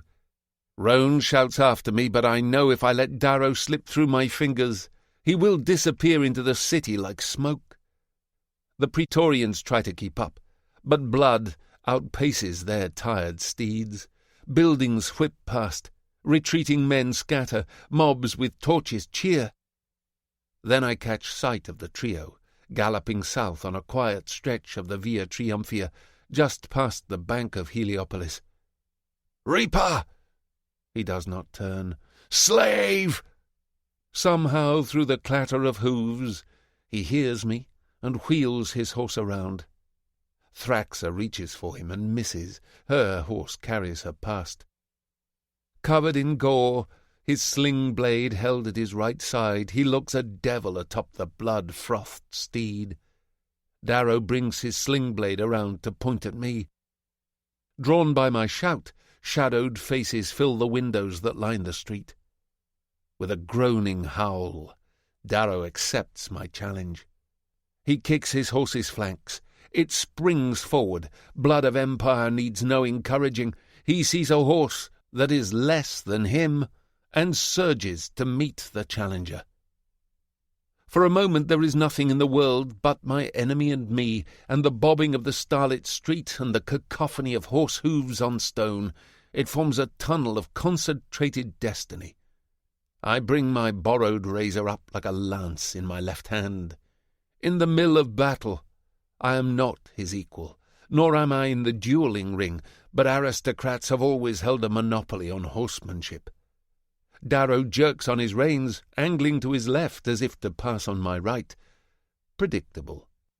I anticipate he will swerve to my left at the last moment and toss his sling blade to the other hand to turn my lance and decapitate me with a passing backhand. Or he'll crash our horses together to maim us both. But he does not see that I brought Kalindora's razor as well as Alexander's. I clutch Kalindora's out of sight, behind Blood's neck instead of the reins. I steer with my knees, as Atalantia taught me to as a boy, as I saw my father ride, when I was not even as tall as his knees. At 10 meters, just as Darrow swerves to my left, I swerve right and take my shot. I flick Kalindora's razor in an underhand toss. It carries forward and disappears into Darrow's chest. Just as the horses draw even, I swing Alexander's razor with my left arm, digging my toes into the stirrups and driving with my legs to meet his sling blade as we pass. Metal cracks. The world upturns. My arm goes numb. The razor shatters and flies out of my grip. My head slams against the ground as I skid across the street. I stumble up and fall, concussed. The world tips back and forth as I pick up the hilt of my shattered razor and look for Darrow. Somehow, impossibly, he was not unseated. He slumps from his horse, Kalindora's razor protruding through his chest and out his back. Praetorians are galloping toward him down the street. His left arm flops unnaturally at his side as he pulls the horse around and kicks it down an alley to disappear into the city. Roan and the Praetorians rein the horses in as they reach me. A dozen set off after Darrow. "My liege, are you wounded?" Roan cries. I stare after Darrow. "He got him through the chest," a Praetorian says. "Razor straight through the heart. He's dead. He has to be." "It was his lung," I say. "My liege, are you prime?" I only just realize my teeth are chattering. Needles of pain shoot up my left arm. Beneath the armor the bones must be shattered from the force of the collision. But lying between the hooves of the Praetorians' horses is a blood-smeared object. I pick it up with my good hand and hold it close to see it better as the street fills with my advancing army. It is the hilt of Darrow's sling blade, and its killing edge lies in shattered pieces upon the stone. Chapter 86. Darrow. Legion's End. I'm in a nightmare. Lysander's riders hound me through the labyrinth of dark streets. Searing pain digs deep into my chest. I did not see the hidden blade until it was inside me. My teeth chatter together. Each breath froths with blood. I have no weapon. Only my right arm works. My left is shattered along with the sling blade. The gift my wife gave me almost 12 years ago lies upon the ground to be a trophy for Lysander's mantle. One day he will tell his son how he took it, as I told Pax of how I took Octavius. The city itself becomes a devil, and the prisoners surge south. Lysander's sunbloods have broken the other strongpoints. They trample men in the wide boulevards as his golds flow across the roofs. Few escape the nocturnal predators. His infantry is comprised of all those prisoners we took in the Battle of the Ledon. Over 1 million join with Heliopolitan mobs to butcher survivors in sunless gardens, underneath the striped awnings of abandoned markets, and on the steps of old amphitheatres littered with refugee trash. The Heliopolitans seem to be killing Tychians as well. I escape back to the mound only by virtue of the chaos. My horse's hooves clump over cobbles deep with blood. Ragged survivors from the other strong points pour across the mall toward the steps of our last refuge. There are so few. There is no way to tell if the sacrifice was worth it, if the quarter hour we bought saved any lives at all. The city is lost. Lights glimmer in orbit from Atalantia's arriving ships. My men are fractured. Did Rona make it back to the Morning Star? It will be a tomb. Those at the ships will never reach the tunnels, and on foot, how far could they go? It's up to Colloway to lead them. But lead them to what? It's all ruins. And Atalantia will be coming with real weapons very soon. Thraxa and Red Sniper wait for me at the bottom of the mound steps. Thraxa looks nearly dead herself. "Did you get him?" she asks. "No." The strength holding her up evaporates. She slumps in the saddle and barely manages to follow me up the mound steps. I dismount inside the atrium, where Harnassus is organizing the survivors. Legionnaires rush to help Thraxa down from her horse. It takes 4 of them. Harnassus rushes to me, slowing when he sees the razor sticking through my chest. "Are you Screwface?" I demand. "He hasn't returned." I say nothing. "They broke through his lines. Only 4 men have come back. They say they saw him fall to a gold." "They were going wild trying to get him," a man adds. "They were Fulminata." Fulminata. The legion in which he embedded himself at my command. I hang my head, dazed from my wounds and exhaustion. I don't know if I can move another muscle. My hamstrings and lower back are cramping so bad I have to have men help me out of my armor. I almost pass out as they take the vambrace off my shattered arm. They leave the breastplate on, for fear of disturbing the razor in my chest. There's a commotion as they take off my dead boots. I stand barefoot in blood to see men stumbling in carrying Screwface. A shout goes up when the men see him pass. He's missing his right leg from the knee down, and the skin above his hairline. He's been scalped by a fulminata obsidian. As the Medici tie off the wound, Screw stares at the murals on the ceiling of the antechamber and moans. His eyes are wild and distant. I'm sorry, he murmurs. We tried to hold. We did. They had horses. It was a bloody damn cavalry charge. Mowed us down like wheat. They'll catch the support. Some of them. Horses. Horses. He's in shock, one of the Medici says, and then sees the razor in my chest. Sir, no time. It's just a lung. Screwface grabs my good arm. Clown, Pebble, are they safe? Aye, I say. They're safe. They're with Severo. If anyone could make it out, it's that ugly bastard. I whisper to the medicus. Will he live? Hopefully not, Thraxa says. She's slumped on the statue's pedestal as Reds help her out of her armour. She's bleeding badly from the hole Lysander and his men put in her belly. It's over. Here. Back home. No shame in it. We gave it a rugged shot. Her hammer is gone. Her reserve razor sits in her lap. But I won't be tortured by that creature. Atalantia will vivisect us. There's only one honourable end to this. I walk over and take her razor. It's not over, I snap. Several hundred weary faces look at me. It is not over, I shout to them. If you can fight, assemble at centre.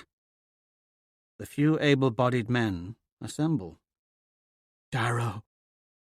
Thraxa reaches out her hand for her blade. I'll die my way, you die yours.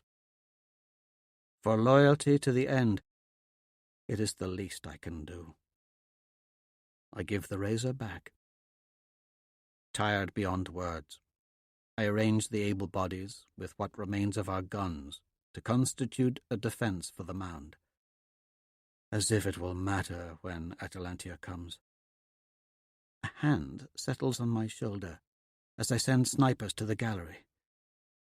I wheel around to kill the man, but find Harnassus standing there, shrunken and tired, arms caked to the elbow in blood from the wounded. Darrow, enough. There's nothing more to do. I say nothing, because I know he is right. One of the red snipers I sent after Loon joins us, a nasty wound on the side of his head. Might be able to get you out underground, sir. Alone amongst my men, he seems to think there's still hope. I disabuse him of it. The tunnel entrances are collapsed. The ships are dead. There's nowhere to go. Hearing a noise, I look back to Harnassus. Did you hear that? What? A ship engine. Where are you going? Darrow! It takes me a full 2 minutes to climb the stairs to the mound's tower. I throw up halfway to the top. The sick is dark with blood. My limbs are cold and trembling. The razor in my chest hurts so bad it's all I can do to focus on breathing as I look out over the city. There is nothing to see in the darkness. No lights break the spell Lysander has summoned. Only the soft, ocean-like sounds of screams. No lights illuminate the sea, no ships over the water. It was my imagination. A phantom hope. Harnassus mutters a curse for his aching joints as he joins me, breathing heavily. I'm sorry, he says after a moment. I say nothing. Glerastis did something to the EMP. Built in a back door. We should have seen it. We should have stopped it. I told you we could. I thought we could keep up with him.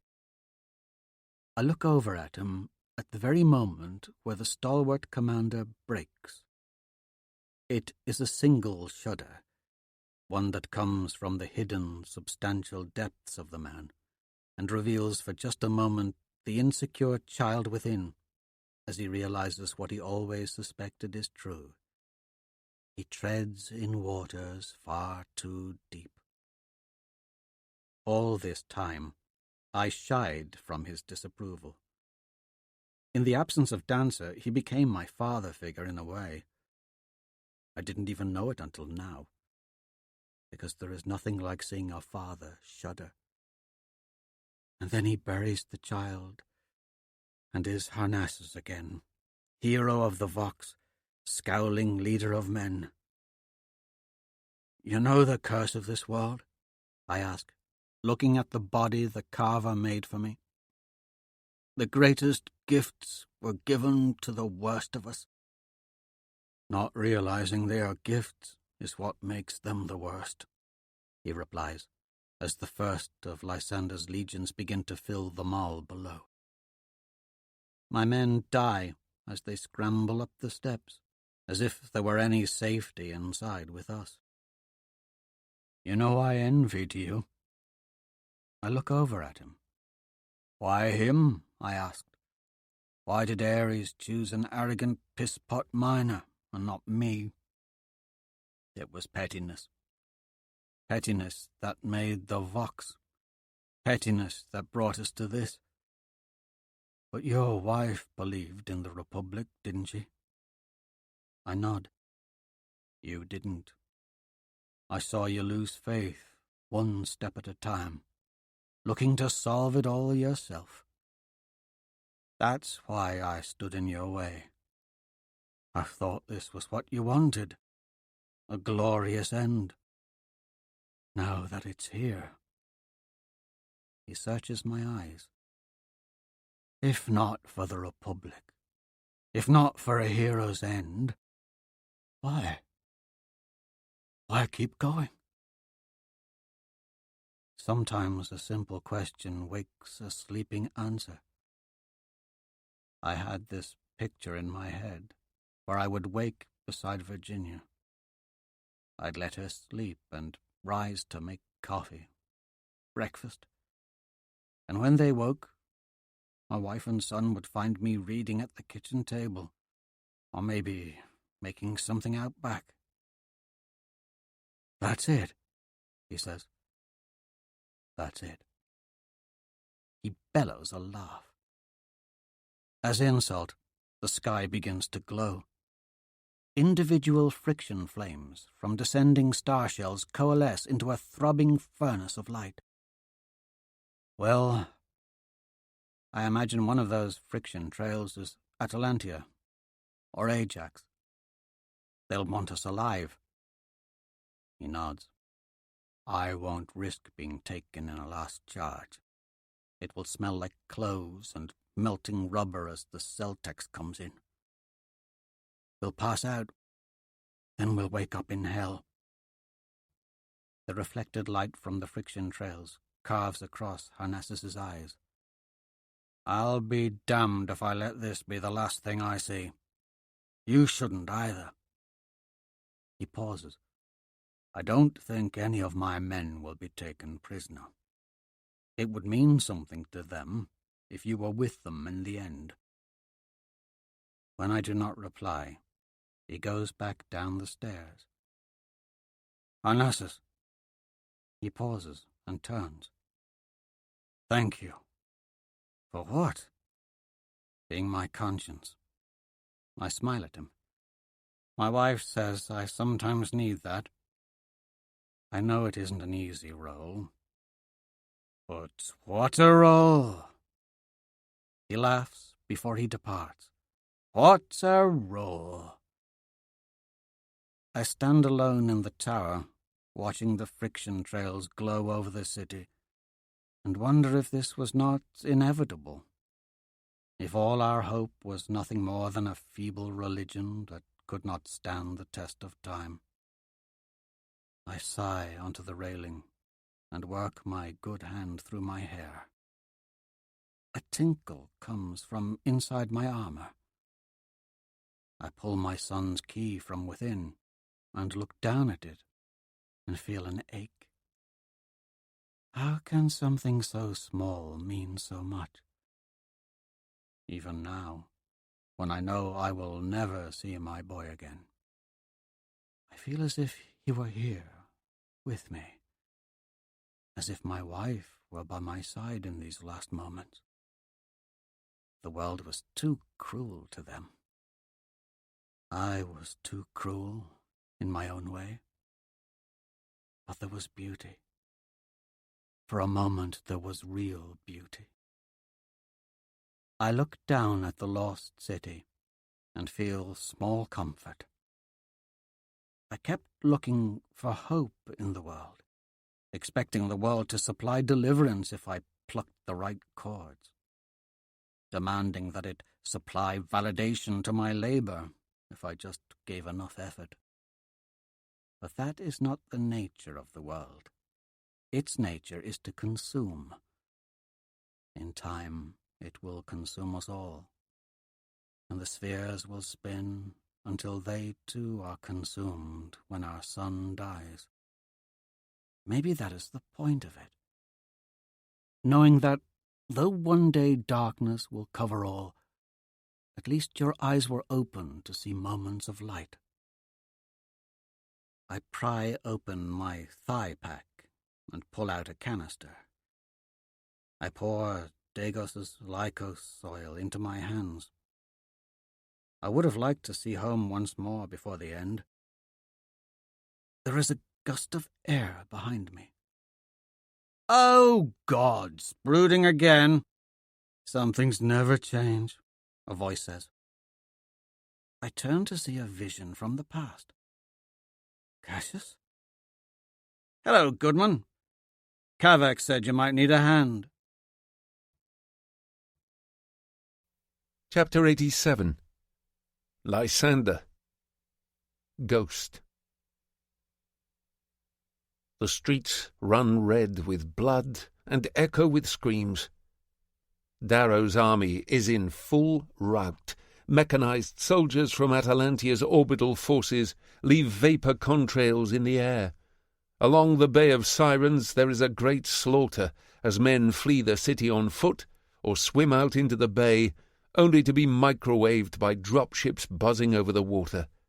Torch ships descend on the dark spaceport, and in the courtyard, before the mound of Votum, thousands upon thousands of freed prisoners of war and mechanized legionnaires, fresh to the fray, congregate.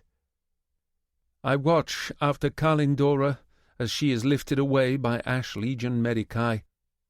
The wounds Darrow left her with are gruesome, but not beyond the ability of the trauma wards to mend. She will survive, but I feel a sense of guilt for how I left her there to chase Darrow.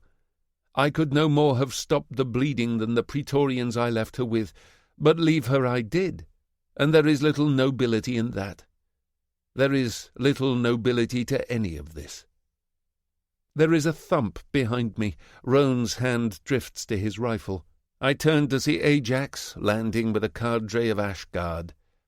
The irony of his leopard helmet slithering back into its collar, when his own iron leopards flow past, bloody and triumphant, my name on their lips, is lost to no one, least of all the insecure boy inside the dreaded man. He abandoned his men before the storm wall of Heliopolis, only to find me here alive. Devilish, in 50 kilograms of advanced armour and weapons, he looks up as I sit tattered and filthy upon blood of empire, as the courtyard swarms with ragged legionnaires and high-tech soldiers. He takes in my melted face, the steed, the chanting of his own leopards. Whatever he planned to say is concealed within the tight formality. Salve, Lysander. But it is hate in his eyes, as if I did all this to mock and spite him and steal his place in Atalantia's bed. For a flicker of a moment he considers whether gunning me down before the army may be worth the cost in the long run, but the arrival of the Votum Peerless stays his hand. I salute his rank. Praetor Grimus, the enemy is split into 4 groups. The most numerous gather within the Morning Star, where Atlas Aura is being held. I recommend sending a party immediately before they execute him, if they have not already. The next most numerous have taken to the mountains, where they have constructed tunnels. Others hide within the city and sewers. But Darrow is in the mound. He is grievously wounded. "By whose hand?" Ajax asks. "Mine." I pull Darrow's hilt from my saddle and toss it to him. He blinks, unable to comprehend. The officers around him mirror his disquiet. "How?" Ajax asks. I lean forward. "Which part?" "Who are you, boy?" a fourth praetor demands. "He is the blood of Selenius," Cicero says from behind him. The Votum heir is alive and covered with grime from his exploits in the prison break. He stalks up surrounded by a dozen soldiers in tattered prison regalia. His sister is at his side with a flock of glittering knights. As Atalantia's legions take their city, they see another play at hand. "The heir returned from the Maw of Chaos," Cicero says. His knights stiffen to attention and salute me. "Hail, Loon!" The hate in Ajax's eyes darkens, and he shouts for his peerless to assemble. They form a glittering knot and make for the mound. "They're trying to seize your glory, Loon," Cicero says. "Shall we join them?"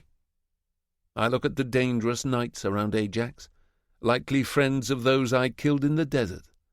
In the chaos, it would be only too easy for one to slash my spine as they flew past. I think not. 400 peerless guard of the Votum and Ash legions move on the mound. I sit with my praetorians in the middle of the square as the doors evaporate. Roan sulks beside me. Ignoring the sweet wine, throngs of Heliopolitans bring the soldiers. A party, one half celebration, one half slaughter, rages through the city as it seeks catharsis on the invaders after the long weeks of siege. I imagine the wine will flow alongside the blood for many days yet. "Something wrong, Legate?" I ask. "You should be the one to take the slave king." The soldiers flood into the mound. "We have had our glory today, Praetorian. Let us not drown ourselves in gluttony. The legions know who opened the gates," I say, loud enough for the other Praetorians to hear. They tip their cups of wine and pass burners through the ranks. 1,000 grey shock troopers came to me in the desert. Barely 300 remain. Not one is unwounded. There is a sudden flurry of firing in the mound. I had no doubt Darrow would make a last stand, but with the introduction of advanced weapons to the battle, it is a certain affair. One knight kitted by our age is worth 1,000 on horse, perhaps more. I run my hands along the hilt of his broken blade, and feel confused by what it elicits. He threw me down in the desert. I broke him here. But neither was a true test against the other. The fate of each battle was decided before we met. Mine by the broken chaos of the rain, his by a series of calamities which put him in a corner. I did not beat the Reaper. I simply hit him when he was down. I hold no illusions of martial supremacy. My victory was against a broken host and a bedraggled man.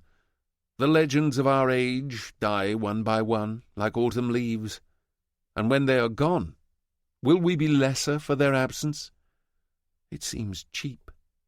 With his death imminent, the worlds feel emptier, almost as cavernous as they did when Cassius fell. One by one the titans of my youth disappear, and freed from their shadow, I do not feel liberated. I feel bereft. Nothing is permanent. No one escapes. The bill comes at the end, I whisper. Roan asks what I said, but I grow distracted when gunfire crackles on the mound. Something has happened. I frown and stand up. The milling ranks in the courtyard point upward as rip wings dive from the sky. Wow! We take cover. The light is tremendous as a particle beam sheaves through the legs of the god Helios, who towers over the mound. With a groan, he teeters over and crashes down into the sea. By Jove! How does Darrow have electronics? Anything within the city was fried. Unless we weren't the only ones to have reinforcements. Sure enough, gold knights tear from the mound in pursuit of a lean, battered ship that emerges from the debris. It rockets low over the ranks of soldiers filling the courtyard. I know that ship. A knight fills the open garage bay. It is not Darrow. His armour is brilliant white, his helmet like that of a rising sun. It retracts to reveal his face, and for a moment our eyes meet. Cassius! The door closes. The Archimedes ripples translucent from a cloaking device far more advanced than any technology she possessed when I called her home. She ruptures the air with a sonic boom and races toward the sky, pursued by the ash legions. Diomedes lied. Cassius is alive. And Darrow has slipped the noose. My true heart is laid bare, awash with exultation, clouded with confusion, pure with purpose. The war goes on. Chapter 88. Lyria. Mercury has fallen.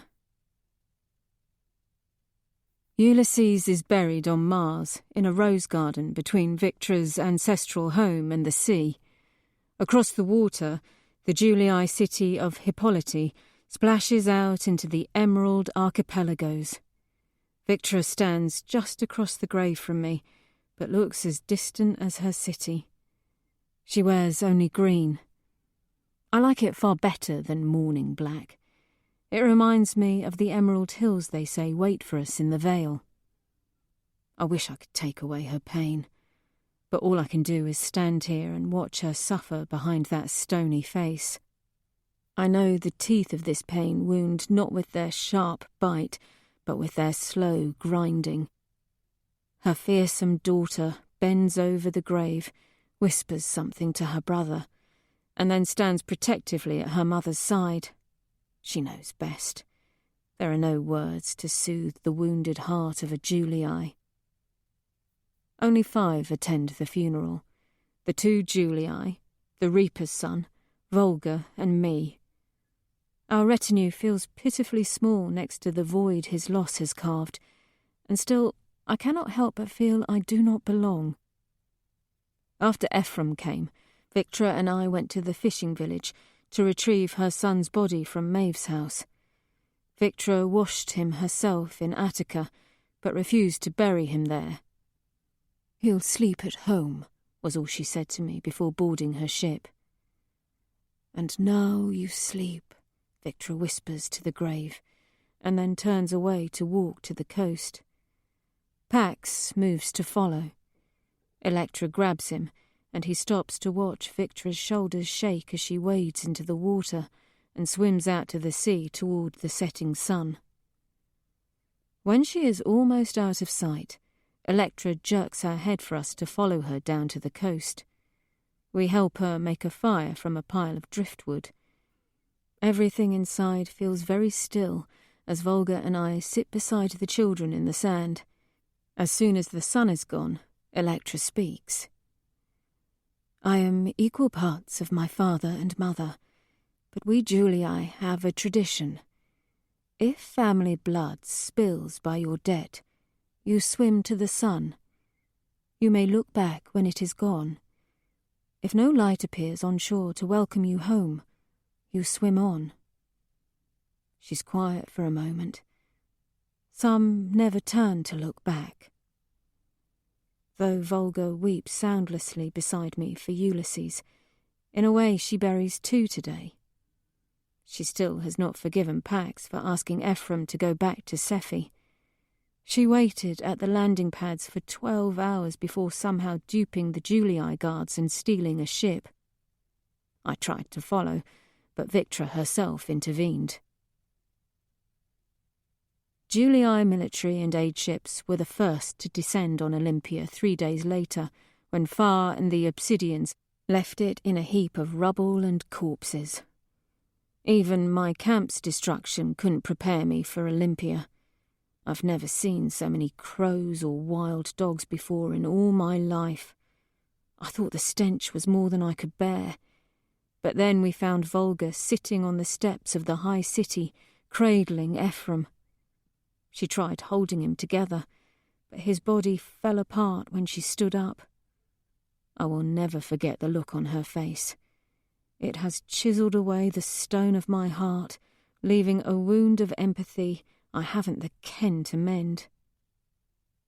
There were no witnesses to tell us what happened to that doomed city, save a mad obsidian with both his eyes gouged out.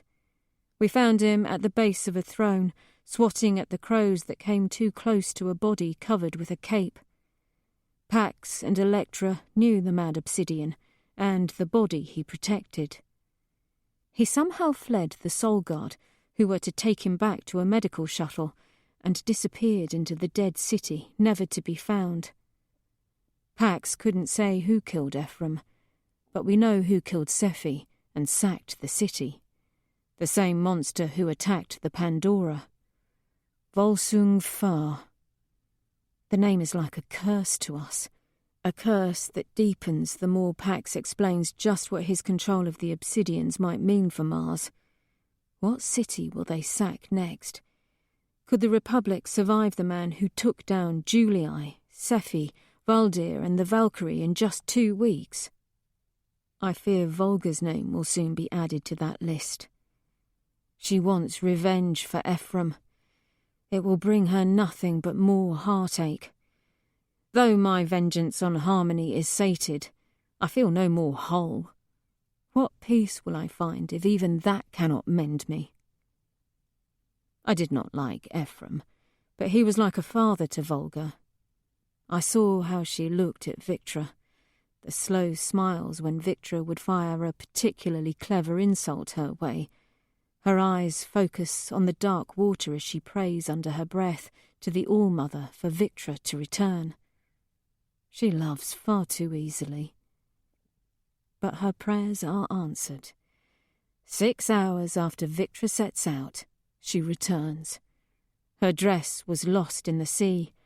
Her legs fail her as she stumbles up the beach like a scarred ghost and sits amongst us by the fire. She ignores Pax's offer of his cloak and sits naked until finally taking Electra's riding cape. When her teeth stop their chattering, she looks around at us. 1 bill is paid. Debts are due. She looks at Electra and Pax. I swore a life oath to both of you the first time I saw you. I renew that oath here and now. Her eyes flick to me and Volga.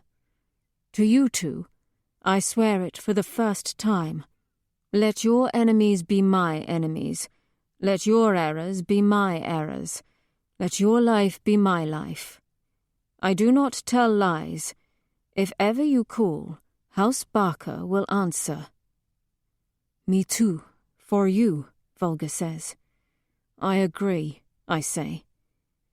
Pax leans forward. Technically, you're to say, you are never in my debt, and she will say, Electra hits him in the side of the head. He shuts his gob. What will you do now? I ask Victra. Go to your daughters? She still hasn't said where they are. No, I will go to war, she replies. The Pandora may be taken, but the rest of my fleet is intact. Luna has my husband, Mercury, my friend, and then I will vanquish the woman who sought my family's demise. Atalantia, Electra murmurs in solidarity.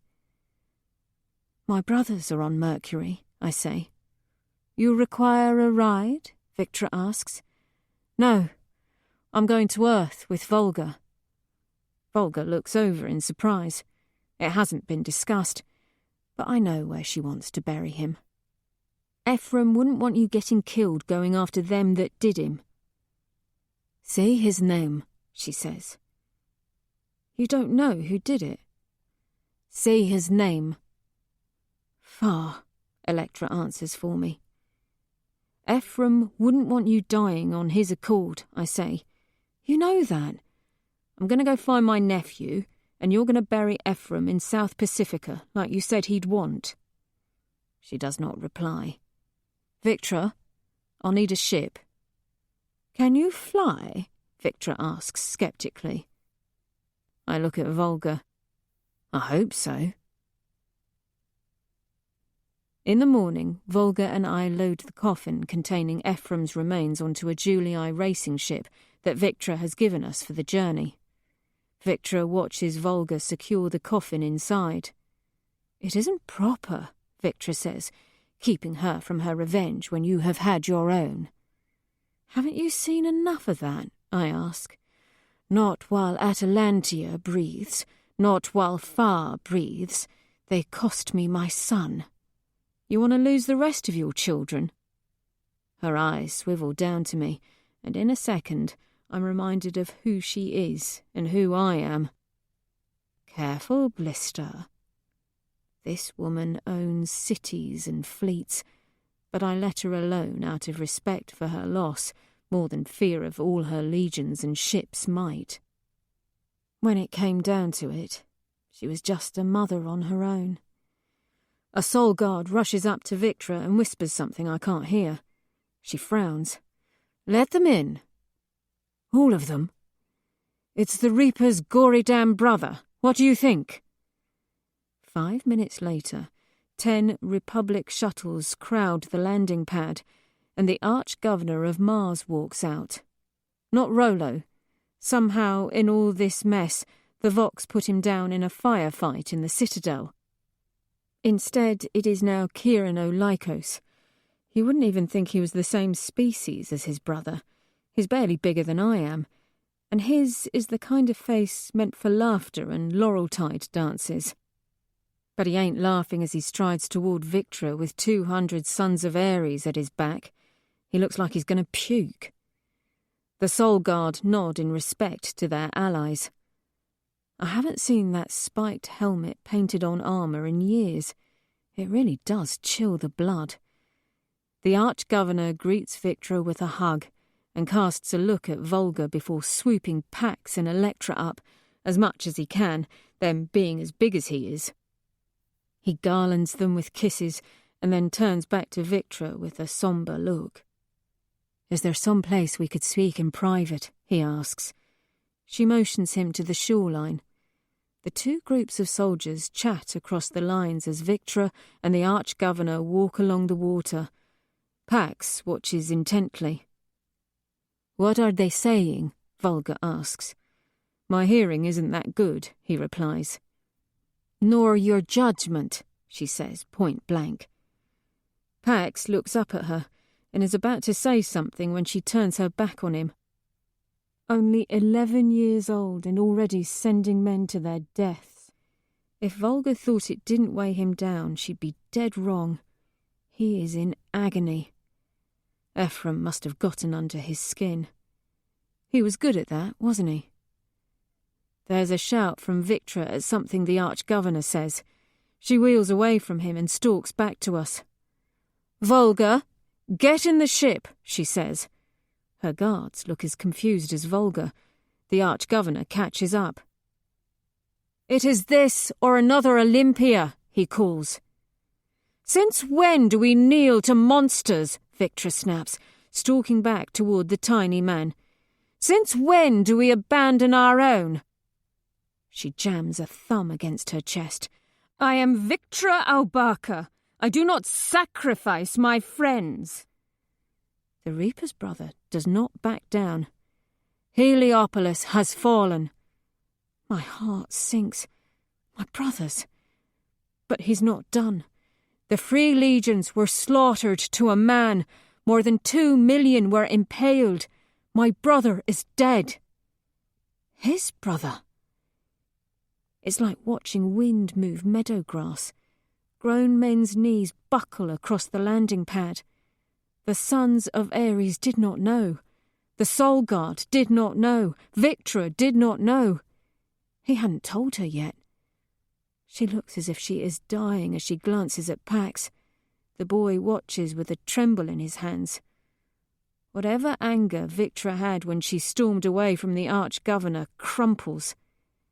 I feel something break inside myself. I don't know what it is. I long ago gave my brothers up for dead. It's for the Reaper, this emptiness. I guess I held some weird belief he couldn't die, some thought that as long as he lived, the society could never come back. But now it all seems possible. The Reaper is dead, and they have killed something in all of us. By noon, all of Mars will know, the Arch-Governor says. Victra, my brother is dead. I know Virginia told you she sent a man. He's been dark since he got to Mercury. Whatever happened, there were no survivors, and the heir of Silenius has returned. Victra stiffens. Atalantia will sail on Luna. If the Vox don't see reason, Earth won't be able to hold. It will just be Mars that's left. We can't afford to fight the Obsidians with what's coming. You know that. Something goes unspoken between them. Something they can't let us know. Old debts are coming due. Victra turns to look at Volga. I swore an oath to her. Volga looks around in confusion. What are you looking at her for? I snap. What's going on, Victra? You tell her, if you can stomach it, Victra says to the Arch-Governor. The man looks tired, but his voice is almost soothing. After Volsung Fa left Olympia with more than half its citizens in chains, he sent a deputation to us. He claims to be the father of Ragnar Valaris. Pax flinches. The Arch-Governor looks Volga sadly in the eye, and he pledged no further acts of violence toward the Republic and offered to give us the survivors of his massacre and depart Mars. Depart Mars? For what price? I demand. His granddaughter, Victra says. Volga does not move a muscle. I look back and forth between them. Slag off. Volga's mouth moves up and down. But you were born in a grimace slave kennel, Victra says. You are the product of a dead Terran gladiator named Rothka and a man I fought beside. You are the daughter of Ragnar Valaris, and if this Fa is telling the truth, you are his only living heir, just as you were Sephi's. What? Electra whispers. Pax closes his eyes in thought. They open just as Volga whispers. No. She looks at the shocked soldiers first, as if they will save her or something, and then to her own hands. I am a freelancer. She looks up. Did Ephraim? No, Pax says. He didn't know. I think he's lying. I step in front of her, wishing I had a pistol. Get on the shuttle, Volga. She doesn't move. She looks at Victra for guidance. Get on the shuttle. They won't fire through me, Victra says. You're a freelancer, Volga, the Arch-Governor calls, so let me put a price on it. If you go to Fa, he leaves this planet and you save millions of lives. We may beat him if you refuse, but when gold comes after that, Mars will fall in a day. Volga, my brother is gone. We need heroes. That does it. Volga straightens to her full height. I try to push her toward the shuttle, but she settles me with one hand. Lyria, she says.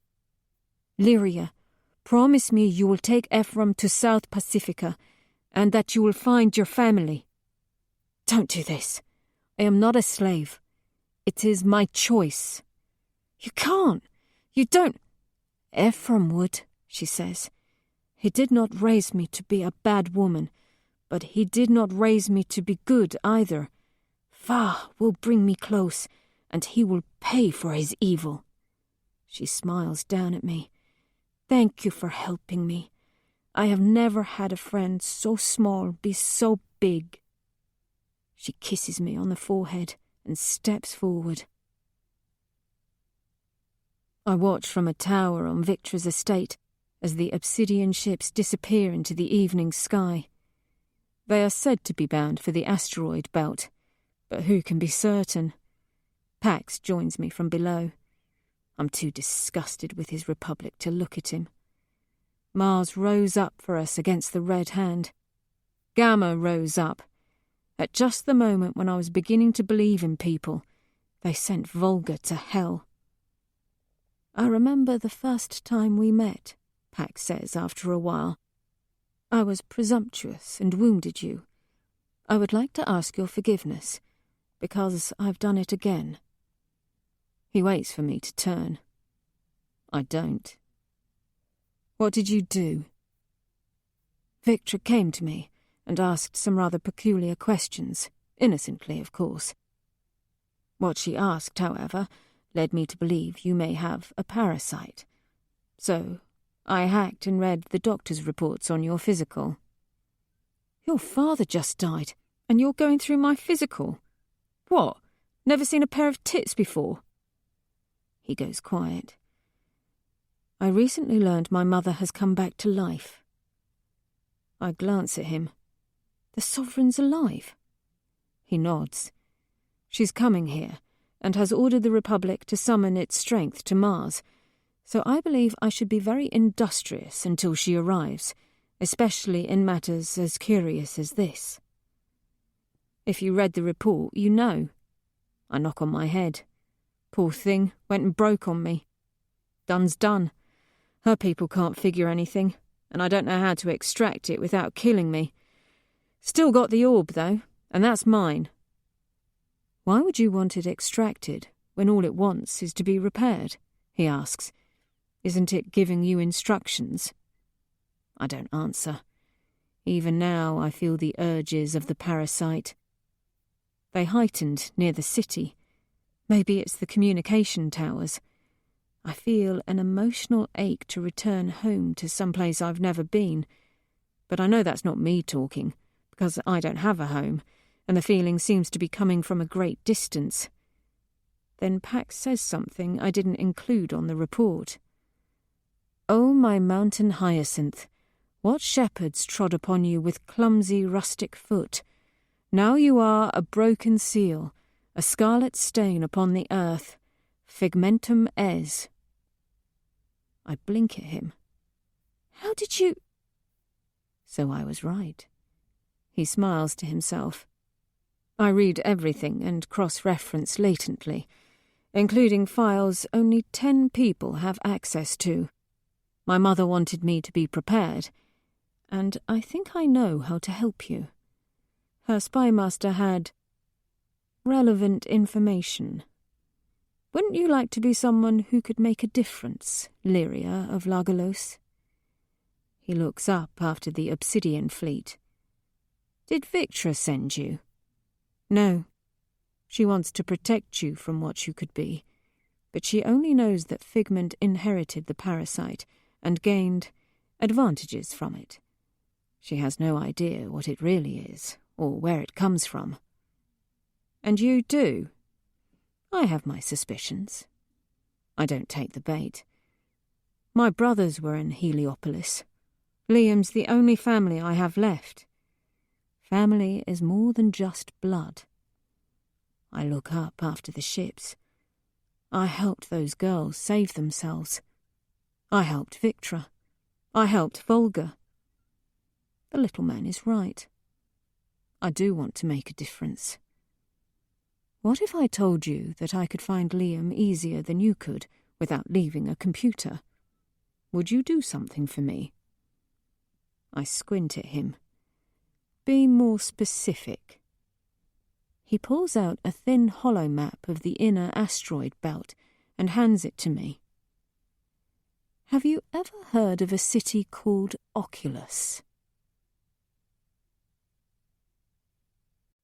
Chapter 89. Lysander. Triumph of the Long Night.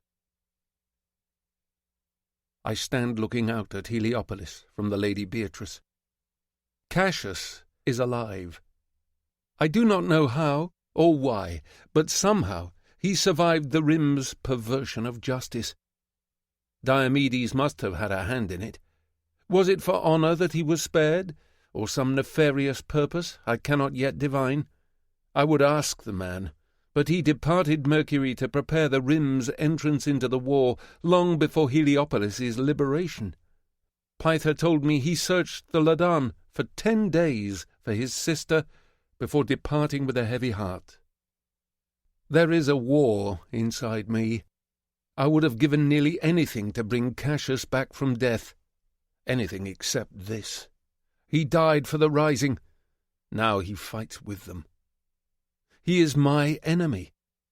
I cannot come to terms with it. I believe I am the only one who knows Cassius's hand in the fiasco at the Mound. If Atalantia found out, the ramifications for me, for the Rim, would be calamitous. Whatever pact Cassius made with the Rising earned the Archimedes a boon. Her new engines were faster than any the core ships possessed. Her hull cloaked even more thoroughly than Atalantia's hunting corvettes. I sense Quicksilver's hand at work. Because of my old friend Darrow, Harnassus, Telemanus, and the core of the Howlers managed to either hide on Mercury or slip out of its orbit. Their army was not so fortunate. Those who survived the long night, as they now call it, languish in camps south of the spaceport, pressed into labour to rebuild the planet they helped break. After seeing the ruins of Tyche and northern Helios, I know it will be no short affair. Today is the first day since recapturing Heliopolis that the city does not rattle with sounds of construction. The cranes are quiet in the city sky today, but the streets bubble with noise. Rooftops along the Via Triumphia writhe with colour and jubilation. Mercury has turned out for my triumph. "Are you there?" I ask the air. "Apollonius?" No one replies. "Whomever are you talking to?" Glerastes crows from the doorway. "Just phantoms." Did he ever really exist in the desert? Did he follow me? Or was it the imaginings of a sun-leached brain? "You look as if you were bound for your own funeral," Glerastes says.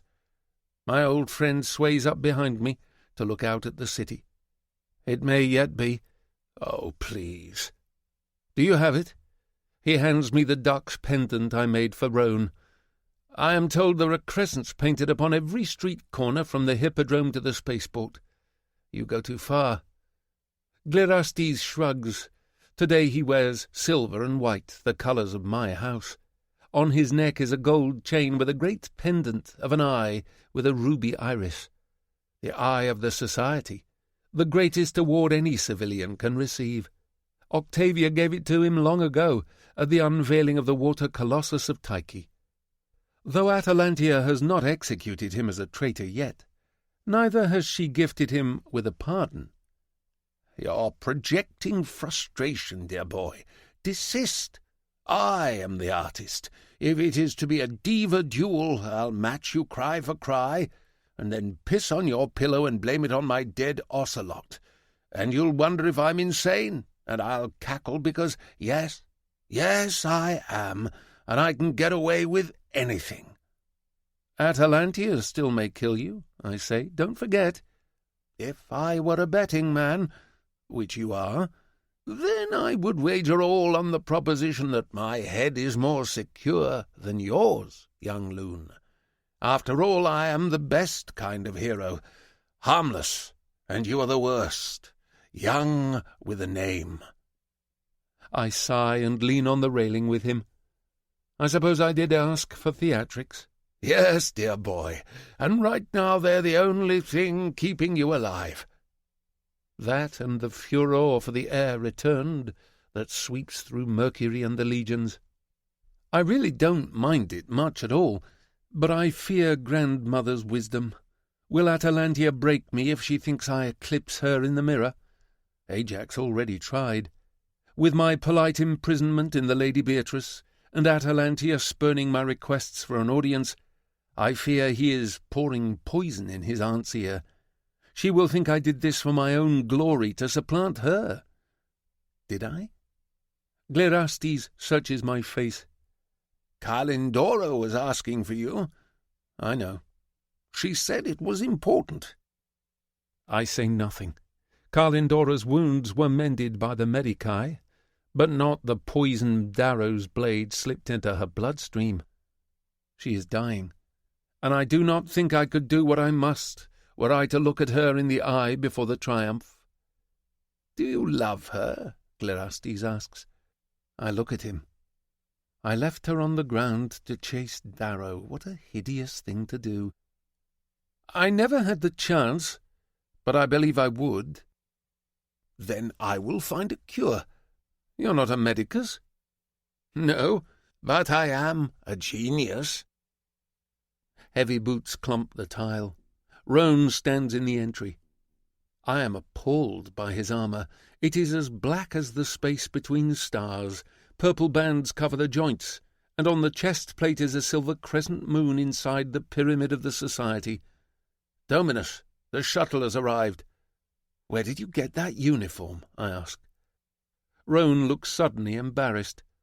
Their old gear is on Venus, Glerastes explains. I had new uniforms made in Naran and shipped here for the occasion. You have to stop. The provocation exists regardless of the accoutrement. I know. You are not the sovereign, nor do you campaign to be, but you are the last blood of Selenius. If Atalantia wants to kill you, she must kill your destiny before the eyes of the worlds. Atlas Aura waits at the Grimace shuttle, eyeing the ceremonial dress of my guards. It is a product of chance that he survived the long night. When the power died, his cell went into lockdown. I hear the queue to kill him was 1,000 men deep. How he must have smiled at them as they beat at the doors. Roan says it took the man's Gorgons 4 hours to drill into the cell to free him. He looks peculiar, groomed and without his desert gear. His Fear Knight ceremonial armour is bone white, and perversely etched with screaming children. Unlike most, he does not hide his true vocation behind gilded heraldic symbols. Yet there's an anxiousness to him here in civilization which I did not see in the desert, a sort of alienation from the very thing he sought to protect. "Aren't you minorly overqualified for an escort?" I ask. He eyes the Praetorians. "Aren't they minorly overdressed?" "For a funeral?" I ask. "Kalindora has several days yet," he says without pleasure. It says something about Kalindora that even a man like Atlas would look at his toes considering her death. "I know the poison. It is favoured by the Skugi, slow but thorough." We both know I wasn't speaking of Kalindora. He eyes me with amusement. "Well, Loon, I suppose that depends entirely upon you." Our shuttle arrives at the staging area outside the storm wall of Heliopolis. The triumphal arch that was commissioned in haste by Glerastes stands before the open gates. It is the most heterogeneous gathering of any triumph I can remember. Glerastes' servants mill together, gawping at the spectacle as they share cups of wine and receive instructions from the copper planners. Hundreds of the loyalists who answered my call and risked their lives to save their city are here. Most are mid-colour, though many lower amongst them. I could not have designed a better message to the people gathered here. You saved your city. You walk with me. Behind them, sprawling out into the desert, are the hundreds of thousands of soldiers captured in Ajax's failed assault on Heliopolis. Their line snakes 4 kilometres long.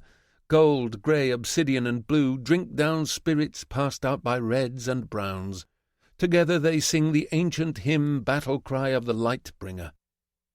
If only Aja could see this. If only my parents could. A buzz goes through the assembly as I walk to my place at the honoured fore with Glerastes and Roman. The drunkest of the loyalists shout my name or begin to applaud. A copper Arctarius bustles over to me with a huge data pad and a gaggle of assistants. She greets me with alacrity and guides me to my chariot. "It is made of the finest Mercurian onyx, Dominus. A gift from the dictator herself. It is incredibly light compared to most triumphal chariots, and with 4 of the dictator's Bucephalon geldings to pull, your charioteer will be—" I raise a hand. She stops mid-sentence. "Of course she favours geldings," Roan whispers. I hide a smile. "You expect a self-respecting looney's gold to ride in onyx, like a Venusian sprite?" Glerastes replies. "Our loon has brought his own chariot." Several Praetorians wheel it forward from one of Glerastes' shuttles. "But the colour coordination—" The Arctarius squeals before my Praetorians guide her away. Roan stays to oversee the Sunblood's transfer to the white chariot Glerastes had made specially for the event. Pytha watches me from amidst Glerastes' servants. They lower their heads as I approach. My friend held me in her arms for 3 whole minutes when Atalantia's men delivered her to the estate. She tilts down her eyeshades at me. "My liege," she says with a bow. Since I told her Cassius was alive, she has been distant, spending most of her time in Glerastes' gardens. "I've decided I'll be sticking around." I'm stunned. It is not what I expected. "May I ask why?" "You need me more than the old boy does." Her eyes dart about at the sycophants watching us. "Be ashamed to see you survive the desert, only to die in your sleep." She jerks her head. "Now get. The worlds await you, my liege." I return to the chariot to see the horses ready to go. Roan pats Blood of Empire on the neck and begs a word before I mount. His eyes focus on my chest. "I merely wanted to say, formally, we failed your family. More than once. I never thought I would see the Praetorian Guard reclaim its honour, my liege. I never thought I could reclaim my own. But you gave us the opportunity." His eyes find mine. "We will not fail you." There's equal parts pride and humility in this man. I wish he knew for a single moment how high the legions hold him in esteem, but if he were capable of knowing, he would not be Roan T. Flavinius. I worry for him, for what awaits at the end of this triumph. I have seen how easily lives are spent. I do not wish to spend him or the 300 who survived the Ladan. I put a hand on his shoulder. "I believe for some reason that our fates are entwined, Flavinius. I will need you today, tomorrow, and all the days after. Within my household, I grant you the title of Dux." He blinks at me.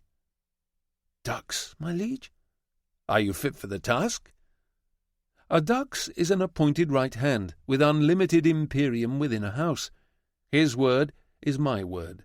It is usually, but not always, reserved for golds, like Aja, who was my grandmother's Dux. It will honour him as he should be honoured, and at the same time show the greys of the legions how I reward loyalty. I have the sneaking suspicion that, as go the greys, so go the legions. After all, they do outnumber my race 1,000 to 1. As Glerastes would say, never pass up the opportunity to shore up your foundation. I pull the warrant of Dux from my pocket. He lifts his head, and I seal the metal to his forehead.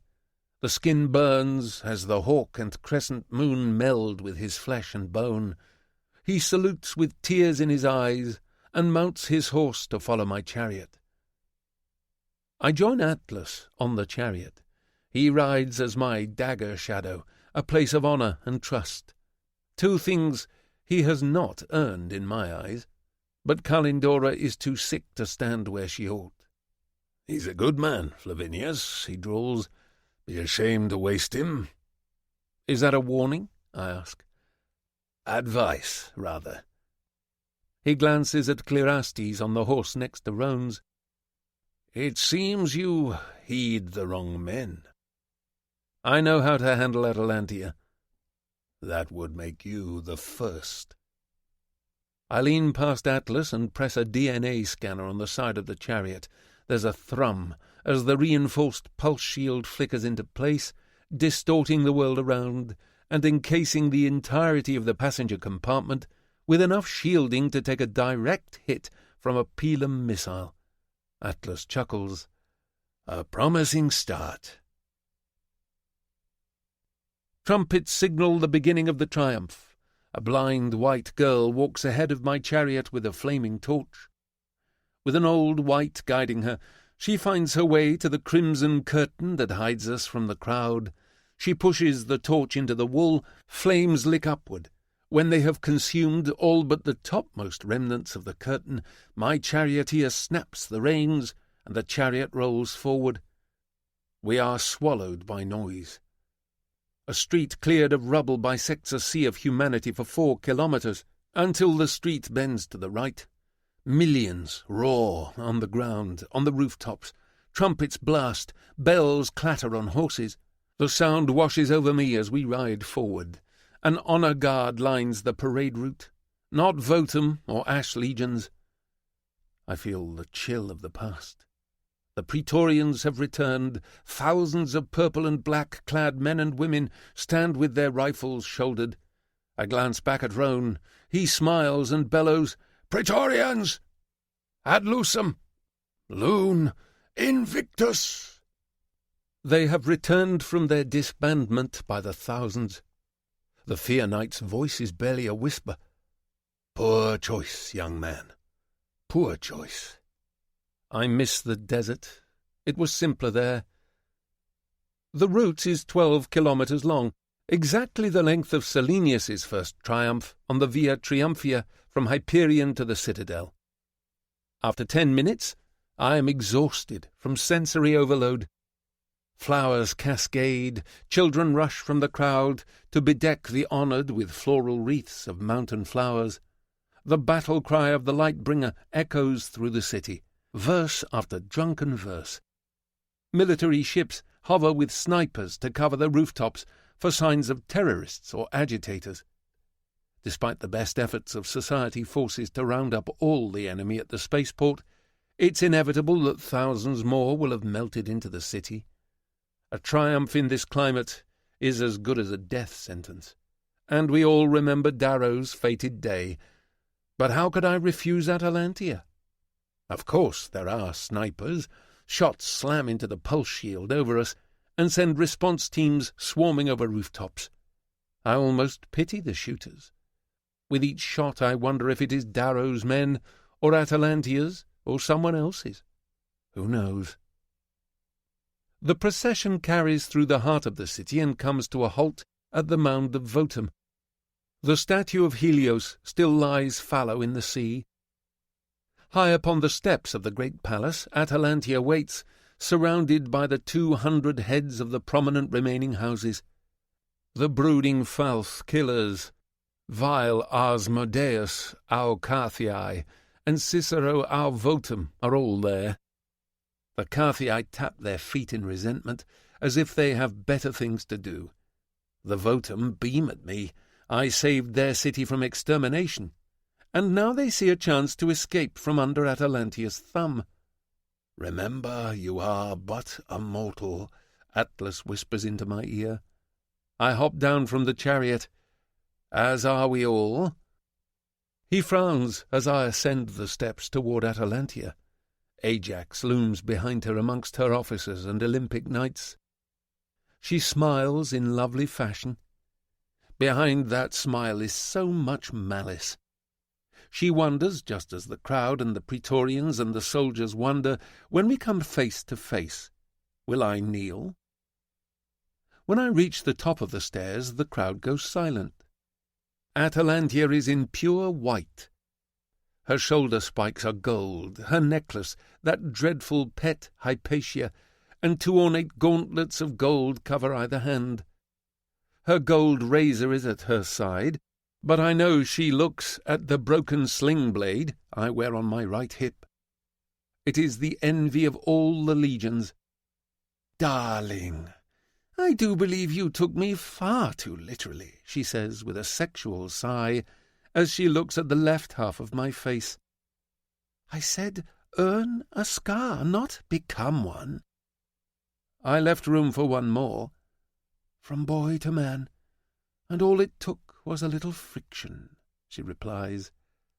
"If I knew it was that easy, I could have made a man of you myself." She winks and draws her razor. "Shall we make it formal?" I can practically hear the tension coiling in the parade behind me. I expected my stomach to ravel into knots, but I feel impossibly calm. "All men are not created equal." She draws the razor along the right side of my cheekbone, cutting deeper than necessary to give me my peerless scar. "So you have proven." She does not return her razor to her hip, but watches my blood run along its edge. Ajax stares a hole through my head from amongst her officers. "Look how they fawn over you," she whispers of the crowd. 10 years you abandoned them, and now they drool like inebriated sheep. Disgusting." She tilts her head at me. "It's funny, isn't it, how some questions continue to be asked, even though they've been answered in every age? My favourite is one you're probably dwelling on right now. Is it better to be feared or loved?" We both know the answer to that. Her teeth flash as she glances at Atlas several steps beneath me. "Don't we just?" "I imagine it will be a sniper?" I ask. "Oh, you did not fence half so well as a child. It's a dreadful red, pulled from the depths of their unholy hoard. I thought about doing it myself," she replies. "But we've seen the value of martyrs, haven't we? And to think the heir had returned, only for his head to disappear with the flash of a distant muzzle." She leans forward. "Good thing he has others to carry the flame in his name." "And it will come when I put on the laurel," I say. She coos. "Aren't you just the most precocious of creatures? Yet you came anyway." "Could I have refused?" "No, not really." "There is an alternative to nepoticide," I say. "No, I don't think there is. And you're not technically my nephew anyway." I glance at Ajax. "From what I hear, the position is taken." She laughs at my boldness. "I wished you no ill, but Ajax did what he did for me, because he guards my heart's delight. You see, I will sit on the morning chair. I will become sovereign. I will establish an empire. First there was Loon, then there was Grimace. Much as I love you, darling, my destiny will not be denied, not by those sneaky Moonies, not by Darrow or his piglet wife, not by you. But by all means, beg." "I'd rather not."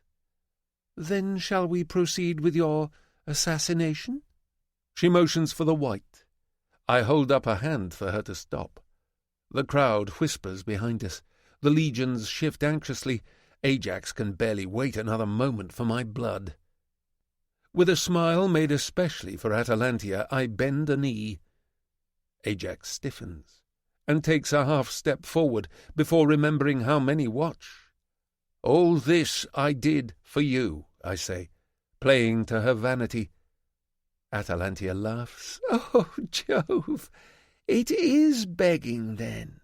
She looks away. "How vile!" "All this I did for you," I repeat. Her eyes become interested. This fits her understanding of the world. "When you looked at me on the Annihilo, you saw the boy who used to run with Ajax through the Palatine. All I've wanted since my return is to be a man in your eyes." Her suspicion heightens. "I don't want to be the sovereign," I say with all honesty. "I have no desire for it, no claim on it. It was never meant to be hereditary. It was meant to go to the strongest, and if I tried to take it from you, it would tear gold apart." Her gold gauntlets clink together. "You are part, at any rate." "I did not beat Darrow. You did. I just pushed the blade home." I glance at the gold families behind her, ignoring Ajax. "The carrion birds circle us both.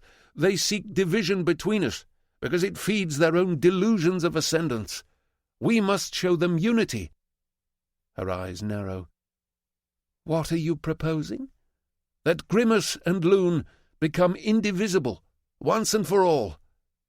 Her lips curl into a wary smile. She doesn't even glance back at Ajax. "Formally?" "You are feared. I am loved. What better marriage could one hope for?" I ask. To save Heliopolis, I had to undermine her.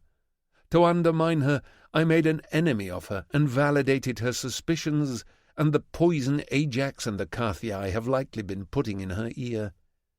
I do not love her, as my parents loved each other, but duty outweighs my heart. This is why I could not look Kalindora in the eye. I knew I would remember how she brought me the Praetorians in the desert, how she helped me when my face was a tattered ruin, but as she left me to the storm to save herself, so I must leave her behind. 2 can be a very awkward number, Atalantia says carefully.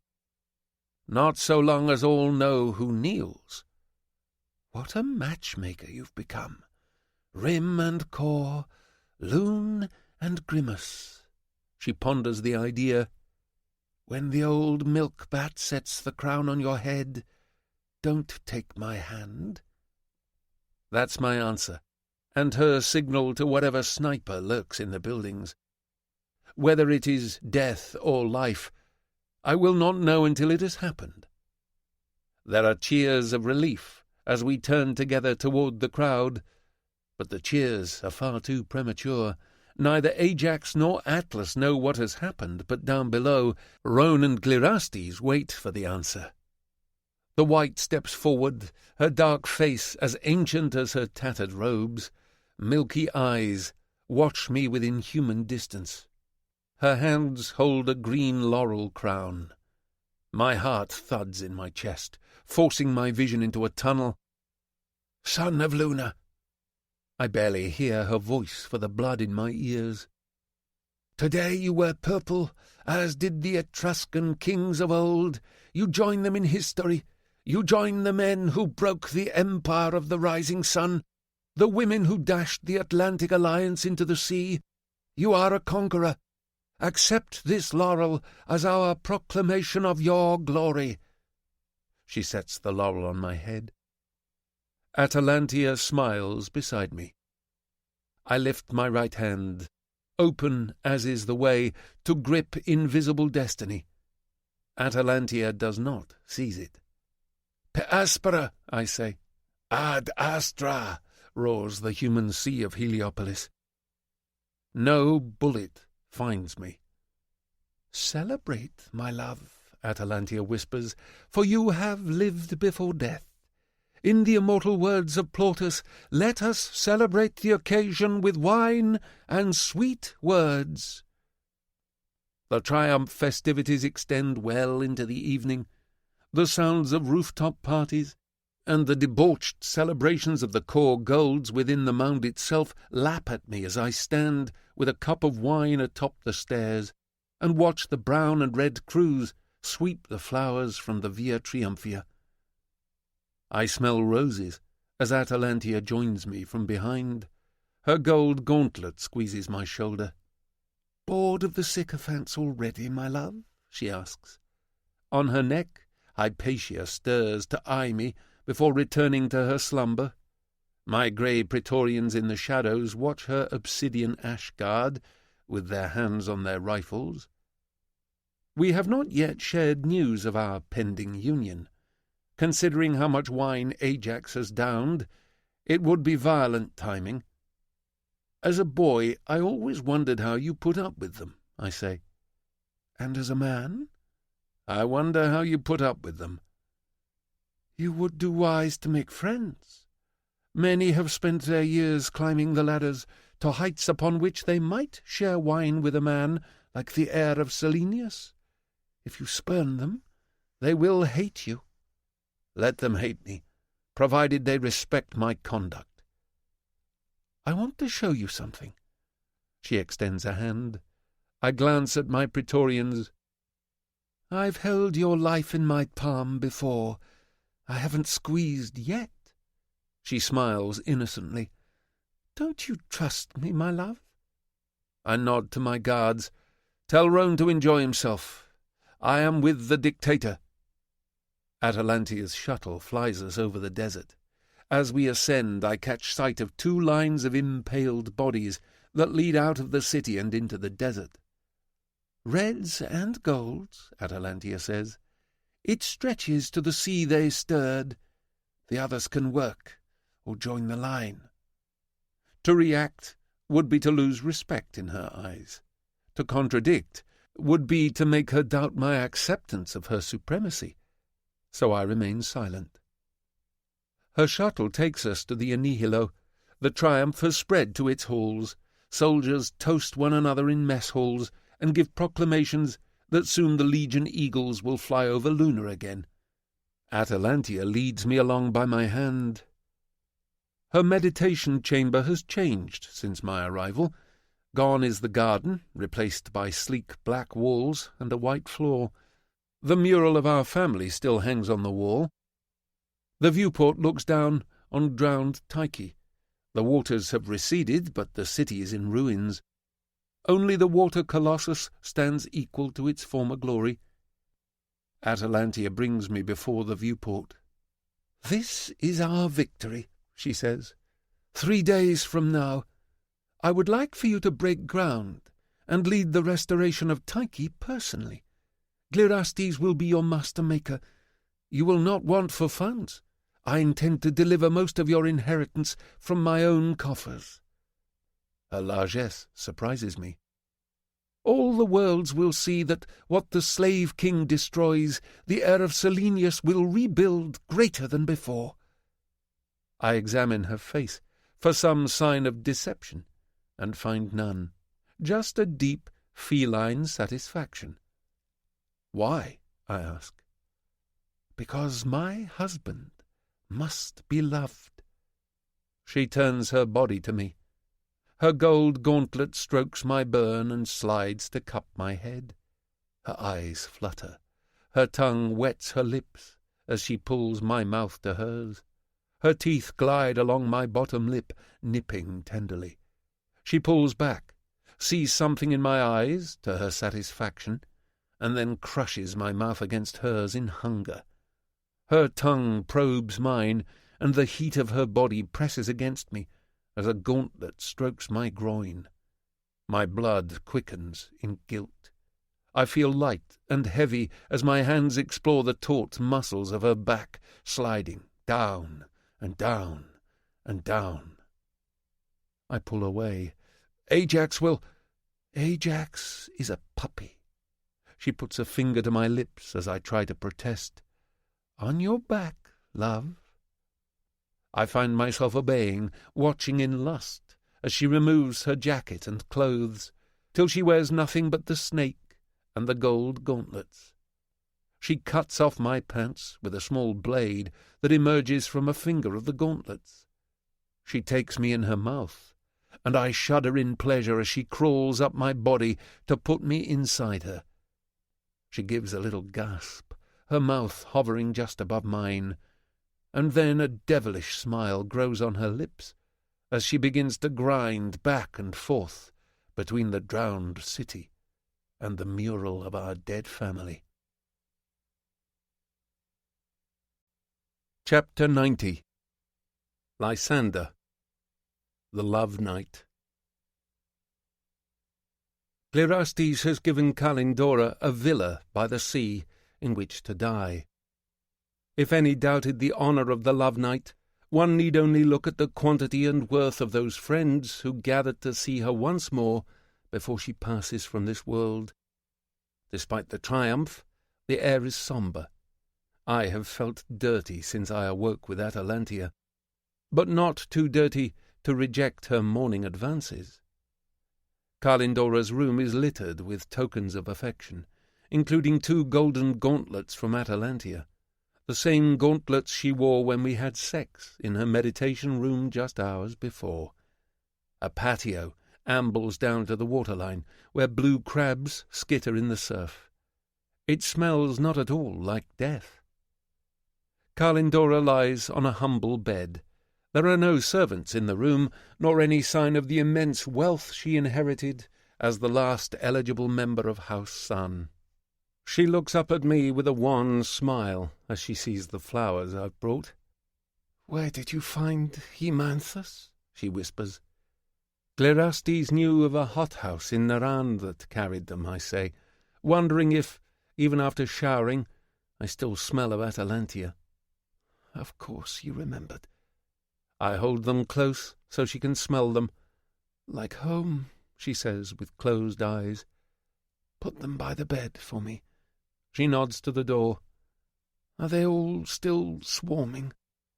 "About 100 or so," I say of the well-wishers in the courtyard.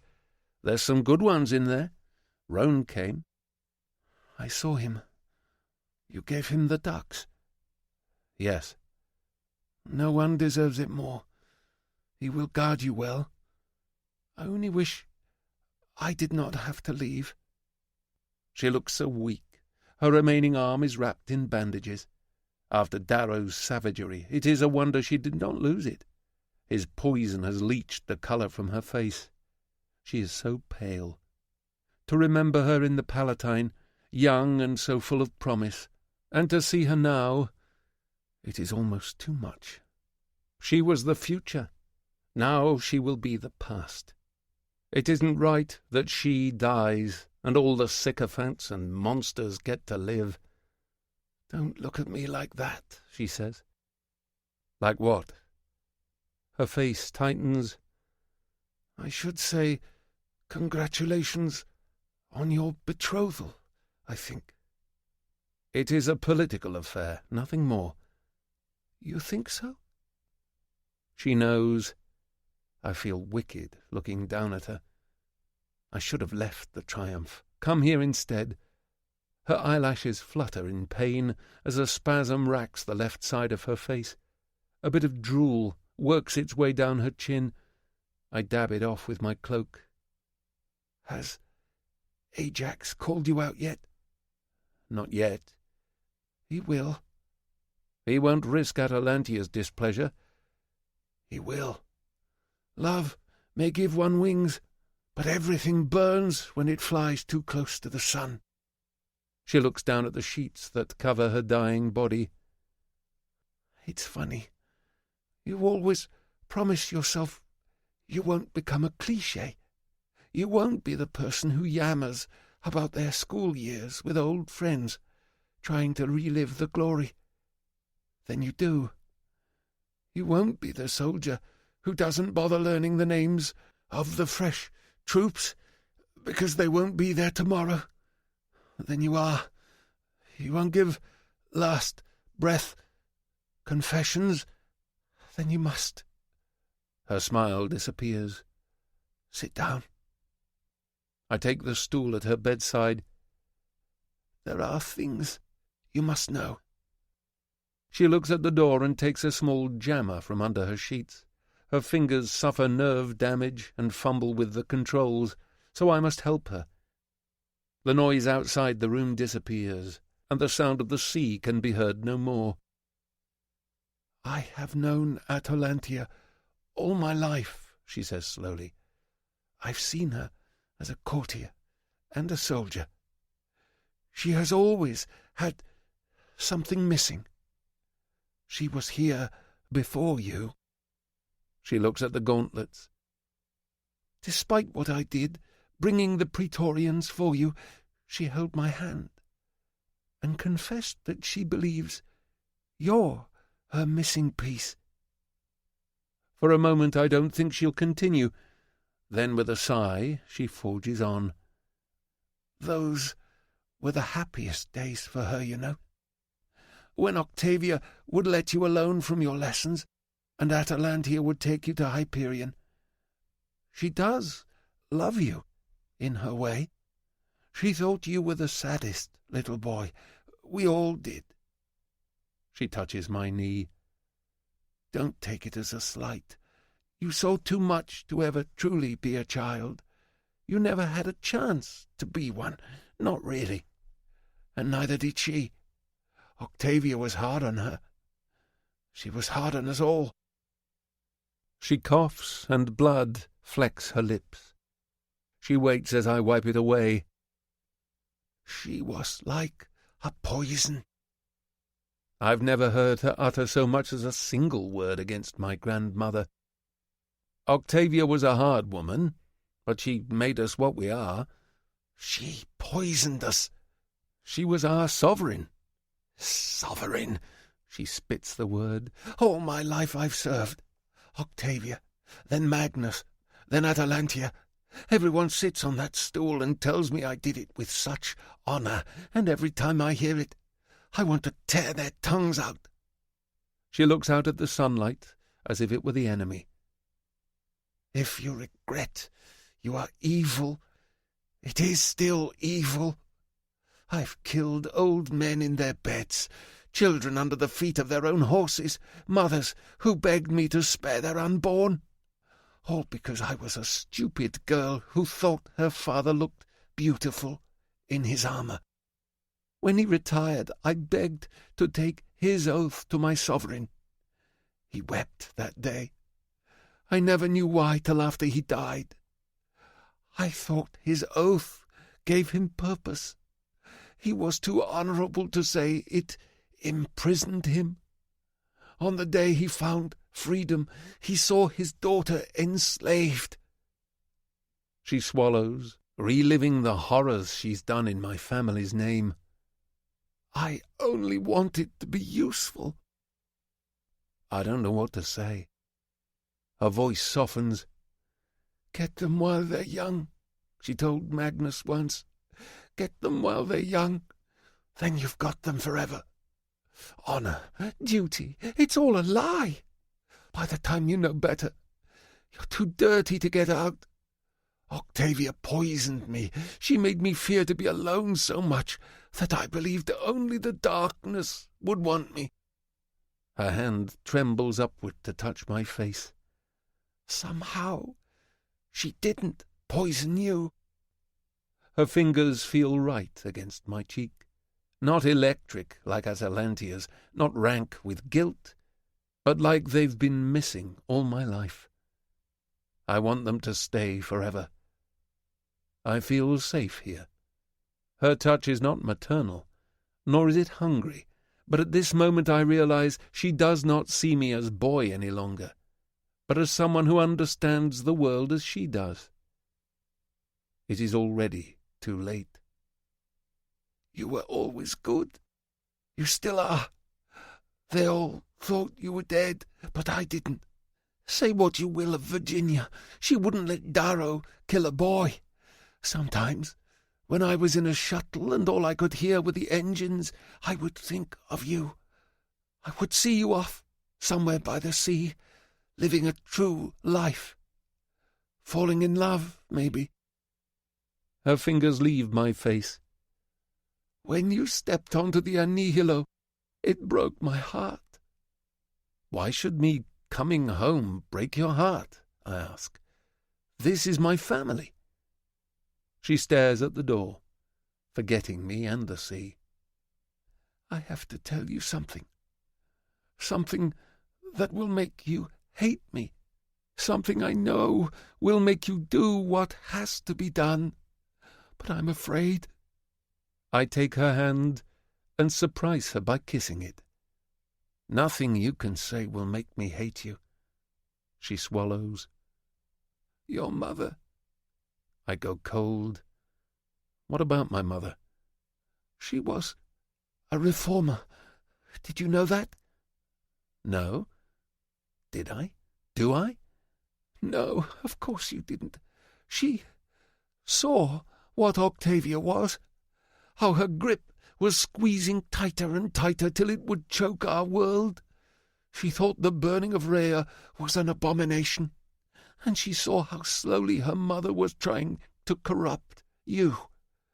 So, with Romulus's father, Rivus, and Nero our Augustus, she planned a coup. Lysander, it wasn't outriders or terrorists who killed your mother.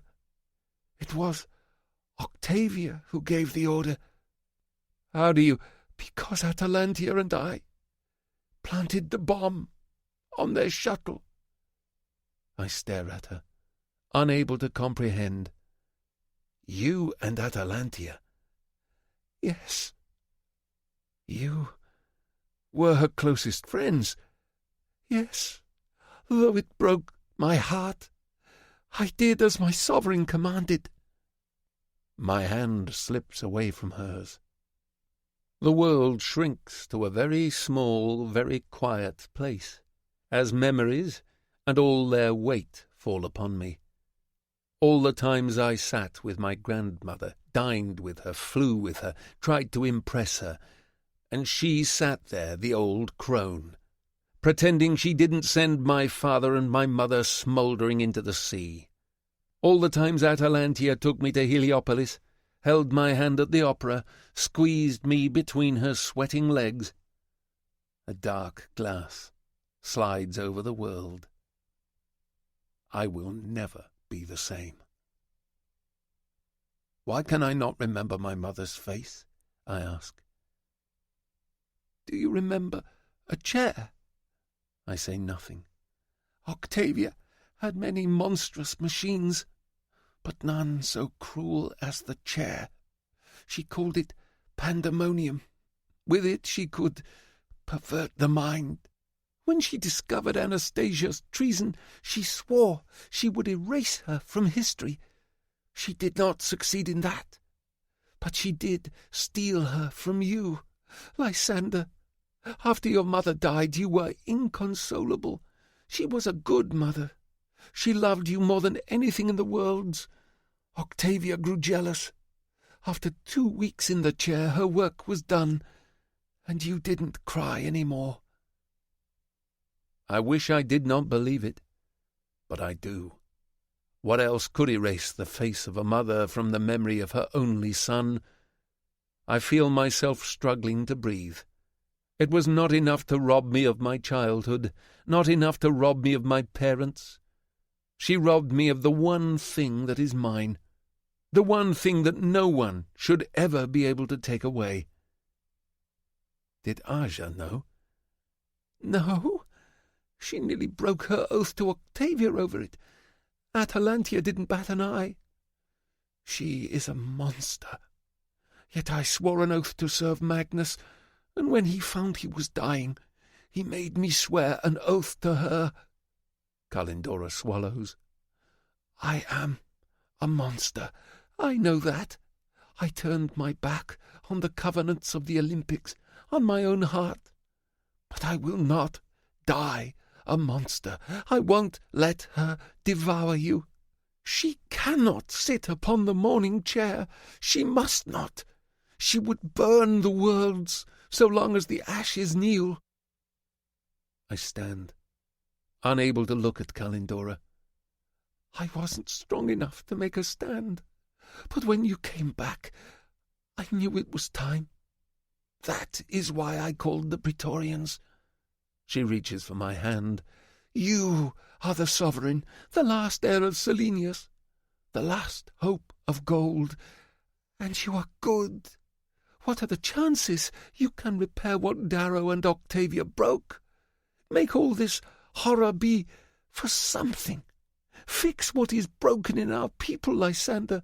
I know it won't be easy, and I am sorry I cannot be there to help you. Keep Roan and Atlas close. He loved your father and mother too much for Octavia to ever tell him the truth. So she sent him to the Kuiper, thinking he would never return. He will protect you with his life. I can't take any more. I head for the door. Do your duty, she says. Do your duty, or the worlds will burn. I leave the room, a hollow avatar of myself, and find Atalantia smiling at me from amidst the golds, waiting to say farewell to the hero. She motions me to come to her, and I do. I smile and laugh beside my lover, the killer of my mother. And later that night, as I sit across from her at supper, as she gloats over the wreck her creatures have made of the Republic's Senate and Darrow's heart, we receive word that Kalindora has died. We attend the spectacle of her son burial on the Anihilo. The honor guard of Praetorians, led by white ceremonial virgins, carries her casket to a burial gun set in the main hangar, which fires her toward the sun. Roan stands at attention. Atalantia weeps. Atlas does not speak. Ajax wavers in rage, almost too drunk to stand as he glares at me with such hatred. It is a wonder he does not call me out then and there, as Atalantia gives the benediction with glassy eyes. That night she sends for me. I have no choice but to go. I find her weeping in her meditation chamber. I console her, and we stare at the mural of our family, at the blurred face of my mother, as Atalantia kisses my neck and whispers in my ear for me to take her pain away and take her to bed. When she is done with me, she turns over to sleep, and I lie there, staring at the ceiling, feeling dead inside. Chapter 91. Virginia. Salvation or Vengeance. Deja Thoris, this is Phobos' command. Your approach vector is prime. Welcome home, our sovereign. There is a small vault in my heart where certain words are guarded like fragile artifacts. Family, home, love, son, husband, brother. My enemies have cracked the vault open, ransacked it, and defecated on its floor. Home. I don't recognize that word anymore. It has been violated. I have been violated. A corner of my heart was always reserved for my twin, despite all his failings. Now the existence of Lilith's abomination eats at me. The abomination has Sevro. Mercury has fallen. My husband is still missing with Cassius, and I have fled to Mars. It was the only choice. Our failure to come together until too late robbed us of any alternatives. I left Sevro and Clown and Pebble. I left my husband to die. It was Cassius Kavax sent for him. The man was found in his deep space corvette. The communications equipment had been destroyed, and his ship barely managed to limp back to Mars. The details of his escape from his Rim imprisonment are fuzzy at best, but it seems he was spared from execution by one of Romulus's sons. He was secluded in a private estate on Europa, to be released when the war ended. He broke out and stole his ship back to escape. After delivering the news to Kavax, he offered his service to the Republic. I never thought I'd hear that in all my life. I watch out the viewport of the Deja Thoris as 40 nimble corvettes form an honor lotus before our fleet and head back to the outer picket line. I don't deserve it. While Cassius plunged into the heart of the enemy for Darrow with only a small strike team, I had an armada, and I ran away. It was the right choice, but those are the ones that age you. Ahead, the blue iron tails of our honor guard wait. 30 crimson ecliptic guard torch ships guide us towards Mars's defensive sphere.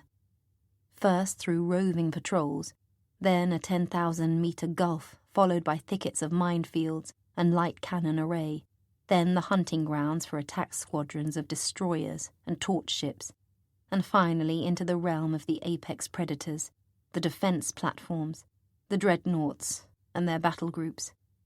Mars has rallied for its sovereign. "The loyal stand ready, Ma'am," Holiday says from my shoulder. "But will they be enough, Nakamura?" She is not used to hearing doubt in my voice, nor do I often allow it to intrude. But I feel a kinship with the commando that has deepened these last days as our shared dream crumbles around us. She took the news of Ephraim's death stoically, but I know it eats at her. Just as I may be free from the abomination's grasp, but I am yet enslaved by the work undone, the enemies unvanquished, the friends unsaved, and the mistakes I made. Could I have gone for Darrow? Or was the rim waiting to close the trap and pin me against the Ash Armada? As ever, Holiday senses my mood. Mom, I know you'll think you were only 100 meters away. Not gonna lie, that will haunt you sure as a fold against a single Comet bluff. But they taught, in the Ludus, the surest path between 2 points ain't always the shortest. I turn on her. You think there's a chance we'll get Severo back? She gives me a grim smile. It's been done before. Victra found my son. I lost her husband. No amount of calculus will fix that arithmetic. Yet Victra did not sail on Luna. She respected your orders. She gives a curt nod out the viewport, where Mars's moons are coming into sight. I step forward. The full might of the Julii fleet roves around the pincushioned city moon of Phobos and the battle moon of Deimos. The Pandora's comforting mass is sorely missed, but Victra's personal fleet is larger even than my own. With her lost child and Severo in captivity, I feared she would run wild. Instead, her trade armada readies for war. Light flares on the Julii Sun dockyard halo as we pass. Hundreds of new ships teem with expedited industry as the workers and automatons race against the doomsday clock. And then we are past the dockyard, and the planet itself looms before us. On Mars, I was born and rode horses at Ishtar. On Mars, my eldest brother bled to death on the Aegean cobbles before Carnus Albellona. And my mother jumped off a cliff. My father and my best friend were killed by my twin. On Mars, I met my husband. But only my son waits below. It seems a lifetime ago that Darrow led my father's reign against our planet. I watched the friction trails bloom from this very bridge. How simple the world seemed then in the tunnel of youth. Could I have really been only 19? Can it be wrong to feel nostalgic for a day of blood? Or was it the innocence I miss, before we truly knew what turned the world?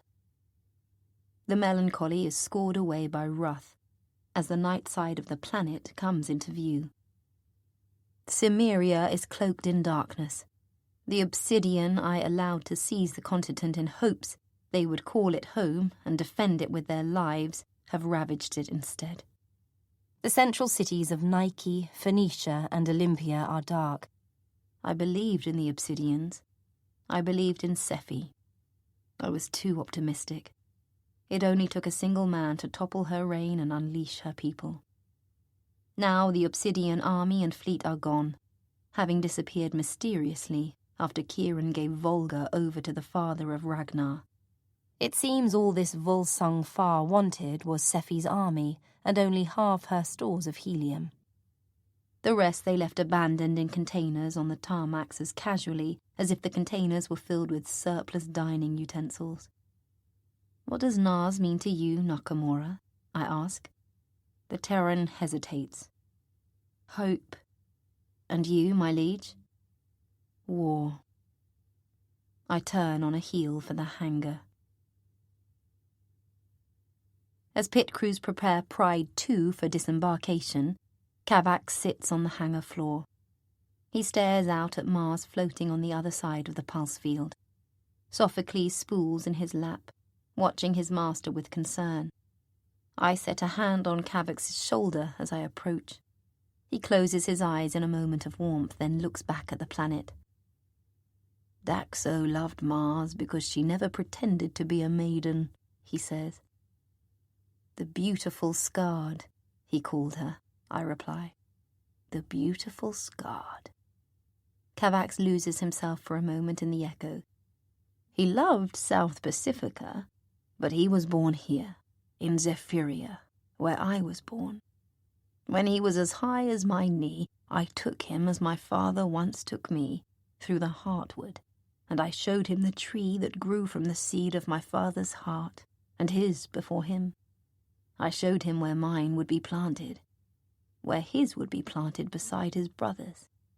His voice trails away. Kavax was not able to recover Daxo's body.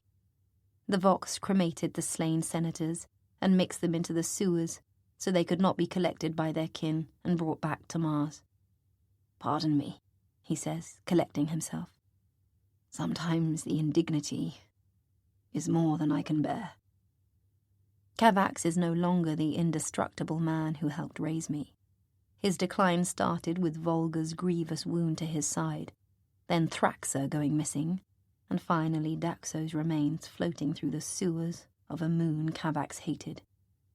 He despairs he will lose his remaining daughters, his wife, and his planet. He looks up at me with wet eyes.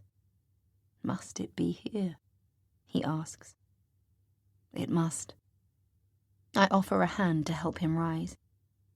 With a heavy sigh, the weary family man kisses his pet on the brow, takes my hand, rises, and transforms once more into my father's enforcer, the warrior giant of House Telemanus. Even I feel inclined to shiver, but it is a tragedy to see any man sacrifice his nature for his vocation, much less a man I love so much. To be what we need, what I need, he must go to war again. All his life he waited to pass the reins to his children. Now so few are left. It is not how he thought it would be, but he endures. He puts an arm around my shoulders. There is an evil in us, as there is good, that we do not regret our good as we do our evil. So we know what we are, my daughter. We know what we are. His voice fades, his conviction exhausted. So I pull him closer. "We know what we are," I reply. He hears the certainty in my voice and straightens to his full height and pulls away. "When your father would return to Mars, he would run the Iron Circle to prove who owned the planet. I am not my father. Not in all ways. That's been proved. But sometimes you need to show a little fang." The Iron Circle is an old custom popularized by Selenius. To prove the depth of his dominion over a planet or moon, he would fly his shuttle without escort in a ring around it upon arrival, no matter the political tensions or adversaries at large on it. Take your shot. It was his fucking planet. The custom has gotten quite a few powerful men killed. Sometimes people just can't resist tossing a stone at Goliath, and fell out of practice with most households. To do it now, in the wake of the violence Mars has seen, despite the threats at large, is saying no more and no less to the world than "look how big my cock is." With the main shuttle Pride 1 in the hands of the abomination, we leave the hangar of the Deja Thoris in Pride 2. The war shuttle bucks as it descends through atmosphere without its escort of ripwings. Niobe's Fox 1 joins us starboard. As we perform the Iron Circle, I sit, rolling my fingers along the rim of my husband's ring. Cassius sent it back to him, and Darrow gave it to me. He gave everything to me he could. I wish I could let him know it was enough. Let Cassius have found him. Let me slide into bed with him one last time.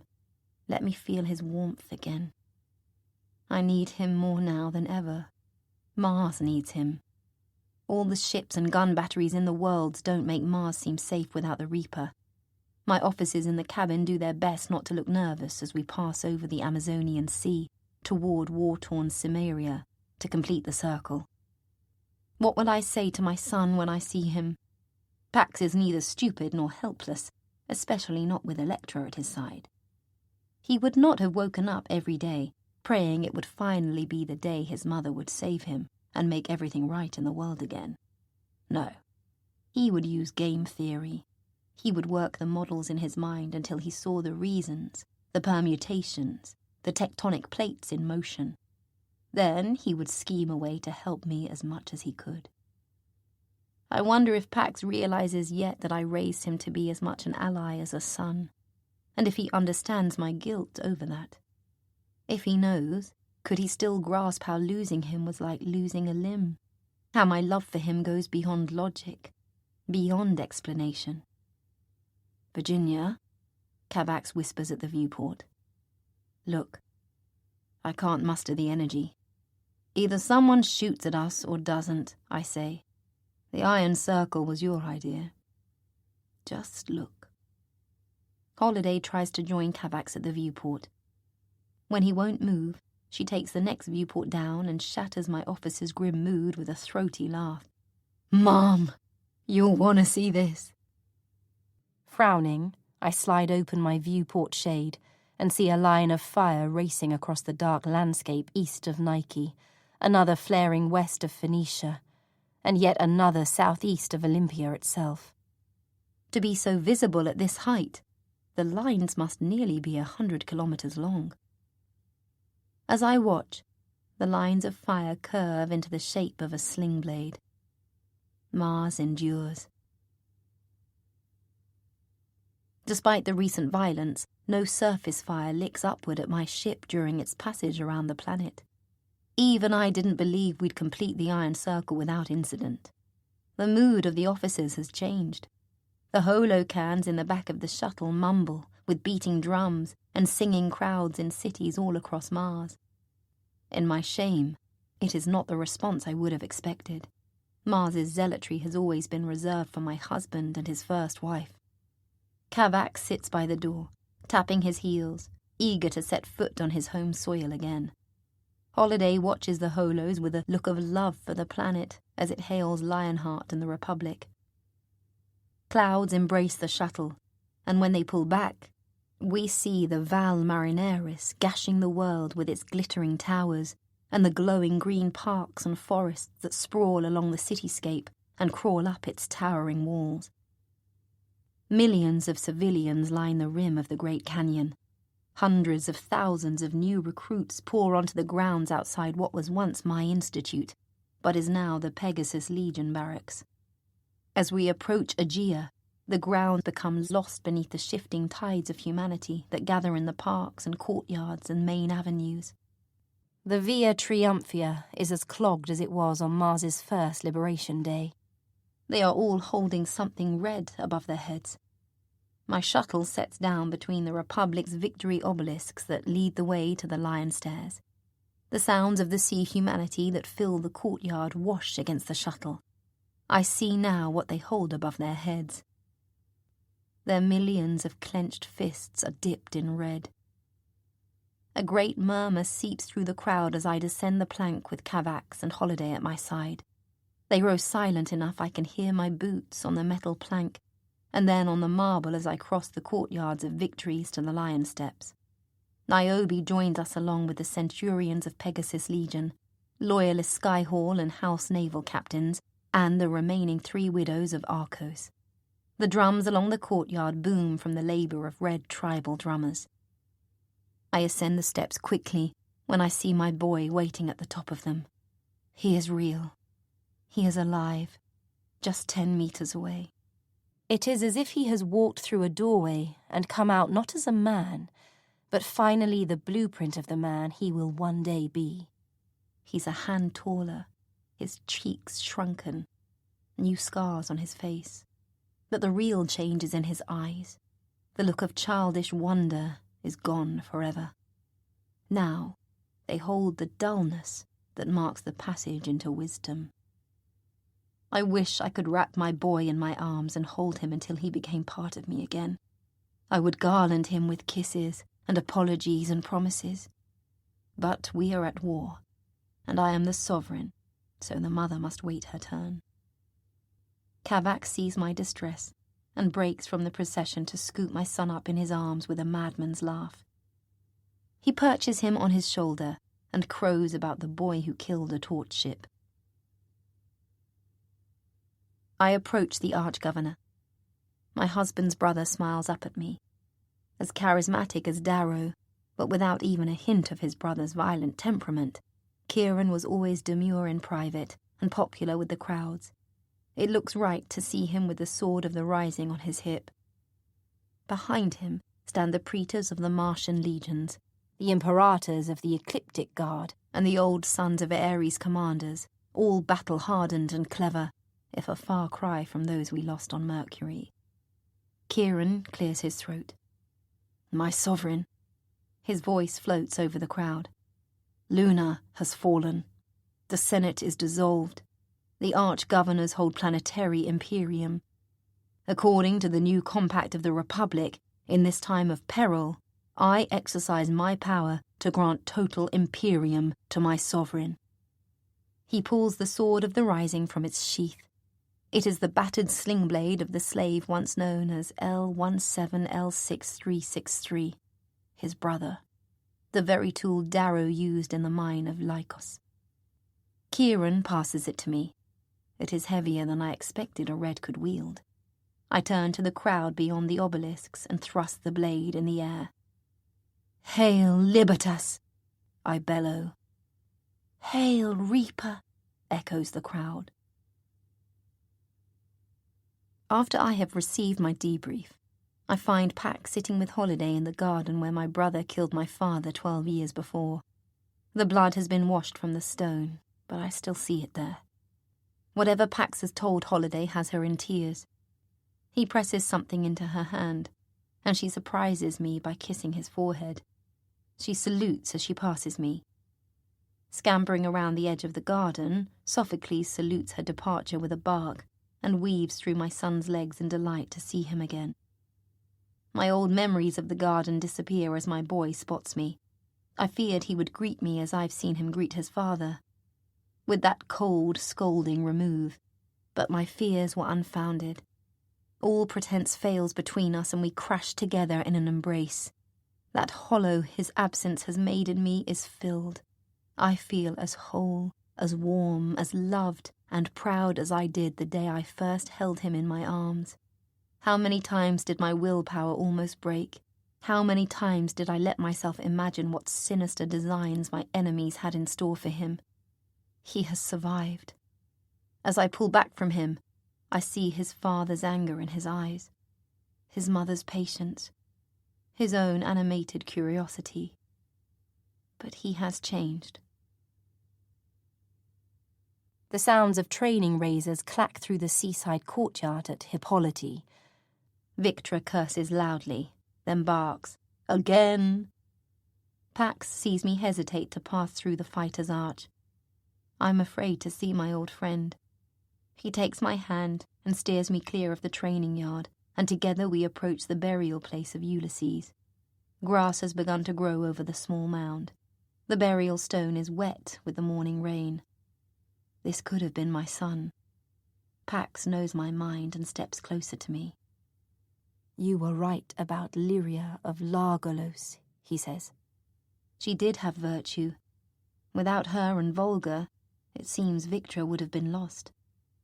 I would like to see her again. The brother was evacuated by the... He's on the Reynard. I know. I've sent her away. I look at him without surprise. Where to? After Ragnar's daughter, in a manner. I don't understand. She's just a girl. He pauses. Not anymore. We look back to the grave, guilty for speaking over it. Several told me he was having a girl. It seems Victra was waiting to surprise even him. A boy, at last. A chance to make up for his own father's absence. Mother wanted to give him a sun death, Electra says. Always fleet of foot, she has grown quieter. I didn't hear her approach. Like Pax, she's grown since I last saw her. But she knew father would want him to visit when he gets back.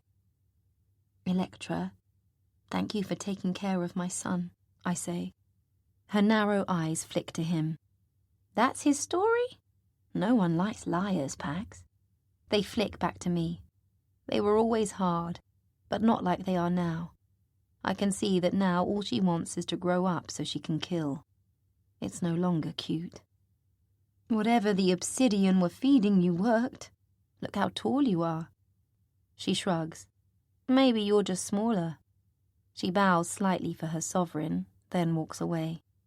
Pax watches her go with a worried expression.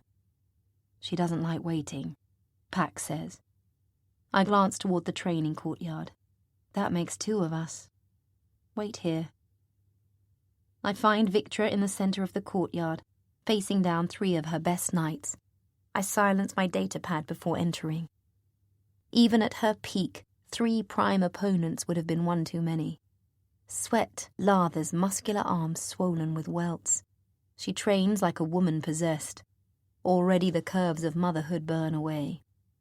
Practice razors whisper through the air as I walk in. A clutch of 60 peerless stiffen and bow at my arrival. I whisper hello to Victra's youngest daughter, Celine, and the middle child, Calypso. When they hug me, I see their hands are bandaged from training. Sons of Ares practice martial arts along with a bluff on Victra's estate. Both parts of House Julii and Barker are preparing for total war. In the square, Victra eliminates one of the knights with a neat thrust to his neck, and then receives a sideways slash to her shin and another to her temple from the fastest of the 3. The head strike is a killing blow. Blood trickles down Victra's face. She stumbles, growls, returns to the centre of the circle and shouts for them to go again. The knights stop and bow when they see me. Victra casts me an annoyed glance and stalks over to a towel to wipe the blood off her face. I join her there. "Does Mars ride for Luna, my sovereign?" she asks. "You know we can't yet." "Then what do you want?" "Just to speak with. And of what should we speak? Of how they nailed my son to a tree? Of how our Skamani came like fucking monsters out of the ether? Of how you could have saved Darrow but didn't? Victra. Or maybe of how my husband is being tortured by that abomination while you run back home to lick your wounds." She glares down at me. "You might think I obeyed your orders, that I moulder here out of fidelity to your leadership. No. I am here because without reinforcements my fleet would be massacred by the Vox, much less if we ran afoul the core." She sticks a finger in my chest. "You abandoned my husband. Our enemies move uncontested, so unless Mars is riding for Luna right now, fuck off." She turns back to her practice. The knights look away as I strip off my jacket and unbutton my tunic to my compression bra. "Victra," she turns.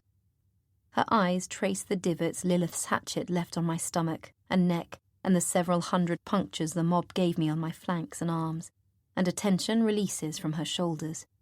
Her love and hate are made of the same passion. "I tried," I whisper. "Truly." Her eyes search each one of the scars. I now have more than she does. Her heavy hand reaches to clutch my shoulder, and then the bigger woman pulls our foreheads together. "If we cannot engineer salvation for our men, then vengeance will suffice," Victra says. I nod against her.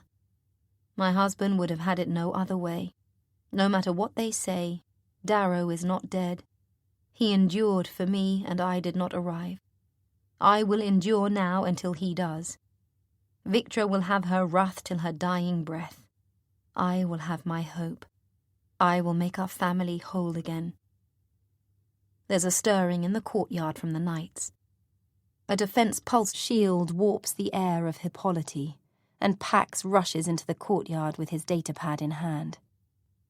By the look on his face, I know what it is. Earth has fallen, I whisper. Already, Victra snarls. To whom, I ask. Rim or... Both, he whispers distantly. Cassius was right. Lune has bridged the divide. Chapter 92. Lysander, Graveyard of Tyrants. Are you certain you want me to leave you alone out here? Roan's eyes search the warped horizon of the Ladan. Pyther stands behind him before my personal shuttle. Until the wedding, Ajax will look for any opportunity. Ajax is on earth. It must be done. But Dominus—" He looks again at the feast. In the middle of the desert, upon a great dune, 2 broad couches of purple silk and raw nebula wood lie on either side of a long table, weighed down by a feast to feed 20. "Are you certain this is safe?" "I don't believe my guest would respect safe." "Are you certain he will come?" I look out at the desert. "The better question is if he is even real." "What do you mean?" "Never you mind. Come back for me in 2 hours," I say. "If I'm in more than one piece, collect my remains and fire them into the sun." I hand him a data drop. "My will. Glirastes has a copy too." Glirastes, who took the day to scout locations for a new library in Pan, would be furious if he knew that I was out here in the desert instead of overseeing the rebuilding of Tyche. But despite what he thinks, he needn't know all my affairs. After a hesitation, Roan salutes and enters the shuttle. Pytha remains behind. "Do you know what you're doing?" she asks. "He is not a sane man." "Are you afraid of him, Pytha?" "Yes." "So is everyone." She understands as she remembers her advice in the fitting bay of the Anihilo, but she does not like it. Soon the shuttle is out of sight. I sit on one of the couches and sip chilled wine. With Kalindora's revelations, my inner world is in shambles. But the strings of oaths, fidelity, and history that conspired to strangle me are cut. I know the rules now, grandmother. There are none. At last I feel free. Here in the aftermath of the Battle of Mercury, I sense a great horizon of opportunity. The free legions are broken, Darrow is in flight, Luna is run by a madman, Mars trampled by obsidians, Earth fallen to the rim and the society.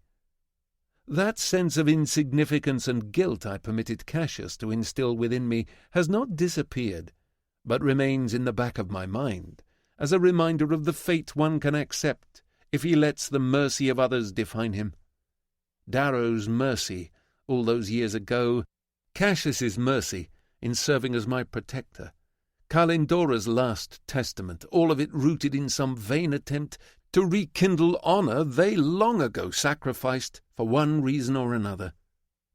The same honour Lorne preached after painting a legend in blood, the same selfish honour Romulus preserved before abandoning his people at their most dire hour, the same honour that led to my engagement with Atalantia, and let me delude myself into thinking that honour was about personal sacrifice. My grandmother was the most cunning person I ever met, but still she was wrong. She thought there was no place for honour in the world. I cannot agree completely. It was her cruelty that chipped away at the foundation of her power and poisoned all who served her. It is Atalantia's cruelty which makes me pray to people like her. Is it honourable to kill her for my mother? Honourable to thrust us into civil war?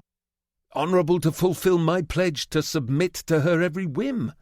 Honourable to be trapped between her legs night after night, so that gold might have unity? I think not. I think, as with all things, honour is best appreciated in moderation, as is cruelty. After all, there is no crime with a court. The whine of grav boots disturbs my silence. My guest arrives. He is no figment of my imagination. He is real and dreadful. His Martian armour radiates heat in the sun until he steps into the cool provided by the pulse bubble I have prepared. He looks over the table from beneath the horns of his helm. A mirage of no finer quality has ever graced this wasted tomb to ambition and martial men, he declares through his helmet. Libations of Elysian red, Terran Bordeaux, Mercurian Soletto, with gustatio of raw oysters, wine-steamed sow's udders, candied pecans, olives, azaroles, and medlars and jusellum. A mense prime of walnut and herb-stuffed thrush and paschal bell, garlic venison, honey-drizzled wild boar stuffed with dried figs, garum sauce, and, do mine eyes deceive me? His giant helmet inspects the centrepiece. A hare decorated with the wings of a peacock. No, 'tis but a noble Pegasus, and, not to be forgotten, a mense secunde of Looney's iced frise, tactoon, chocolate pecans, and white pudding. He looks up at me, that metal helmet impassive and dreadful. Now this is a cena, a feast fit for a conqueror, a gourmand, a student of Apicius himself, and set before such grandeur. He waves at the desert. Yes, yes, I at last am paid the respect I am due. If I have learned anything, it is that one does not simply summon the Minotaur, I reply. If you would please do me the honour of joining me, I believe we have common interests to discuss. He doffs his helmet and reclines on the couch. His face is that of an evil angel, masculine, suspicious, amused, and tan, from what I assume he considers his vacation in the desert. He peers under the table with mocking eyes. Gelding or stallion, my goodman? Were you not there when I was tortured? I ask. I was mocking your union with the Fury, not your time with the Gorgons, he says. How well I know the unlimited depths of her voracious appetites, though I hear Ajax has filled the holes my absence has left. Now you seek to do the same. He grins. But yes, I was outside the cave. I waited, listening via my sophisticated drone hardware to the ministrations of the Fear Knight. I confess, I considered striking when you purloined him for your own purposes. Such opportunity seldom presents itself with that most dangerous game. But the show, the show was far too interesting to interrupt. The flight across the desert will be held forever in amber in the hollows of my mind. He leans forward, very sincere. I do apologize for claiming you lacked theatricality. It is always a pleasure to be wrong. He strokes his purple chest plate. The grapevines of his home in Thessalonica stretch to a horizon gilded with silver sunlight. Alas, my armour died from that infernal electromagnetic pulse. I have yet to divine why its shielding failed to that device. I have many questions for Glerastes, many questions to which I must have answers. They can wait. I confess I am surprised to find that you did not go witness the attack on Earth. Most of your quarry were in play.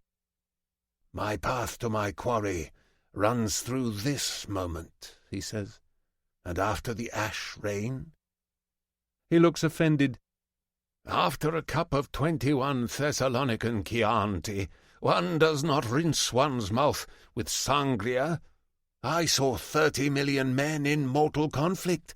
Oh, my need for violent theatre is quite sated. In any matter, it was a pathetic affair. The Vox fleet gazed lazily from their perch above Luna as Atalantia feigned a retreat and led Earth's fleet straight into a rim attack group. The only thing of interest would have been to see the son of Romulus lead his commandos to the surface to lower the shield generators. What a specimen is he! Perhaps we have a new lead on stage. Well, I hope you still have room for theatre of a different sort, I say. A great mechanical groan tears the sky, frightening the dishes and the sand of the dune into frantic palpitations. The sound rushes toward us in a flood of decibels, till it seems that the torrent of it will swallow the dune. And then it is overhead, and Apollonius grins. A great mass blocks the sky. Slowly a thin wedge of blue elongates in the darkness. as two vast legs of stone pass through the midday heat. They are but the lowermost extremities of the ancient mass borne aloft by 6 heavy cargo haulers. The haulers creep across the sky and soon begin to lower their charge. The statue is immense, its face riven by the ravages of desert storms and chipped by the target practice of rising riflemen, sneers at us as if to say, "You think yourself worthy." The stone lips of my first ancestor, Selenius Aulun, curl in contempt as he resumes his rightful place under the sun. The haulers release the towing bonds. The sovereign sways. His stone feet sink into the sand. Dust from his recent grave shudders from his shoulders, nose, and the creases of his robe to form a billowing cloak. When the dust clears, he is still and solemn amongst his mighty fellows. 20 sovereigns stand in the desert to form a circle 10 kilometres in circumference. It is theatre fit for the Minotaur. He claps his hands like a delighted, monstrous child. In each individual one might find vanity, cruelty, pride, all or any of the excesses and deficiencies of the Homo aureat, I say. But together they stand for something more than their individual parts. Each was a custodian for his or her time, forming a chain of order that guided the human spirit from the dark ages of war through 700 years of expansion and growth. They erred in the end, each small corruption spawning one more evolved and potent, until the natural evolution of that corruption induced decay and torpor, and the death of all empires, aristocracy. In that decay, how could they not expect a new predator to rise? Darrow, Apollonius smiles. My ultimate prey. Indeed, it will not be like them. In their shadow I will create something greater, something stronger, something fairer. But it seems nothing fair is made by fairness. I care nothing for fairness, nor any of your pretentious-minded virtues, he declares with a wave of an armoured hand. They are for simpletons. No morality constrains my limitless mind, save my word. You know what I want, little paramour. Atalantia, Ajax, Atlas, and then Darrow. And the mind's eye, he says with hunger. I can give you that, and the rest, but I need something in return. He leans his huge mass back. Dare I ask, what must I sacrifice upon the altar for my heart's delight? Nothing. His eyes narrow. You have been mistreated, misunderstood, and betrayed. You have watched me suffer the same. We are alike, Apollonius. It seems a pity that we should be so alone. I lean back and sip my wine. May I ask, do you care at all for rule? It bores me, as does this conversation. I know how you will die, Apollonius. Ooh, much better. How?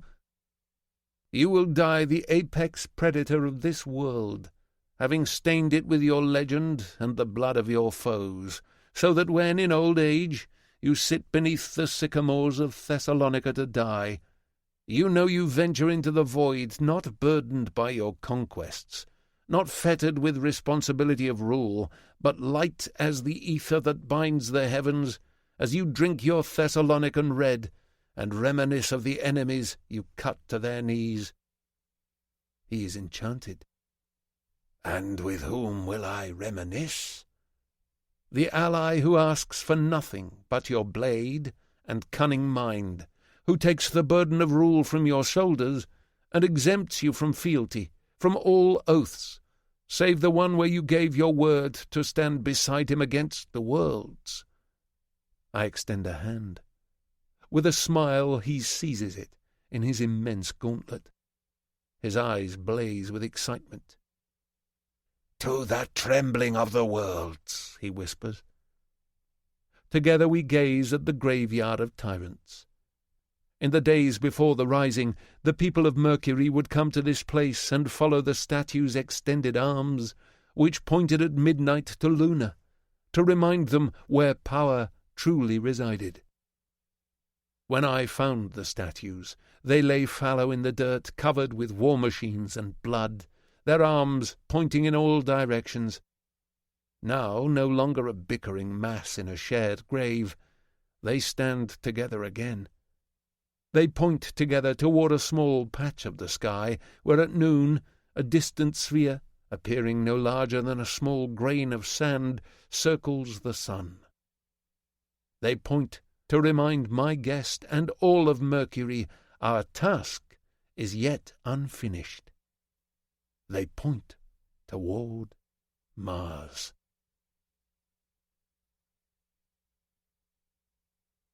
The End.